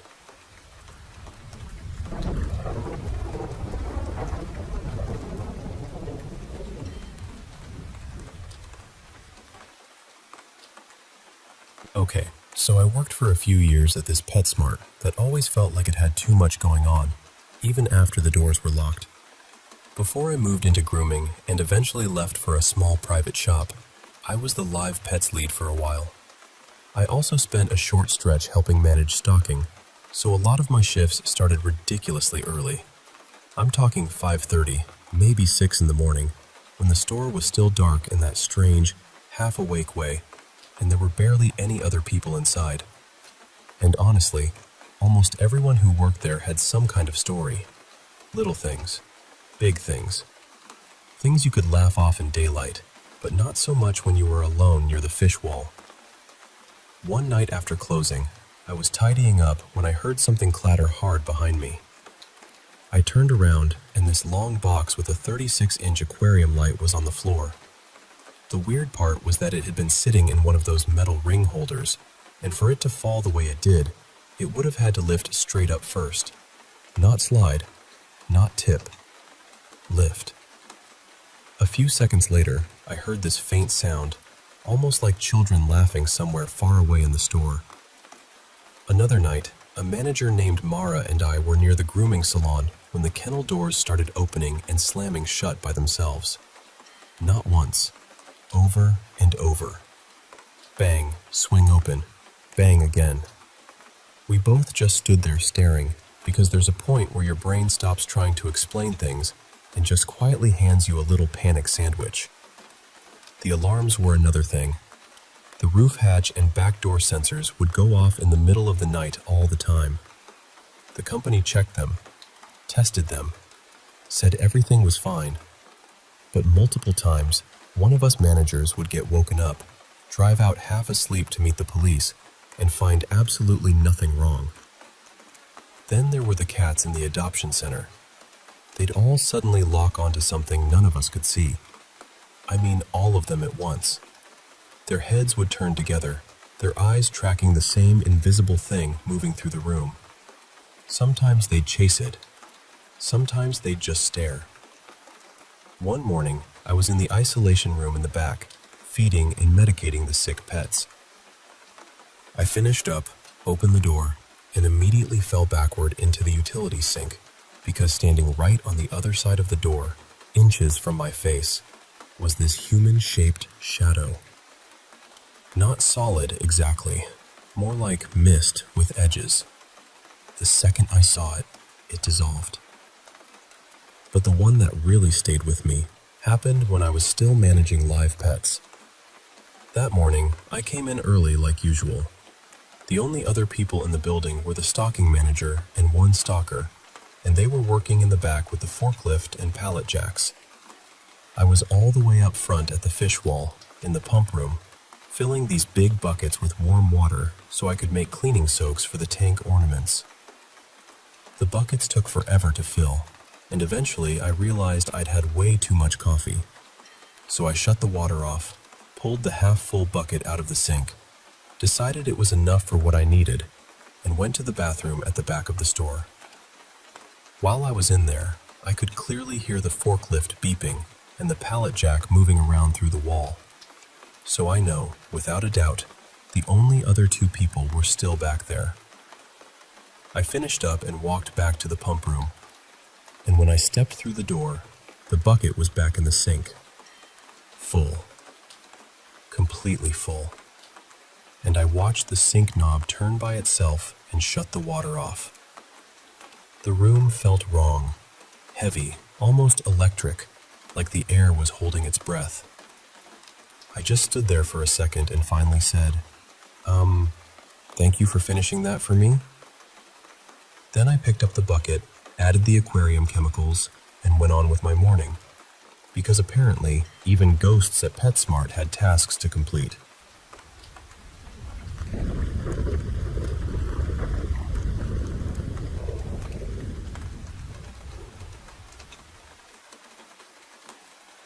I used to work the late shift at a small petrol station just off a busy road.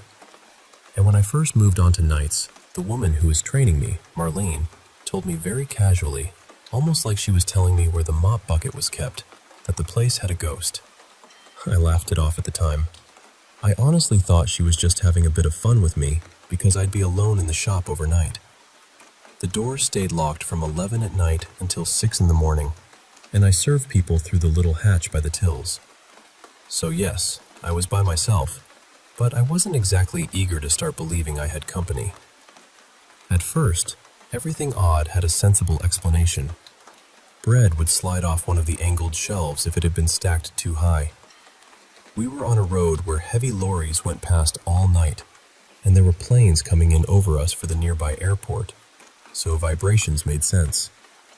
The little promotional signs on the shelves used to drop off too, but most of those had just been loosened by customers brushing past them. So I thought, right, there's your ghost. Bread and bad plastic signs. Very terrifying. But then, other things started happening. Random items would fall from shelves when I was nowhere near them.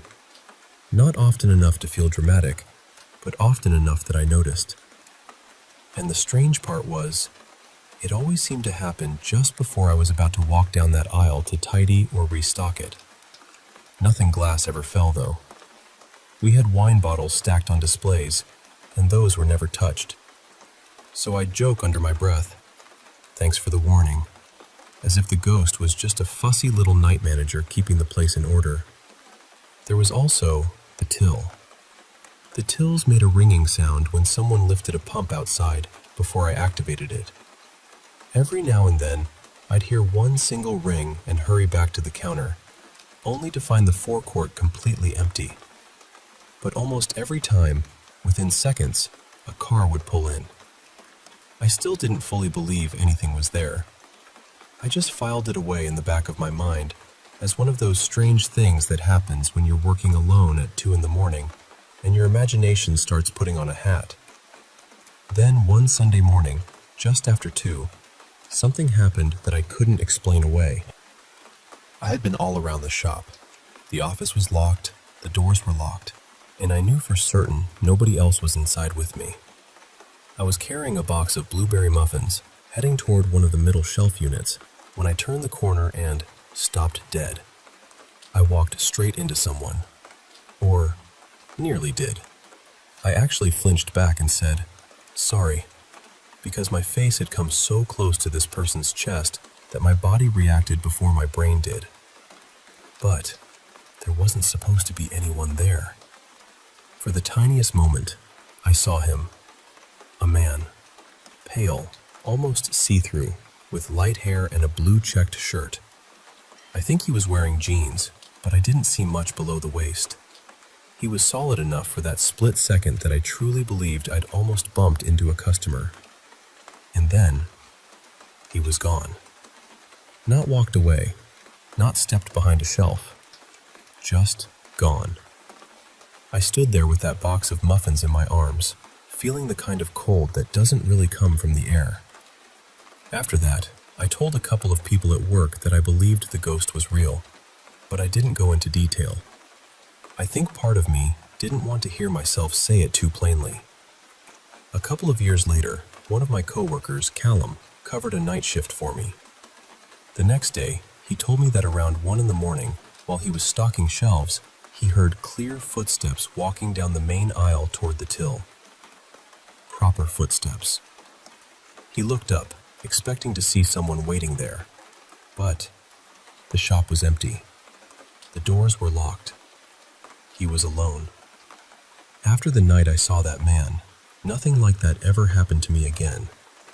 No figure, no footsteps, no sudden face-to-chest apology with nobody there to receive it. But I still believe that petrol station was haunted. I just wish I knew who he was and why he stayed.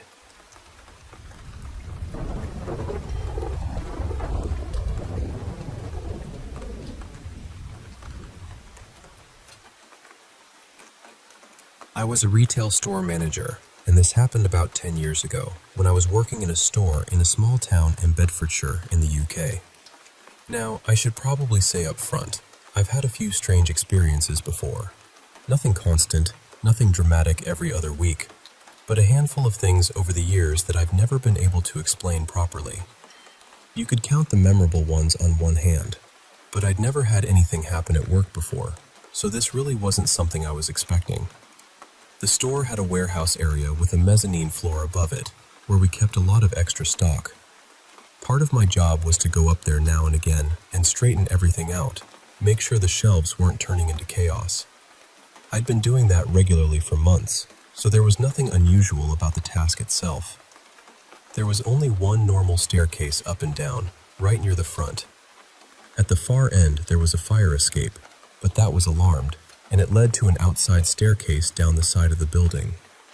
So when you were up there, you were very aware of where the exits were.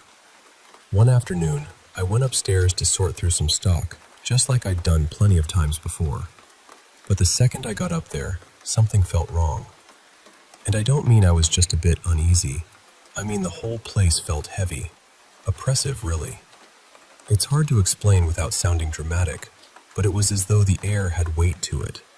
Like the atmosphere was charged, almost waiting for something. I remember standing there and thinking, this doesn't feel right. I tried to ignore it at first.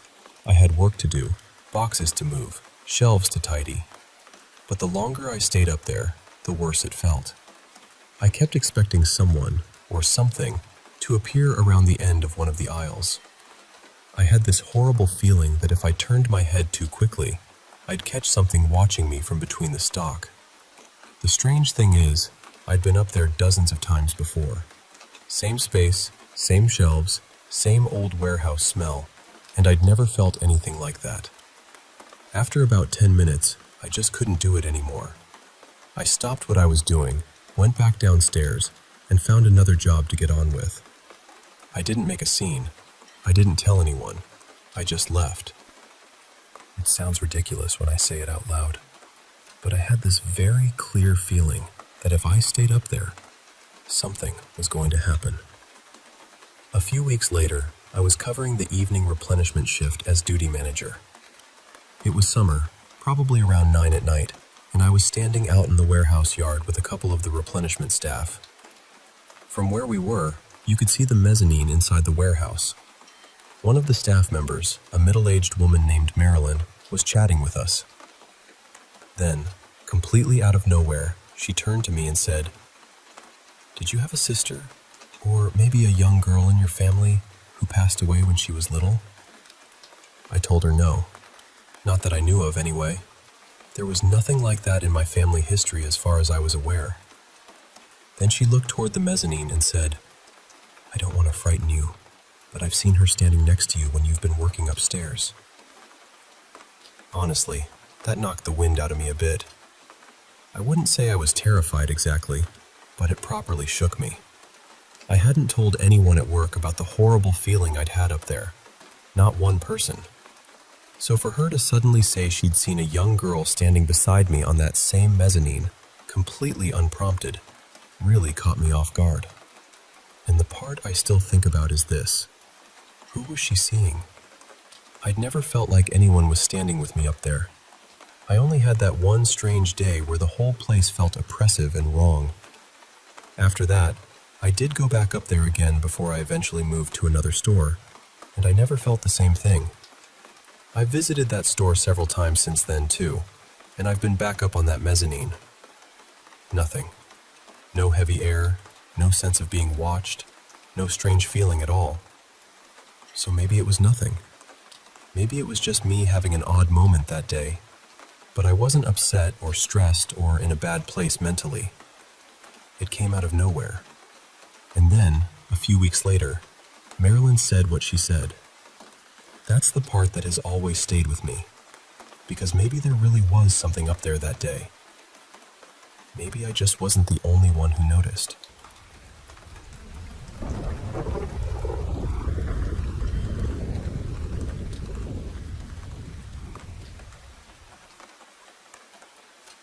I've got so many stories from that old strip mall, but this one still sits with me. I used to work in a little shop in the suburbs. We had two entrances, one door that opened straight outside into the parking lot, and another door at the back that led into the mall's interior hallway. It wasn't a big mall, just one long corridor with maybe 20 small businesses tucked along it. A dentist, a hair salon, a private gym, a few offices, that kind of thing. Our store was the only one that had both an outside public entrance and a public door into the inside hallway. This happened on Christmas Eve. The mall had been doing renovations that month, and we'd been told ahead of time to keep our interior mall door locked. Nobody else was supposed to be there that day. The two main entrances at either end of the corridor were locked, and the alarm was supposed to be set. It was just me and my assistant Laura working the shift, and it was painfully slow. Not slow like we had a couple customers. I mean, nobody came in for more than 3 hours. Corporate still had us there, of course, so we were just sitting around, talking, watching the store cameras, trying to make the time move a little faster. It was around 3 in the afternoon. We only had about an hour and a half left before closing. Then we heard it. This scream came from inside the mall. Not a startled scream, not someone joking around. It was the kind of scream that makes your whole body go cold before your brain even understands what's happening. Laura and I both jumped up. Then we heard footsteps, fast ones, and doors rattling hard down the corridor, like someone was throwing their full weight against them, trying desperately to get out. You know that awful metallic glass door sound when someone grabs the handle and yanks with everything they have? It was that, over and over. I grabbed a box cutter from behind the counter because it was the closest thing I had, and I went toward the staff door that led to our interior mall entrance. That door was one of those full glass doors with metal trim. It sat back in a little recessed area, so from inside our store you couldn't see much, just the business directly across the hall. But the sounds were definitely coming from the left side of the corridor, toward the dentist and the hair salon. Both were supposed to be closed. Someone was crying and screaming. No words, just screaming. It sounded like a man. And then we heard what seemed like more than one person running around. At least 2 sets of footsteps. They weren't running toward the exits, though. That's what made it feel so wrong. It sounded like they were running from storefront to storefront, grabbing doors, slamming hands against glass, rattling handles, going back and forth in a panic. We got close to our mall door. And then it stopped. Just stopped. Right in the middle of a scream. No fading away, no footsteps trailing off, no final door slam. Nothing. The whole mall went silent. I had the box cutter in my hand, and I unlocked the door. I told Laura to lock it behind me. She was crying by then, and honestly, I wanted to cry too. Because whatever we had just heard sounded like someone running for their life. I opened the door as quietly as I could and peeked out. There was nobody there.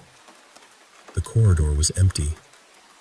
All the lights were off, so the only light came from the long skylight running down the ceiling. It gave the whole place this pale, grayish glow. No movement, no people, no shadows ducking into corners, nothing. I went right back into the store. At that point, I was completely shaken. When you hear someone scream like that, You expect to see something. Blood, a broken door, someone hiding, some sign that a real person had been there. I told Laura to lock our outside door and put up a sign saying we'd be back in 10 minutes. I had her grab the phone and something to defend herself with, and then I went back into the mall through our interior door. I walked the whole corridor. I checked the store doors. Locked. I checked the main doors leading outside. Locked. I looked in the maintenance area. I checked the public bathroom. Nothing. No people, no unlocked doors, no signs of anyone hiding, no explanation. When I got back, Laura checked the parking lot through the cameras and the front windows. No cars. After that, we just sat there in silence until the shift ended. We didn't call the police because there was nobody to call about. No person, no damage, no evidence. Just what we heard. The next week, maintenance came by and asked me why I had gone into the mall and tried all the doors. I explained what happened. They got quiet. Then they told me sound travels strangely in that building because of the vaulted glass roof, and sometimes the mall makes weird noises when it's empty. But then they said something I'll never forget. They checked the mall cameras. I was the only person on them. I know what we heard. Laura knows what we heard. And whatever happened in that corridor on Christmas Eve, I don't think it was normal.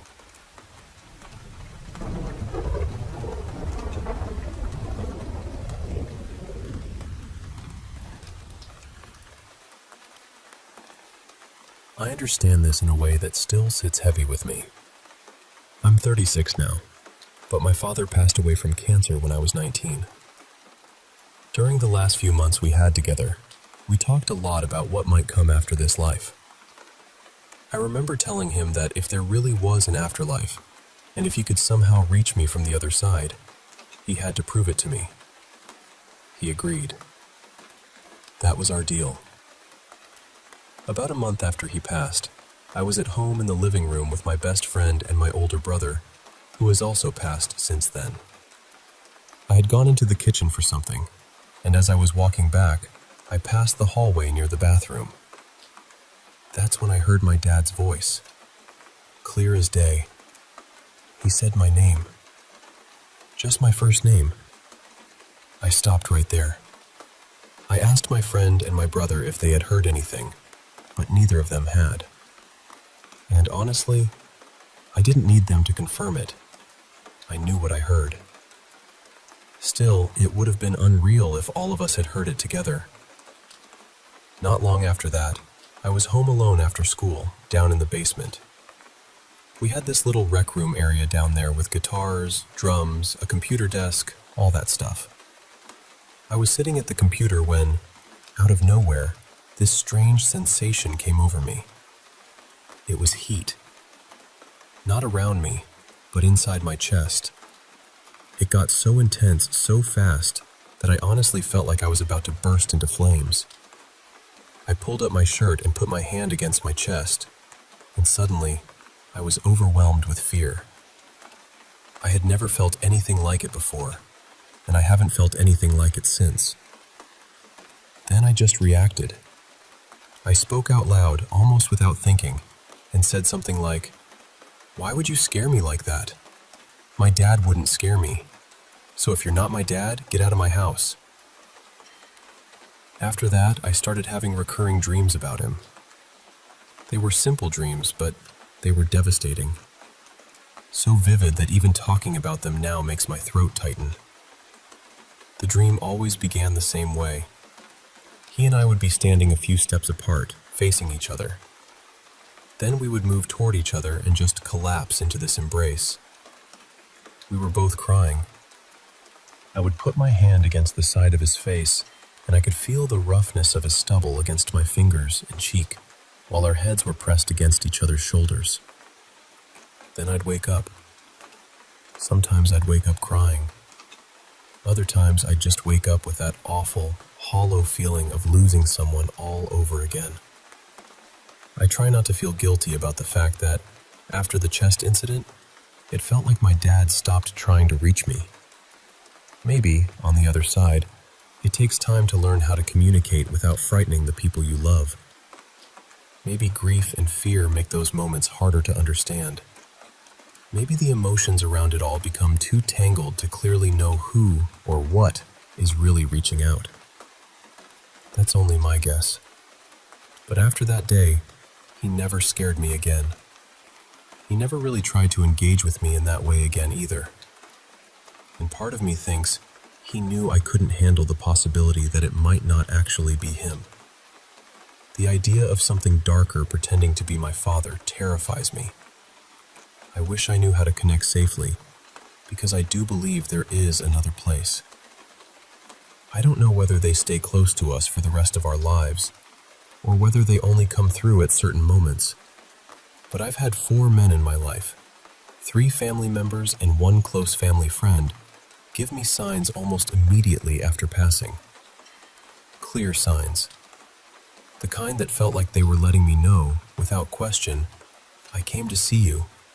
I'm still here in some way. I'm not even sure why I started telling this, or what advice I meant to offer. Maybe it's just this. Be careful. Make sure your spirit feels strong. Make sure you're grounded, wise, and not reaching out from a place of desperation or fear. If your household is involved, I think everyone needs to be on the same page spiritually. Everyone needs to understand the risks, the limits, and whatever method of communication is being used. I'm afraid of being manipulated, but that doesn't mean you have to live in that same fear. What I really want to say is that I believe you.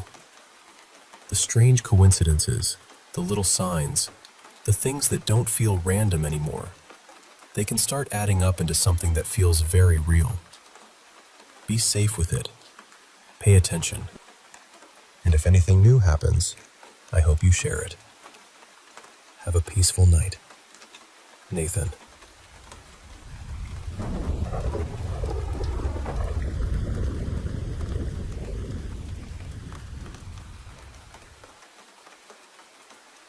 I moved in with a friend not long after my divorce, and honestly, I was just trying to get back on my feet. Money was tight. My life felt like it had been shaken out of a box and scattered everywhere, and I needed somewhere to land. But that house was strange from the beginning. It was laid out in this odd, almost stitched together way. There were rooms tucked behind other rooms, little spaces that didn't make sense, doors that opened into closets, and closets that opened into bedrooms. My room had 3 doors in it, which never felt normal. One of them led into a closet, and past that closet was this tiny side bedroom, almost hidden away. The place was full of built-ins too. Shelves, cabinets, strange little storage areas everywhere. And the basement was just as weird.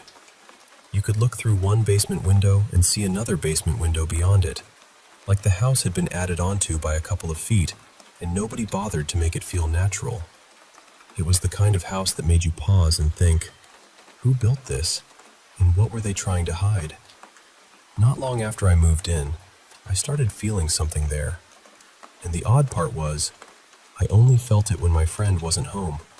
At first, it was just this heaviness, a pressure in the room, the feeling that something was nearby and paying attention to me. I know that sounds vague, but I don't really know how else to explain it. My family has always been sensitive to things like that.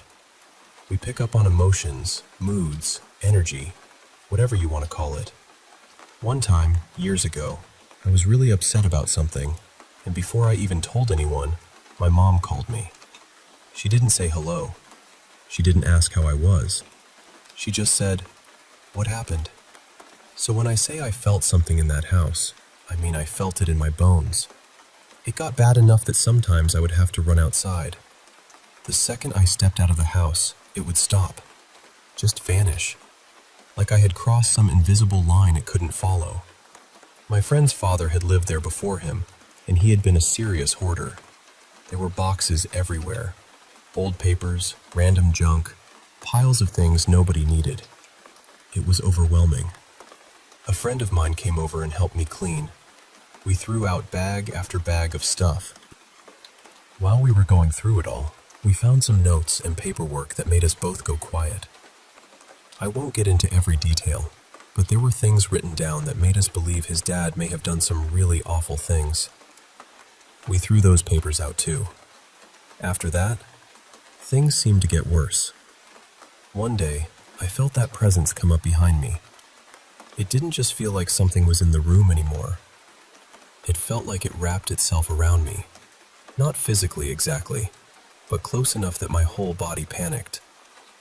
I ran outside again, terrified. I yelled at it to leave me alone. I tried to tell myself I was imagining things. I tried to be rational, but it kept escalating, like the more I noticed it, the bolder it got. Then came the mirror. I was getting ready for work one morning. There was a mirror in front of me, and behind me there was another mirror hanging above a shelf. I'm short, so I was standing on a little stool because the mirror had clearly been hung for my much taller roommate, Caleb. And in the reflection, I saw something standing in the next room.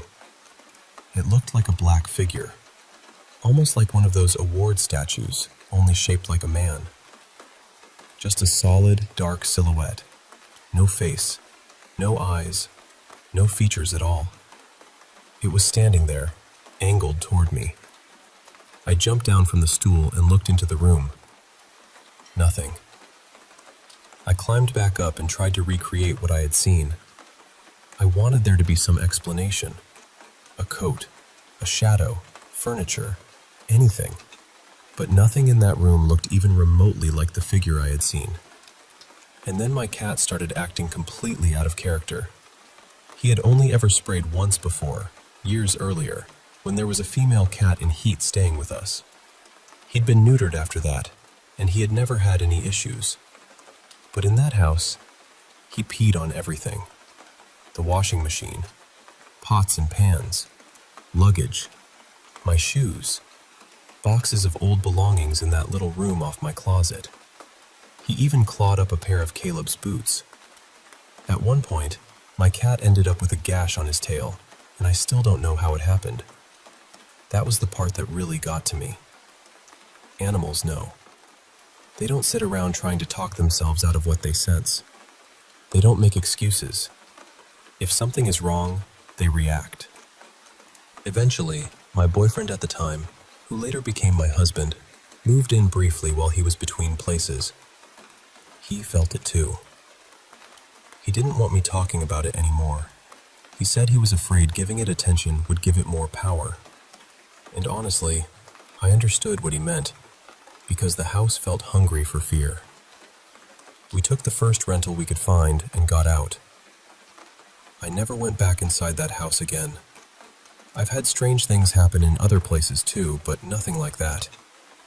There was another house I lived in alone with my cat, and it had a Jack and Jill setup, with my bedroom connected to a bathroom, and then another bedroom on the other side.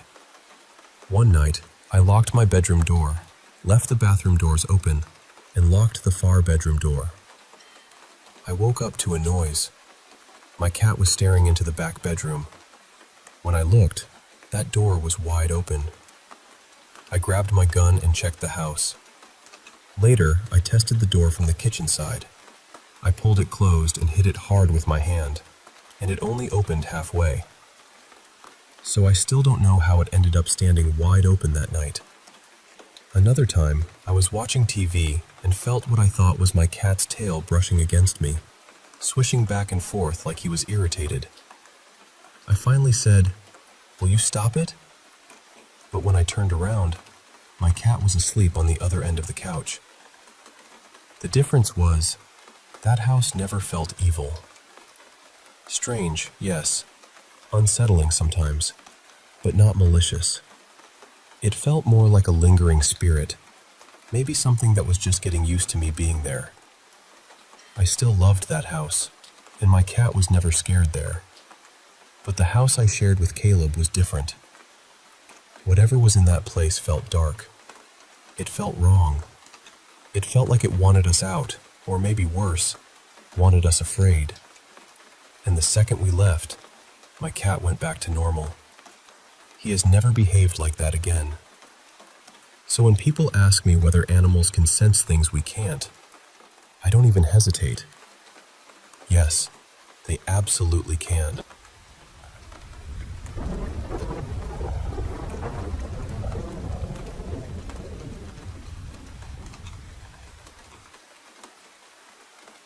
I've had strange things happen around me for as long as I can remember, so narrowing it down to one story is honestly difficult.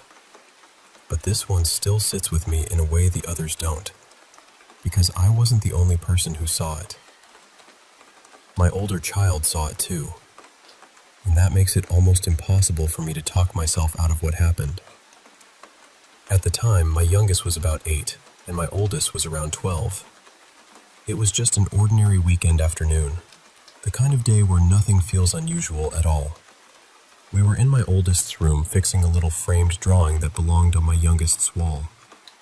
The ribbon had snapped, and one of the pins was bent, so we were trying to get it sorted out. My youngest had been with us, then stepped out of the room. A minute later, my oldest and I both noticed them come back. Not directly, exactly. More like we both caught them in our peripheral vision, standing quietly in the doorway. Neither of us thought anything of it. We were focused on fixing the picture. It felt completely normal in the moment. Then we finished, stood up, and started toward the doorway to hang the drawing back up. As we moved, we saw my youngest turn and walk into the bedroom right next door. We were only a few seconds behind, but when we walked into that room, my youngest wasn't there. And I mean, there was nowhere they could have gone. My oldest and I just froze for a second, completely confused. Then the panic hit. We started calling for them, checking behind furniture, under blankets, in the closet, everywhere. We were loud. We were frantic. We were tearing through that room trying to figure out how they had vanished right in front of us. I remember sitting down hard on the bed because my legs just felt weak. My oldest was standing there, pale and close to crying. Then we heard a small rattling sound from my bedroom across the hall. We both looked up, and there was my youngest, walking out of my room holding a little container of tacks, totally calm, like nothing had happened. They had no idea why we were so upset. That was the part that really got me. We had been shouting their name. We had been making so much noise. But they hadn't heard us at all. And for them, barely any time had passed since they left the first room. For us, it felt like we had been trapped in that fear for much longer. After we hugged them and made sure they were actually okay, my oldest and I started talking through what we had seen. And that's when the details got even stranger. First, there had been no sound. The thing we saw didn't make footsteps, even though the floors were wood. It didn't speak. It didn't breathe loudly. Nothing. And now that we were thinking about it, the rest of the apartment had gone strangely quiet too. The TV had been on, but neither of us remembered hearing it during that moment. Second, whatever we saw wasn't dressed like my youngest. My youngest had been wearing a deep pink shirt and denim shorts. But the figure in the doorway had been wearing a pale gray top and pink pajama pants. We hadn't noticed that at first because everything happened so quickly, and neither of us looked straight at it. We just assumed it was my child. And third, the whole apartment felt wrong while it was happening. It was afternoon, maybe around 2 o'clock, but somehow the light seemed dimmer, flatter. The only light I remember clearly was coming from the ceiling lamps in the bedrooms. It felt like we had slipped into some strange little pocket outside of normal time. And then, once that figure disappeared, everything snapped back. I know how that sounds. I really do. But my oldest was the one who started naming those details out loud first. I wasn't feeding the story to them. They were telling me what they noticed, and I was realizing I had noticed the same things. To this day, we both believe we saw something pretending to be my youngest. A doppelganger, maybe. Or something in that apartment that knew how to mimic people. And the worst part is, that wasn't the only strange thing that ever happened there. Other neighbors had stories too. That place had a heavy feeling, like it was full of little echoes that didn't belong to anyone living there anymore. I still live in that apartment, and honestly, it still scares me. The reason I'm talking about it now is because something similar happened again recently. I was walking downstairs, talking to one of our cats, when I heard both of my kids answer me from different directions. I heard my youngest say, "Yes," and then, "Mom?"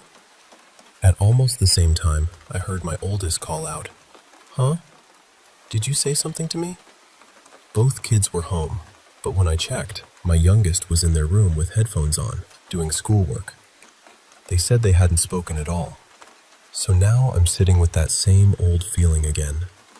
That quiet, crawling question. Who or what keeps using their voices?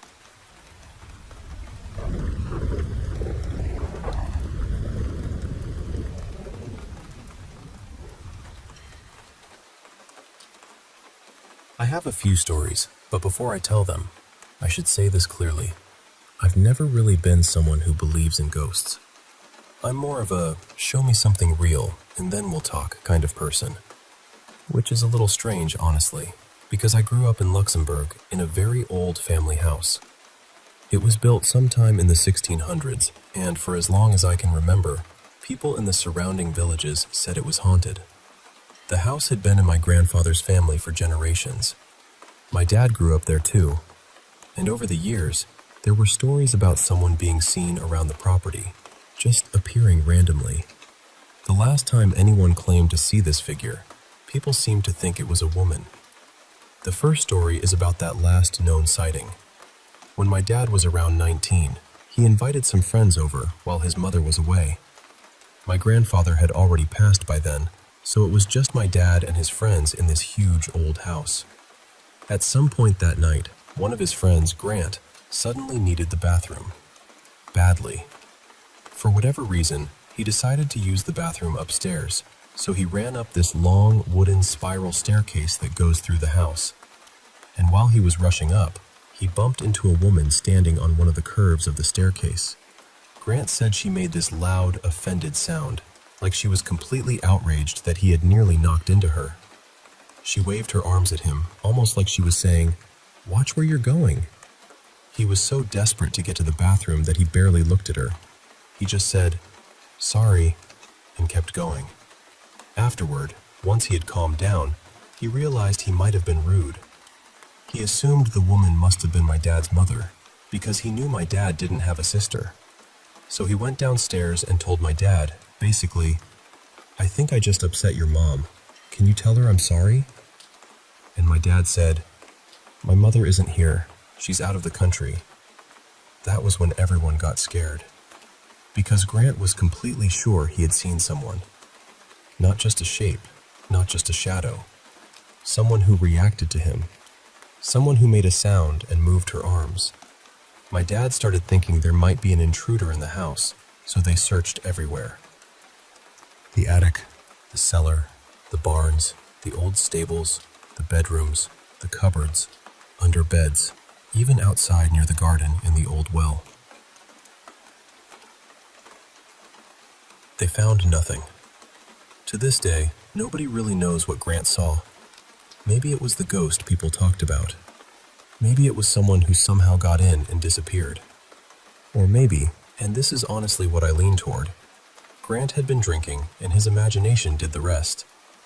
I actually met him years later when I was about 14, and he still told the story with this wide-eyed seriousness. He was absolutely convinced he ran into someone on that staircase. Now, I lived in that house for 25 years, and I never saw a full apparition. I never had some dramatic, ghostly encounter. But there was one night I still can't properly explain. I must have been around 8 or 9. I was asleep in bed when I woke up at about 3 in the morning to this heavy rolling sound coming from the attic above me. It sounded like something huge was moving across the floor. The best way I can describe it is this. Imagine a heavy wooden barrel, covered in nails, rolling in circles above your head. Roll, roll, roll, roll. these sharp little tapping sounds. Talk, talk, talk, talk. Then rolling again. It just kept going. I was completely frozen. I didn't want to move because it felt like whatever was making that sound was directly above my bed. Then I heard my dad come out into the hallway. He stopped and listened. My mom was behind him. A moment later, my little sister opened her door and told him she was scared. That was the part that made it worse for me, because then I knew I wasn't dreaming. They could hear it too. My dad grabbed an axe and went up to the attic. And as he started climbing that same spiral staircase where Grant had seen the woman years earlier, the sound stopped immediately. He searched the attic and found nothing. No barrel, no fallen object, nothing out of place. And it didn't make sense because the attic was packed with old things. There wasn't enough open space for something large to roll around in circles like that, especially not for as long as it did without hitting a wall or crashing into furniture. We did have wild weasels in the attic sometimes, so maybe it was them running around like absolute lunatics. That's the explanation I usually try to settle on. But I still remember that sound so clearly. Out of everything that ever happened in that house, that was the closest I ever came to thinking, all right, maybe there's something here. The last story happened later, when I was living in the UK. After university, I went to study there, and once I finished, I decided to stay a bit longer and travel around before going home. I ended up volunteering at an animal sanctuary in Cornwall. It was a monkey sanctuary, actually, and people said that place was haunted too. I lived there for a year, in a room above the gift shop with other volunteers. People came and went all the time. Every couple of weeks, there were new faces. There was one girl, Clara, who stayed for a few months. She slept in the bunk right below mine. One morning, very early, she woke me up completely shaken. She was sweating, upset, and kept saying, "I saw people last night." I asked her what she meant, and she told me she had woken up in the middle of the night and seen two figures standing beside our beds. One was tall and dark, shaped like a man, and she said it looked like he was wearing a wide-brimmed hat. The other was much smaller, about the size of a child. She said they were just standing there, completely still. She was so terrified that she pulled the blanket over her head and stayed hidden until she could tell the sun was coming up. I'll be honest, I didn't really believe her at the time. I had already been living there for months and hadn't seen anything. I also thought that if the place were truly haunted, surely more volunteers would be talking about it. So I told her, "Next time, knock on the bottom of my bunk and wake me up."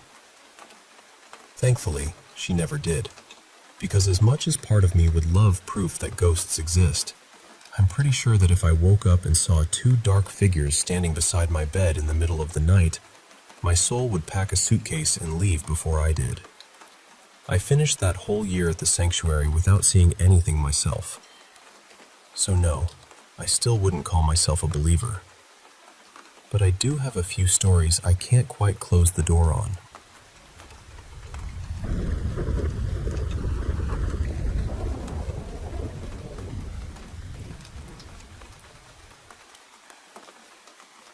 I was around 14 when all of this started, and back then, I had this close friend, Lila, who was just as fascinated by spooky things as I was.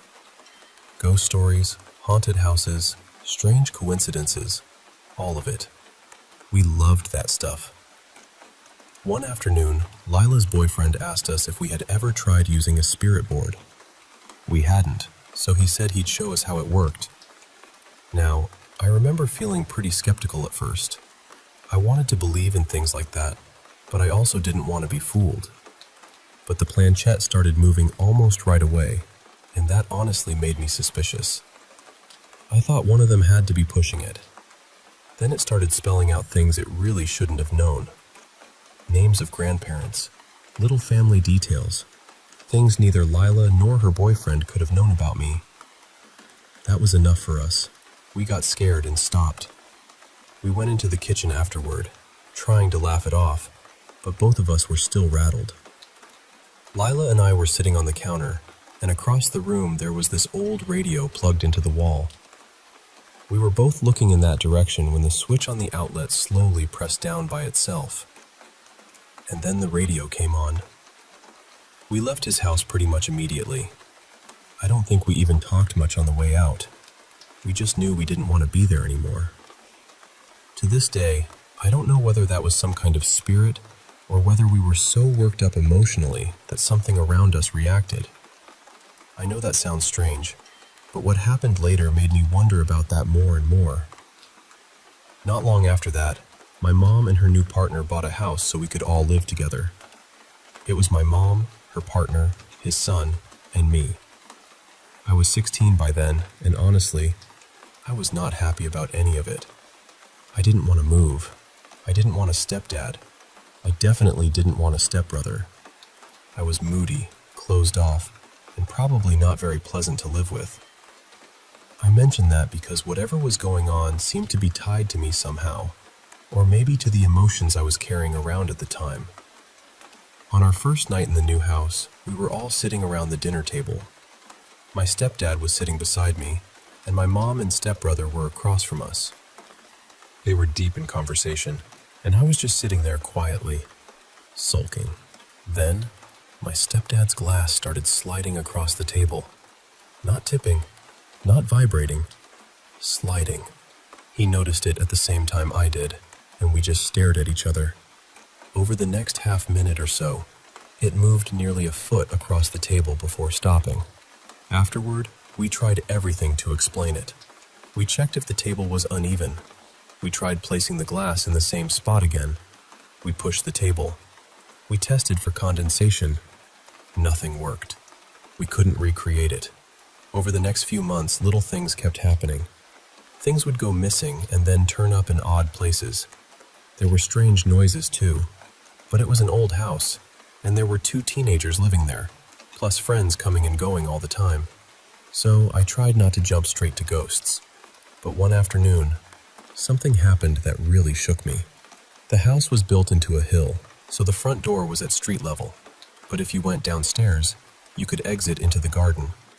My stepbrother and I had our rooms downstairs, along with a bathroom and a small kitchen area. I came home from school one cold day and went down the stairs. I took off my scarf, hat, and gloves and hung them on the rack near the bottom. Then I bent down to untie my boots. While I was bent over, I saw movement out of the corner of my eye. When I turned, my gloves were lying in the middle of the floor. They hadn't just slipped off the rack. They were several feet away from where I had hung them, on the other side of me. There was no normal way they could have landed there. A few months after that, I was home alone on a weekend night. My mom and her partner had gone away, and they had left me in charge. My stepbrother was out at a party, and I think it might have been one of his first real parties, so I was staying awake until he got home. I was in the living room upstairs at street level, so I knew I would hear him come in. Around 9 o'clock, I heard the front door open. Then I heard heavy footsteps coming down the stairs. I called out and told him to shut the door behind him. No answer. I thought maybe he was sick or drunk or something, so I got up to check. The front door was open, but there was nobody there. I looked downstairs too. I was alone. I closed the door and went back to watching TV, trying to convince myself I had misunderstood what I heard. About 45 minutes later, it happened again. The door opened. Footsteps came down the stairs. Still, no one was there.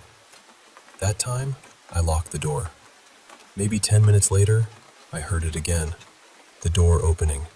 The same heavy steps going down the stairs. But when I went into the hallway, the door was still shut and locked. I had heard it clearly, though. There was no mistaking it.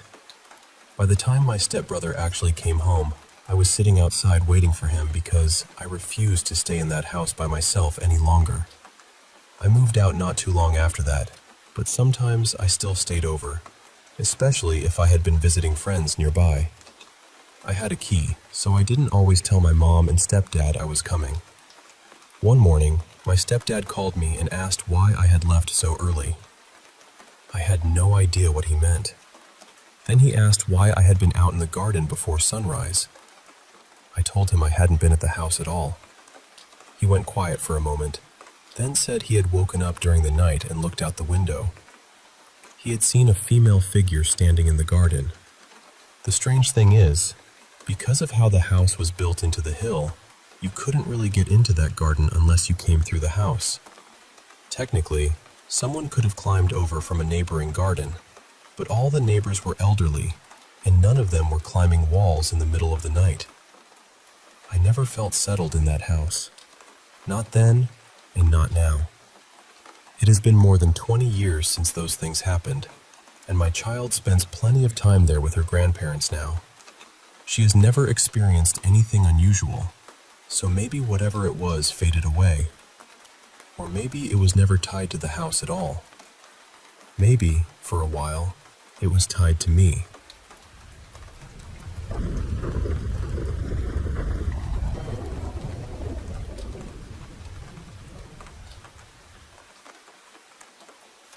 I still remember this like it happened last week. It was the summer of 2001, and I was upstairs in my bedroom playing Diablo 2 on the family computer. Back then, I didn't have some fancy gaming chair. It was just a regular old office chair, the kind that squeaked if you leaned too far back. While I was waiting for the game to load, I kept rocking in that chair, leaning back and letting it creak a little. And when I rocked back one time, I saw a woman walking down the stairs. My room was positioned in a way where I had a clear view of the top of the staircase. I could see her standing there for a second, looking down like she was about to descend, and then I watched her go down step by step between the bars of the banister. She looked completely normal. She wasn't glowing, she wasn't see-through, she didn't float. The room didn't turn cold. Nothing dramatic happened. She was dressed like a typical suburban mom from the 80s or 90s. Nothing flashy. Maybe a sweatshirt, maybe mom jeans or sweatpants. Just modest, everyday clothes. And I could hear her footsteps on the stairs. That's probably why I didn't panic right away. People stopped by our house now and then. Friends of my mom's, church people, PTA parents, neighbors dropping things off. It wasn't unusual for someone to be there. Our house only had one bathroom, and it was at the bottom of the stairs. Some houses in our neighborhood had the bathroom upstairs, but ours was downstairs, close to the staircase. So I just assumed this woman was someone my mom knew, and maybe she was looking for the bathroom. I stood up from my chair, leaned over the railing, and called out, "Ma'am, the bathroom is right..." But nobody was there. I went downstairs. The bathroom door was open. Nobody was inside. I looked toward the living room and could see the front door. It was closed and locked with the deadbolt. Then I went toward the back of the house. That door was closed too, though it wasn't locked. Outside, my mom was on the deck moving patio furniture around because we were supposed to have people over in a few days. I asked her, "Did your friend find the bathroom?" She looked at me and said, "What friend?" "We're the only ones here." So I told her what I saw. The two of us searched the house together. Every room, every corner, everywhere someone could have gone. We didn't find anyone. And then, just like that, the moment passed. My mom asked me to help her outside with the yard, and we never really talked about it again. I was in my late teens at the time, so part of me wonders if she thought I had just scared myself playing a creepy game alone upstairs. Or maybe she'd had some kind of strange experience in that house too, and she simply didn't want to discuss it. I honestly don't know. Years later, I told that story at a college party when everyone was swapping ghost stories. Some people laughed it off. Some were interested. Some just enjoyed the weirdness of it. But one girl, named Kara, got really quiet. She seemed more disturbed than anyone else. I tried to reassure her. I told her I never felt threatened. I never saw that woman again. Nothing else happened in that house before or after. And then Kara said something I've never forgotten. She said, "I really hope it was a ghost." Then she told us about an older man in her family, maybe her grandfather or great-uncle, who had started mentally slipping when she was younger. He would wander away from home and walk into other people's houses without realizing what he was doing. Sometimes they were houses he used to know. Sometimes they belonged to old friends or relatives. Sometimes they were just random homes. People would find him sitting at a kitchen table, reading a book, organizing a pantry, or tinkering with things in a garage like he belonged there. The homeowners would panic, call the police, and eventually someone from his family would come get him. But one time, a woman found him hiding in a closet. She thought he had broken in and was waiting there to hurt her after she went to sleep. But he said he thought the house was being robbed and that he was hiding from the burglar. In his mind, he was a child again, hiding in the house he grew up in. That's when the whole situation became much more serious. And after Kara told that story, my own experience felt different. Because a ghost is scary, sure. It's strange and unsettling. But the idea that some real woman might have been walking through my house, maybe noticing my mom was outside and distracted, and then slipping away quietly when she heard my game or the squeak of my chair upstairs, that possibility bothers me a lot more.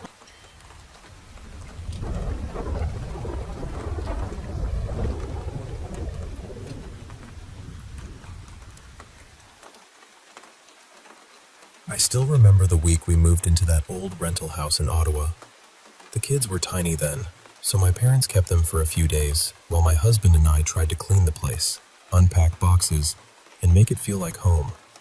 At first, nothing seemed especially strange. The house was a little worn down, sure, but not unusual. Except for the kitchen. Every time I went in there, I felt this awful heaviness. Not just discomfort, but dread. Like the air had gone thick around me. I kept brushing it off because we had too much to do, and honestly, I didn't want to scare myself before we'd even finished unpacking. While I was sorting through clothes in the bedroom, I found this ridiculous navy coverall my husband had gotten years earlier as a joke gift. I didn't know what else to do with it, so I tossed it up onto the top shelf at the back of the closet. It fell right back down. I thought I'd thrown it badly, so I picked it up and tossed it again. It came back out. At that point, I rolled it tightly into a ball and shoved it as far back as I could. Then I walked down the hall to tell my husband, who was in the kitchen, that apparently the house was already rejecting our belongings. When I came back into the bedroom, I stopped cold. That coverall was lying flat across the bed, fully spread out, sleeves straight, legs straight, like someone had carefully arranged it there. The bed was several feet away from the closet. I can still remember the way my stomach dropped. Every hair on my body stood up. I felt sick. My husband tried to talk me down and said maybe I'd put it there without realizing, or maybe it had somehow fallen and opened up on the bed. I wanted to believe that, so I did. I went back to work, unpacking bathroom boxes and fixing the messy caulking around the tub. By the time I finished, I was exhausted. My husband and I sat down in the living room for a break. The moment I sat on the couch, the cushion under me shifted. Not a little settling movement. It felt like something moved beneath me. I jumped up, and my husband told me gently that I was probably tired, and maybe the smell from the caulk was getting to me. That made enough sense, so I tried to laugh it off and sat down again. This time, something jabbed me hard from underneath. It felt exactly like a hand pushing up into me. I yelped and shot off the couch. We actually started wondering if a mouse or rat had somehow gotten in during the move. We left the house, bought traps, checked everywhere, and found nothing. 2 days later, we brought the kids home. That was when things got worse. Our 5-year-old son suddenly couldn't sleep. He kept telling us that every time he closed his eyes, he saw a fire. Not a small fire. He said it was everywhere. Endless flames. And there was a man standing inside them. That scared me more than I wanted to admit, but we tried to keep life normal. Then my husband and I started experiencing something strange too. When we were falling asleep, or just waking up, we'd see these horrible flashes in our minds. Violent images. Death. Pain. Things neither of us had ever experienced before. It always happened in that strange in-between place, right before sleep or right after waking. It got to the point where I dreaded closing my eyes. But the worst night was with our daughter. She was 2, and I woke up to her crying in a way I knew wasn't normal. It wasn't a fussy cry or a tired cry. It was the kind of cry that means something is very wrong. I ran into her room. Above her crib, near the little paper bird mobile, there was a dark shape blocking the glow from the nightlight. It wasn't just a shadow in the corner. It was hanging there, dense and still, like a patch of darkness had gathered itself over her bed. I grabbed my daughter out of the crib immediately. The mobile was usually turning slightly because the room always had a faint draft. But that night, it was perfectly still. I blew a strong breath toward it, expecting the paper birds to move. They didn't. The shadow didn't move either. It was like my breath hit a wall. I was terrified, but more than that, I was furious. Whatever was happening, it was bothering my children, and something in me just snapped. I stood there holding my daughter and said, very firmly, "No, that's enough." Then I took her back to our room and put her in our bed. After that, I went and got my son, too. I didn't sleep for the rest of the night. My husband didn't see the shadow himself, but he saw me afterward, and I think that frightened him almost as much. Oddly, things calmed down after we adopted a rescue cat. The strange incidents became less frequent, almost like the house pulled back a little, but that heavy feeling in the kitchen never really went away. We left when the lease ended. And the strangest part is this: neither my husband nor I have experienced anything like that before or since.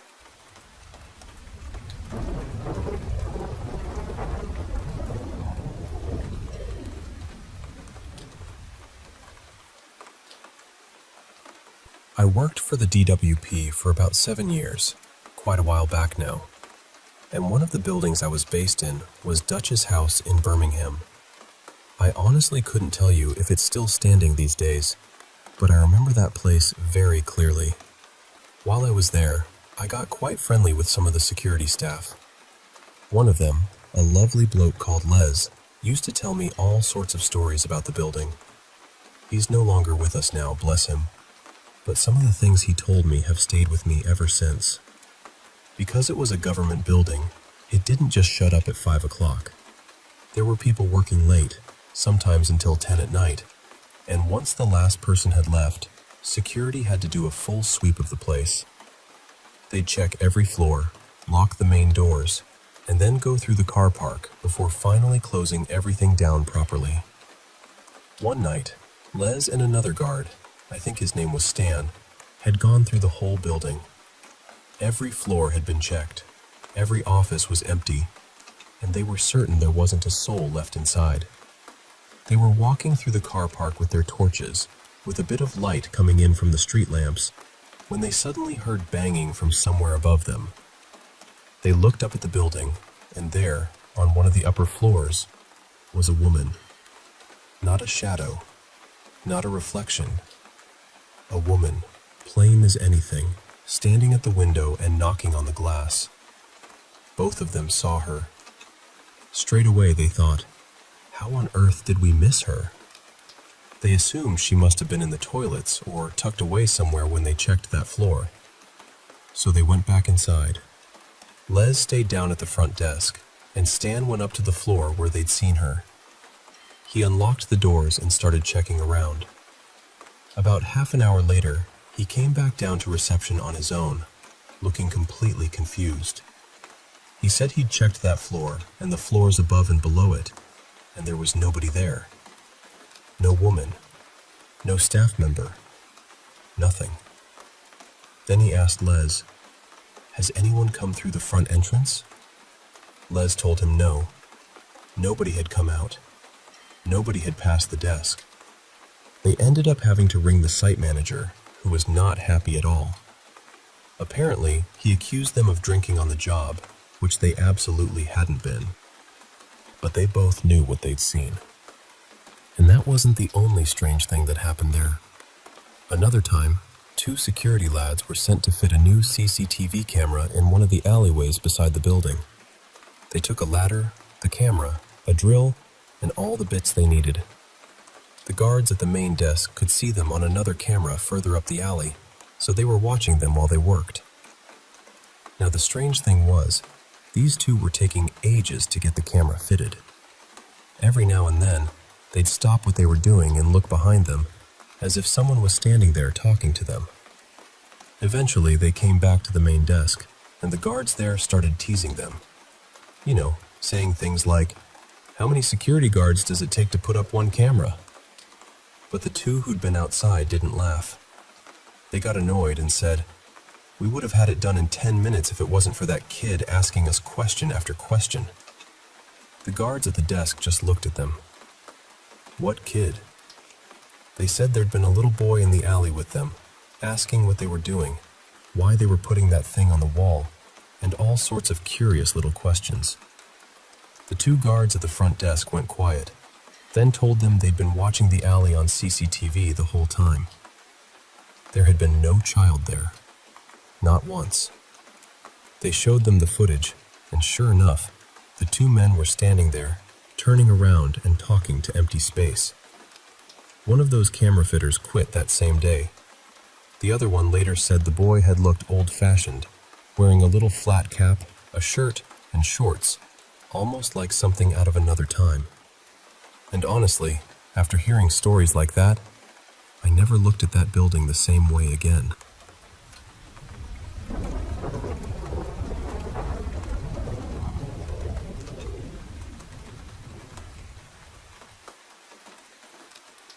I'd been offered a place for a small business, and the rent was honestly too good to ignore. The catch was the upstairs area. It was in rough shape and needed a lot of work. The building itself was an old bank, built sometime between the First and Second World Wars. Upstairs had originally been a small apartment for the bank manager and his family. For its time, I imagine it would have been pretty lovely. By the time I got there, though, it was tired, dusty, and badly in need of being brought back to life. Downstairs was a wellness salon, so I couldn't do any noisy renovation during the day. That meant I'd finish my regular job, head over there in the evening, and work from around 7 at night until midnight. I was so determined to get it finished that I didn't really think about how eerie the place was. I was sourcing old timber, copying the original skirting boards and trim, trying to make everything look like it belonged to the building again. I was completely absorbed in it. There was a hallway outside the rooms upstairs, and the floorboards had this very distinct squeak when someone walked past. It was the kind of sound you recognize immediately. One night, while I was working, I heard that squeak. At first, I barely reacted. Then I stopped and realized what time it was. It was late, and I was supposed to be alone. Then it hit me that I'd heard that same squeak a few times before on other nights, but I'd been too focused to really register it. So I went out into the hall and looked around. There was nobody there. My first thought wasn't ghosts or anything like that. It was a real person, someone hiding in the building. So I grabbed a hammer, went downstairs, checked the doors and windows, and made sure everything was locked. Most of the downstairs area was alarmed anyway, and everything seemed fine. I went back upstairs and kept working. A little while later, the hallway floor squeaked again. This time, I went out quickly, and just after that, I heard a dull little click or clank from the old bathroom at the end of the hall. Without thinking too much, I walked straight down there to see who was inside. It was a big old bathroom with a pale green porcelain bathtub and matching sink. Very dated, very still. There was no one in there, and there was no other way in or out.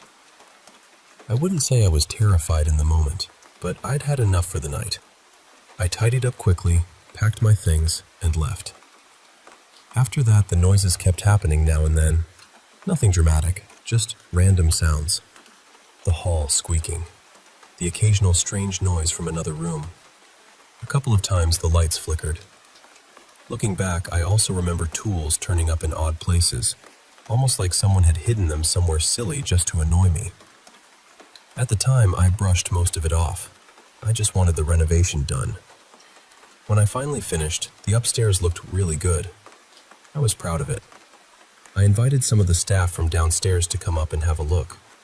They were hairdressers, massage therapists, beauty therapists, that sort of thing. All women. A couple of them mentioned they hadn't been upstairs in years. Then one of them said something like, "The energy doesn't feel as bad up here now." That stuck with me. Later that week, I was downstairs and asked one of the staff what she meant by that. That's when she told me more about the place. Apparently, when the hair studio used to be upstairs, all sorts of things had happened after hours. People felt invisible hands touch them. Trolleys moved on their own. Voices came from the corners of empty rooms. None of the staff liked being up there, especially alone. And that was the part that made everything feel different. Because when I'd been working there late at night, I hadn't known any of that. I hadn't known the building had that kind of reputation. I honestly think if someone had told me beforehand, I would have been out of there the first time I heard that hallway squeak. I ended up using that premises for 3 years. Over that time, other people mentioned feeling uneasy in certain parts of the building. A friend of mine, Callum, said he was sure he saw something in the hallway once. He wasn't the type to exaggerate either. He said it quietly, like he didn't even really want to believe it himself. In the last few months I was there, the downstairs salon moved out, so I had the whole building to myself. I never saw anything clearly, but there were a few nights when I'd get this sudden feeling that I wasn't alone, and that it was probably time to leave. So I did. I learned to trust that feeling. There was one more strange thing that happened after all of this. I had a chance encounter with a woman who claimed to have psychic ability. I hadn't told her about the building in any detail, but she described it to me exactly. Not just generally either. She mentioned details only I would have known because of the renovation work I'd done there. She told me the place was very active. According to her, there were 2 spirits around while I was working. One was female, and she was apparently very interested in me. She followed me around and tried to get my attention by playing little tricks. Moving tools, making sounds, that kind of thing. The other was male. She said he wasn't as interested, but he would check in from time to time. I don't know what to make of all that, but I do know she described the place far too accurately for comfort. And here's the last odd part. I left that building more than 5 years ago, and since then it's stayed vacant, even though it's in a valuable rental location. That never made much sense to me. The truth is, the place never felt quite right from the start. I only took it because the rent was cheap. At the time, I thought I was just renovating an old bank apartment after hours. Looking back, I think something was there with me most nights. And I'm very glad I didn't know that while I was holding a hammer in an empty hallway at midnight.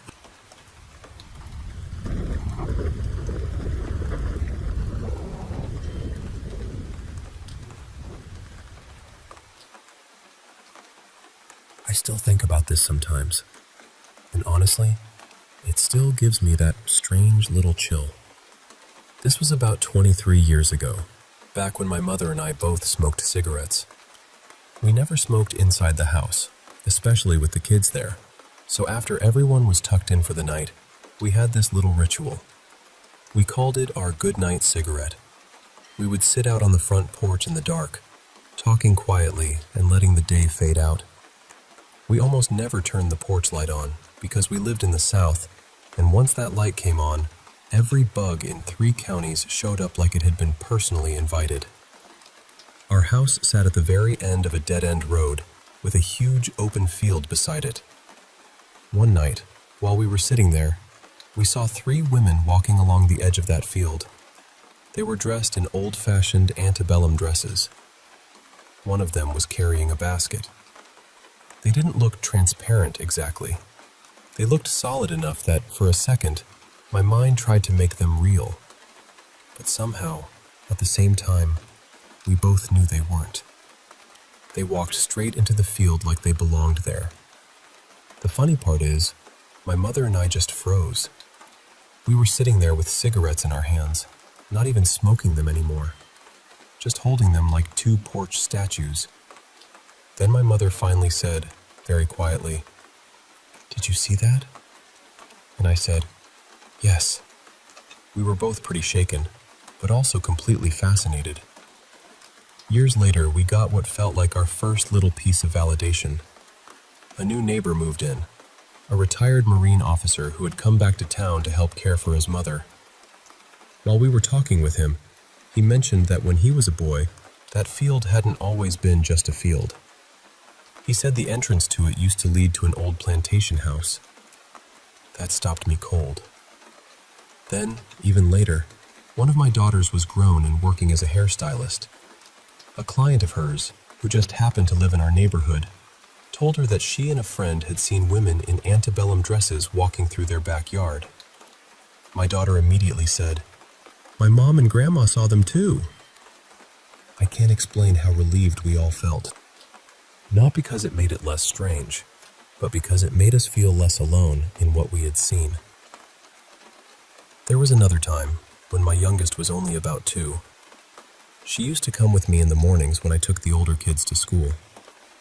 One cold morning, there was frost on the ground, and she was standing near the back field, giggling and waving at something. I told her to come on, but she just kept waving. Then she said, "Mama, look, they don't have shirts on." I ran over and looked, but I didn't see anything at all. When we got back home, I asked her what they had been doing. Since she was only 2, it took a while to get the whole story out of her, but she said there were people standing around a fire. She said there was a dog there too. One of them noticed her and pointed, and then they all turned and smiled and waved back at her. She said they had long hair, and one man was sitting on a log with long white hair. She wasn't scared at all. From the way she described it, they felt friendly to her. Then she mentioned something that really stayed with me. She said they had feathers pointing down along the side of their faces. Now, I'm no expert, but my oldest daughter's father is Native American, and his family lived on a reservation, so I had heard a little here and there. But I had never heard of that specific kind of headdress. So of course, I went looking. And wouldn't you know it, the tribe connected to that area had the name of a neighboring town. And in the images I found, they wore feathers pointing downward along the side of the face. That one still sits with me. The last thing is something we all believe is residual. It doesn't feel like a person or a spirit trying to interact. It's more like a shadow or an echo. It looks like a very large bear.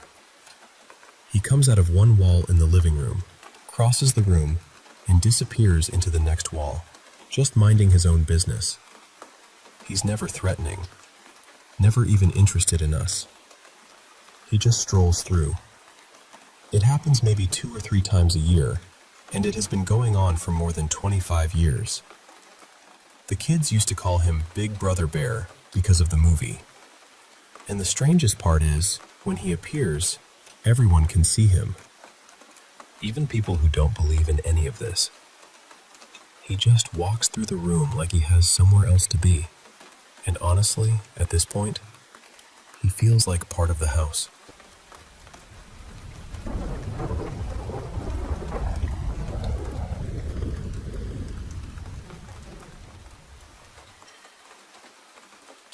I was 15 when I ran away from home, and later that same year, I ended up in a group home for runaway girls.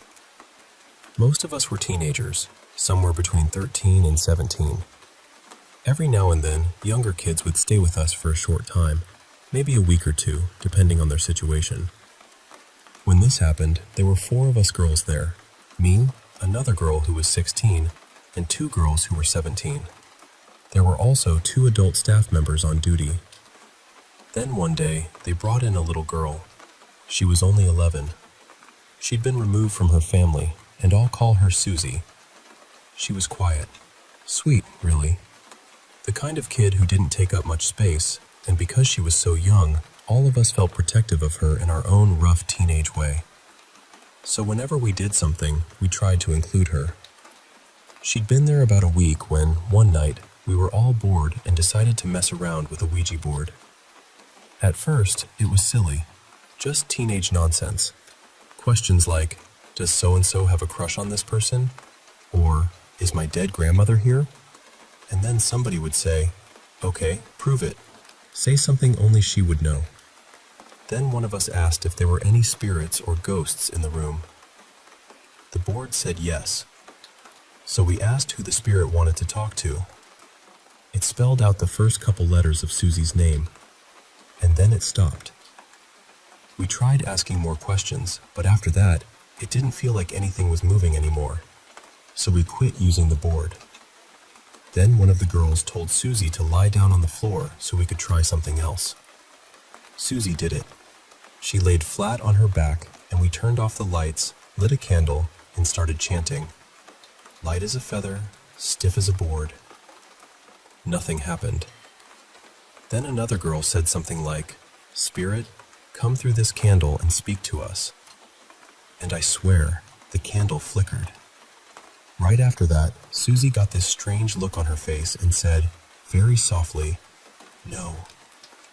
That was the first moment I felt something in my stomach twist. I remember thinking, maybe we should stop. But the older girls were kind of leading everything, and I didn't want to be the one to ruin it, so I stayed quiet. Then someone asked, Spirit, what do you want to tell us? A couple of the girls giggled, and then Susie said, in this flat, empty voice, don't let the dead in. The whole room changed. I know that sounds dramatic, but it really did. The joking stopped. The air felt heavier. Someone laughed in that nervous way people do when they're scared but don't want to admit it. One of the 17-year-olds finally said, okay, this is stupid, and blew the candle out. And that's when it started. Susie began trembling, then shaking, then violently shaking. At first we thought she was messing around. We were saying things like, come on, very funny, get up. But her eyes were wide open, staring straight ahead, and she wasn't responding to us. Then she started flailing her arms. All 4 of us crowded around her, trying to keep her still, but we couldn't. She was twisting, kicking, jerking, and moving with this strength that did not make sense for an 11-year-old girl. Someone yelled for help, and the 2 staff members came running in. They asked what was going on, and we told them the truth. We had been playing with a Ouija board, and then she just started shaking. The staff called her name, loudly.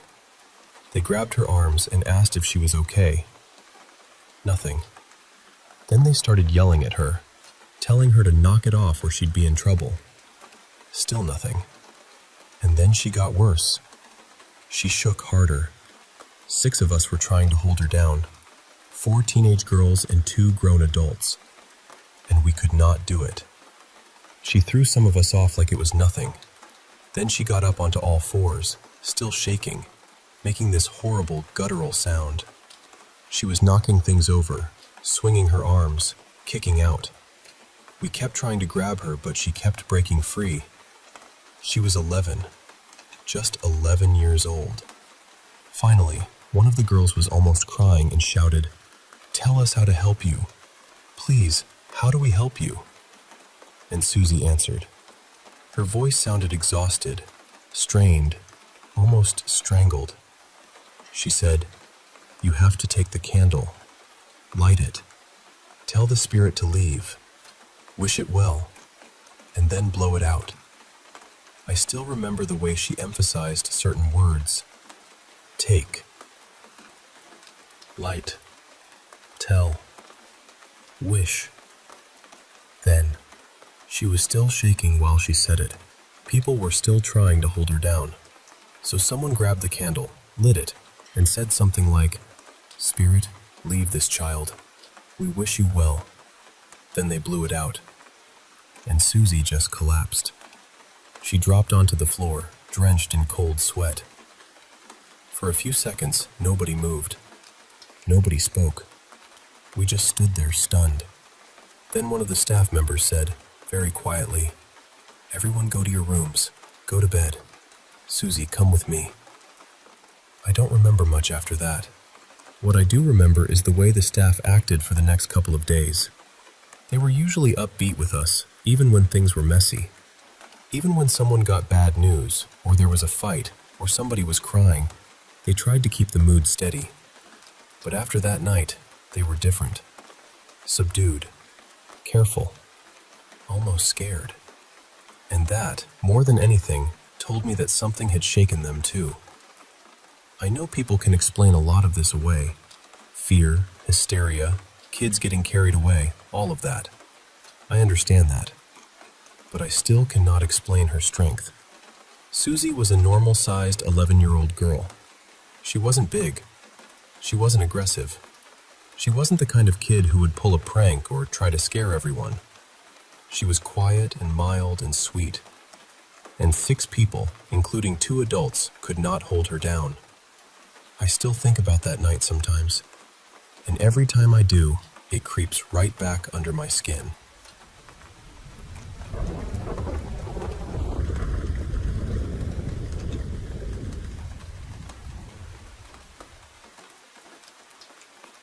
I want to tell you about a few experiences that have stayed with me because they never really felt random. About a year after my grandfather passed away, we moved my grandmother out of the house they had shared for so long and into a smaller place. That old house had been the center of everything for our family. Birthdays, holidays, Sunday dinners, all of it lived there, in the walls. One night, I woke up out of nowhere. My eyes just snapped open. The room was dark and quiet, and when I looked to my right, my grandfather was standing there. It scared me, of course. How could it not? But at the same time, I didn't want to blink. I had this feeling that if I closed my eyes, even for a second, he would disappear. So I just stared at him for as long as I could. I wasn't planning to tell anyone. I figured people would think I had dreamed it or imagined it. But the next morning, I was in the kitchen making coffee when my mom came downstairs. We were having a normal morning conversation, nothing unusual. And then she suddenly said, "I think my dad came to see me last night." That stopped me cold. To me, that felt like confirmation.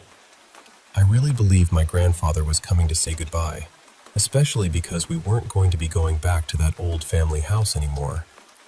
I've only seen him one other time since then, and that was almost 10 years ago. My grandmother passed this year, and part of me feels like maybe I won't see him again. But honestly, who knows? Another time, I went on a trip with some friends to a cabin none of us had ever stayed in before. It belonged to a family friend of one of my friends. The cabin itself seemed peaceful enough. Nothing felt especially creepy, other than the usual, "we're deep in the woods in Michigan" kind of feeling. We had a good day, hung out, laughed, ate, and eventually went to bed. Then, once again, I woke up in the middle of the night. But this time, it was different. It felt like I was sitting on top of the tall dresser across from the bed, looking down at myself sleeping. My friend was asleep on the top bunk above me.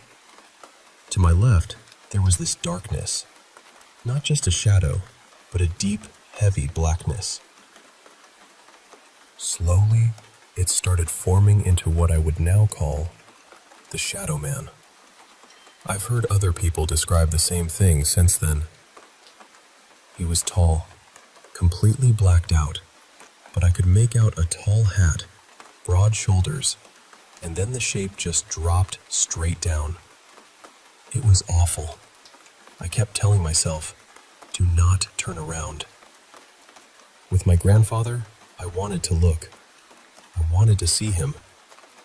With this thing, I absolutely did not. The next morning, our friends were asking how everyone slept. The friend who shared my room said she slept fine. But then my other friend, Dawn, started talking about what happened in her room. Her room was down the hall, and the closet in her room shared a wall with another friend's room. That matters. Dawn said she had been reading with the side table lamp on, and everything felt normal at first. Then the corner of the room near the closet got extremely dark. She said it was pitch black and felt heavy, almost threatening. Then our third friend, Sibel, said she had been hearing knocking from the wall to her left, which was the same wall connected to Dawn's closet. It wasn't constant, but it happened enough that she barely slept. Dawn said that when the blackness in her room wouldn't go away, she pulled the covers over herself and said, "Whoever you are, you're not welcome here. Go away." Not long after that, it disappeared. That's when I told her what happened to me. I honestly think whatever was in her room left and came into mine. The next night, all of us slept together in the living room. Now I live in a 100-year-old house in Detroit, and this house has its own little cast of characters. There's an older man in the basement. I've seen him a few times. He gives off grumpy energy, not evil or dangerous, just very much like, "This is my space, and I don't want people in it."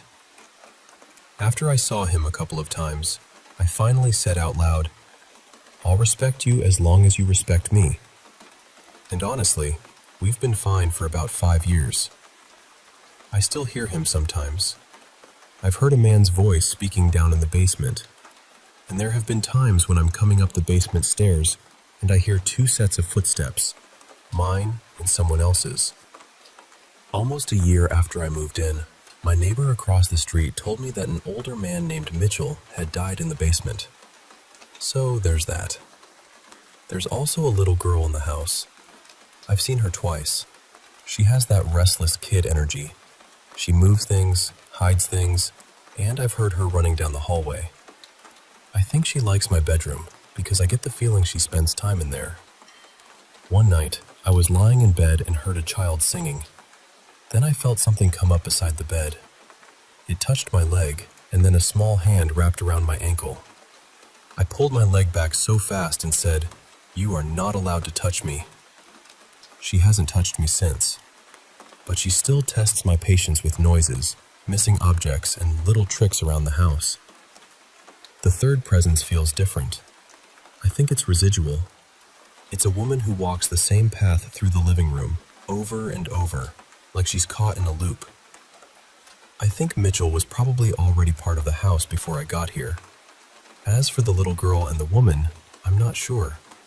I collect antiques, so there's always the chance they were already here, or that I brought something home with me. My sister says I need to stop antiquing. I have not stopped. And honestly, I probably won't.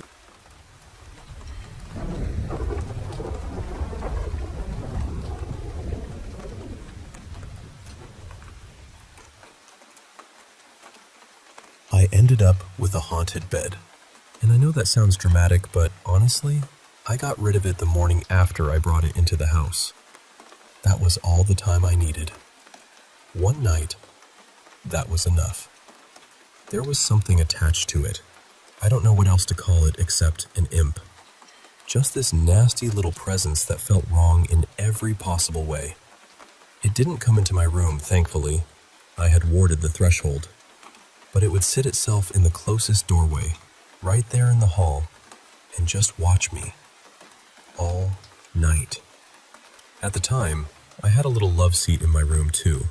So after a while, I gave up on the bed and moved over there, thinking maybe I could at least get a little rest. But whatever this thing was, it didn't like that. I could feel the shift immediately. It turned itself somehow, just enough so it could still see me from the hallway. That was the part that really got under my skin. I knew it was stuck out there because I had warded the other doorways in the house too. It couldn't get in, but it didn't have to. It just stayed there, waiting and watching until the sun started coming up. Then it vanished. That next morning, I walked out and told my parents, "We need to get that bed out of here, today." Normally, they would have brushed me off, rolled their eyes, maybe told me I was being ridiculous. But they didn't. Their room was directly across from mine, and they told me they'd both felt uneasy all night, even with their door shut. Like someone was standing outside in the hallway, just waiting. I told them that's because something was. They didn't argue after that. The bed had come from a bedroom set I'd been given when I moved out of this massive old Victorian house where I'd been staying for a while. A girl I knew, Mara, had invited a few of us to live there temporarily. Her family owned the place and had been trying to sell it, but it had been empty for a long time. Winter was coming, so her mother thought it would be smart to have people inside the house to keep an eye on things, make sure the pipes didn't freeze, notice repairs, that kind of thing. What they forgot to mention was that the place was absolutely haunted from top to bottom. And I don't mean one creaky floorboard and a weird draft. I mean the whole house had layers. There was this black mist in the attic that would start drifting down through the ceiling whenever fewer than 3 people were in the house. You did not want to be there alone. Ever. There were cold spots that had nothing to do with the weather. Shadow figures moving where they shouldn't. Voices with no bodies attached to them. There was something in the basement that hated the dark and kept turning the light back on every time we shut it off. After about a week, we just gave up and left it on. There was an old woman in the front upstairs bedroom who liked to stand at the window and stare down at the driveway. There was something else in the crawl space behind the upstairs bathroom that none of us liked talking about. And then there was the little thing attached to my room, which had once been the nursery. I started calling it Harris, mostly because giving it a name made it feel slightly less awful. It liked to stay near my doorway unless the sun was up and the whole house was bright. On rainy days, gray days, dim days, it would show up again. There was also a spirit named Eliza in the house, and I always had the feeling she was working constantly to hold back the darker things. The mist, the shadows, whatever else was pressing in around the edges. So when I moved back home for a bit and took that bedroom set with me, I thought Harris was attached to the house, not the furniture.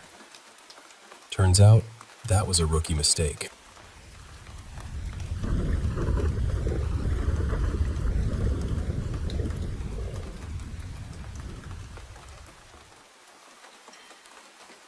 I can only imagine how unsettling that must have been. Jarring is probably putting it gently. Part of me wonders whether they were trying to help you in their own strange way by getting you back to your bed as quickly as possible. But then there's the way they moved, so fast, almost like they were trying not to be seen. Like they knew their presence would frighten anyone who caught a proper look at them. I've had experiences of my own since I was around 12 or 13. One night I was sitting up in bed reading. It wasn't even very late. Then I saw the shape of a very tall man standing beside my wardrobe. Just a dark silhouette, completely still. I remember pulling the duvet right over my head and staying like that until I finally worked up the courage to peek out again. By then, he was gone. Years later, I started looking into the area where we lived and found out other people had seen similar things nearby. Our estate had been built over old coal mining seams, and the more I learned, the more it seemed connected. There was another day when my sister and I were playing, and we both heard a man laughing at us. Clear as anything. Not distant, not faint. Right there. But the strangest thing happened one night when we were playing hide-and-seek with Dad. It wasn't a large house, so there weren't many places to hide. From the stairs, We saw what looked like a man lying on his side under my cabin bed, propped up on one arm. It looked solid, real. We thought it was Dad, so we shouted that we'd found him, but the figure didn't move. I called out, "Dad?" And Dad answered from downstairs. He said he was watching telly because he was tired out. My sister and I ran straight down. When Dad went to check under the bed, there was nothing there. Whoever or whatever we had seen had vanished. There were other things too, smaller moments that stayed with me. Now I'm in my 40s, and the place I live in has its own atmosphere. I've seen shadow figures here several times. 3 of them looked completely solid in black, but only for a few seconds before disappearing the moment I turned to look properly. Sometimes I've even called out to them, telling them to come forward or speak if they want something. I felt my hair move when no one was near me. I felt the bed dip, like someone had sat down beside me. In the kitchen, I've seen empty bottles wobbling and settling back into place, as if they'd just been spun like coins. There have been sudden freezing patches of air, flickering lights, and orbs that honestly were beautiful in a strange way. But still, nothing quite like what you described. I did some digging into this house and the land around it, around the same time I was researching my childhood home. That's when I found out this place sits directly above an old double coal mining seam. It even explains the slight lean in the house and the subsidence. Then I discovered that 3 miners had died in a fire damp explosion in that very seam. After learning that, something shifted in me. A lot of what happens here seems tied to the mines. Knowing that has actually brought me some peace. Now, when something happens, I usually just greet them. It might be worth looking into what stood where your house is now. Local history archives, reference libraries, and local historians can be absolute treasure chests for that kind of thing. What happened to you sounds frightening, and I do think some spirits, or whatever they are, understand that their appearance scares us. Maybe that's why you were moved so quickly, so they could get you somewhere safe and disappear before you fully saw them.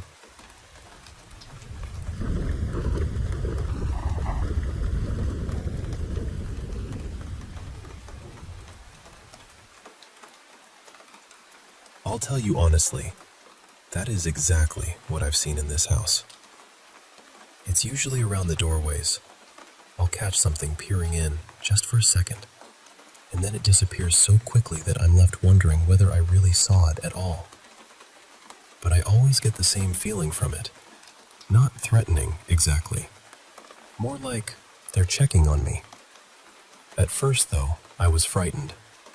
Properly frightened. There was one evening when I was lying in bed with my cat, and I saw one in the hallway. My cat definitely sees more than I do, by the way. She was already staring before I even looked. This thing was so dark that it covered the white frame of the door behind it. It stayed there for maybe 6 or 7 seconds, which doesn't sound long, but it felt much longer than usual. Most of them vanish almost instantly. I honestly think it thought I was asleep. Then it realized I wasn't, and it was just gone. My cat and I stayed tucked up in bed that night, like 2 nervous little hedgehogs. After that, I knew I had to start saying something.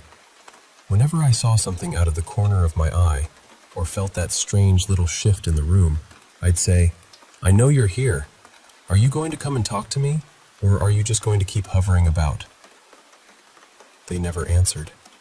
Not in words, anyway. But then I started doing some research into the area, and I found out about the old miners connected to the land here. 3 of them in particular. Once I learned that, a lot of things began to make sense. I even found their names, and that changed how I felt.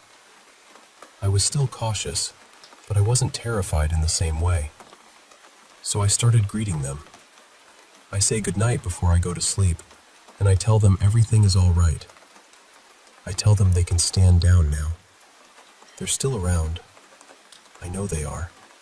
But I haven't seen them like that for a long time. I still catch little movements in my peripheral vision, and when I do, I greet them. If I feel that sudden freezing air, I do the same.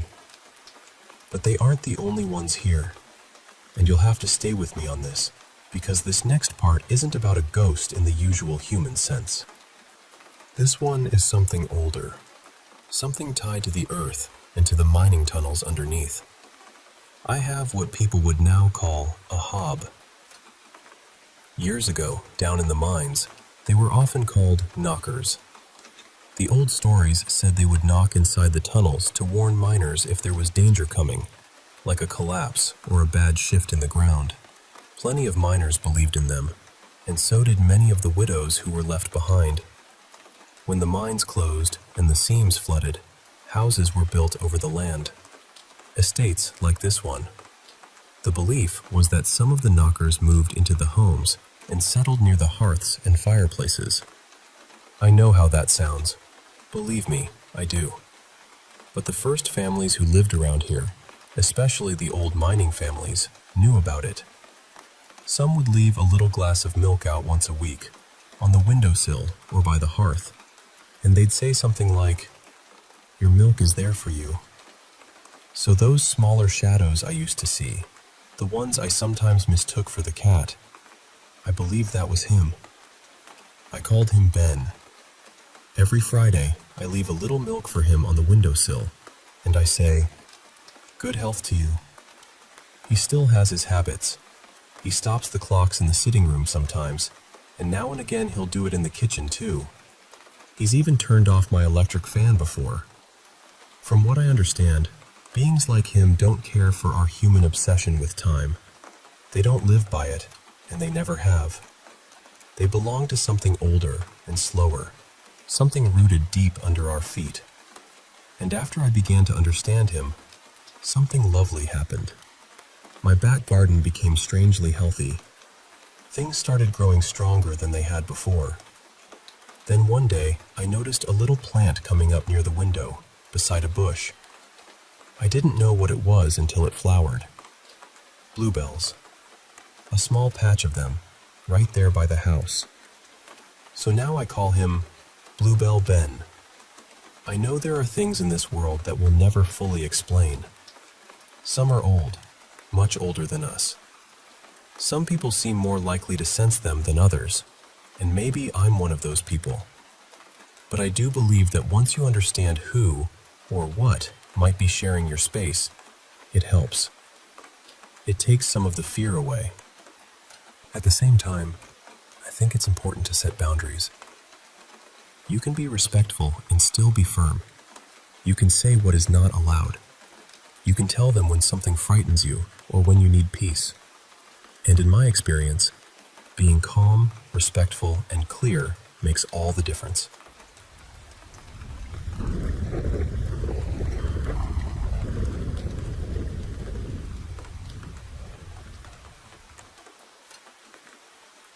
I moved into this little apartment on the 3rd floor, and when I say 3rd floor, I mean that was the end of the line. The stairs didn't go any higher. Each floor had 2 apartments, including mine, so I figured I had one neighbor right next door, and that was that.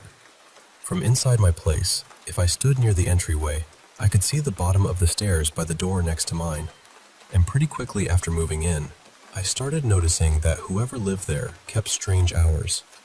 Late at night, I'd hear movement. Sometimes it sounded like someone walking around. Other times, it was loud enough that I'd pause whatever I was doing and just listen. I kept running into the other people in the building, but never the person next door. Not once. Still, I told myself they probably worked nights or some kind of shift schedule. That explanation made enough sense, so I let it sit there. After I finally finished unpacking, I needed to put my moving boxes into storage. My rental came with a storage unit in the basement, so I asked a woman downstairs, Mara, where I was supposed to go. She looked a little confused and said, "Since you're on the 3rd floor, you can just use the attic. It's right up there with you. Much easier than dragging everything down." So I went back upstairs and started looking for a ceiling hatch. I checked the hallway, looked around near the stairwell, even stared at the ceiling like it might suddenly blink back at me. But there was nothing. Just my door, and the door beside mine. Then I looked closer. My door had a mail slot, my name, and a doorbell. The other door had none of that. No nameplate, no bell, no mail slot. And the handle didn't even look like an apartment lock. It looked like an ordinary indoor door handle. That was the first moment my stomach sank. I stood there for a second, feeling ridiculous, then reached out and tried the handle. It opened. The door was heavier than it looked, old wood, and it made this dry, groaning sound as it swung inward. Behind it was not an apartment at all. There was a narrow set of dusty wooden stairs curving upward into the dark, and I realized those were the stairs I had been seeing from inside my apartment all along. It was daytime, and curiosity got the better of me, so I went up. At the top was this huge unfinished attic. Big wooden beams, round windows like something from an old townhouse. Enough light coming in that I could see everything clearly. The space was enormous. At the far end, there were wooden frames where rooms might have been built someday. But there were no walls, no furniture, nothing. Just dust, beams, and silence. It could have been an incredible apartment if someone had renovated it. But no one lived there, which meant the neighbor I'd been hearing every night did not live there either. I went back down pretty fast and told a few friends. They all made jokes, of course. Everyone's brave when the haunted attic isn't above their own head. But the sounds kept happening. Evenings, late nights, footsteps, shifting, little crashes here and there. Then one night, I had friends over, and they heard it too. The moment they did, the jokes dried up. They grabbed flashlights and went upstairs, determined to solve it. They found exactly what I'd found, an empty attic. But they did notice something strange. My kitchen light was bleeding up through small cracks in my ceiling, cracks I had never noticed from below. In the dim attic, though, they were obvious. That meant the space above me was closer, thinner, more connected than I wanted it to be. After that, being alone there felt different. So I got a dog. I thought a puppy would calm me down, give me company, make the place feel less empty. And he did, in some ways. But he also made it harder to pretend nothing was happening. Whenever the noises started upstairs, he reacted. He'd race around the apartment, barking at the ceiling, ears up, completely locked onto whatever he heard. Sometimes I'd be watching TV and suddenly hear what sounded like someone running down those attic stairs. The attic door in the hall wouldn't open or close, but my dog would sprint to my front door, tail wagging, waiting to greet whoever he seemed absolutely sure was coming. That was somehow worse than fear. He was excited. Over time, the sounds got more frequent. At first it was only evenings. Then it was late nights. Then it was any hour it pleased. The final straw was New Year's. I had 3 people staying over, including my boyfriend. They all knew the stories. We had talked about the attic, laughed nervously, tried to explain things away. Eventually, we all went to sleep. Sometime during the night, I woke up to noises above the hallway. Then there was banging from the bathroom. It sounded like someone was trying to close the door, but couldn't quite manage it. At first I was annoyed, because I thought one of my friends was messing around. My dog jumped up, eager to investigate, so I opened my bedroom door. But instead of going toward the bathroom, he bolted into the living room where my friends were sleeping. That made me stop. I went to the bathroom anyway, and I saw the door moving by itself. It slowly opened, then slammed shut. I pushed it open and checked the window. Closed. No draft.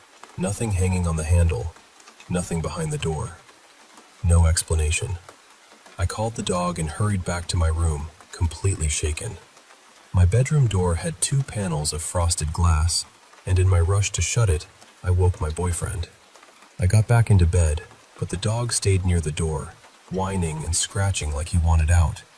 I was trying to call him back when my boyfriend suddenly said, What the hell is that?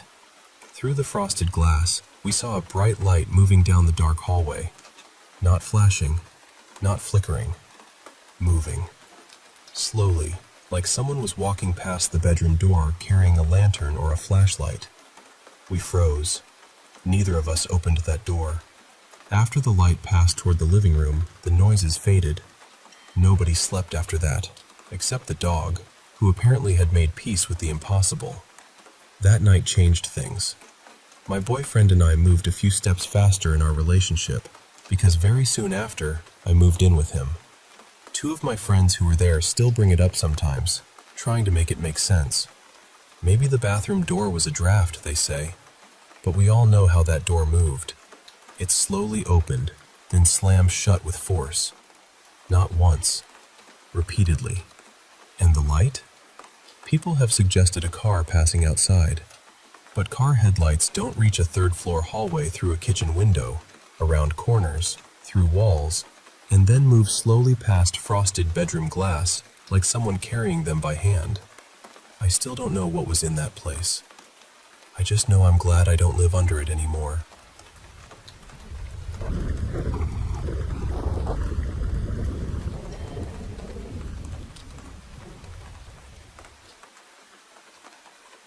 I'm going through something very similar to what you're describing.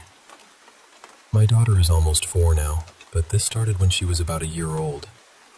At first, it was little things.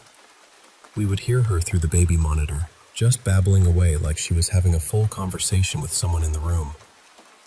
Then there were times I'd be changing her, and she'd look past my shoulder toward the doorway, completely focused on something. Of course, I'd turn around, and there would be nothing there. I remember looking back at her and quietly wondering, "Do you see someone?" Then, when she was around 2, we were playing in the living room together. Out of nowhere, she stopped, turned her head, and asked, "Where did Poppy go?" That hit me hard, because my dad passed away about 5 months before she was born. And the thing is, I didn't really talk about him. I didn't have pictures of him hanging around the house. Losing him had been really painful for me, so I kept a lot of that tucked away. But when she said that, it got my attention. A little while later, she said something about him leaving in an old car. That confused me because my dad mostly rode motorcycles and drove a pickup truck. So I thought, what is she talking about? But then she started describing these 2 older cars in surprising detail. Later, I asked my mother about it, and she confirmed that my parents had owned those exact cars before I was even born. They had sold them before I came along. There were no photos of them in our house. I had never heard stories about them, but my daughter was able to pick them out from a lineup of maybe 30 or 40 cars.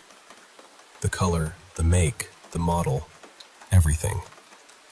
It was honestly unsettling. After that, for several days, she would randomly point to a chair or a spot on the couch and say, "Poppy's there." And we'd look, and of course, there was nothing we could see. About a week later, we were at a hardware store. I was buying screws for a project, and I grabbed a cheaper box of drywall screws instead of the construction screws I actually needed. My daughter looked at me and said, "Those aren't the right screws." Same wording, same tone. Exactly the kind of thing my dad would have said. I looked at her and asked, "What did you just say?" She repeated it. So I asked, "How would you know that?" Without missing a beat, she said, "Poppy told me." I froze for a second, because at that point I was starting to feel genuinely shaken. So I said, "Well, if Poppy told you those are the wrong ones, did he tell you which ones are the right ones?" And again, without hesitation, she pointed to the correct box. So yes, I put the drywall screws back and bought the construction screws. And honestly, that was just the beginning. There have been other moments too. One time, she was at my mom's house, looking out into the backyard and talking like someone was there. I asked her who she was talking to, and she said, "That little boy out there." I looked outside. No one was there. So I asked her to describe him, and and she gave me all these details. Clothes, hair, where he was standing. Just very specific things that made me pause. And things like that kept happening. The strange part is, now I've started seeing things too, and that had never happened to me before. I took a trip to Idaho to visit an old family friend, and I stayed in his den, kind of a living room area. One night, I saw what looked like two shadowy figures sitting on the staircase. Then I saw a tall, broad-shouldered man standing in the laundry room. Later, I saw another silhouette leaning over the couch, almost like it was looking down at me while I was lying there. The next day, I said to my friend, "You might want to get this house cleansed, because I saw some strange stuff last night." That's when he started telling me about his daughter, who has apparently seen things like that since she was little. She's 16 now, so I sat down with her and asked if her parents had ever told her about my daughter talking to her papi. I started explaining the story, and then I said, "It was weird, but not as weird as last night when I saw a really tall..." Before I could finish, she interrupted and said, "Broad-shouldered man in the laundry room?" I just stared at her. Then I said, "Yeah." "And there were two people." She cut in again and said, "Sitting on the stairs?" And I said, "Yes." Then she told me there was another one that sometimes appeared over the couch, and one in her room that sits behind the door. She explained that she sees things almost every day, but she doesn't interact with them. She doesn't try to figure out whether they're speaking or what they want. She just notices them, lets them be, and moves on. I'm not an especially religious person, and I don't expect everyone to believe me. I know how it sounds, but these things happen to me, and they felt very real. Even now, my daughter will still make random comments about things she sees or hears. I don't make a huge deal out of it. I just make sure she feels safe, and then I write it down in a little notebook I keep. That's really why I wanted to share this with you. My daughter seems to be experiencing something very similar, and the way I see it is this. If it isn't hurting her, and she seems happy and unafraid, then I'm going to keep watching, keep listening, and let her talk about it. But I really do recommend writing these moments down when they happen. Write as much detail as you can, even the little things that don't seem important at the time. Because whatever this is, it's fascinating what children seem able to notice.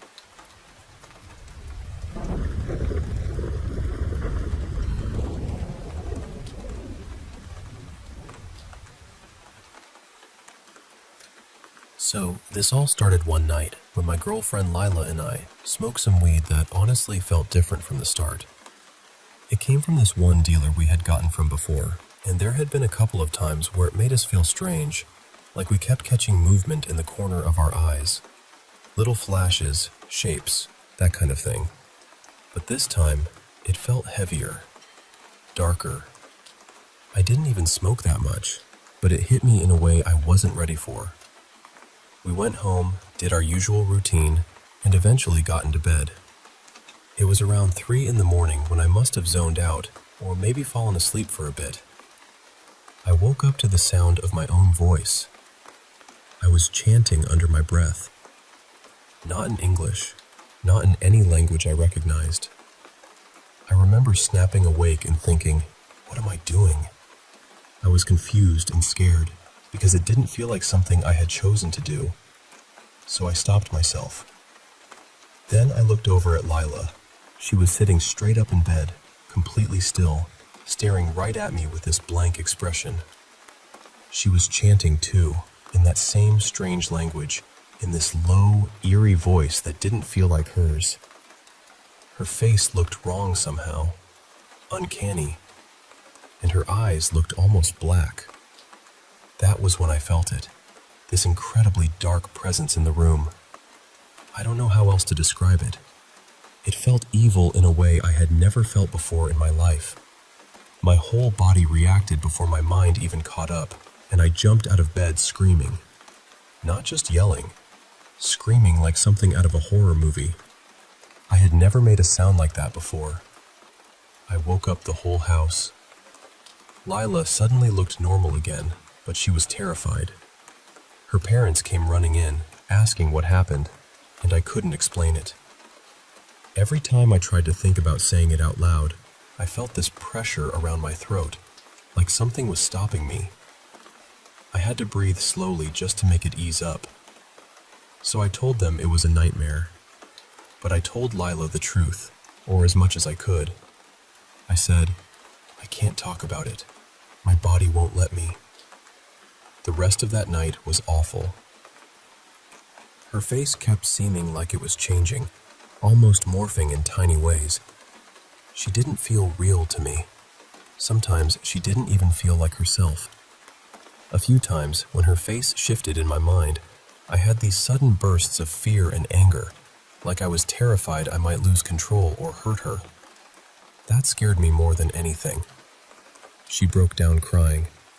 She was scared for me, and honestly, I was scared of myself.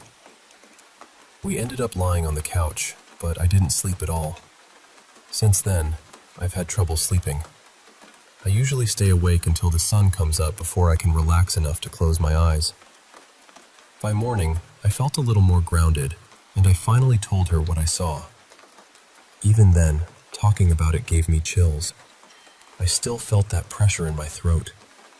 Even remembering it now makes my skin crawl. The next day, people's faces still seemed a little off to me. Not as intense, but enough that they felt fake sometimes.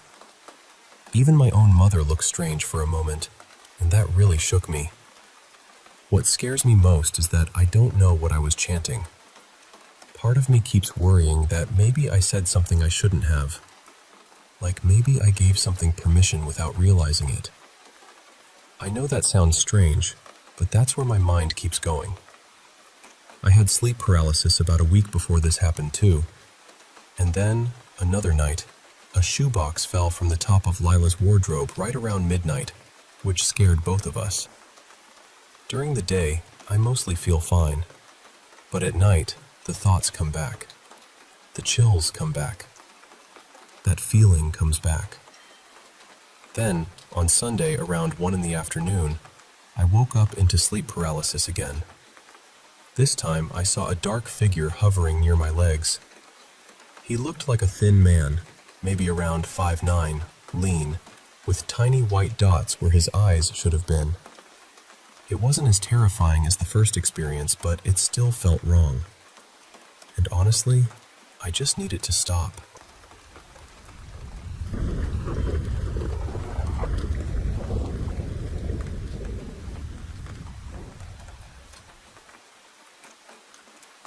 Before I answer, I just want to ask for a little clarity. When you talk about people refusing to acknowledge certain things, are you referring to me specifically? Or are you talking about your own experiences, or maybe a mindset you've noticed in other people? I'd answer a little differently depending on what you mean. But based on what you've shared, I'm going to respond as though you're speaking from your own experience. I've had paranormal experiences since I was about 6 years old. And honestly, it runs through my family in different ways. Some people accept it openly, some brush it off, and some act like it's nothing, even when you can tell deep down they know something happened. But whether someone believes in this stuff or not, sending harassment or death threats over it is never okay. That says far more about the person doing it than it does about anyone who is simply trying to talk openly about what they've experienced. And part of me thinks that kind of extreme reaction comes from fear. Not just ordinary fear either. More like the kind of fear people don't want to admit they have. Maybe they're terrified by the possibility that the world isn't as neat, simple, and explainable as they want it to be.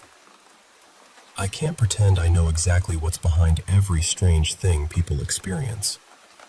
A lot of it can be the mind playing tricks, stress, grief, shadows, bad lighting, camera glitches, sleep issues.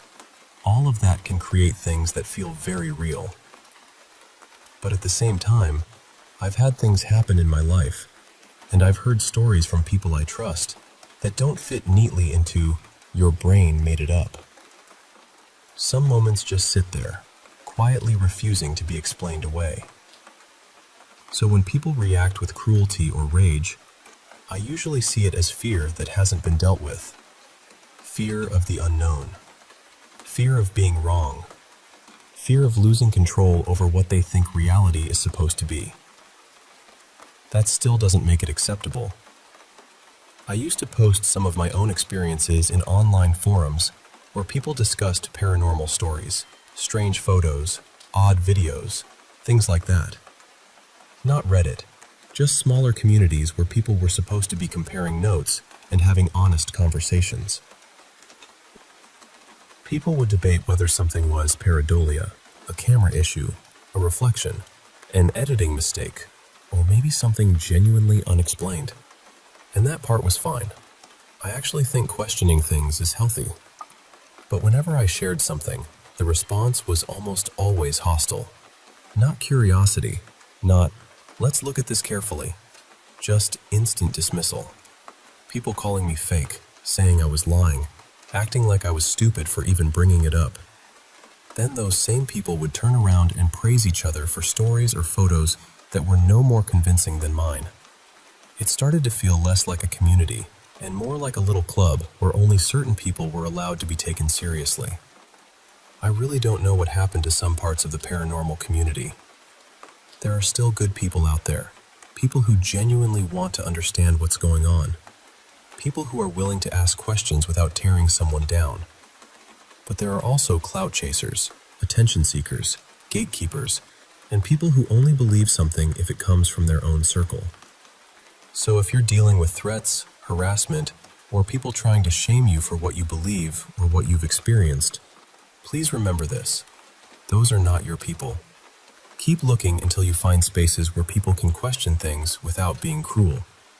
It may take time, but it's worth finding a community that has both compassion and common sense. And I'll add this too. Don't just join groups that blindly validate every single thing you say. That's not healthy either.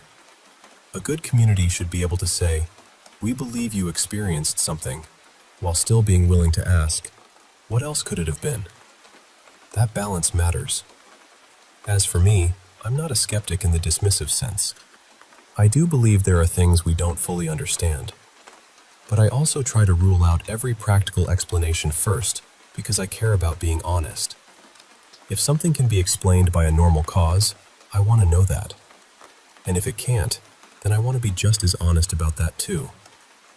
I've had experiences that other people witnessed with me, things none of us could explain. Strange encounters, disturbing presences, moments that felt connected in ways that were far too specific to feel random. I've seen things that felt threatening. I've experienced things that felt almost inhuman, and I've had situations happen that still bother me when I think about them too long. One of the biggest wake-up calls happened after a shower. There was a handprint on the bathroom mirror. The mirror had steamed up everywhere except where this hand had been, like someone had pressed their palm against the glass before the steam formed around it. But the print itself was completely dry. It looked human at first, except the fingertips were stretched and pointed, almost like claws. I took a picture of it because I knew no one would believe me. And about a week later, that picture was gone from my phone. Not moved, not hidden, just gone. That's the kind of thing I can't easily explain, and I don't expect everyone to believe it. But I know what I saw, and I know how it felt. So when people talk about the paranormal, I try to leave room for both sides, the practical and the mysterious. Because sometimes the truth is simple, and sometimes it knocks quietly from the other side of the mirror.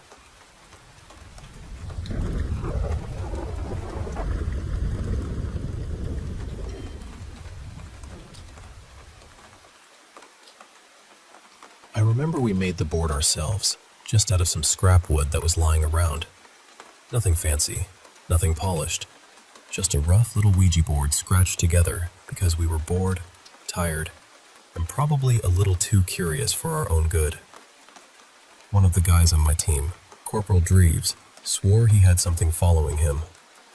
He called it his guardian angel, though the way he talked about it never felt quite that simple. He said he could speak to it through the board. A few of us didn't really believe him, but we wanted to see it for ourselves.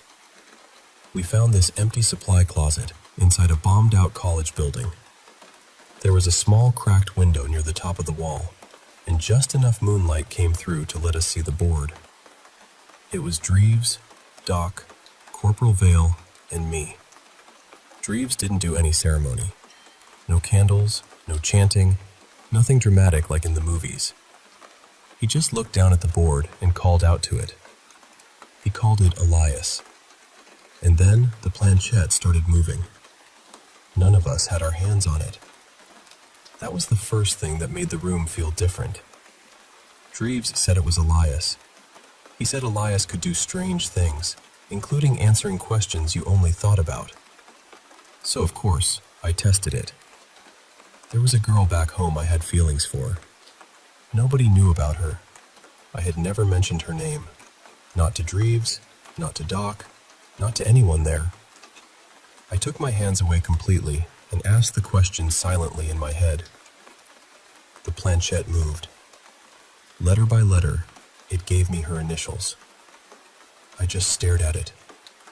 That was the moment my doubts started to crack. We asked a few more questions after that, and eventually Vale got uncomfortable and left. The room had gotten darker by then, so I pulled out my Zippo and used it for light. There wasn't any wind in that closet. There couldn't have been. And then I had this stupid idea. I asked Dreves if I could try something. Not a real question exactly, more like a challenge. He said go ahead. So I held the lighter in my hand and thought, knock on the door. The planchette slid to no. I asked again, silently. No. That annoyed me. Or maybe I was trying to act braver than I felt. I started mocking Elias in my head, thinking it was weak, thinking it needed to prove it was real. Then I thought, blow out the flame. The planchette moved hard across the board, fast, angry almost. No. I pushed again in my mind. No. I was just about to insult it, not out loud, just in my thoughts, when I felt something behind me. It was like an ice-cold breath on the back of my neck. It moved down my shoulder, along my arm, straight toward my hand. And then the Zippo went out. Doc jumped up so fast he nearly knocked into the wall. He ran out of that closet and down the hall without saying a word. Dreves looked at me and asked what I had told it to do. I told him. His face changed. He warned me not to anger Elias again. I wish I could say that scared me enough to stop. It did scare me. It shook me badly. But it also pulled me in deeper. Fear and curiosity can make a dangerous little cocktail. After that, I wanted one of my own. I talked Dreves into showing me how. One night, when things were active outside and the whole place felt charged, we went up onto a rooftop and called something in. Something answered. I couldn't understand its name, not really. It felt too sharp or too tangled to say properly, so I shortened it and called it Zane. It accepted that. After that, every once in a while, I would still call on the original one, Elias, the one tied to Dreves, just to see if it would do that mind-reading trick again. But there weren't many people around who were willing to sit with a spirit board for long, especially after hearing what had happened. I still own a few boards. I use them from time to time. I don't pretend to understand what they are. Some people say they're tools for speaking to demons. Some say they're portals. Some say nothing good ever comes through them, and whatever answers is never what it claims to be. All I know is this. I wouldn't recommend playing with one unless you're ready for things to follow you, haunt you, or get worse than you expected. And I do think some people are more open to it than others. If you're looking for results, you'll probably get more from someone sensitive to energy, someone who has that strange doorway, already half open in them. But one thing I'll say for sure, no matter how much they claim to know the future, I don't think any of them have the winning lottery numbers.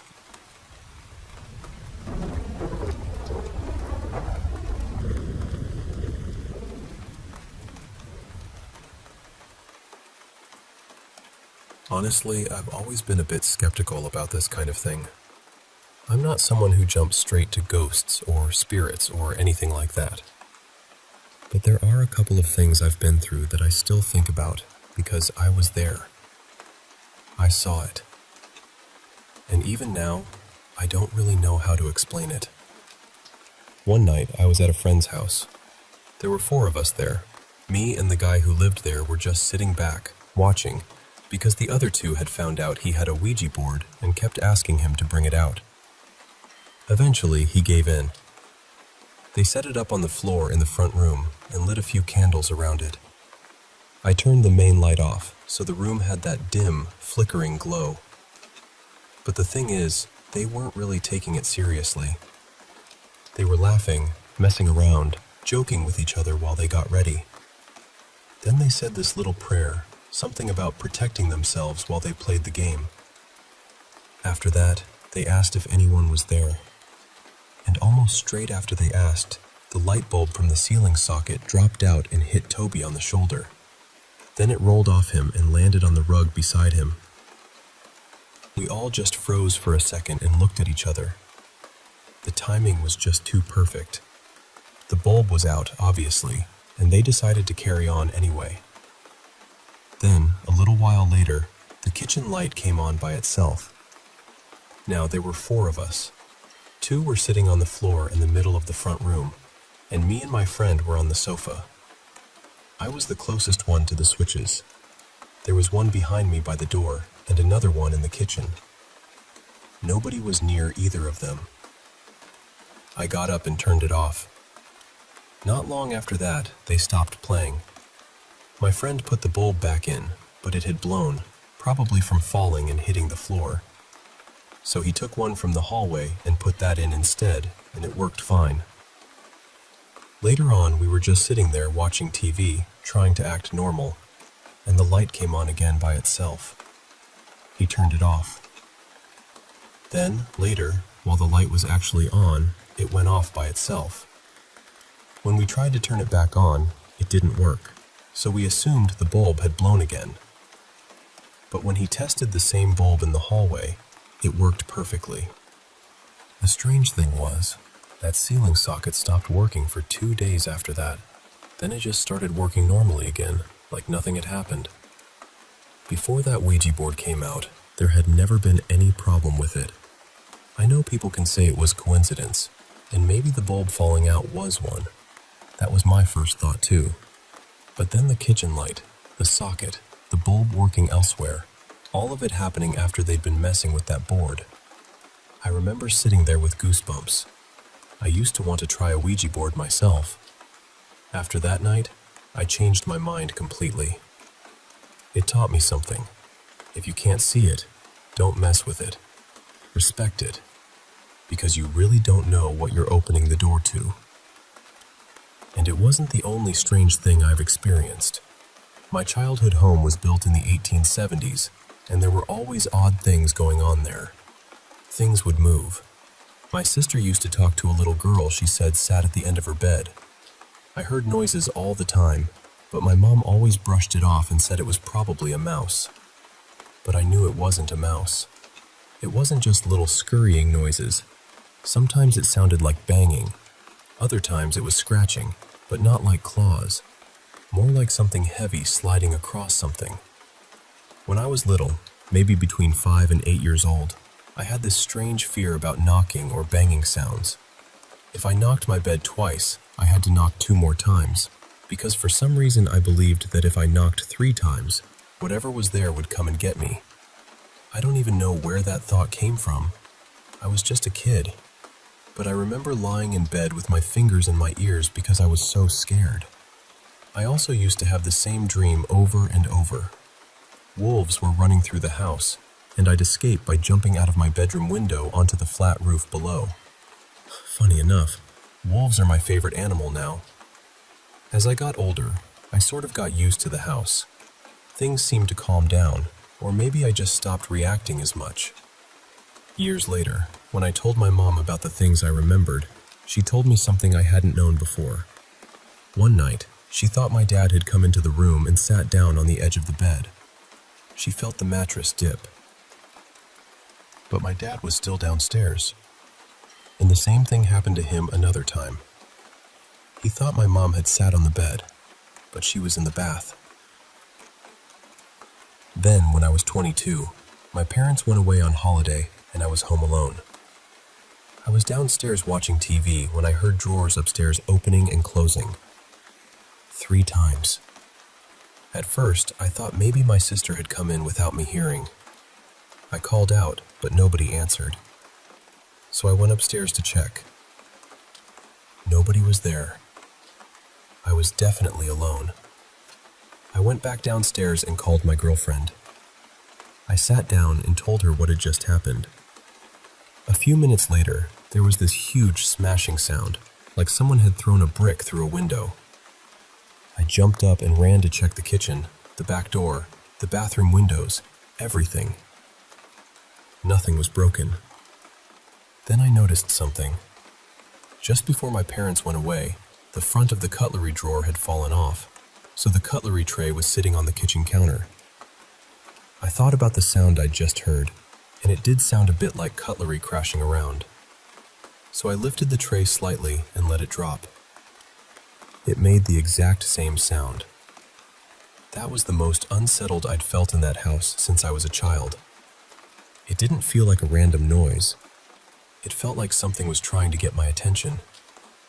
Like something was playing with me. I still don't claim to know what any of it was, but I know how it felt. And I know I never forgot it.